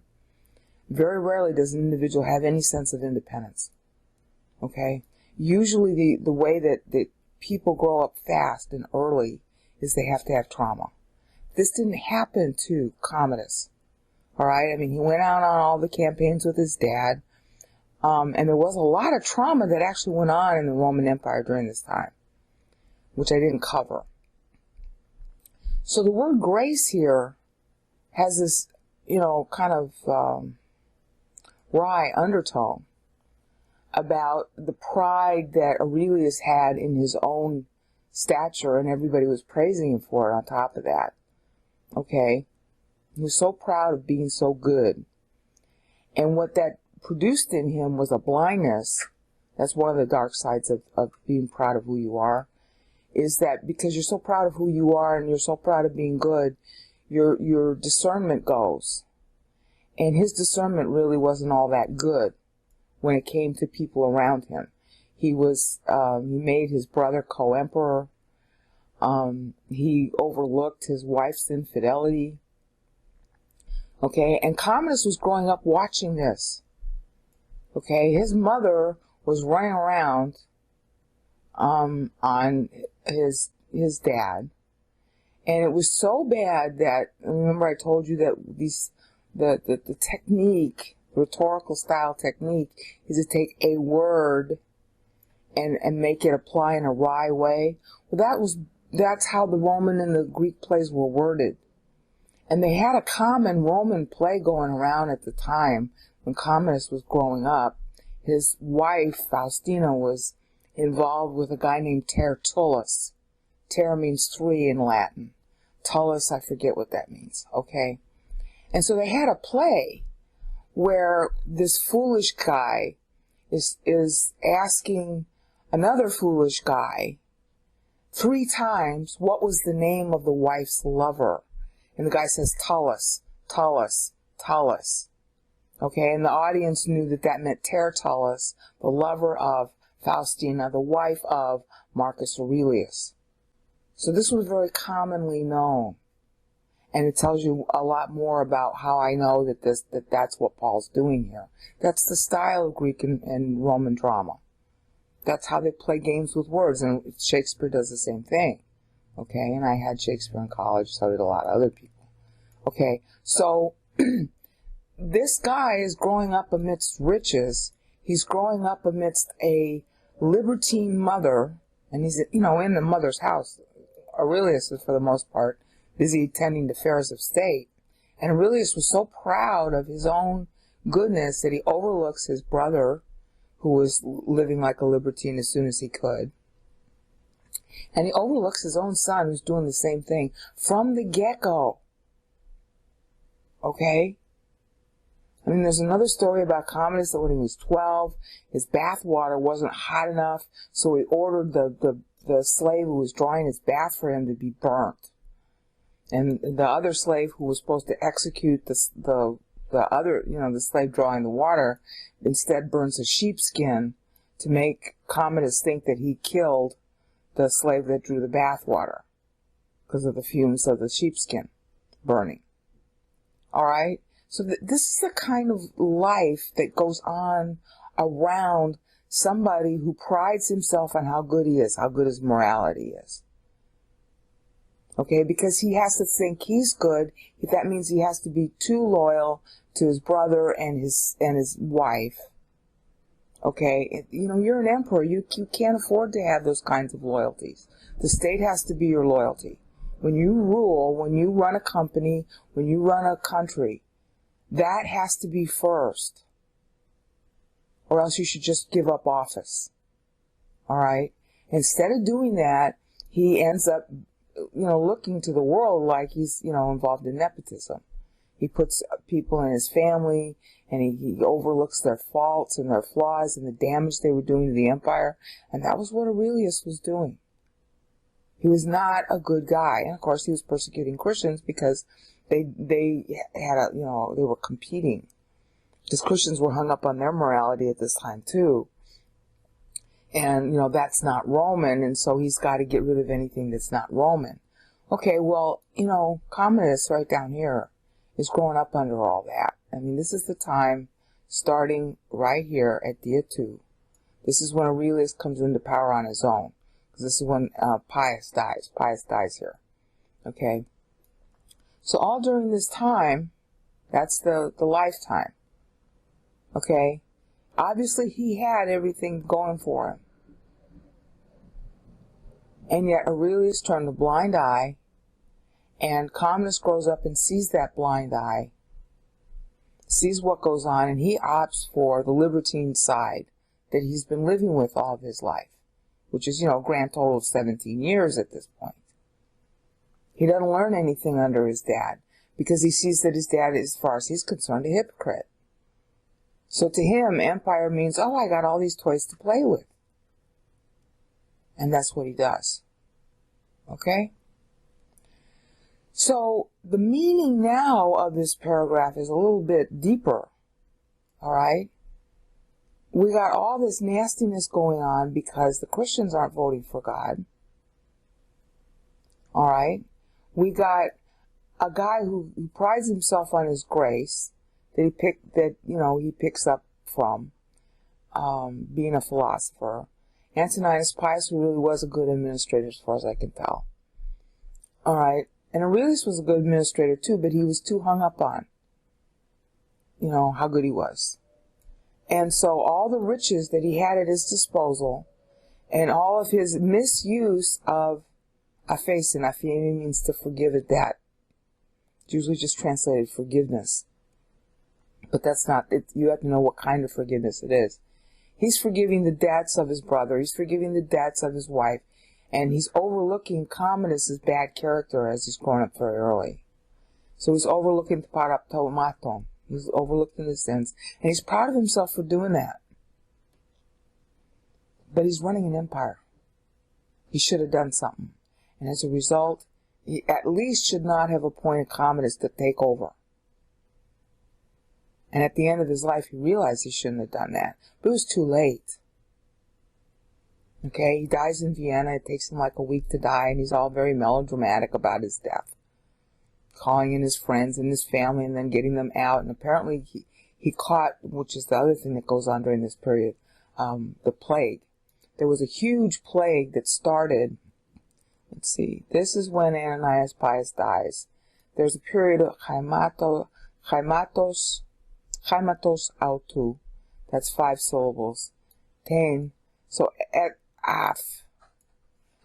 Chaimatos autou. Ten af. Just about here, starting in here, and it apparently kept going on, there was a pestilence in Rome that claimed a lot of lives, and it ended up being exported from Rome, whatever the plague was. It ended up being exported from Rome to the places where the legions went. And Aurelius was traveling a lot. So people got sick all over the Roman world, but it was mostly centered in Rome. So again, the fact that God had banished, alright, and the fact that Aurelius was anti-Christian was a blessing. See, look at this. Grace, redemption, blessing.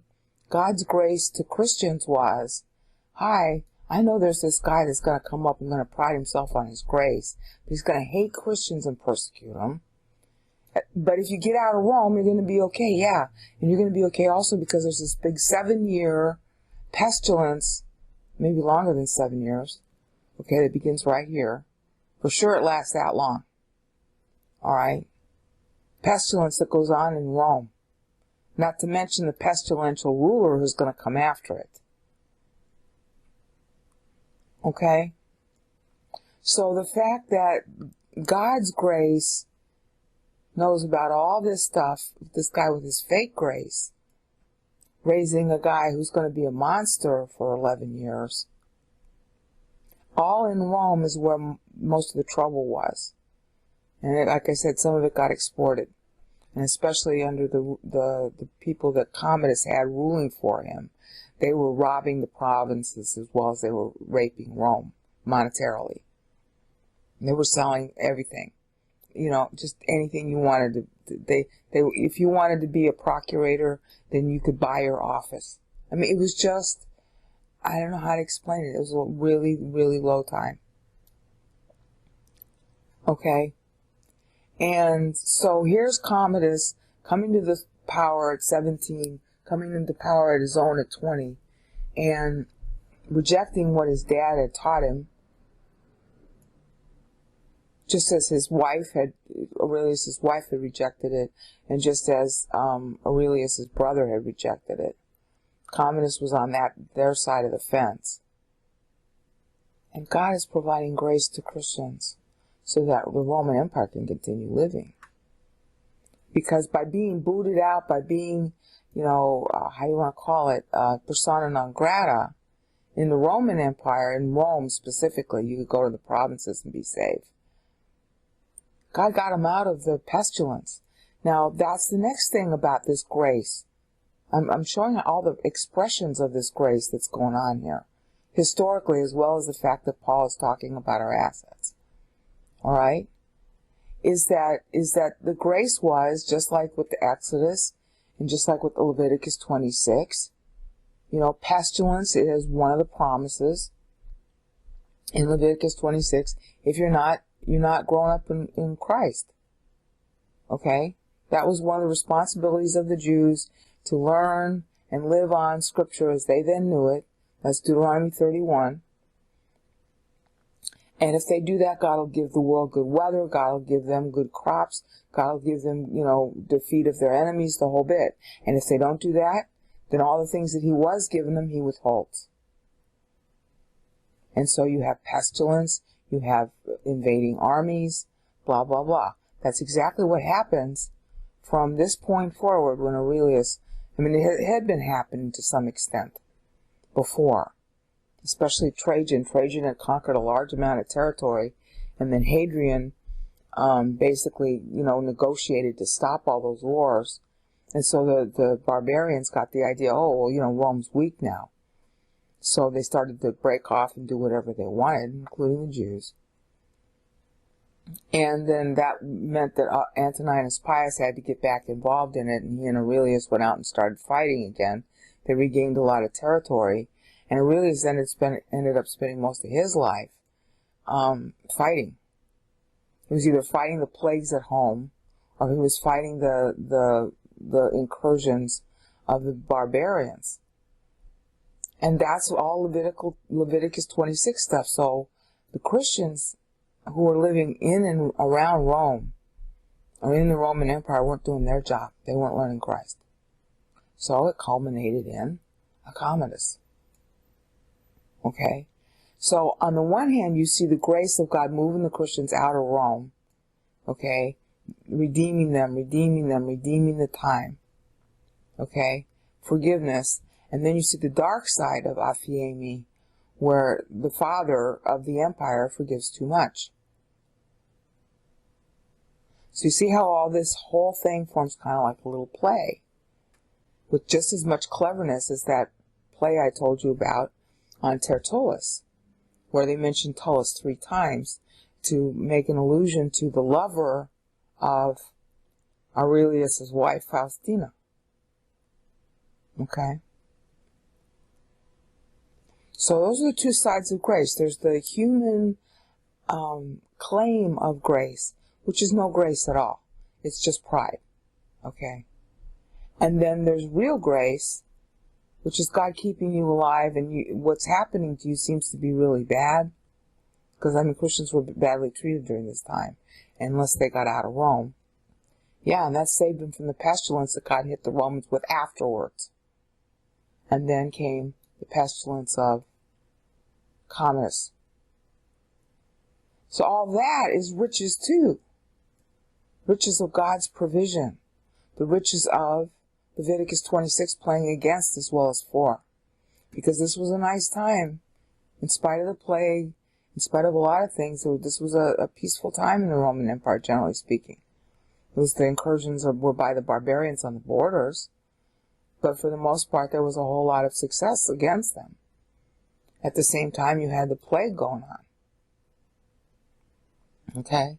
And there were other disasters that occurred in Rome, too. So Rome had a lot of disasters. That was to warn Aurelius, hi, you're not ruling well. Aurelius didn't take the hint. Okay? Meanwhile, there was forgiveness for everybody else. And at the same time, grace is also the expression of harshness. Okay? It's grace to get surgery. It's grace when the surgery succeeds. But surgery itself is harsh. It hurts. You're cutting into something. So that was basically Commodus. Now, Commodus ends up dying in 192. So his whole thing is like right here. That's Commodus. Debt cancellation for our transgressions, for the riches of his grace. What would we say would be the key word for Commodus himself? Okay? Well, probably right here. That's about how he died, too. Superabounds. The irony here is that Commodus was superabounding in every kind of bad thing you can do. I mean, every kind of sexual immorality you want to mention, he did it. Every kind of misrunning of empire, he did it. It would take me hours to explain all the things that he did wrong. So you're just going to have to go read up on him. What I can tell you immediately, though, is that the Commodus that's portrayed in the movie Gladiator is not this Commodus. I mean, the movie Gladiator was supposed to be based on Marcus Aurelius. Okay, and the Commodus that's mentioned, all the character names are the same as Commodus and his sister, and the guy his sister was married to, and all that. I don't know if there was really a general Maximus that Commodus was, that Aurelius was close to, but that story is not like the real story.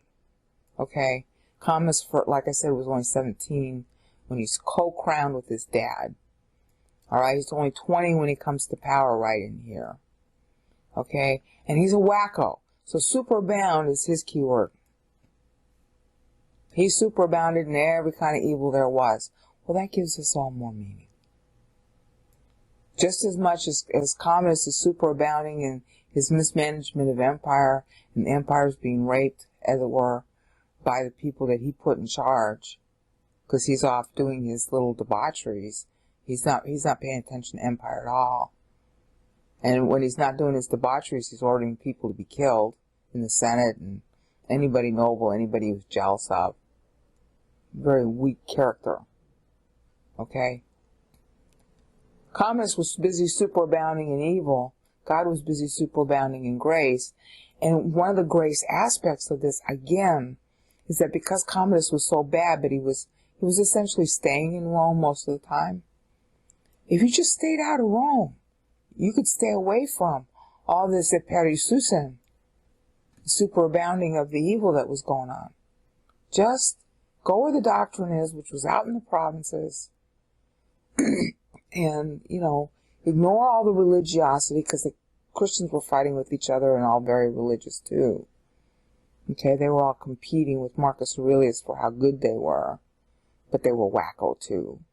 Christianity was superabounding as well in wacko stories, wacko ideas, and of course this is where the what we call Catholicism became dominant. But again, Catholicism was just an amalgam of all the wacky ideas that went on during this time, and it became dominant. That's all. If it wasn't Catholicism that superabounded, it would have been some other version of Christianity, because they were all wacko, every one of them. It was maybe, 1% of Christians were actually learning Bible and living the spiritual life at this point. Okay? So, eperisusen characterizes Commodus, and he dies right here at the end of the verb. Susen. See, he gets killed. He's murdered right here. And then a guy named Pertinax, this is 192, a guy named Pertinax takes over. And from this point forward, you have a rulership of a sort of round-robin musical chairs set of emperors, each one basically from the army or put up there into power by the army. And they don't last very long. Okay, we're now in part 11M, and I hope you can hear me over the air conditioning. We had stopped at Commodus, and we had stopped at how the key word for him is eperisusen, meaning superabounds. That's a more literal translation of what it is. It means to overflow. And that's kind of important if you want to compare it to Daniel, because overflow is a key word in Daniel that he uses quite often when he's going through the kings. All right? He's talking about, the word Hebrew actually means to overflow. That's what it comes from. and it's related to Evra, which is anger. God's anger basically caused the Exodus, see, so they overflowed Egypt, and the troops were overflown, flowed by the flood of the Red Sea, and I do believe it is Red Sea, because that's a Greek name, not the Hebrew name that the Hebrews gave it. The Hebrews called it the Reed Sea. And it became called the Red Sea by the Greeks because they knew this story about Pharaoh. All right, so that's how the word Hebrew really came to be so evocative. It was like, these are the people that God rules. If God is angry and you go against these people, he will overflow your land.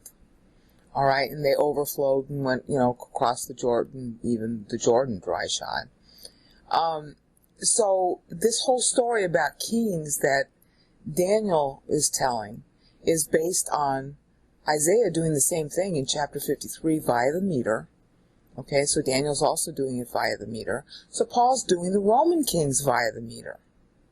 Okay, and he's using a perisusen to remind you of what Daniel was saying in Hebrew. Again, everybody had memorized scripture, and so when Paul was making these word plays, people got it. We don't get it today because we don't study scripture in the original, and we don't memorize it. So we don't do syllable counts. We don't know about the meter, so we're missing a lot of the meaning that's going underneath these words. That was Greek drama too. That was Roman drama too, to make plays on words, because people memorized their plays. They memorized the words. They lived dull, boring lives. They didn't have TV. They didn't have all the entertainments that we do today. They spent their life mostly on the land. They spent their life doing handwork most of the time, even the people who were rich. Okay? They were, everybody had a low technology life, so they had a high competence in words and numbers. And they memorized things, because it was a pain in the neck to have to drag out the manuscripts, even though everybody could write. They carried around little wax tablets on which they wrote things, like that would be our post-it notes for them. But the main manuscripts and all the stuff that this was written on were really on heavy, skins of animals, all right, for the most part, and papyri. And so, people memorized things and they played games with words. And that's what Paul is doing here. It's typical Greek style. All right, and we're missing it all. So our boy Pertinax arises here at the end of that perisusen, and this still characterizes the period. Because Pertinax, he had a really good background. He had a lot of experience when he came to power. But he's only in power for 3 months. And he's only in power for 3 months because, and this is the other meaning of that perisusen, when you have a leader like Commodus, he reflects the character of the people underneath. Your leaders always reflect the character of the people. In our modern age, we elect our leaders for the most part, even if the elections are a sham, but the leader still ends up reflecting the character of the people, and that was the character of the people. And they end up murdering Pertinax 3 months in, and he did some good things for the most part. The state of Rome was bankrupt when he came to power, and he did a lot to put it right, which is kind of ironic because he himself was very greedy. Okay, so when you see Aphasin and you see Plutus, those were the keywords of this period, because that's what Pertinax basically inherited 9 years of debt on a child welfare scheme that Trajan had started, and he basically cancels it.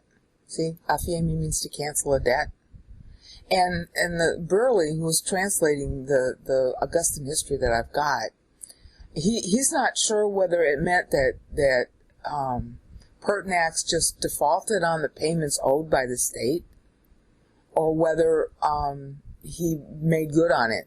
He's not so sure that it means he made good on it. So you see, you got cancel going on here, you got riches, that's what everybody was fighting over, and the superabounding in evil, and they didn't like that Pertinax finally, he basically thought, you know what, I want to be a good guy now. And so he tried to do some things right, and he canceled a lot of debts, canceled a lot of debts that had been incurred, and he pardoned a lot of people. See, debt cancellation for our transgressions, redemption, pardon, the idea of pardon and forgiveness. He did a lot of that. All right? But he also was avaricious. That's how he basically, he did a lot of that. He was a friend of communists. He rose to power based on communists' favor. But at the end, like some of communists' other close associates, he was in favor of killing communists. Okay, so everybody was trying to profit on communists' bad behavior. All right? And they were also victims of his bad behavior. That's very typical for a bad ruler. That's how people are. I don't care whether you're looking in the ancient, the last 50 years of Latin American history, first 50 years of Latin American history in the 20th century, or whether you're looking at, ancient Rome. It's always the same. When a bad ruler gets into power, a whole lot of people are trying to profit from it, and a whole lot of other people are victims. And the people who were profiting from it were really ticked off that Pertinax wanted to set things right. All right? And Pertinax was a little kinder to the memory of communists than the Senate wanted. And so they were ticked off. He basically ticked so many people off in 3 months trying to be good that he gets murdered, and this guy named Didius Julianus takes his place. Well, he doesn't last long either. Okay? And all that's occurring right there where that black is. Everybody's superabounding in some kind of attempt to rape the Roman state and get rich off it. All right? Meanwhile, God's grace has banished. God didn't physically do it himself, but he knew that Aurelius was going to do it. So the Christians are largely outside Rome during all this. So they're superabounding in being free of all this nonsense going on, mainly in Rome. Okay? At the time. This is where the black is now, where the black period in Roman history starts, and it really doesn't ever end. And I'm going to read to you from my Penguin Classics. It's called Lives of the Later Caesars, but it's really the Augustan History, Anthony Burley's translation. It's only the first half of it, going through Severus Alexander. But I'm going to just read to you the years, and then you keep looking at the screen and notice the syllable markers, okay? Like from 192, which is where the black is now, until 195. You see that? The 195 right here. See, 192 is where the black is now, to 195. And I'm just reading them as the same AD years that we have because it's tracking that well, and I can't explain that. I really can't. I don't know what to say. All right? From this period right here, you got a whole bunch of weirdness going on. I'm just going to read it to you. Okay, 192, murder of communists, took 31 December. Pertinax comes to power. Okay, he's murdered on 28 March of 193. Okay? And then that's when Didius Julianus comes to power. Didius Julianus is very, in power, 3 weeks before Septimus Severus, who is leading the troops on the Danube, is hailed as emperor by the troops on the Danube. Okay, he's going to end up ruling. Okay, meanwhile, in the spring, later in the spring, a couple of weeks later, Licinius Niger is hailed as emperor in the east. This is the beginning of the breakup of the Roman Empire. Okay, and in order to try and, create some kind of unity, Septimus Severus, who's the stronger of the two, designates as Caesar. Caesar becomes a title of heir apparent at this point. Actually, it became a title of heir apparent back in Antoninus Pius's day. Our friend Septimus Severus designates Claudius Albinus, another adoption. He designates him as Caesar that spring. So the idea is to defeat Niger, who was hailed as a competing emperor in the east. Same wars as was going on with the Diadochi, okay, back in after Alexander died. Okay, the same kind of thing is going on again. All right, so Septimus Severus is trying to defeat Niger without a war by designating Claudius Albinus as his successor, as Severus' successor. Meanwhile, Didius Julianus dies on 1 June. This is all happening in the same year, okay, within 3 months.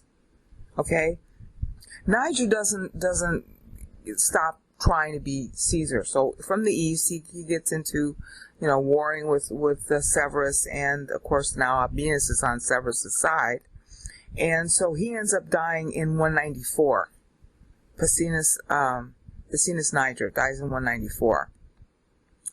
But then, Albinus, who is the designated successor by Severus, ends up getting it into his head, well, I can beat my dad, my adopted dad, Severus.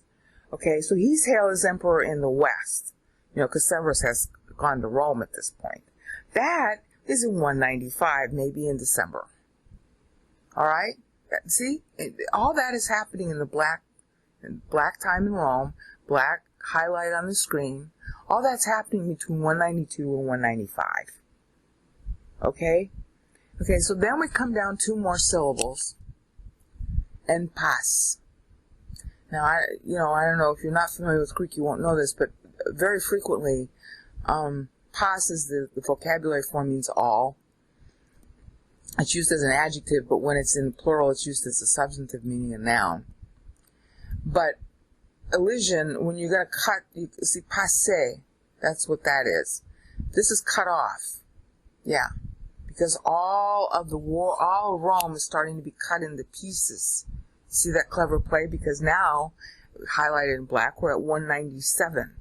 At 197, Albinus is defeated on 19th February. Again, this is according to Beerley's own chronology. Okay? As a result, Severus has got to figure out, okay, the empire's getting carved up now. The troops in the east and the troops in the Danube and the troops in the west are all beginning to feel their power, and I got to do something to unite the empire. Okay? So what he does, and this was really bad, in 28 January 198, so now we move 1 more syllable, so now we're at 198 right here. He makes Caracallus, called Caracalla to history, co-emperor. Caracalla was a really bad guy. I mean, he was just, shoo. Okay. And then he also makes Geta co-emperor. All right. That was actually 10 years later, in 209. Caracalla, therefore, is, as co-emperor, he's like, you're splitting now the Roman Empire. The idea is that if you don't like Severus, you might like Caracalla, and he couldn't really unite the empire. Severus couldn't really unite it, so he brings in Caracalla. Caracalla was, oh golly, I don't even know how to explain it. You're just going to have to read up on that guy. Okay, it's spelled, let me spell it for you. Caracalla. Okay? And then there's Geta with him. The big thing here is that there is a sort of diffusion of power. There is a breakup of Rome, and spheres of influence are starting to form. It's exactly what happened after Alexander died. Except Alexander was reasonably a genius versus Commodus, who was a jerk. The Roman Empire is breaking up, and it continues to break up for the next 200 years. Okay? And then finally dies in 468, according to Paul. 476, according to historians. Okay? And I'll get to that when I get to the end of this passage in Ephesians. Because Paul really basically ends it at 467. Ends Rome. And that was when, well, I'll get to it when I get there. I don't want to get too far ahead. So our key word now is like you can track this almost syllable by syllable at this point. Okay? By means of all. Alright? He's saying by means of all wisdom. Well, wisdom is the last thing that's happening in the Roman Empire at this time. Wisdom is not happening in Christians either. Okay? Paul is trying to contrast the provision that God is giving us with the fact that we aren't using it. He's building up to a climax in his little play of history here. Okay? The climax comes out here at the end. Right here. This is the climax. Pikotas. It's going to be the few Christians who carry history. That's what Paul's leading up to. Alright? And so he's setting up the stage here. I mean, this is tracking the real history, so I can just talk about it as if Paul knew it, because he must have. I don't know how else to do this. We got the Plutos problem, we got the Aperisusen problem I just covered, and now we got by means of all what? Let's just stop there. That's 197. All right, 198. That's when our boy Severus designates Caracalla. Caracula, maybe. I'm not sure how you pronounce it, and I don't remember my Latin on that very well. He comes to power, and he's a bad guy. All right? And there's basically this division of power. So all of Rome, see, that's what pos means, all. All of Rome is now starting to break up. By means of whose wisdom? Well, God's, really. Because the Christians aren't voting. And so when you have a lot of bad people thinking badly, the right thing to do is to have it break up, and of course when people are thinking badly, they fight with each other, and that causes a breakup. And in the ensuing melee and all the confusion and all these cross loyalties and everything that happens, the people who are quiet and studying God get to have their peace. All right? I mean, it depends on whether they're caught up in it and they run away and they have this nastiness happen to them so that they have to run away. Okay, fine, then they run to a cave or wherever it is they go. And again, remember, people memorize scripture in these days. So if you wanted to know God, you could find the scripture, you could find it to memorize, and you can learn it, and you can learn it in peace. Meanwhile, all this stuff is going on around you. And breakup is one of the things that was promised and happened to Israel, Leviticus 26. When your thinking goes too badly, I'm going to break you up. And that was the breakup of Samaria, and then finally the breakup of Judah. All right? Judah lasted until 70 AD. Samaria basically was reconstituted in about 141 and following. But, here's the story here. We got a breakup going on of Rome. All right? At this point. So there's a sort of battle going on between Caracalla and Severus. Severus dies in 211. So that brings us down. So all this battle, instead, everybody's claiming he's wise, everybody's claiming he's reasoned. That's going on in the Roman side. Meanwhile, there's somebody actually learning Bible so that the whole thing doesn't completely tank. And you got a division of Rome, you got a division of power, you got a division of emperors, and they're all claiming that they're wise and reasoned. Okay, but they're not. And so 6 syllables in, honorisas, I don't say that right. Okay, hemon. That's 5 syllables. Now it's 210. Okay, Septimus Severus dies in 211. So he is the Tol. Now the mystery of God. The mystery means past hidden content in Christ. All right. Now revealed to us in the New Testament. So Severus dies, and Caracalla and Gaeta are joint emperors at this time. Well, again, when you have joint emperors, they're really fighting with each other.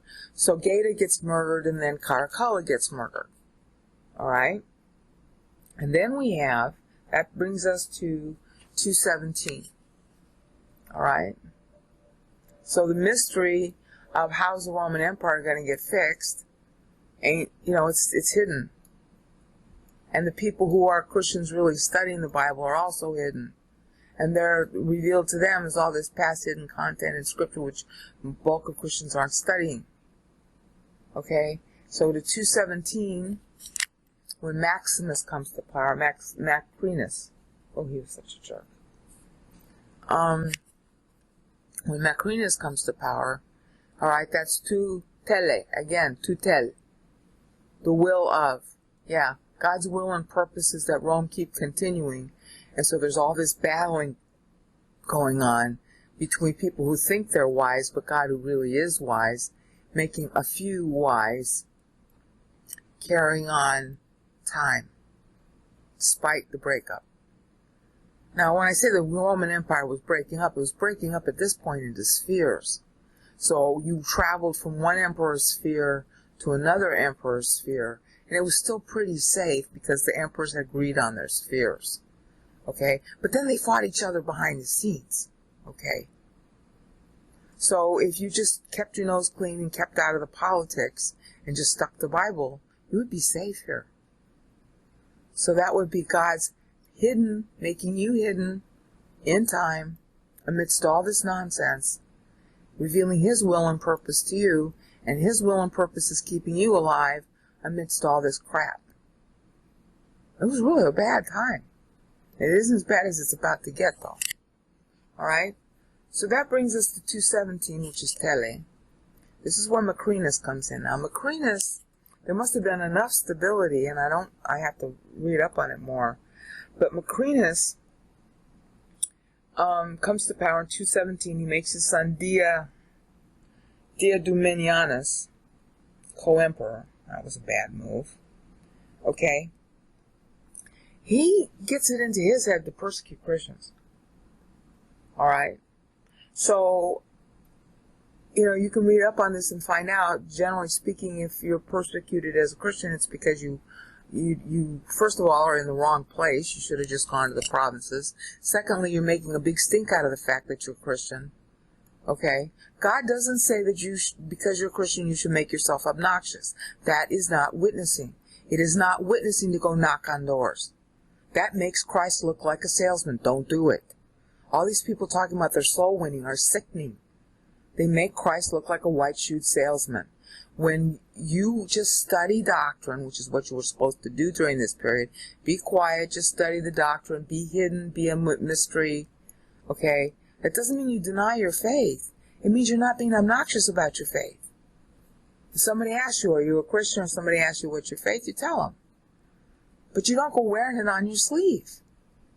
And then God brings people to you who need to know the gospel. You don't have to go to them. You just sit tight, you study, you learn God, you have the hope ready in you to know. Okay? And Macrinus was apparently, related to Christians in some manner. He gets it into his head to start to destroy them. And that ends up destroying him. And that's what I wanted to focus on. Macrinus in 217 comes to power. Okay, that's where we are in the black now. Okay, it's actually just 210 right here. Okay, 218 the following year, he designates his son co-emperor, so that makes Tele. And that again is play on words, just like it was the last time we saw Telematos, remember? Oh, golly, my computer's slowing down. Oh, please don't slow down here. Every time it gets dramatic, my computer starts to act. The last time we saw this word here was when Trajan was appointed. Okay? Hadrian was appointed by Trajan. This syllable right here was the very year, within 3 days actually, that Hadrian got his appointment as an adopted son from Trajan. Trajan dies 2 days after Hadrian got his appointment. And so Paul is tracking to it yet again right here, because this is the syllable representing the year 218, that Macrinus designates his son, Diadumenianus, as co-emperor. You see that? Paul knows this history. And as you're going and living through this history, and if you had a good teacher and they were still out there, they were just hidden because they were learning Bible rather than getting involved in politics and advertising themselves, then you would look at this syllable and go, oh, look, the same thing is happening here with Diadumenianus has happened back up here. It's happened back up here with Hadrian. It's timed. So now we're not just looking at key syllables, key words anymore. We're looking at key syllables. Tele, the will. He wills. Tele is the sound of it. Is T-H-E-L-E-I, meaning he wills. Alright? And this is, the noun form. But the verb form sounds tele. That's the sound of this use of the noun, which is a compound noun. And the same for the verb. And so you're looking at this and going, oh wow. Twice. The will of the emperor designating a son You getting the wordplay and the tie here? Is happening again, only this time with Macrinus and his son. Well, at this very year, 218, there's this other jerk named Elagabalus, okay, Sun King kind of idea. He's hailed emperor because he wants to get rid of Macrinus, and this is God getting rid of Macrinus, because Macrinus is trying to get rid of Christians. Okay, so God's will. See, this is about God's will. See the play here? It's about God's will. Okay, and Macrinus has just executed his will for his son to be emperor next, so God executes his will in order to execute Macrinus. And he starts it by Heliogabalus being hailed emperor. Okay, and in 8 June of 218, right here, same syllable, Macrinus is defeated by Heliogabalus. Okay?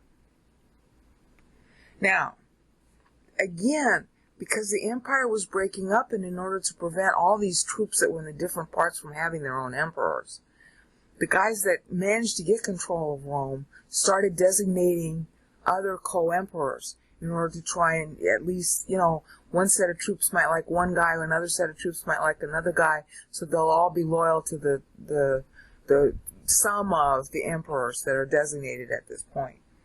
So at this point, again, we're still at the Ada of Telematos.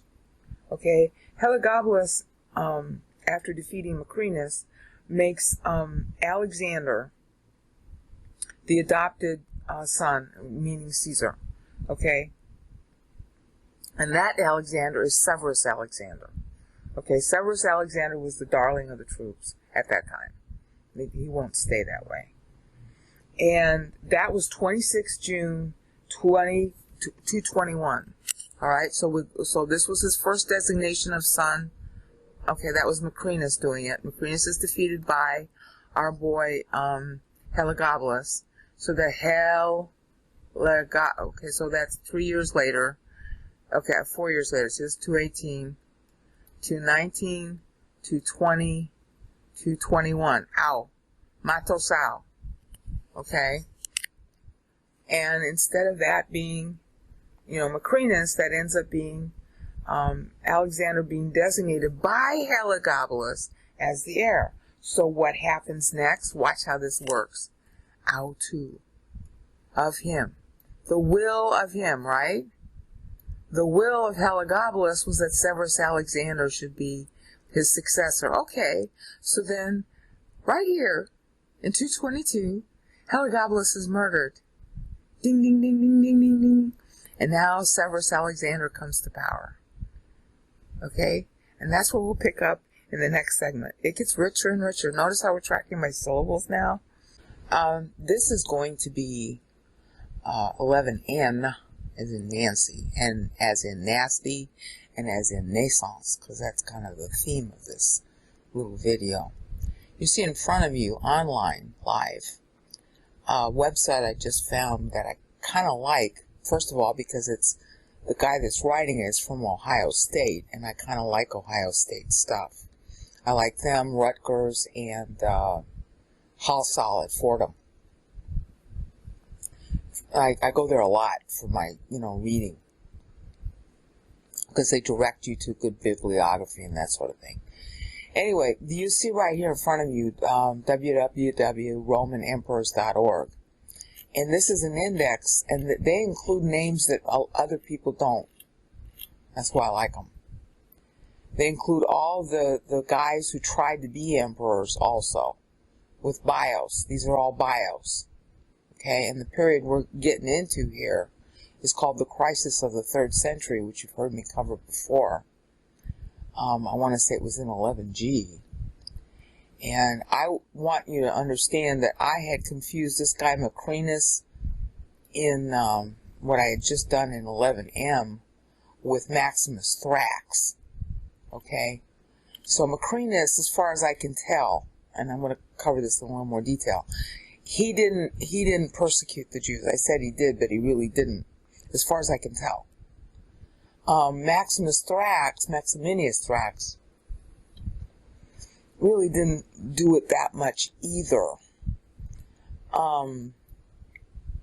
But he did do it a little bit. It's reported in the Church Fathers that they were persecuted by him. But, when you get into the history of these things, you have to always take things with a grain of salt. That's true with anything I'm saying too. You have to take stuff with a grain of salt. You have to analyze what the person is saying and what's their perspective in saying it. Because, people say things quickly, and especially in these early histories, these are all people saying something for a reason. Okay, like the Augustan history is regarded as untrustworthy, but it's pretty much all we've got, other than Dio, for the period, and the actual, official writings that we have of these emperors. You gotta kind of you look at it and you sort of sift through the data and you say, okay, well, this is less, likely than something else that's said. And what I'm beginning to think now, and I have said it before, and I'm stronger in it now, is that all this story about persecution of Jews and Christians isn't really so much because they're Jews and Christians. It's partly due to that, but it's really more of a cultural war. I mean, the message of Christ giving you eternal life is going to be powerful to people, whether they understand it or not. Okay? Like, here's the year of the 4 emperors, and, it was very common to deify emperors. So the idea of becoming a god in typical culture didn't have a connotation of savior, okay? It just meant you were, supposedly a great person, and the savior idea was very much at the back. See, here's Vespasian, here's Titus. If you were a good ruler, you were called something of a savior. The messianic idea was in there, but it was a very much lower level, okay? The idea of saving your soul for eternity is a much bigger deal, and that was the Jewish message that they were supposed to convey. And in doing it, they have to give a lot of bad news, like, hi, all you guys are trying to deify yourselves, and you're talking about the gods, and there really aren't any such thing. Well, this is going to be insulting to the culture of these people, all right? So it isn't really because they're Jews and Christians. It's because they're saying something that's against the culture of all these people going through here, all right? They're going against the culture. And people will defend their culture. That's a part of their identity. Why people are so tied up with their culture, I've never understood.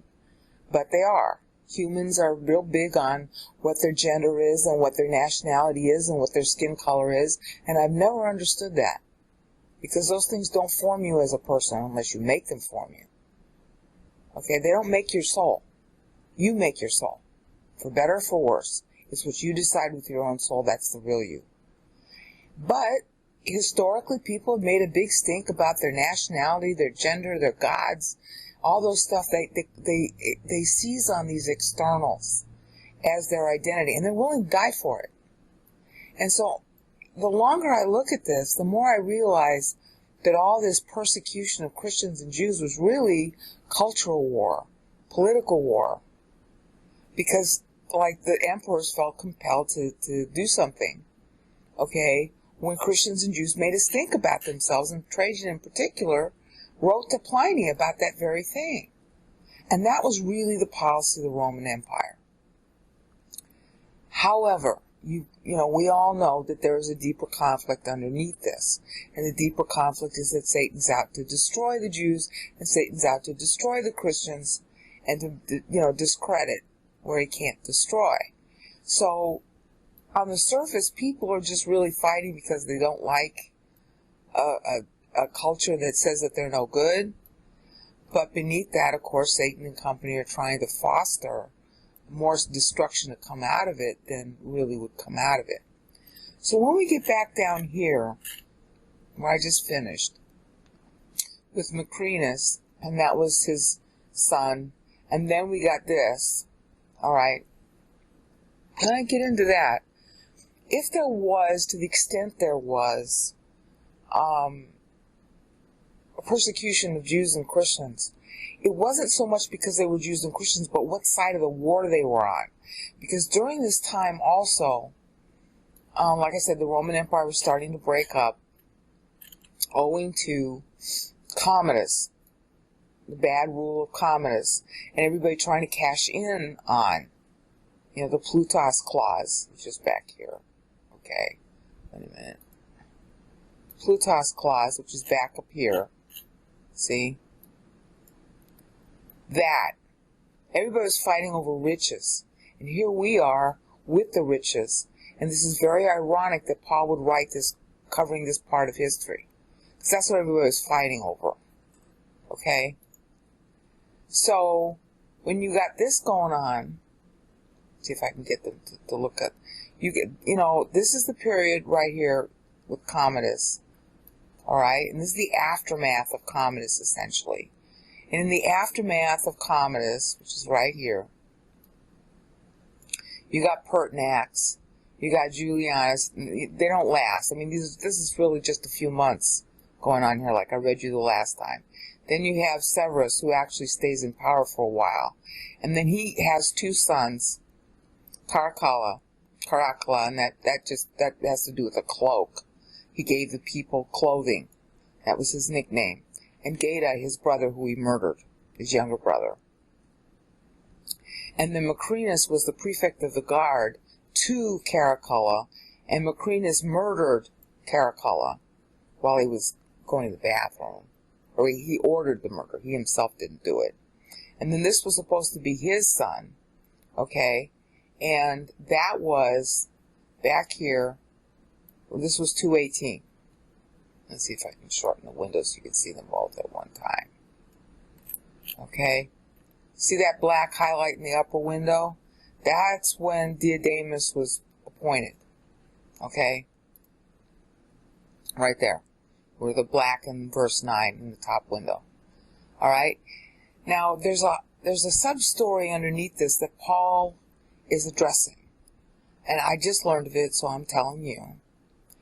Paul's big thing, and you can talk to any Bible scholar you want to who knows the Greek, Paul has this running theme throughout all of his letters about pregnancy, about giving birth to eternity, about Christ being pregnant on the cross. Of course, he's getting that from Isaiah 53, because that's what Isaiah 53:11 says. He gave birth, through his labor, Mammon Nafshol, the labor of his soul, and the word Amal is used for pregnancy labor frequently in the Old Testament. That's a Hebrew word.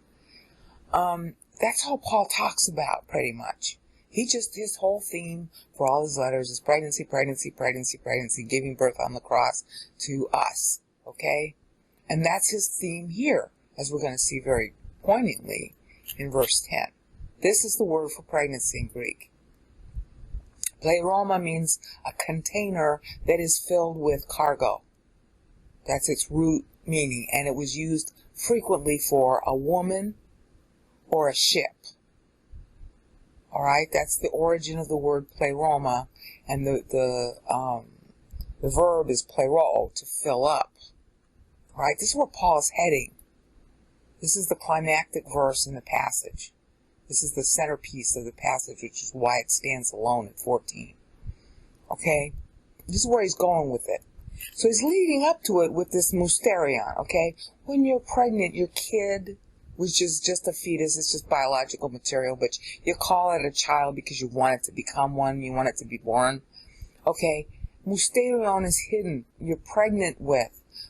History was pregnant with the content of what Christ was going to think once he was born. Okay? Mysterion is talking about what was hidden in Christ. And of course, church was hidden in Christ. So Paul's going to use the term, especially in Ephesians 3, of the mystery dispensation. That's us. Okay? The hidden in Christ dispensation. Because God foreknew the Jews were going to reject Christ, the church was going to result in Christ elected church to be built in Matthew 16:18, and then prayed for that building to occur at Father's discretion in John 17 rather. Okay? So Paul's playing on that. Again, this is typical Greek drama wordplay. We're alien to it in America, especially. You know, we're very shallow in our culture. But this is the way words were played on. And so this mysterion here is an allusion to pregnancy. Okay? The child is hidden inside the womb of the mother, blah, blah, blah. Okay? And so now all this is about sons.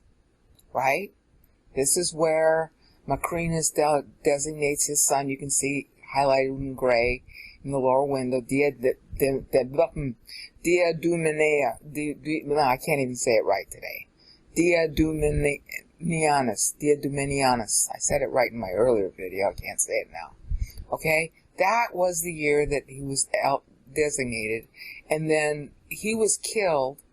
And after Macrinus comes Elagabalus, okay, who had to name his heir as Severus Alexander. Now, I haven't told you an angle of the story, but I'm going to tell you now, because that's what's going to make this content with Paul much more meaningful. But I didn't know it until a few minutes ago. Elagabalus down here is 14. You heard me. 14.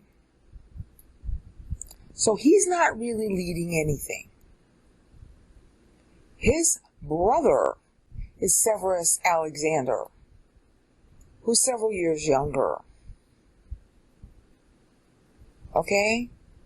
Heliogabalus, who's, decried in Roman history by the Romans, yada yada. Okay, but he's all of 14. Beginning to get a pattern here? Our boy Macrinus was an older man. He was a career guy, career soldier who was, grew up under Commodus, got all of his his training and everything in those days. And Caracalla, which I had just covered, okay, was also very young. He was in his 20s, very young. Okay, that takes us back to Commodus, who was like 17 when he became emperor. You're seeing a pattern here. We got old people like Pertinax, and Septimus Severus was a competent guy. He was older. He was a career military person also at the time he came to power. And then we got really young people like Commodus and Caracalla and Geta, who's even younger, who Caracalla murders. Caracalla is murdering his own brother at the age of 23. Caracalla was 23 when he did that. Macrinus is older. Diadumenianus is his son, and is just a boy. Nothing ever comes of this. He, in turn, is killed, supposedly, by Heliogabalus. This is his his official name. But Heliogabalus is what he was called by the Romans. Who's all 14 when this happens? And as you'll notice, there are lots of other names listed in that same section. Yeah. And that's where the story comes in. The women, the mothers are behind a lot of this stuff going on. In Commodus' case, it wasn't so much the mothers as he was, his mother, it was his mother. Okay. With him, it was him and his mother. He wasn't making love to his mother. Okay. That was something Caracalla did. But I think she did that only, his mother did that only to protect her life. Because he murdered Geta. He was a real monster. But he was really young. Alright? We got these young people and old people, and behind them, whether they were willing to be or not, were the mothers. It was Heliogabalus' mother that was intriguing. She was the what do you call it? I want to say the niece of. Okay. I'm not sure if I'm getting this exactly right. She was the niece of Septimus Severus' second wife, Julia. Okay. Syrians are known for intrigue, and his second wife was a Syrian. And so Heliogabalus was a son of the sister of Septimus Severus' wife, Julia Domna. Okay?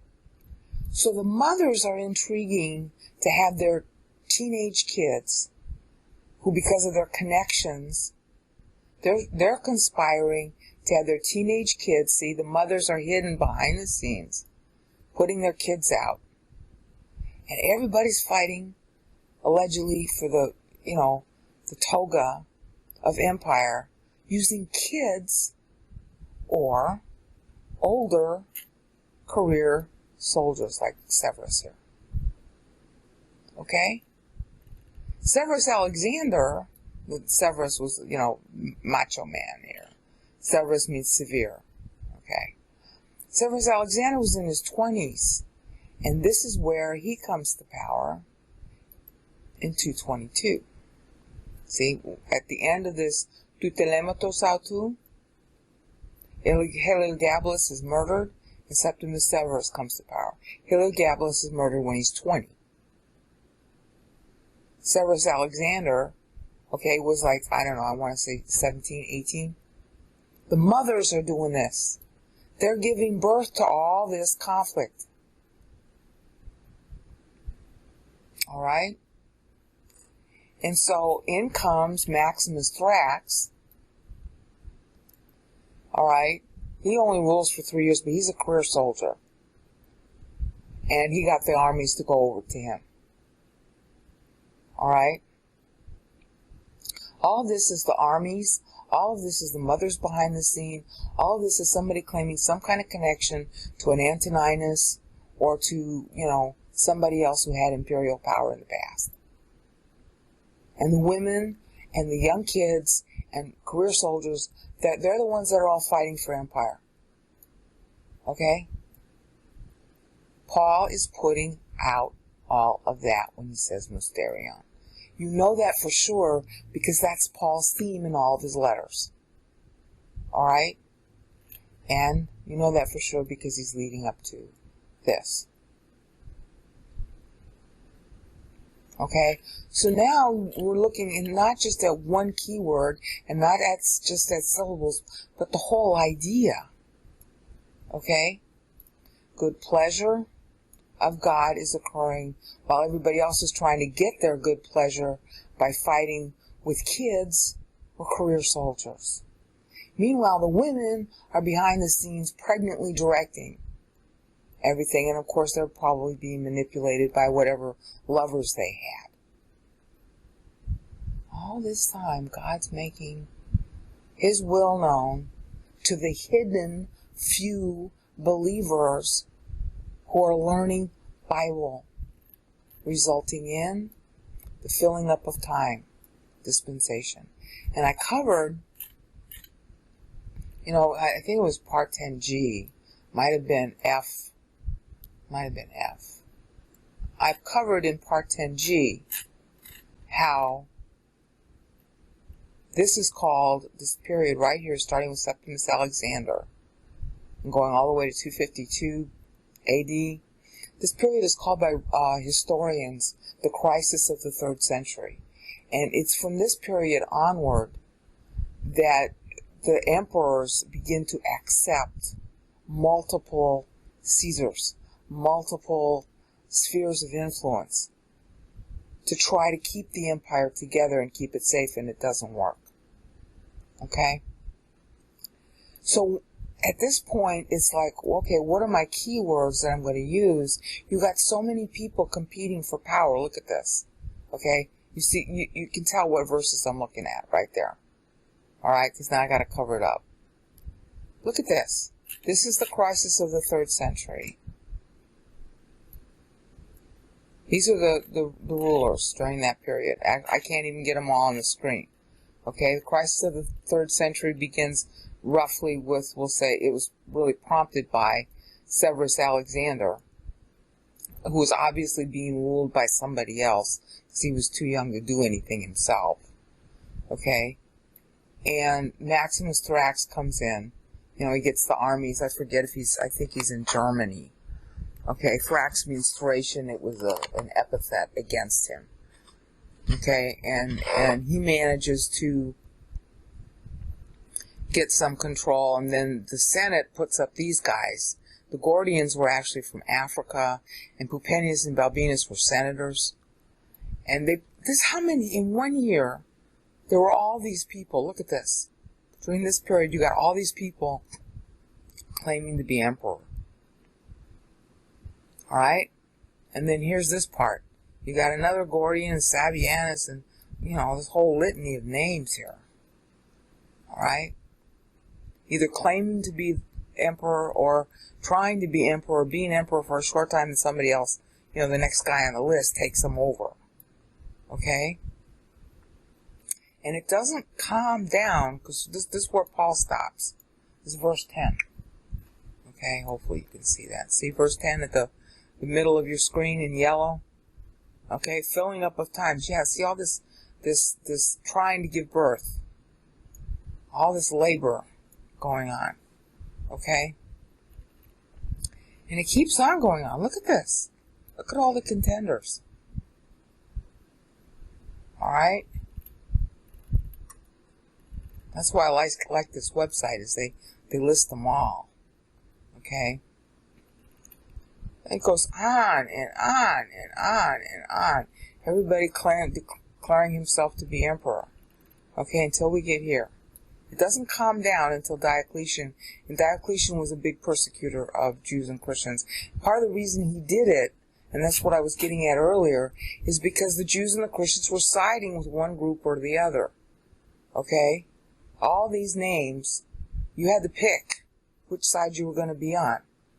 And since, Jerusalem and that part of the Middle East is the nexus of 3 continents, it's pretty strategic what side you choose. And so a lot of the arguments against Jews and Christians were more because they were on the wrong side, and more because it was a culture war. Because Rome was breaking up. Look at this. All these contenders. See, we got somebody claiming to be an emperor in Gaul. See, the empire was breaking up. And then now somebody's claiming to be an emperor in Britain. Okay? And of course it finally boils down to Constantine, which we're going to get into in the next episode. But I just wanted you to get a taste of when Paul is talking about this period. What are we going to call it? How are we going to specify keywords when there's so many individuals? And so what Paul does is he focuses instead on pregnancy language. Okay, mysterion, hidden. Yeah, the women behind the scenes, hidden. The Christian, the lone 5 or 6 or 10 or 20, doesn't take many, 100 maybe. Christians in the whole Roman Empire were actually studying Bible and learning it instead of engaging in all the, the backbiting that Christians were doing during that time. Alright? They were hidden too.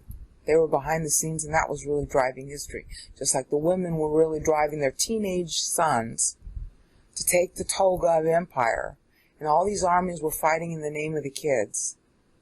Or you had, up here, you had seasoned soldiers saying, to hell with these people, we're just going to take over, like Maximinius Thrax, Macrinus was another one. Okay? And then you got the little boys in here being run by somebody else. Okay? So all this hiddenness, all this mystery, how is Rome going to turn out? Okay? And then good pleasure, of course, that's sexually evocative. Paul's always doing that. And proetito, set before like a meal. Okay? Pleromatos, pregnant. That's really what he's referring to. He always does that. Okay? So God is making known His will and purpose through what? Through the pregnancy of the time. I mean, it's, this is, his whole theme here is about how church finishes up time. And at the same time, he's talking about a historical period where it's labor. It's pregnancy. It's people going through different changes. All right, who's going to be emperor? Where's the empire going to go? Okay, when is it going to be delivered? When is it going to give birth to stability? All that wordplay is going on here. Paul knows what he's talking about, okay? He knows what this period is. And again, the period highlighted in black is called the crisis of the 3rd century. And that's, it's a technical word for it that you can read about anywhere you like. I posted some links in the video description. And in this document, too, I've got some of the links posted. Okay, right here in the Paul Chrono, I posted links. This is where I analyze his chronology. It's a whole nother ball game than what I'm talking about right now. When we get to this place here, where am I? Right, I want to say it's here. No, I think I've gone too far. It's on the previous page. Sorry for this little delay. Just wanted to show you what page it's on currently. Yeah, right here. Right here. It's on page 78. Right here, have a peek at what Paul presaged. But again, you don't have to just read the wiki article, but the wiki article is a good summary. It has lots of links to it and stuff like that. It's not the best written article, but it gives you an idea that you need to get. Alright? So that was what Paul's talking about when he's coming down here. The pregnancy, how's it going to turn out? Is it going to be a boy or a girl empire? How's the empire going to turn out? Because right now it's pregnant with labor. Okay? So, when we pick up the next time, we're going to start talking about what happened afterwards. Because I'm going to leave you to because it's just too much material. You're going to have to look through these emperors, or, would-be emperors, and read about the character of the time that way. Okay? And again, this is a site that's sponsored by a guy at Ohio State. So it's not, some idiot's, rendition.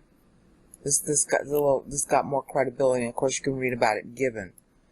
But Given is very long, so I'm trying to give you something shorter. Okay? This is all crisis of the 3rd century right here that Paul's writing about.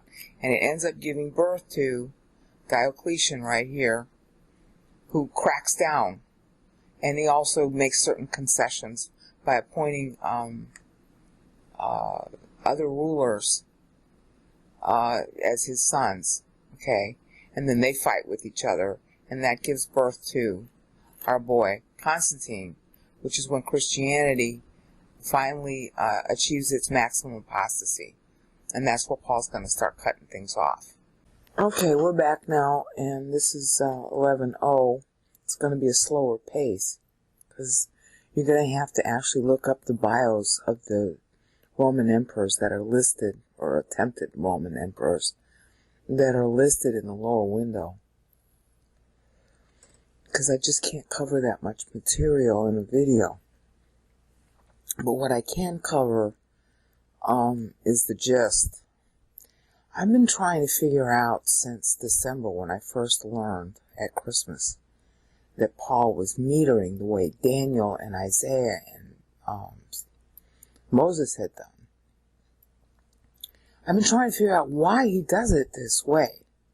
Okay, and basically the results of what I've learned, as I've learned it, I've recorded in the 11 GGS videos.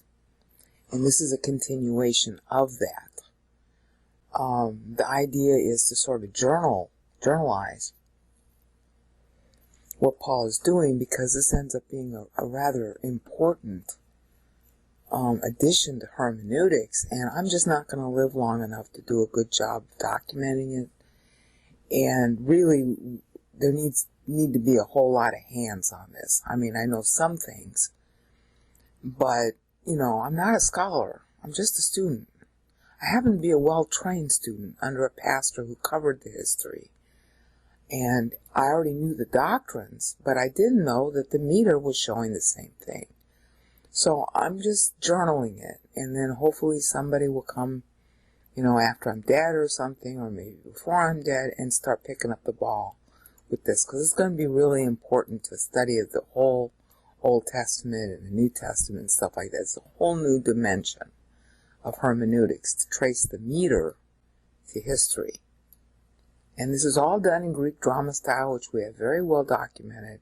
A lot of people all over the world understand how Greek drama works. And they'll know about playing with these little keywords here. They'll know about that. They know about that. It's very well documented for centuries how this stuff works. So it's gonna open up a whole lot. So now what I'm trying to do, and have been trying to do since December, is figure out why Paul does this. This has been the number one problem I've had with this whole passage, is that Paul is using, as I've said earlier, since 11F and E, Paul is making the year of church, and this is the second quarter of that year. The first quarter of that year, as we've covered before, was here. That's like winter, because the sacred year starts, in March. Okay, so it's, I guess you could call it spring, but it's cold. All right, things don't grow. This is supposed to be the time when people go to war. Well, that's what's happening here. The Roman Empire is breaking up here. This is summer. This is the traditional time when kings go to war.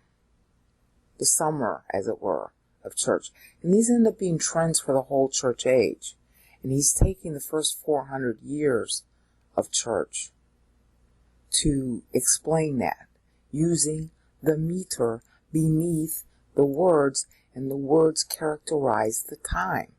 In other words, this is when the crisis of the 3rd century, reaches its peak, which is illustrated in the lower window here by Severus Alexander in the aftermath. Because this is when it really heats up. After Maximus Thrax, everybody decides he's going to be an emperor.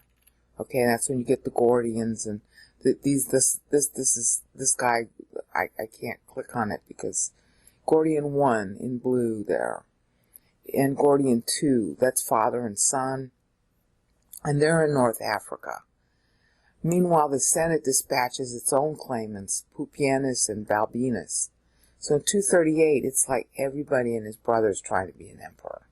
And those aren't the only guys, okay?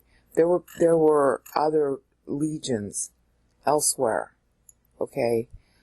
Maximus Thrax happened to have been and was still in Germany, trying to rule from Germany. He sent letters to the Senate.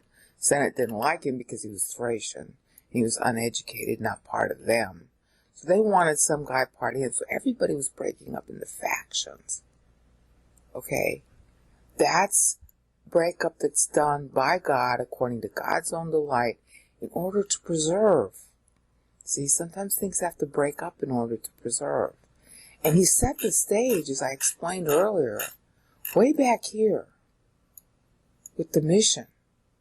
And way back here when he raised Jerusalem. That caused the diaspora in Christianity. When back here in 94, 96 AD, when John was exiled by to Patmos by Domitian, that started a wide-scale persecution of Christians. Okay? And they weren't as obnoxious in those days. They became much more obnoxious as a result. But they among themselves were already disaffected because the rapture was supposed to happen by this point. And didn't. That's why the book of Revelation came out, to explain why it didn't, and the sad history of churches in Revelation 1 through 3, how apostate we were by that time. It's positively incredible to me that we were that apostate at that point. And we had the group, the one group that Christ names the most in Revelation 1 through 3 were called the Nicolaitans. In English, that's what we call it. Nico means to conquer, and Laos means people. And it really means the people, leaders, alleging to be the apostolic succession took over. That was a characteristic of the whole time. 7 churches are listed as representative of the whole problem. Okay? And the Nicolaitans were the guys claiming apostolic succession, and it wasn't just what we call the Catholics in Rome. It was all over. None of those churches that are listed in Revelation 1 through 3 are in Rome. Rome is reserved for Revelation 17. That it would coalesce into that kind of thing. But the actual focus of Revelation 17 is a political power, not a religious power. They just use religion to gain political power, which of course ends up happening, as Paul has already described here, and John is playing on Revelation. But that was back in 94. So there was massive disaffection amongst Christians. A lot of them stopped being Christians. A lot of them retooled Christianity. The same thing was happening among the Jews, because the Jews were expecting, Messiah to return at this point. That was the old schedule. Okay, and so there's all this backbiting that goes on. It finally led, from God's point of view, in order to preserve, he's got to clean house. And this is the 5th generation, so he cleans house by raising Jerusalem and putting a pig temple at the top under Hadrian. Okay? Hadrian himself didn't basically live to see that happen. He authorized it, but he didn't live that long. He was already insane at that point, and that's where Caritosin came in. And Antoninus Pius was effectively running the empire, while Hadrian actually goes insane. And Hadrian was trying to order all the senators to be killed, and Pius kept that from happening. That's one of the reasons why it was nicknamed Pius.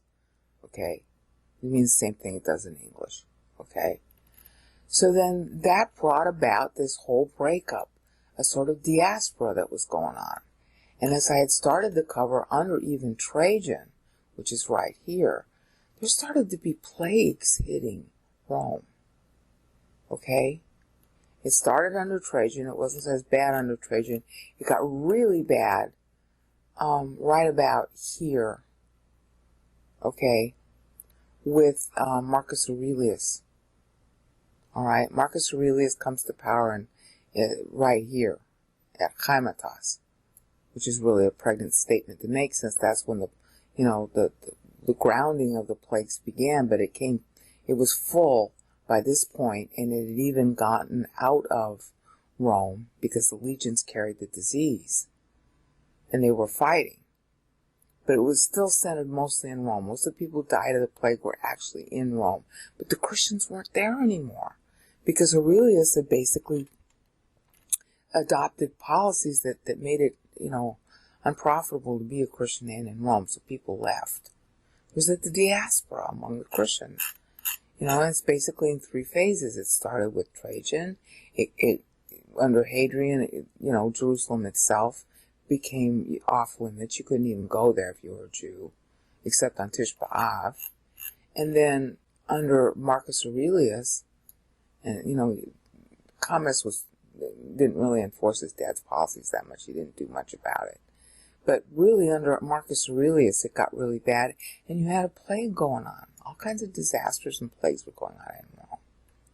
Okay, and then of course in the wake of Commodus, Rome itself was breaking up, which brings us back here. And I'm sitting here the whole time reading this, and I because under my pastor I got a lot of Roman history. He'd always tell us the history as he was going through a passage. And I'm like, okay, what's the big deal about 252? Why is Paul sequestering this outside the summer? He's saying at the end of the summer of church. Again, this is a recurring trend that's going to occur every 490 years. All right? At the end of the summer, this thing happens.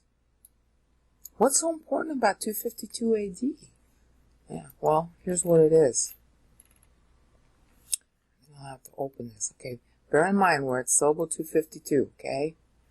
And all between that, we got all this fighting going on about who's going to be emperor. So now we go here. And what was it about that period? This guy, Valerian. It turns out this website is written by different professors at different universities, so it's even of more value than I thought. I thought it was only Ohio State when I made, 11M and 11N, but now that we're in O, I realize that they're different writers, different professors, each contributing an article, so this is really a good site. Anyway, Valerian, and you're going to have to read the text yourself, okay? He was one of the senator's own, so they liked him, okay? That was one thing that helped produce some stability, okay? And this is the article. It's pretty good, a good short article on Valerian.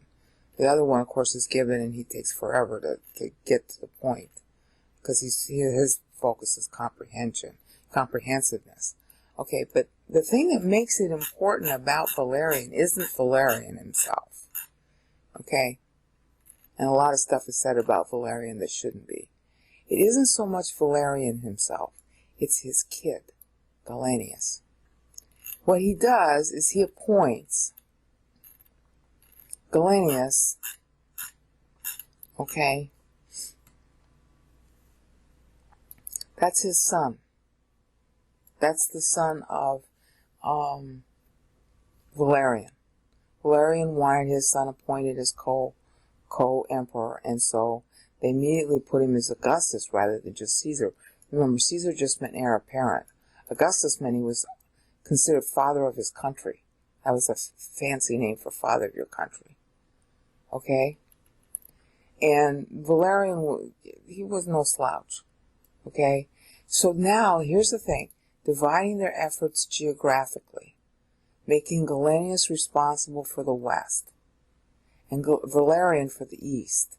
Now that would end up being a fatal move for Valerian, because Rome was never able to conquer the east. So basically that left Gallienus to be the guy who's going to carry the ball. Okay?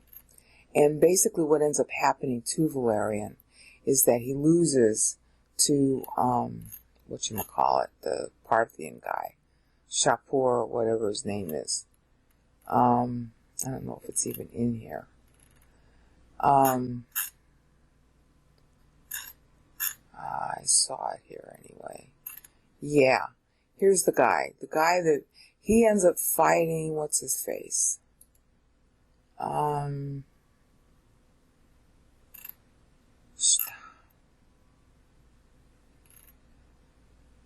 Right here. Where's the guy's name? Yeah, he moved to defend. There it is, the Persian king Sapor. Sapor wins over Valerian and basically kills him and skins Valerian to have a trophy of Roman submission. So that left Gallienus by himself. Okay? And what Gallienus does, and again, you got to pay real close attention to the timeline. This is so shocking. Look at the timeline here. That's the time Paul's talking about as the turning point. Okay? See? This is outside the box. He's linking up this 14 with the initial 56. Okay? And he's repeating the 56 here to show you that he's made a paragraph of it. See? I'm going to go back. See? I boxed these for a reason. Let me get it full screen in this one now. Okay? That's how old Christ is when Paul writes. That's his dateline paragraph.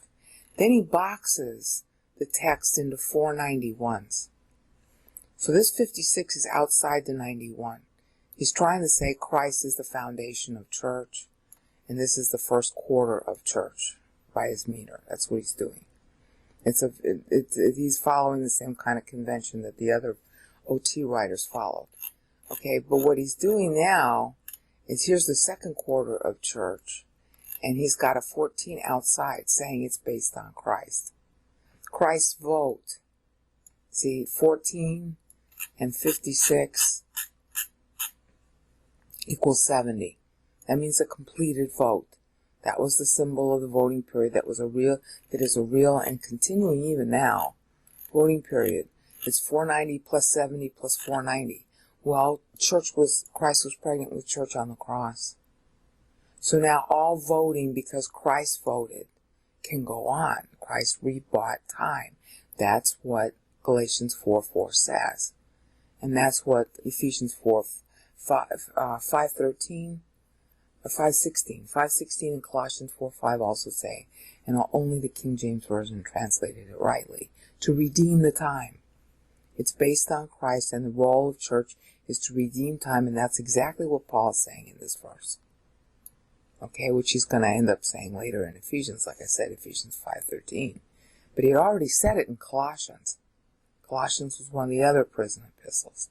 Ephesians, I think, came afterwards. So that's Paul's theme. And when he's making that theme, he's making 252 the turning point. Okay? And that's right here. That's what I was trying to figure out. Why is it the turning point? It's the turning point because that's when the East gets cut off. Alright? The East gets cut off and is basically under the charge of the Persians for a while.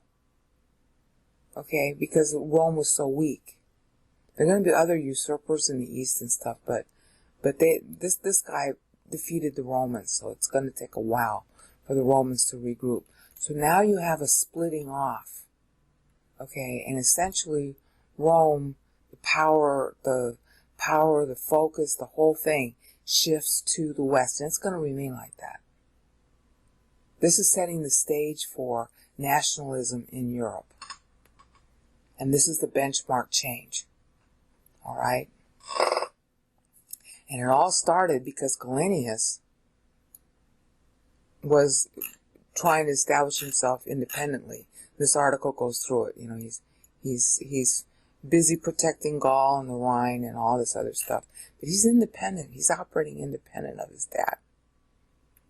And his dad let him. Okay? And so you got a split now that's essentially occurring here. And that sets the stage for all future history. Alright? Europe developed because of this. Alright? So this is the benchmark point that Paul is stressing. And Galenius happens to be the poster boy that started it. And he did ably administer his empire. Okay? And he's got a lot of, you know, these are the names that are written in blue are the people trying to take over and beat Galenius. Okay? And, you know, this goes on further with that. So that's the point that I wanted to get at in this video, is that the reason why Paul, oh, my mouse is slowing down again. The reason why Paul benchmarks 252, and again, I'm just freaked out about the fact that it's the same year, is because he's focusing on, you know, Valerian and Galenius, in particular Galenius. Because from this time forward, what's going to end up happening with all these other guys is these are the, you know, people trying to, you know, get it back, trying to take over. And they do. They realize some success. But see, you got what are called the Gallic emperors from here on out. And this is going to cause so much division in the Roman Empire that a guy named Diocletian is going to come along 30 years later. But there wouldn't have been a Diocletian if there wasn't a Galenius. That's the point I'm trying to make.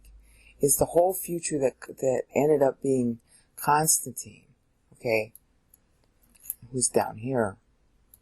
This wouldn't have happened if it wasn't for Galenius a century prior, 80 years prior. This is where it turned. Because Galenius basically established a power base independent of Rome. Independent. It was still called Roman, but that's when the decisive power base shifted to the west. And that's why Daniel 9 reads as it does. About, you know, he's calling it the King of the North because it started that way, but the same kind of idea, okay, that was, he was forecasting, you know, the Seleucids and all that. But the power base kept shifting west and west and west until it hit Rome. And then Rome kept shifting west and west until it hit, what's now called France and Germany. All right? And Galenius was the turning point in that shift. And all that was due to all this fight that came out in the wake of Commodus. All right? Arguing over Plutus, wealth. Okay? Superabounding in evil. Meanwhile, God is superabounding us with just a few believers who are learning what was hidden in Christ. The bulk, and this I want to stress over and over and over again, the bulk of Christianity during this time, everybody was devouring everybody else. Everybody was calling each other a heretic. And what ended up becoming the Catholic Church was forming during this time. And they did it because they were trying to gain political power. They did it because they were trying to create a kind of unity because Christianity was so fractious. And they did it because they were trying to get the Roman Empire on their side. And if they couldn't do that, they were trying to take it over. And that's the other thing that you can look this up for yourself. That's the other thing that distinguished Galenius. Galenius was no slouch. He understood which side his bread was buttered on. And faith in Christ was growing faster in the West than in the East. Okay? The East was developing into what would become Greek Orthodox. And that religified itself in some ways more slowly. But the actual study of the Bible was going on more in the West. And Galenius knew that. I mean, maybe he didn't know his Bible, but he could, this whole diversion into a political force. Christianity was becoming much more of a political force in the West. And I have to think that Satan was trying to do that to divert our attention from the Bible. And that's why Galenius had a much more moderate policy toward Christians than other emperors had been, because he was trying to curry favor. Christianity caught on like wildfire in the provinces, especially in Africa, which Galenius was closest to, and in the West. I mean, there's 30 miles distance between, the Straits of Gibraltar and African coast. So it was really easy to go across. And Christianity was growing. The apostate version was always, front and center. But beneath the apostasy, there were people interested in the real Bible. And if you wanted to get the Bible, you had to become a monk anyway. That was the only way you could get a hold of a copy. You could become a copyist, you could become a washerwoman, and then you would at least hear it chanted at meals. It was really hard to get access to a Bible. Okay, and that's what you did if you wanted to hear it. So there were a lot of quiet monks and people working in monasteries and people working with the friars or whoever they were. It was kind of too early for the friars, but there were a lot of itinerant monks still, even in those days. Okay? Well, when you could get access to a Bible was to associate yourself with those people. And so you became a cook. Or else you were a duke who hired somebody to make a copy of a Bible for you. That's the only way you could get it. Because they were big, they were heavy, and then you memorized because they were big and they were heavy. Alright? And Galenius knew what side his butter was bread. He curried favor with the Christians. Because they were growing like wildfire in Europe. And that's why he ended up getting, as it were, not exactly promoted, because he himself was a pagan from what I can tell. But he ended up having more going for him than Valerian, his dad. And that ended up being a turning point, a shift in power, a shift in focus, setting up the stage for what would end up becoming the Merovingians, which got started essentially by Clovis. Okay, well, they attribute the Merovingian with Clovis more. that would shift the power center out of Rome and into Europe, where the interest was. And it was far enough away from Rome and the intrigues and there were continuing plagues that were going on in Rome to keep Christians out. Jews too. So that's why Paul's benchmarking it here. Power shift. Alright? To result up in filling of time's dispensation. Yeah, because this is where the harvesting of the Gentiles is occurring. And what do you do during the summer? You harvest. The summer of Christianity. Alright? So that's, where this 252 comes in. And, I hope this has been helpful to you. It really rings a lot of bells for me. Okay, here we are in 11p. And now Paul's wording becomes even more pointed than before. You'll notice that in the lower window here, where I'm moving the window, we had stopped at Valerian and Gallienus, and look at the period there. With the highlighted in light blue in the lower window in the center, toward the bottom. 253 to 260. This, in Greek, in the top window, is all one word, anakephaleostaste. It means to gather under one head. And what's happening to the Roman Empire at this time? You got Valerian and his son Gallienus. There is essentially one head. We've seen time and again how there's basically a 4-generation curse operating. And now we have really one guy and his son Gallienus. Alright? That's one head in two parts. Gallienus is in the west. Valerian is in the east. Valerian will lose his life by the end of, this is why I'm creeped out over the syllables here. By the end of, see, 260, 260, 260, 260. And that's what this RomanEmperors.org website is calling the end of Valerian. Now, of course, again, I should be seeing a 3-year swing, and why I'm not seeing it, I can't account. I don't know. All I know is that the text is pretty pregnant for what's actually happening in the Roman Empire at this time. You got Valerian, and then you got his son Gallienus. Gallienus will survive his dad and will go on ruling until 268. So look at this. All trial matters, tapanta en toi Christoi, with my bad American accent.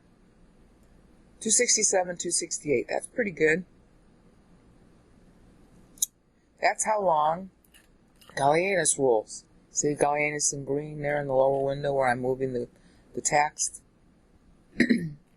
Okay. 253 to 268. Now your colors for these might be different when you go to the website because they're link colors. Each one of those names in bright blue is a link, but it might be a different color on your computer because your link colors might be different from mine. 253 to 268. Alright, so that covers Gallienus here by himself. This covers Gallienus and his dad together. And that is one head. And then there's Gallienus. All trial matters. Gallienus dies at this point. After him comes Claudius Gothicus. Okay, and that lasts until 270. Alright, so in Paul's chronology, which is a year short, but it could be beginning of year, end of year, so it might not be a year short. Ta, epi, that's 3 syllables. So that covers Claudius Gothicus. Okay? And then after Gothicus, we got Aurelian. So let's have a look at Aurelian. That's in 270. This one is written by Christian Kerner at the University of Bern. Okay? And there's your picture of Aurelian. I mean, this isn't the only site you would use, but it's the thing I like about this site is it's written by people who know something about the subject, and it's reasonably professional, and it's short. Okay, and they do talk about when they see that what the sources say, they also talk about whether they think those sources are accurate. In other words, there's a certain amount of discernment going on in this site. That's why I like it. And if they think something's kind of off or wrong, they'll tell you. That's what I like about Beerley's translation of the Augustan history too, is he makes corrections in it. So, you know, he translates the Augustan history as is, but then he makes footnotes that said, you know, I think this is bogus, here's why. I disagree with this translation that somebody else made, and here's why. So you get a full-bodied sense of the text. And that's, of course, what I'm trying to do here with the Bible text. All right, so now we're looking at 270 to 275. Okay, so then, tois eranios kai. Uranois. Okay? So then we're going through how Aurelian came to power and all that stuff. Okay? Claudius had died of the plague. Okay? See, the plague was still going on. God is still judging Rome. Okay? And Quintilius was his successor for a short time. And then there was another revolt, and Aurelian was proclaimed emperor. So all of these guys didn't even get to have a 4th-generation curse. They go almost immediately. And, of course, Gallienus is dead, too. And then here's Aurelius' ruling. All right? And then we're getting a year-by-year chronology from Mr. Kerner. All right? I'm going to let you read this on your own. The point is that it lasts for 5 years. All right? So that goes to what? 275. And Paul's verse goes to what? 275. So God is summing up everything in heaven and on earth through church. And one of the things he's summing up is the Roman Empire. And therefore, I hope you've started to notice there's a kind of mirroring going on. What God is doing to church is happening on earth. He's summing up all trial matters, but they're also happening on earth. There is a reflection on earth, which of course is his point. Now, that's what Paul's been saying here, that church is the determiner of history right here. That's what he's saying. My pastor taught that for 7 years, but he didn't know the meter. I'm seeing it now from the meter too. Okay? I mean, this text is pretty bald. Ta panten toi Christoi. Ta epi tois uranois. Excuse my bad Greek. Ta epi tes geis enatoi. Some days I speak it well, some days I don't. This is one of those days where I don't. Okay? And what's that period? Oh, well, let's have a look. Okay, 275 ended Aurelian. Okay? Right here. See, you see it right here. Ends Aurelian. Okay, who's next? Well, this is the Gallic emperor, so this is like a subplot going on at the same time. Okay? Then from 275 to 276, you got Tacitus. 276, these short rules. That means that there's a lot of conflict. And of course, what is a trial? This means trial matters. It's not just, it's talking about, you might see everything, summing up everything, but he's not doing that. He's making, these are like little bullet points.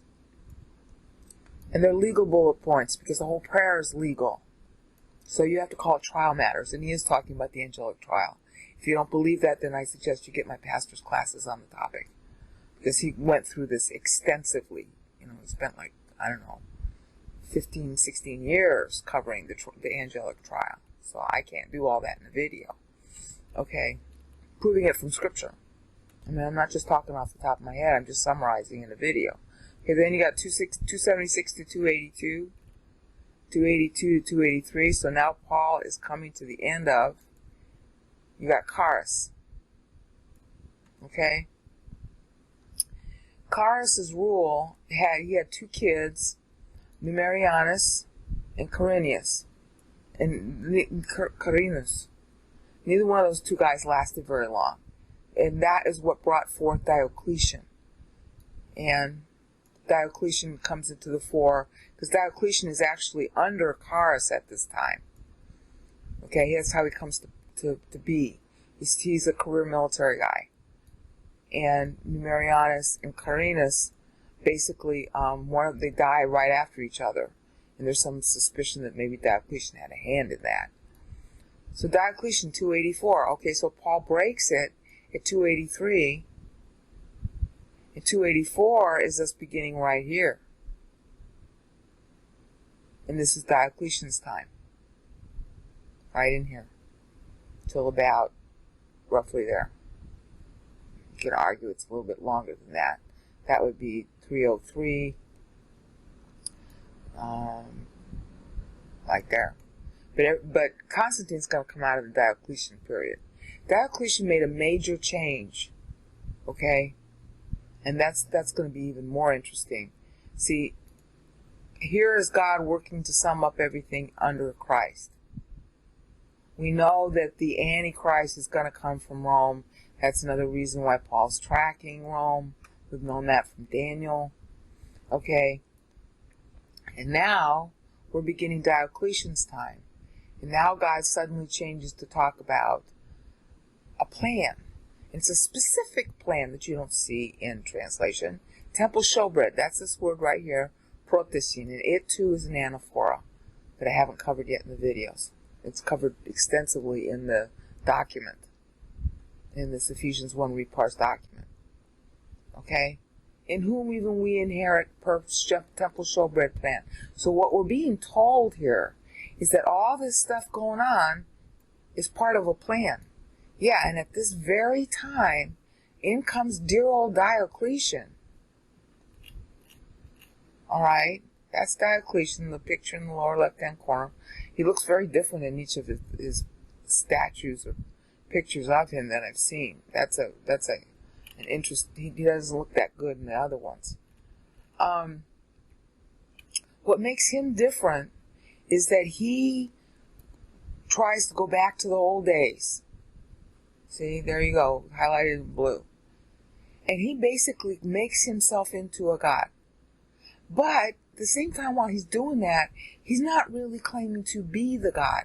He's claiming to rule for the god. He's going back to Roman deities. And he gets very, very, what do you want to call it? Snotty. On purpose. He's thinking that if he becomes a despot, and he demands, godlike loyalty, all right, on behalf of by the troops, that he'll stop all of the soldiers being so hung up on their military power. Okay? And the other thing that's distinctive about him is he established what they just called right up here is a tetrarchy. What he did is he and Maximinian, he got himself and Maximinian to each call themselves after gods, even though he knew he wasn't a god and everybody else knew they weren't gods. It was the idea of honoring the state. That was always the thing with the Roman Empire anyway. So they picked two particular gods. That was kind of like the Egyptian model, because the Egyptians did the same thing. And they're ruling on behalf of those two gods. So he picked, I forget who he picked. He picked one god, and then he had Maximinian pick Hercules. Okay, and you had to bow and scrape when you visited them. There were very, very formal, extremely formal observances at the palace. Okay, what he was trying to do is to make you think more and better about Rome. Okay, and this is how he came to power in 284. So you can read all about that. Okay. But his big thing was to make it very formal. And then he had to reform the military and he had to reform the economy.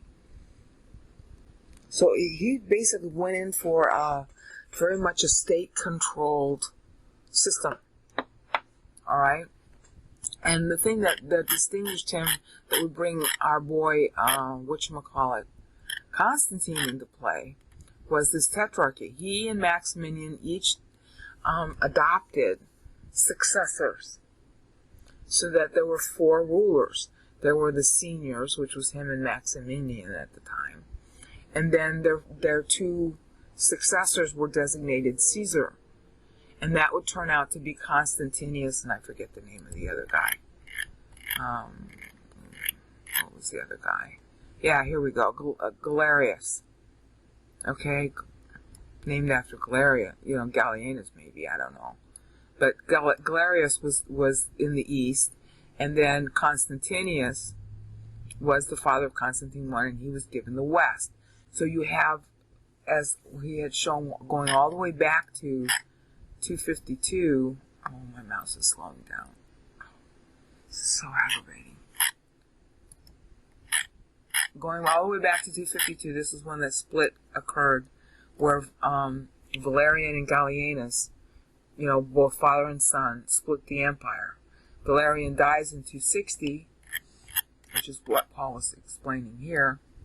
That left Gallienus alone in control here, and that split is continued and actually institutionalized by Diocletian, who comes in right here. By means of him and Maximinian, okay?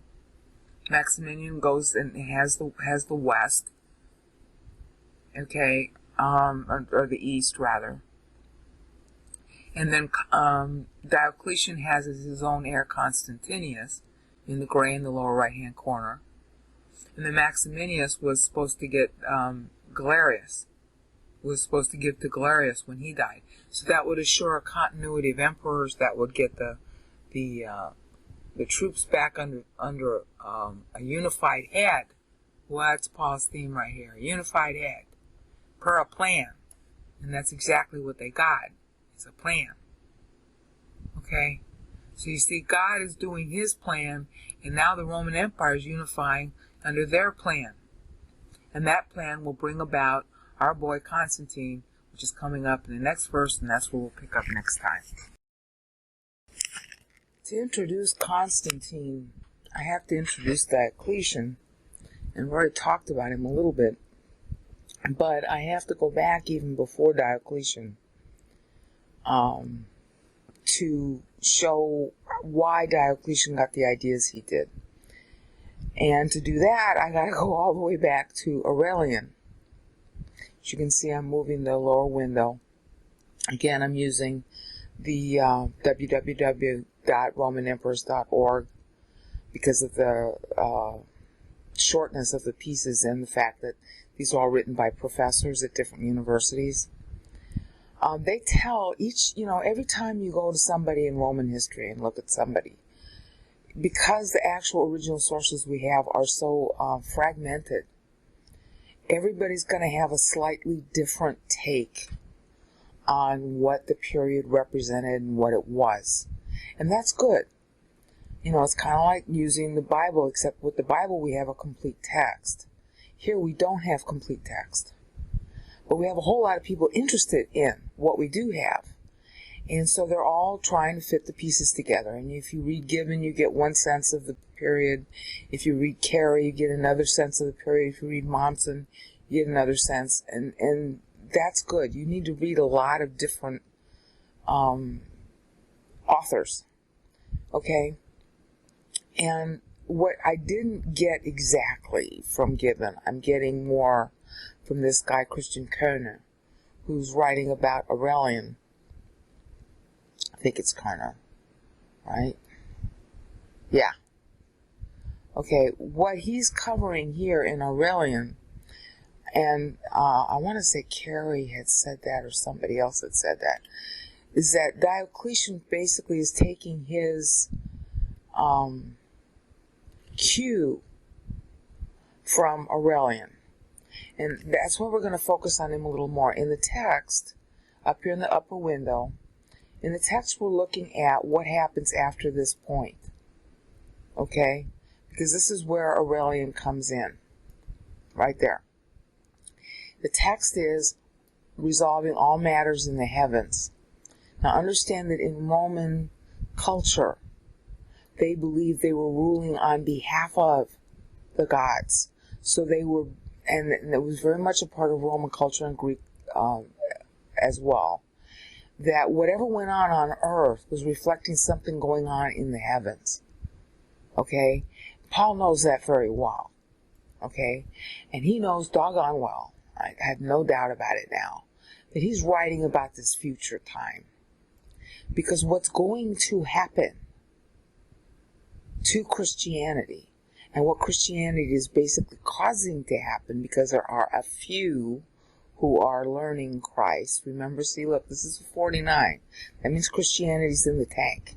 Christianity is effectively in diaspora, which we already know from the other videos I did going back to the destruction of Jerusalem in 133. 133, 135 Bar Kokhba rebellion. Okay, now we're 100 years, 140 years later. Okay, so now God is resolving that diaspora which he started. Remember, 120 years, 4-generation curse? The 4 generations after that were 100. There was 133, this is 275, 140 years. Okay, so we're now in the 5th generation after that. Okay, and this is when Aurelian comes to power. What does he do? Okay, first of all, he fights a lot. And in fact, he fights so much that he finally defeats Zenobia in the east, who had taken over from Odanthus, her husband, when he died. He finally defeats her, but she's really nice to her. He gives her a nice, comfortable job in Rome. And he also defeated Tetricus, who was opposing him in the west. Tetricus actually had surrendered, and he gave him a nice, comfortable job in Rome.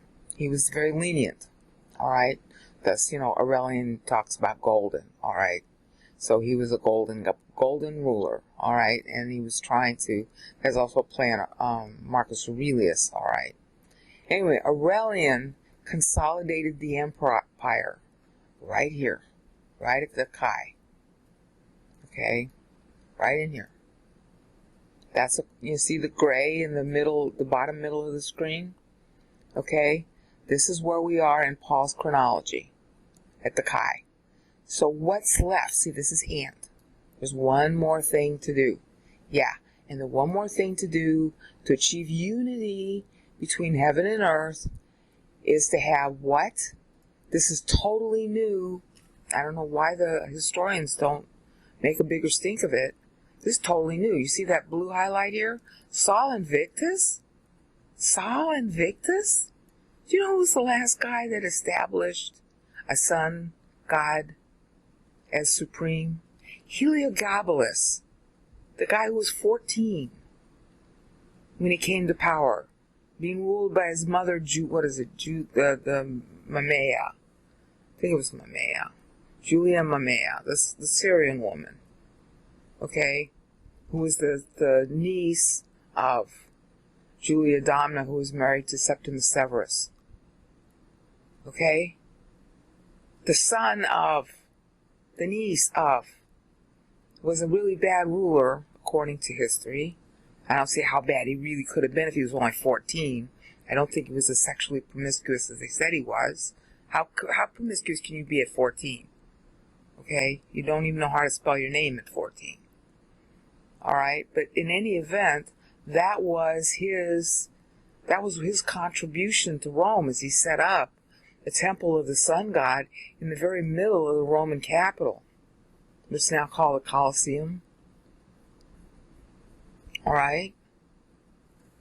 And so now we have Aurelian establishing, in order to achieve more unity of the empire. See, this is, when people talk about Christian persecution, or persecution of Christians, bear in mind that's not the real motive on the part of the people doing the persecuting. They're trying to shore up a broken empire. And any god that wasn't a Roman god, they have to go against. But this guy is doing the same thing that Heliogabalus was doing. And this guy is doing the same thing that the guy that followed, Tutmos IV, the infamous guy that followed Tutmosis IV, the one, what did he call himself? I forget. He authored the One Sun King. Okay, that was just after Moses. Tutmosis IV followed after Moses left. That was Amenhotep II, and then Tutmosis IV followed Amenhotep II. And then after him was that other guy, I forget what he called, Akhenaton, or however you pronounce it. Okay, he was the one that tried to impose a one God. Yeah, because Moses had just finished showing that there is only one God. See, the people figured that out. But they didn't like, they didn't like this foreign God over Egypt. And the people in Rome shouldn't have liked this God, especially since the last guy who sponsored the sun god was Heliogabalus. All right? But he was on coins. Okay? You got priests of the sun god. So you see, what this is telling you, just like it did in Egypt, is that Christianity was growing. That they're competing by having one God. Okay? In order to have one Rome, they're going for one God. This is really a surprise to me. I didn't notice this when I was making the video. The P video. This is now Q. 11Q. So, and then 25 December, Saul's alleged birthday. Now, back in Jesus' day, the 25th of December was really what we would call the 15th now. Or actually, our 25th is the 15th, because Pope Gregory killed 10 days off our calendar. Okay, that was the Saturnalia. You had two festivals in Rome at that time, the Saturnalia and the Siligaria, and they were hooked up together. Okay, so they ended up comprising a total of a week, and that ended up occurring during the same week as Hanukkah. Okay, when the week that Christ was born. If they weren't intercalating, which they weren't. As far as I can tell, they weren't in the year he was born. So Hanukkah and the 25th of December and Saturnalia and Saul's alleged birthday. Now, Saul's alleged birthday, there was no Sol Invictus when Jesus was there. You had Jupiter and you had all the Greek gods with Roman names. You didn't have Sol Invictus really. It wasn't a separate god. You had Kronos, who was another name for Saturn. Alright, Kronos is a Greek name. Okay, Saturn was a Roman name. And now they're calling him Sol. Because, God of the year, sun god, the whole bit. Okay. See, he inaugurated, the new temple of the sun god in Rome. New temple. And then he inaugurates a Ludi and an Agon every 4th year. Okay? So Aurelian is uniting the populace. First, he gets a geographical unity going. It's not really all that united, but it's at least on the surface united. Okay? And then he tries to unite them under a religion. This is all going to be precedents for Diocletian. Alright, now I want you to pay close attention to this. Under the heavens, upon the heavens, all matters in the heavens. Well, that's exactly what this guy is trying to do in the gray. Is unite the heavens to his own rule. And God's basically doing the uniting, really. Because God's setting a stage. Okay? So by 275, that's what happens. Alright? And then we're going to have some more usurpations taking in here with Carus and I can't say his name right. Numerian and Corinus. And then this is where Diocletian is basically coming into his own during this phase right here. It's marked in black now. All matters on earth. Now Diocletian is famous for persecuting Christians. But that wasn't what he was trying to do. He was trying to do what you see highlighted in gray below. Unite Rome under a religion, because when she was united in a culture, that was when she was successful, and they're trying to bring back the glory days that have really long passed. Okay? But for the moment, Rome seems to be on the verge of uniting. Rome seems to be on the road to recovery to her glory days. And this is where Diocletian comes in. he actually comes into power right here. And he'll stay in power through here. And it's because of him, all right, that there is a massive reorganization in Rome. And look at this, in whom we inherit. This is Diocletian's time. See, it got started by Aurelian, then Carus and Numerian and Carinus are in here, and then this is where Diocletian is actually organizing things. He was a terrific organizer. He had some kind of a personality that really made you want to obey him. I'm not sure why. He's very charismatic, I guess. He wasn't very friendly, but he was very charismatic. So all this was building up to unite the earth again. Because why? Because there was sufficient interest in Christ to do that, even though Christianity itself is in the tank. See, the 49 means Christianity that is apostate. Maximum apostasy. Just like when Israel was in diaspora, that, took the temple down. Temple down. Yeah, and temple down as far as Rome was concerned. And so Aurelian helps to, is used to sort of get it started to be united again. And then during this interregnum, well, not really an interregnum, but, the Carus and Numerian and Carus, Numerian, and Carinus, with Diocletian really underneath, and then Diocletian, in whom we even inherit. What is the key word here? Inherit. And what was it that Diocletian was famous for promulgating? An inheritance policy, the tetrarchy. Okay? To try to keep all the troops together so they won't go declaring their own generals as emperors. He was the guy who established an inheritance policy. It didn't pan out, but it was long enough to do what really needed to be done, which was to keep Rome going in some kind of a unity. See, this is all about unity right here. For a plan. And the two things Diocletian is famous for in history is establishing the tetrarchy inheritance plan of, emperor, and the plan of the empire. And he unites it to religion. Okay, all this stuff is precedence for Constantine. See, temple showbread, that was literally the baked bread. It was very hard to bake this bread. This was not flatbread. This was, but the distant relative of it today is called challah. That the Jews eat on Sabbath. Okay, this was specially baked bread that was put before the Holy of Holies, and then changed every day, not once a week, but every day. And it was really hard to make. You had to go to all this trouble to make it. So you had to have a plan for baking it. And that's why God is referring to it as temple showbread. That's who we are. This is an anaphora that I'll have to explain in later videos. Yeah, and the showbread, the sanctity, the presentation, the sacredness of Rome is what Diocletian wanted to restore. So that people would respect it and not rebel. So that the economy could be restored, so that the safety of Rome could be restored, so that the greatness of Rome could be restored. And in his mind, and there's a lot I'm going to say more about him, in his mind, Christianity was a threat. But in God's mind, God is using him to make Christianity have a stability.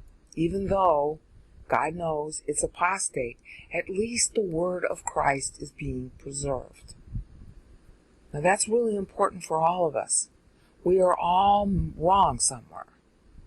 Okay? The church at this time is so bad that it's like being in diaspora. That's how incompetent our doctrines are. That's how apostate we are. Okay, but we still have the word of Christ. We're still preserving the Bible, however hard it is to get. We still mention his name. And we still say that he died for our sins. God can use even that. And God can use a Diocletian who was against Christianity, who was actually from a Christian family, and obviously turned against Christianity, okay, in favor of preserving Rome. All right. And that was his idea of temple showbread. And God used him to create real temple showbread so that the Word of God would be preserved, in spite of the apostasy in Christianity all over it. And it all started with our boy Aurelian down here, first defeating Zenobia in the east and Tetricus in the west. And there's a fragile peace that ensues at this point. It won't last very long.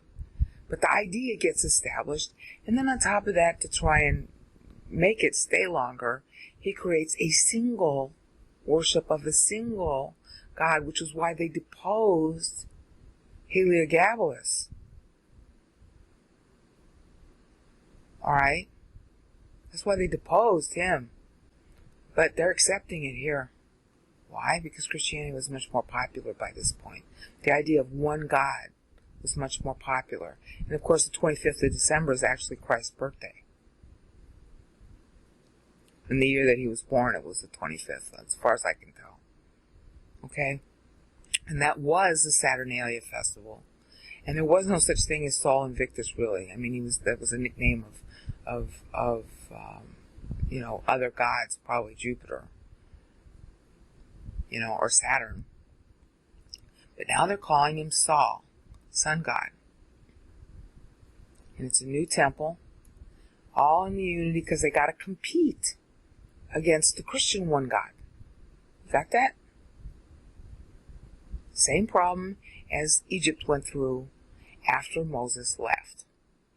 So now you see the stage set, and next time we're going to resume with Diocletian again so I can get to Constantine, because it's a very confusing story. We're still in 11, I'm going to call this R, of GGS, and I'm still on Diocletian because it's important to understand the transition that Diocletian, how do you want to call it, is associated with if he didn't create it himself, which seems like he did. In order to understand Constantine and the whole rise of Catholicism, you have to understand what Diocletian did. The Catholics, of course, will claim that they were the original Christianity. They're not. They're the original apostasy in a way.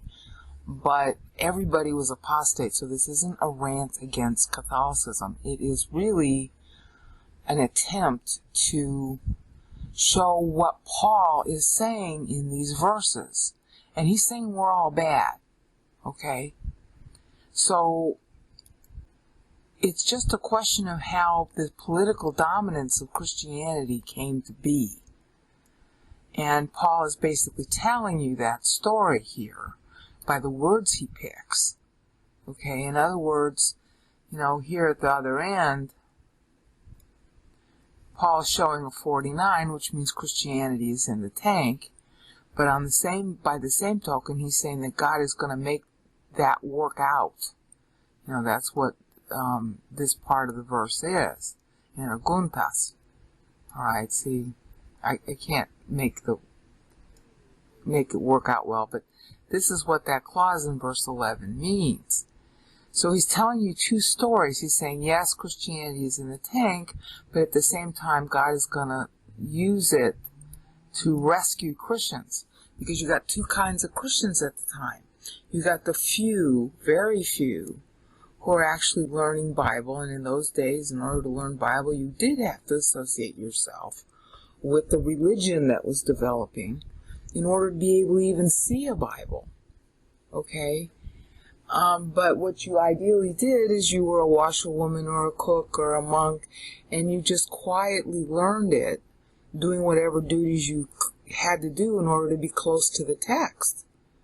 It was progressively hard to get the text. Alright?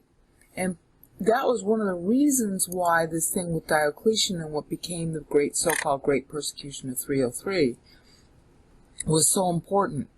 The attempt was to destroy all Christians, all text. Satan was trying to get rid of, the text, because the interest in Christianity was growing in the West and also in the East. And here we're going to see the eastern side of the problem. So he wanted to get rid of it. And because he already had succeeded in making us apostate, but he hadn't succeeded in getting rid of the text. And, you know, whatever you want to say about Catholicism, it was just one of many, many, many, many heresies going on at that time. All right, Catholicism was really just getting started. And the whole structure of Catholicism is basically a legacy of Diocletian. The absolutism of it, the hierarchy of it, all that is really borrowed from the time that it grew. Because Christianity initially was just a bunch of houses where people went to hear scripture. There was no such thing as a religious hierarchy. That didn't develop until after the apostles died in 96. You know, the last one being John, exiled on Patmos. And then there was this big scramble for power in the wake of no apostles. And then you had all those phony people claiming that they were the, you know, apostles that succeeded the apostles appointed by the apostles, and that was not the doctrine to start with. You're only an apostle if Christ appointed you, the risen Christ appointed you. That's 1 Corinthians 1:15. So all this thing that I've been doing is to try to trace the change and to show how Paul predicted it back in 56. Okay, or what we're going to call 56 by his own Anno Domini accounting. All right, it might be 58 by our standards, but it might really be 56. That's one of the questions I have to resolve. In any event, in my ongoing attempt to get some kind of clarity about Diocletian, I ran across this site at ccel.org, which is now in the left window, which I'm highlighting, which is the Shaft-Herzog, right here where you see it's now highlighted in, here, you see it's now underlined in blue, okay, on and off. That's where this is coming from, and that's page 254 of it, which I just downloaded. You can download it in PDF for like $3. But if you're new to ccel.org, you can download it for free. And it's, you know, it's worth many times that price. You can also buy it at Amazon. Anyway, this is their entry on Diocletian. And again, unfortunately, I really find this annoying. When the people who are writing the history are Christian, they have a Christian slant. When the people who are writing the information are anti-Christian, they have an anti-Christian slant. So it's real hard to get objective information, okay? You know, if you want to read Gibbon, he hated the Christians, and him, like Will Durant, he slants the information to make Christianity look worse than it was. It was plenty bad, but he just, like, you know, exalts in anything that makes Christianity look even worse. All right, the same thing is true of Will Durant's section on Rome, and especially the rise of, you know, Constantine and all that. And there, you know, the truth is going to be in the middle, okay? Was Constantine really a Christian? Yeah, I think he was. Was he a devout Christian that really had that vision like Eusebius said? No, probably not. Okay, or else it was invented out of political expediency. And what the real story is the story that Paul is telling right here, is that there was a unification going on politically because the empire was breaking up. Diocletian was very earnest about trying to make that unification go. And it's a real pistol to figure out what kind of personality Diocletian actually was. He had to have been charismatic to some extent, okay, in order to get power. Whether he got power legally or illegally, I'm not sure. You know? I mean, there's a story that he killed the father-in-law of Numerian for covering up Numerian's death, and then here Schaff is saying Numerian was murdered. I don't believe that at all. Okay, the stories that are there about Numerian don't support that, and it certainly wouldn't have been Afer, his father-in-law, because Numerian had married Afer's daughter, and that was actually orchestrated by Carus, who was the dad of Numerian. Okay, maybe even before Carus, might have been Probus even, I don't remember. But the point is that Afer did not kill his own son-in-law. That for sure didn't happen. Maybe somebody else did. But Afra covered it up. For sure, Afra covered up the death of his son-in-law. That is definite. But there's another story about Diocletian that he accused Afra and thrust him through with a sword right in front of all the Roman, legions assembled there to have a trial about it. Okay? I find that hard to believe. Okay? I really do. So who invented the story that Diocletian had that kind of a temperament? All right, he might have really had it. He might have really done it. I don't know. But a guy that had that kind of temperament is following Gallienus's policy that Gallienus set up in 259 of toleration for the Christians, and that was in the West, in Gaul and Spain and Britain. Okay? Diocletian comes across to me as being a very astute guy. And if he orchestrated the murder of Numerian, orchestrated being elected by the soldiers, and since he was only 39, there's a lot to argue that he did, he was back and forth on things. People are not universally and uniformly nice or nasty. They usually do what they do because of some kind of expediency, and they justify it to themselves when it's bad or when it's good. And Diocletian is coming across to me as a guy who's trying to unify all the parties. And maybe he was elected by the soldiers because somebody else thought that he was a patsy and they could control him. All right? So I really, I got to do a lot more study on Diocletian to know what kind of guy he really was. The point is he ends up being elevated to emperor. Okay? And if you read this article, again, this is where it's coming from, Dictionary of Christian Biography. It's now highlighted. See, it's in sort of purple. And it's now underlined back and forth as I'm putting my mouse on it, that you can't see the mouse. Dictionary of Christian Biography and Literature, the end of the 6th century, with Encounter Principles, Sects, and Heresies. That's co-authored by Schaff, who was, 19th century guy, and Herzog. And I don't remember when Herzog lived. And you can download this from Calvin College, ccel.org. All right? And just read the article on Diocletian. The thing that's interesting about this article is they start to relate, it looks like it's from Eusebius, who I completely distrust. Eusebius is sometimes he's a good scholar, but a lot of times he's just an apologist. Okay, and I get really, the whole Christian fathers thing, the whole church fathers thing, a lot of that stuff is just sheer garbage. And you have to just overlook it. But the point is that he's relating a story that has a lot of detail about the fight. This is the one thing I think is true about this story. There's a huge fight going on between different factions. Okay? Diocletian was married to allegedly a Christian or Christian sympathetic.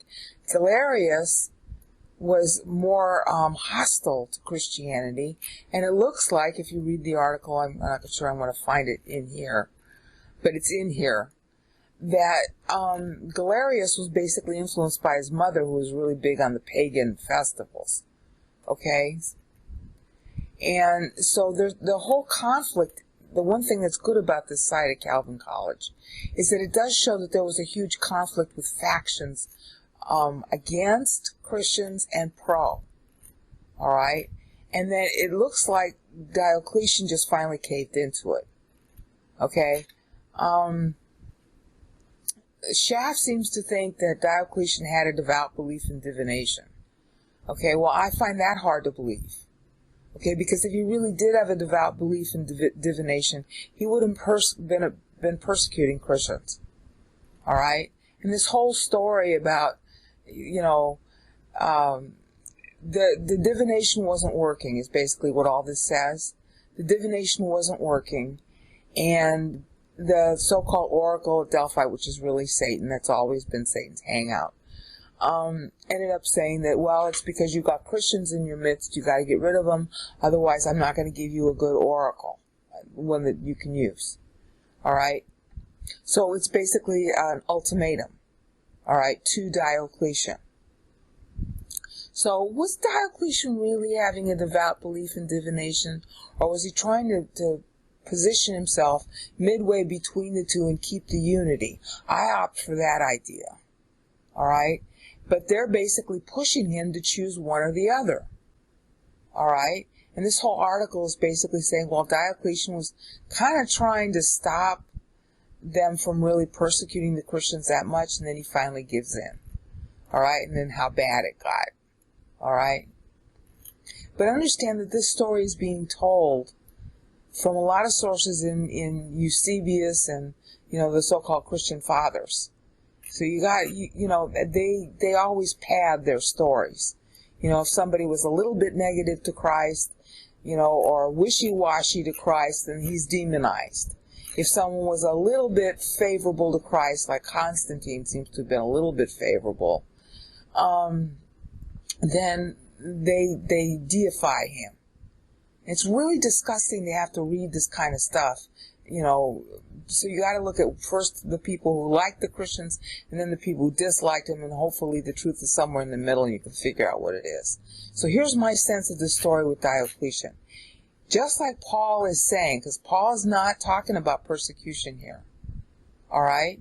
Just like Paul is saying with his text, and now my mouse has gone into a hang, okay?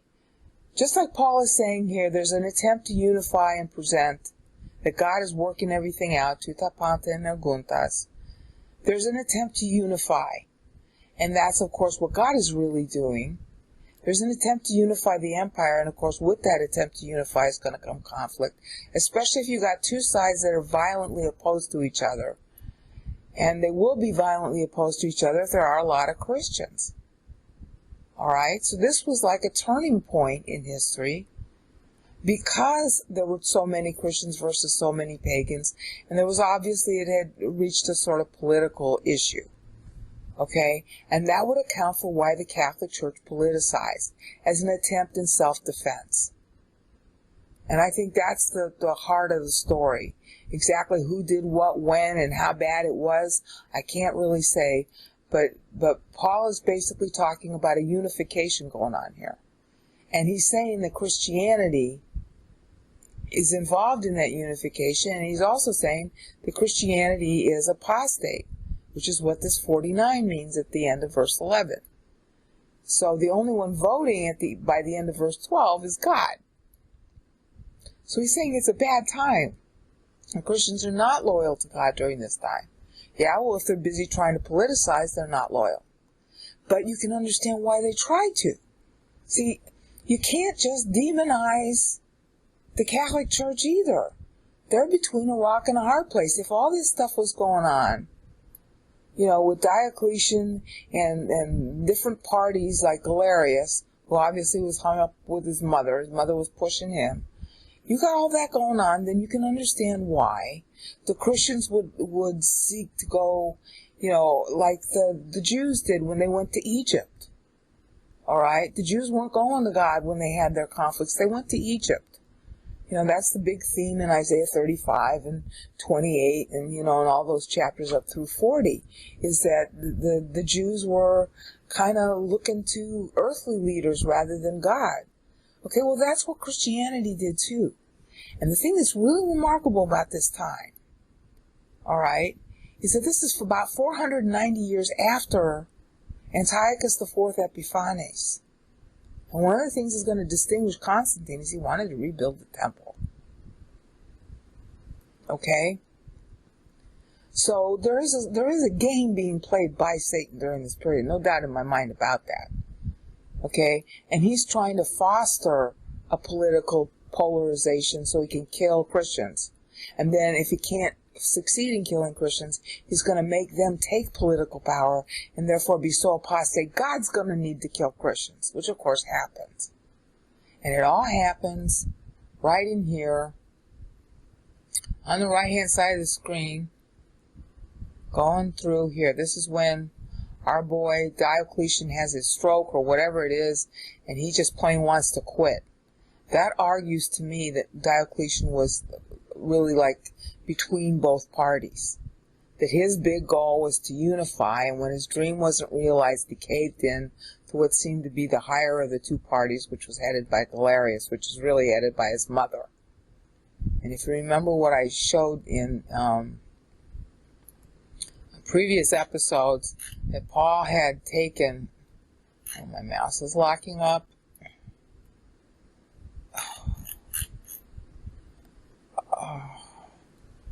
that Paul had taken 252 as the turning point.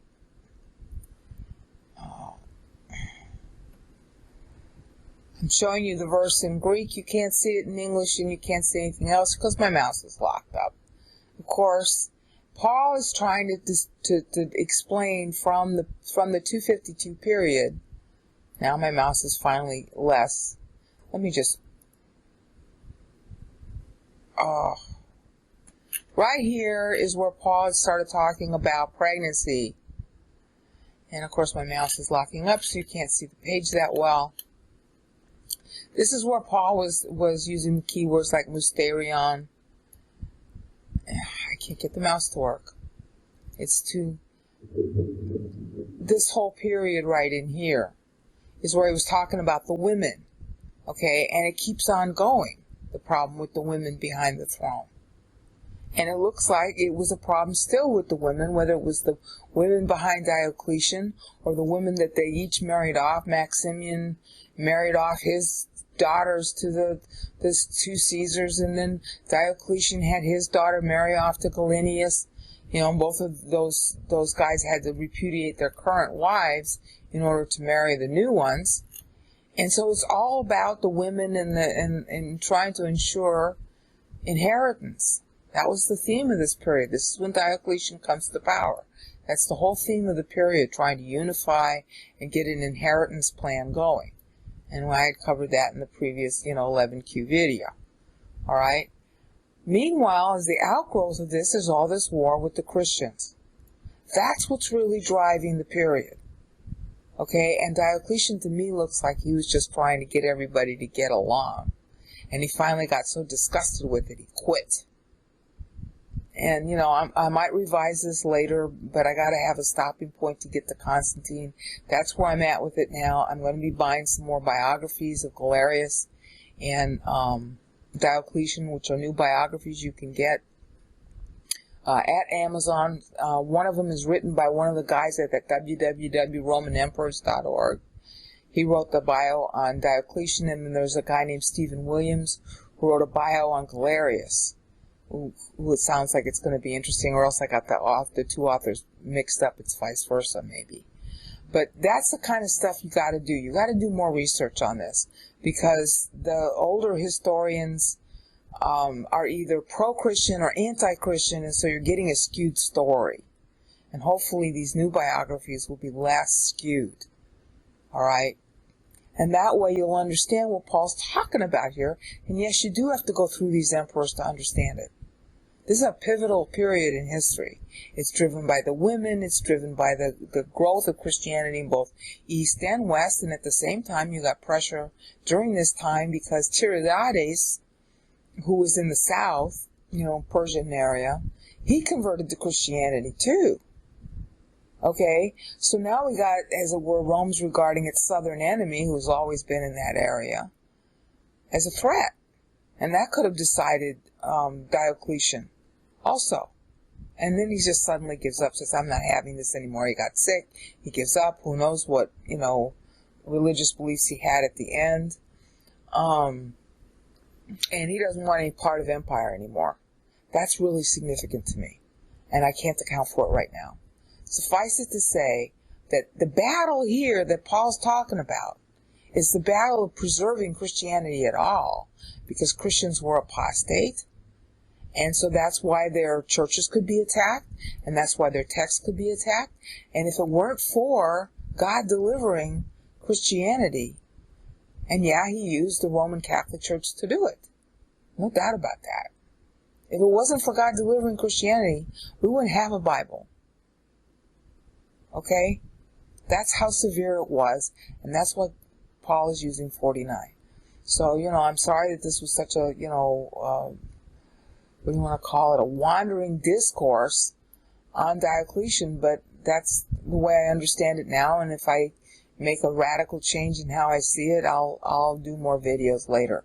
But in the next video, in 11S, I'm going to go just straight to Constantine and just go from there, because this is a muddle. And all I know is that that the real story that you can tell is that there was a big fight going on between the growing Christian faith and the old pagan faith. And that's what finally turned the tables, made Diocletian quit, and made Constantine rise to the fore.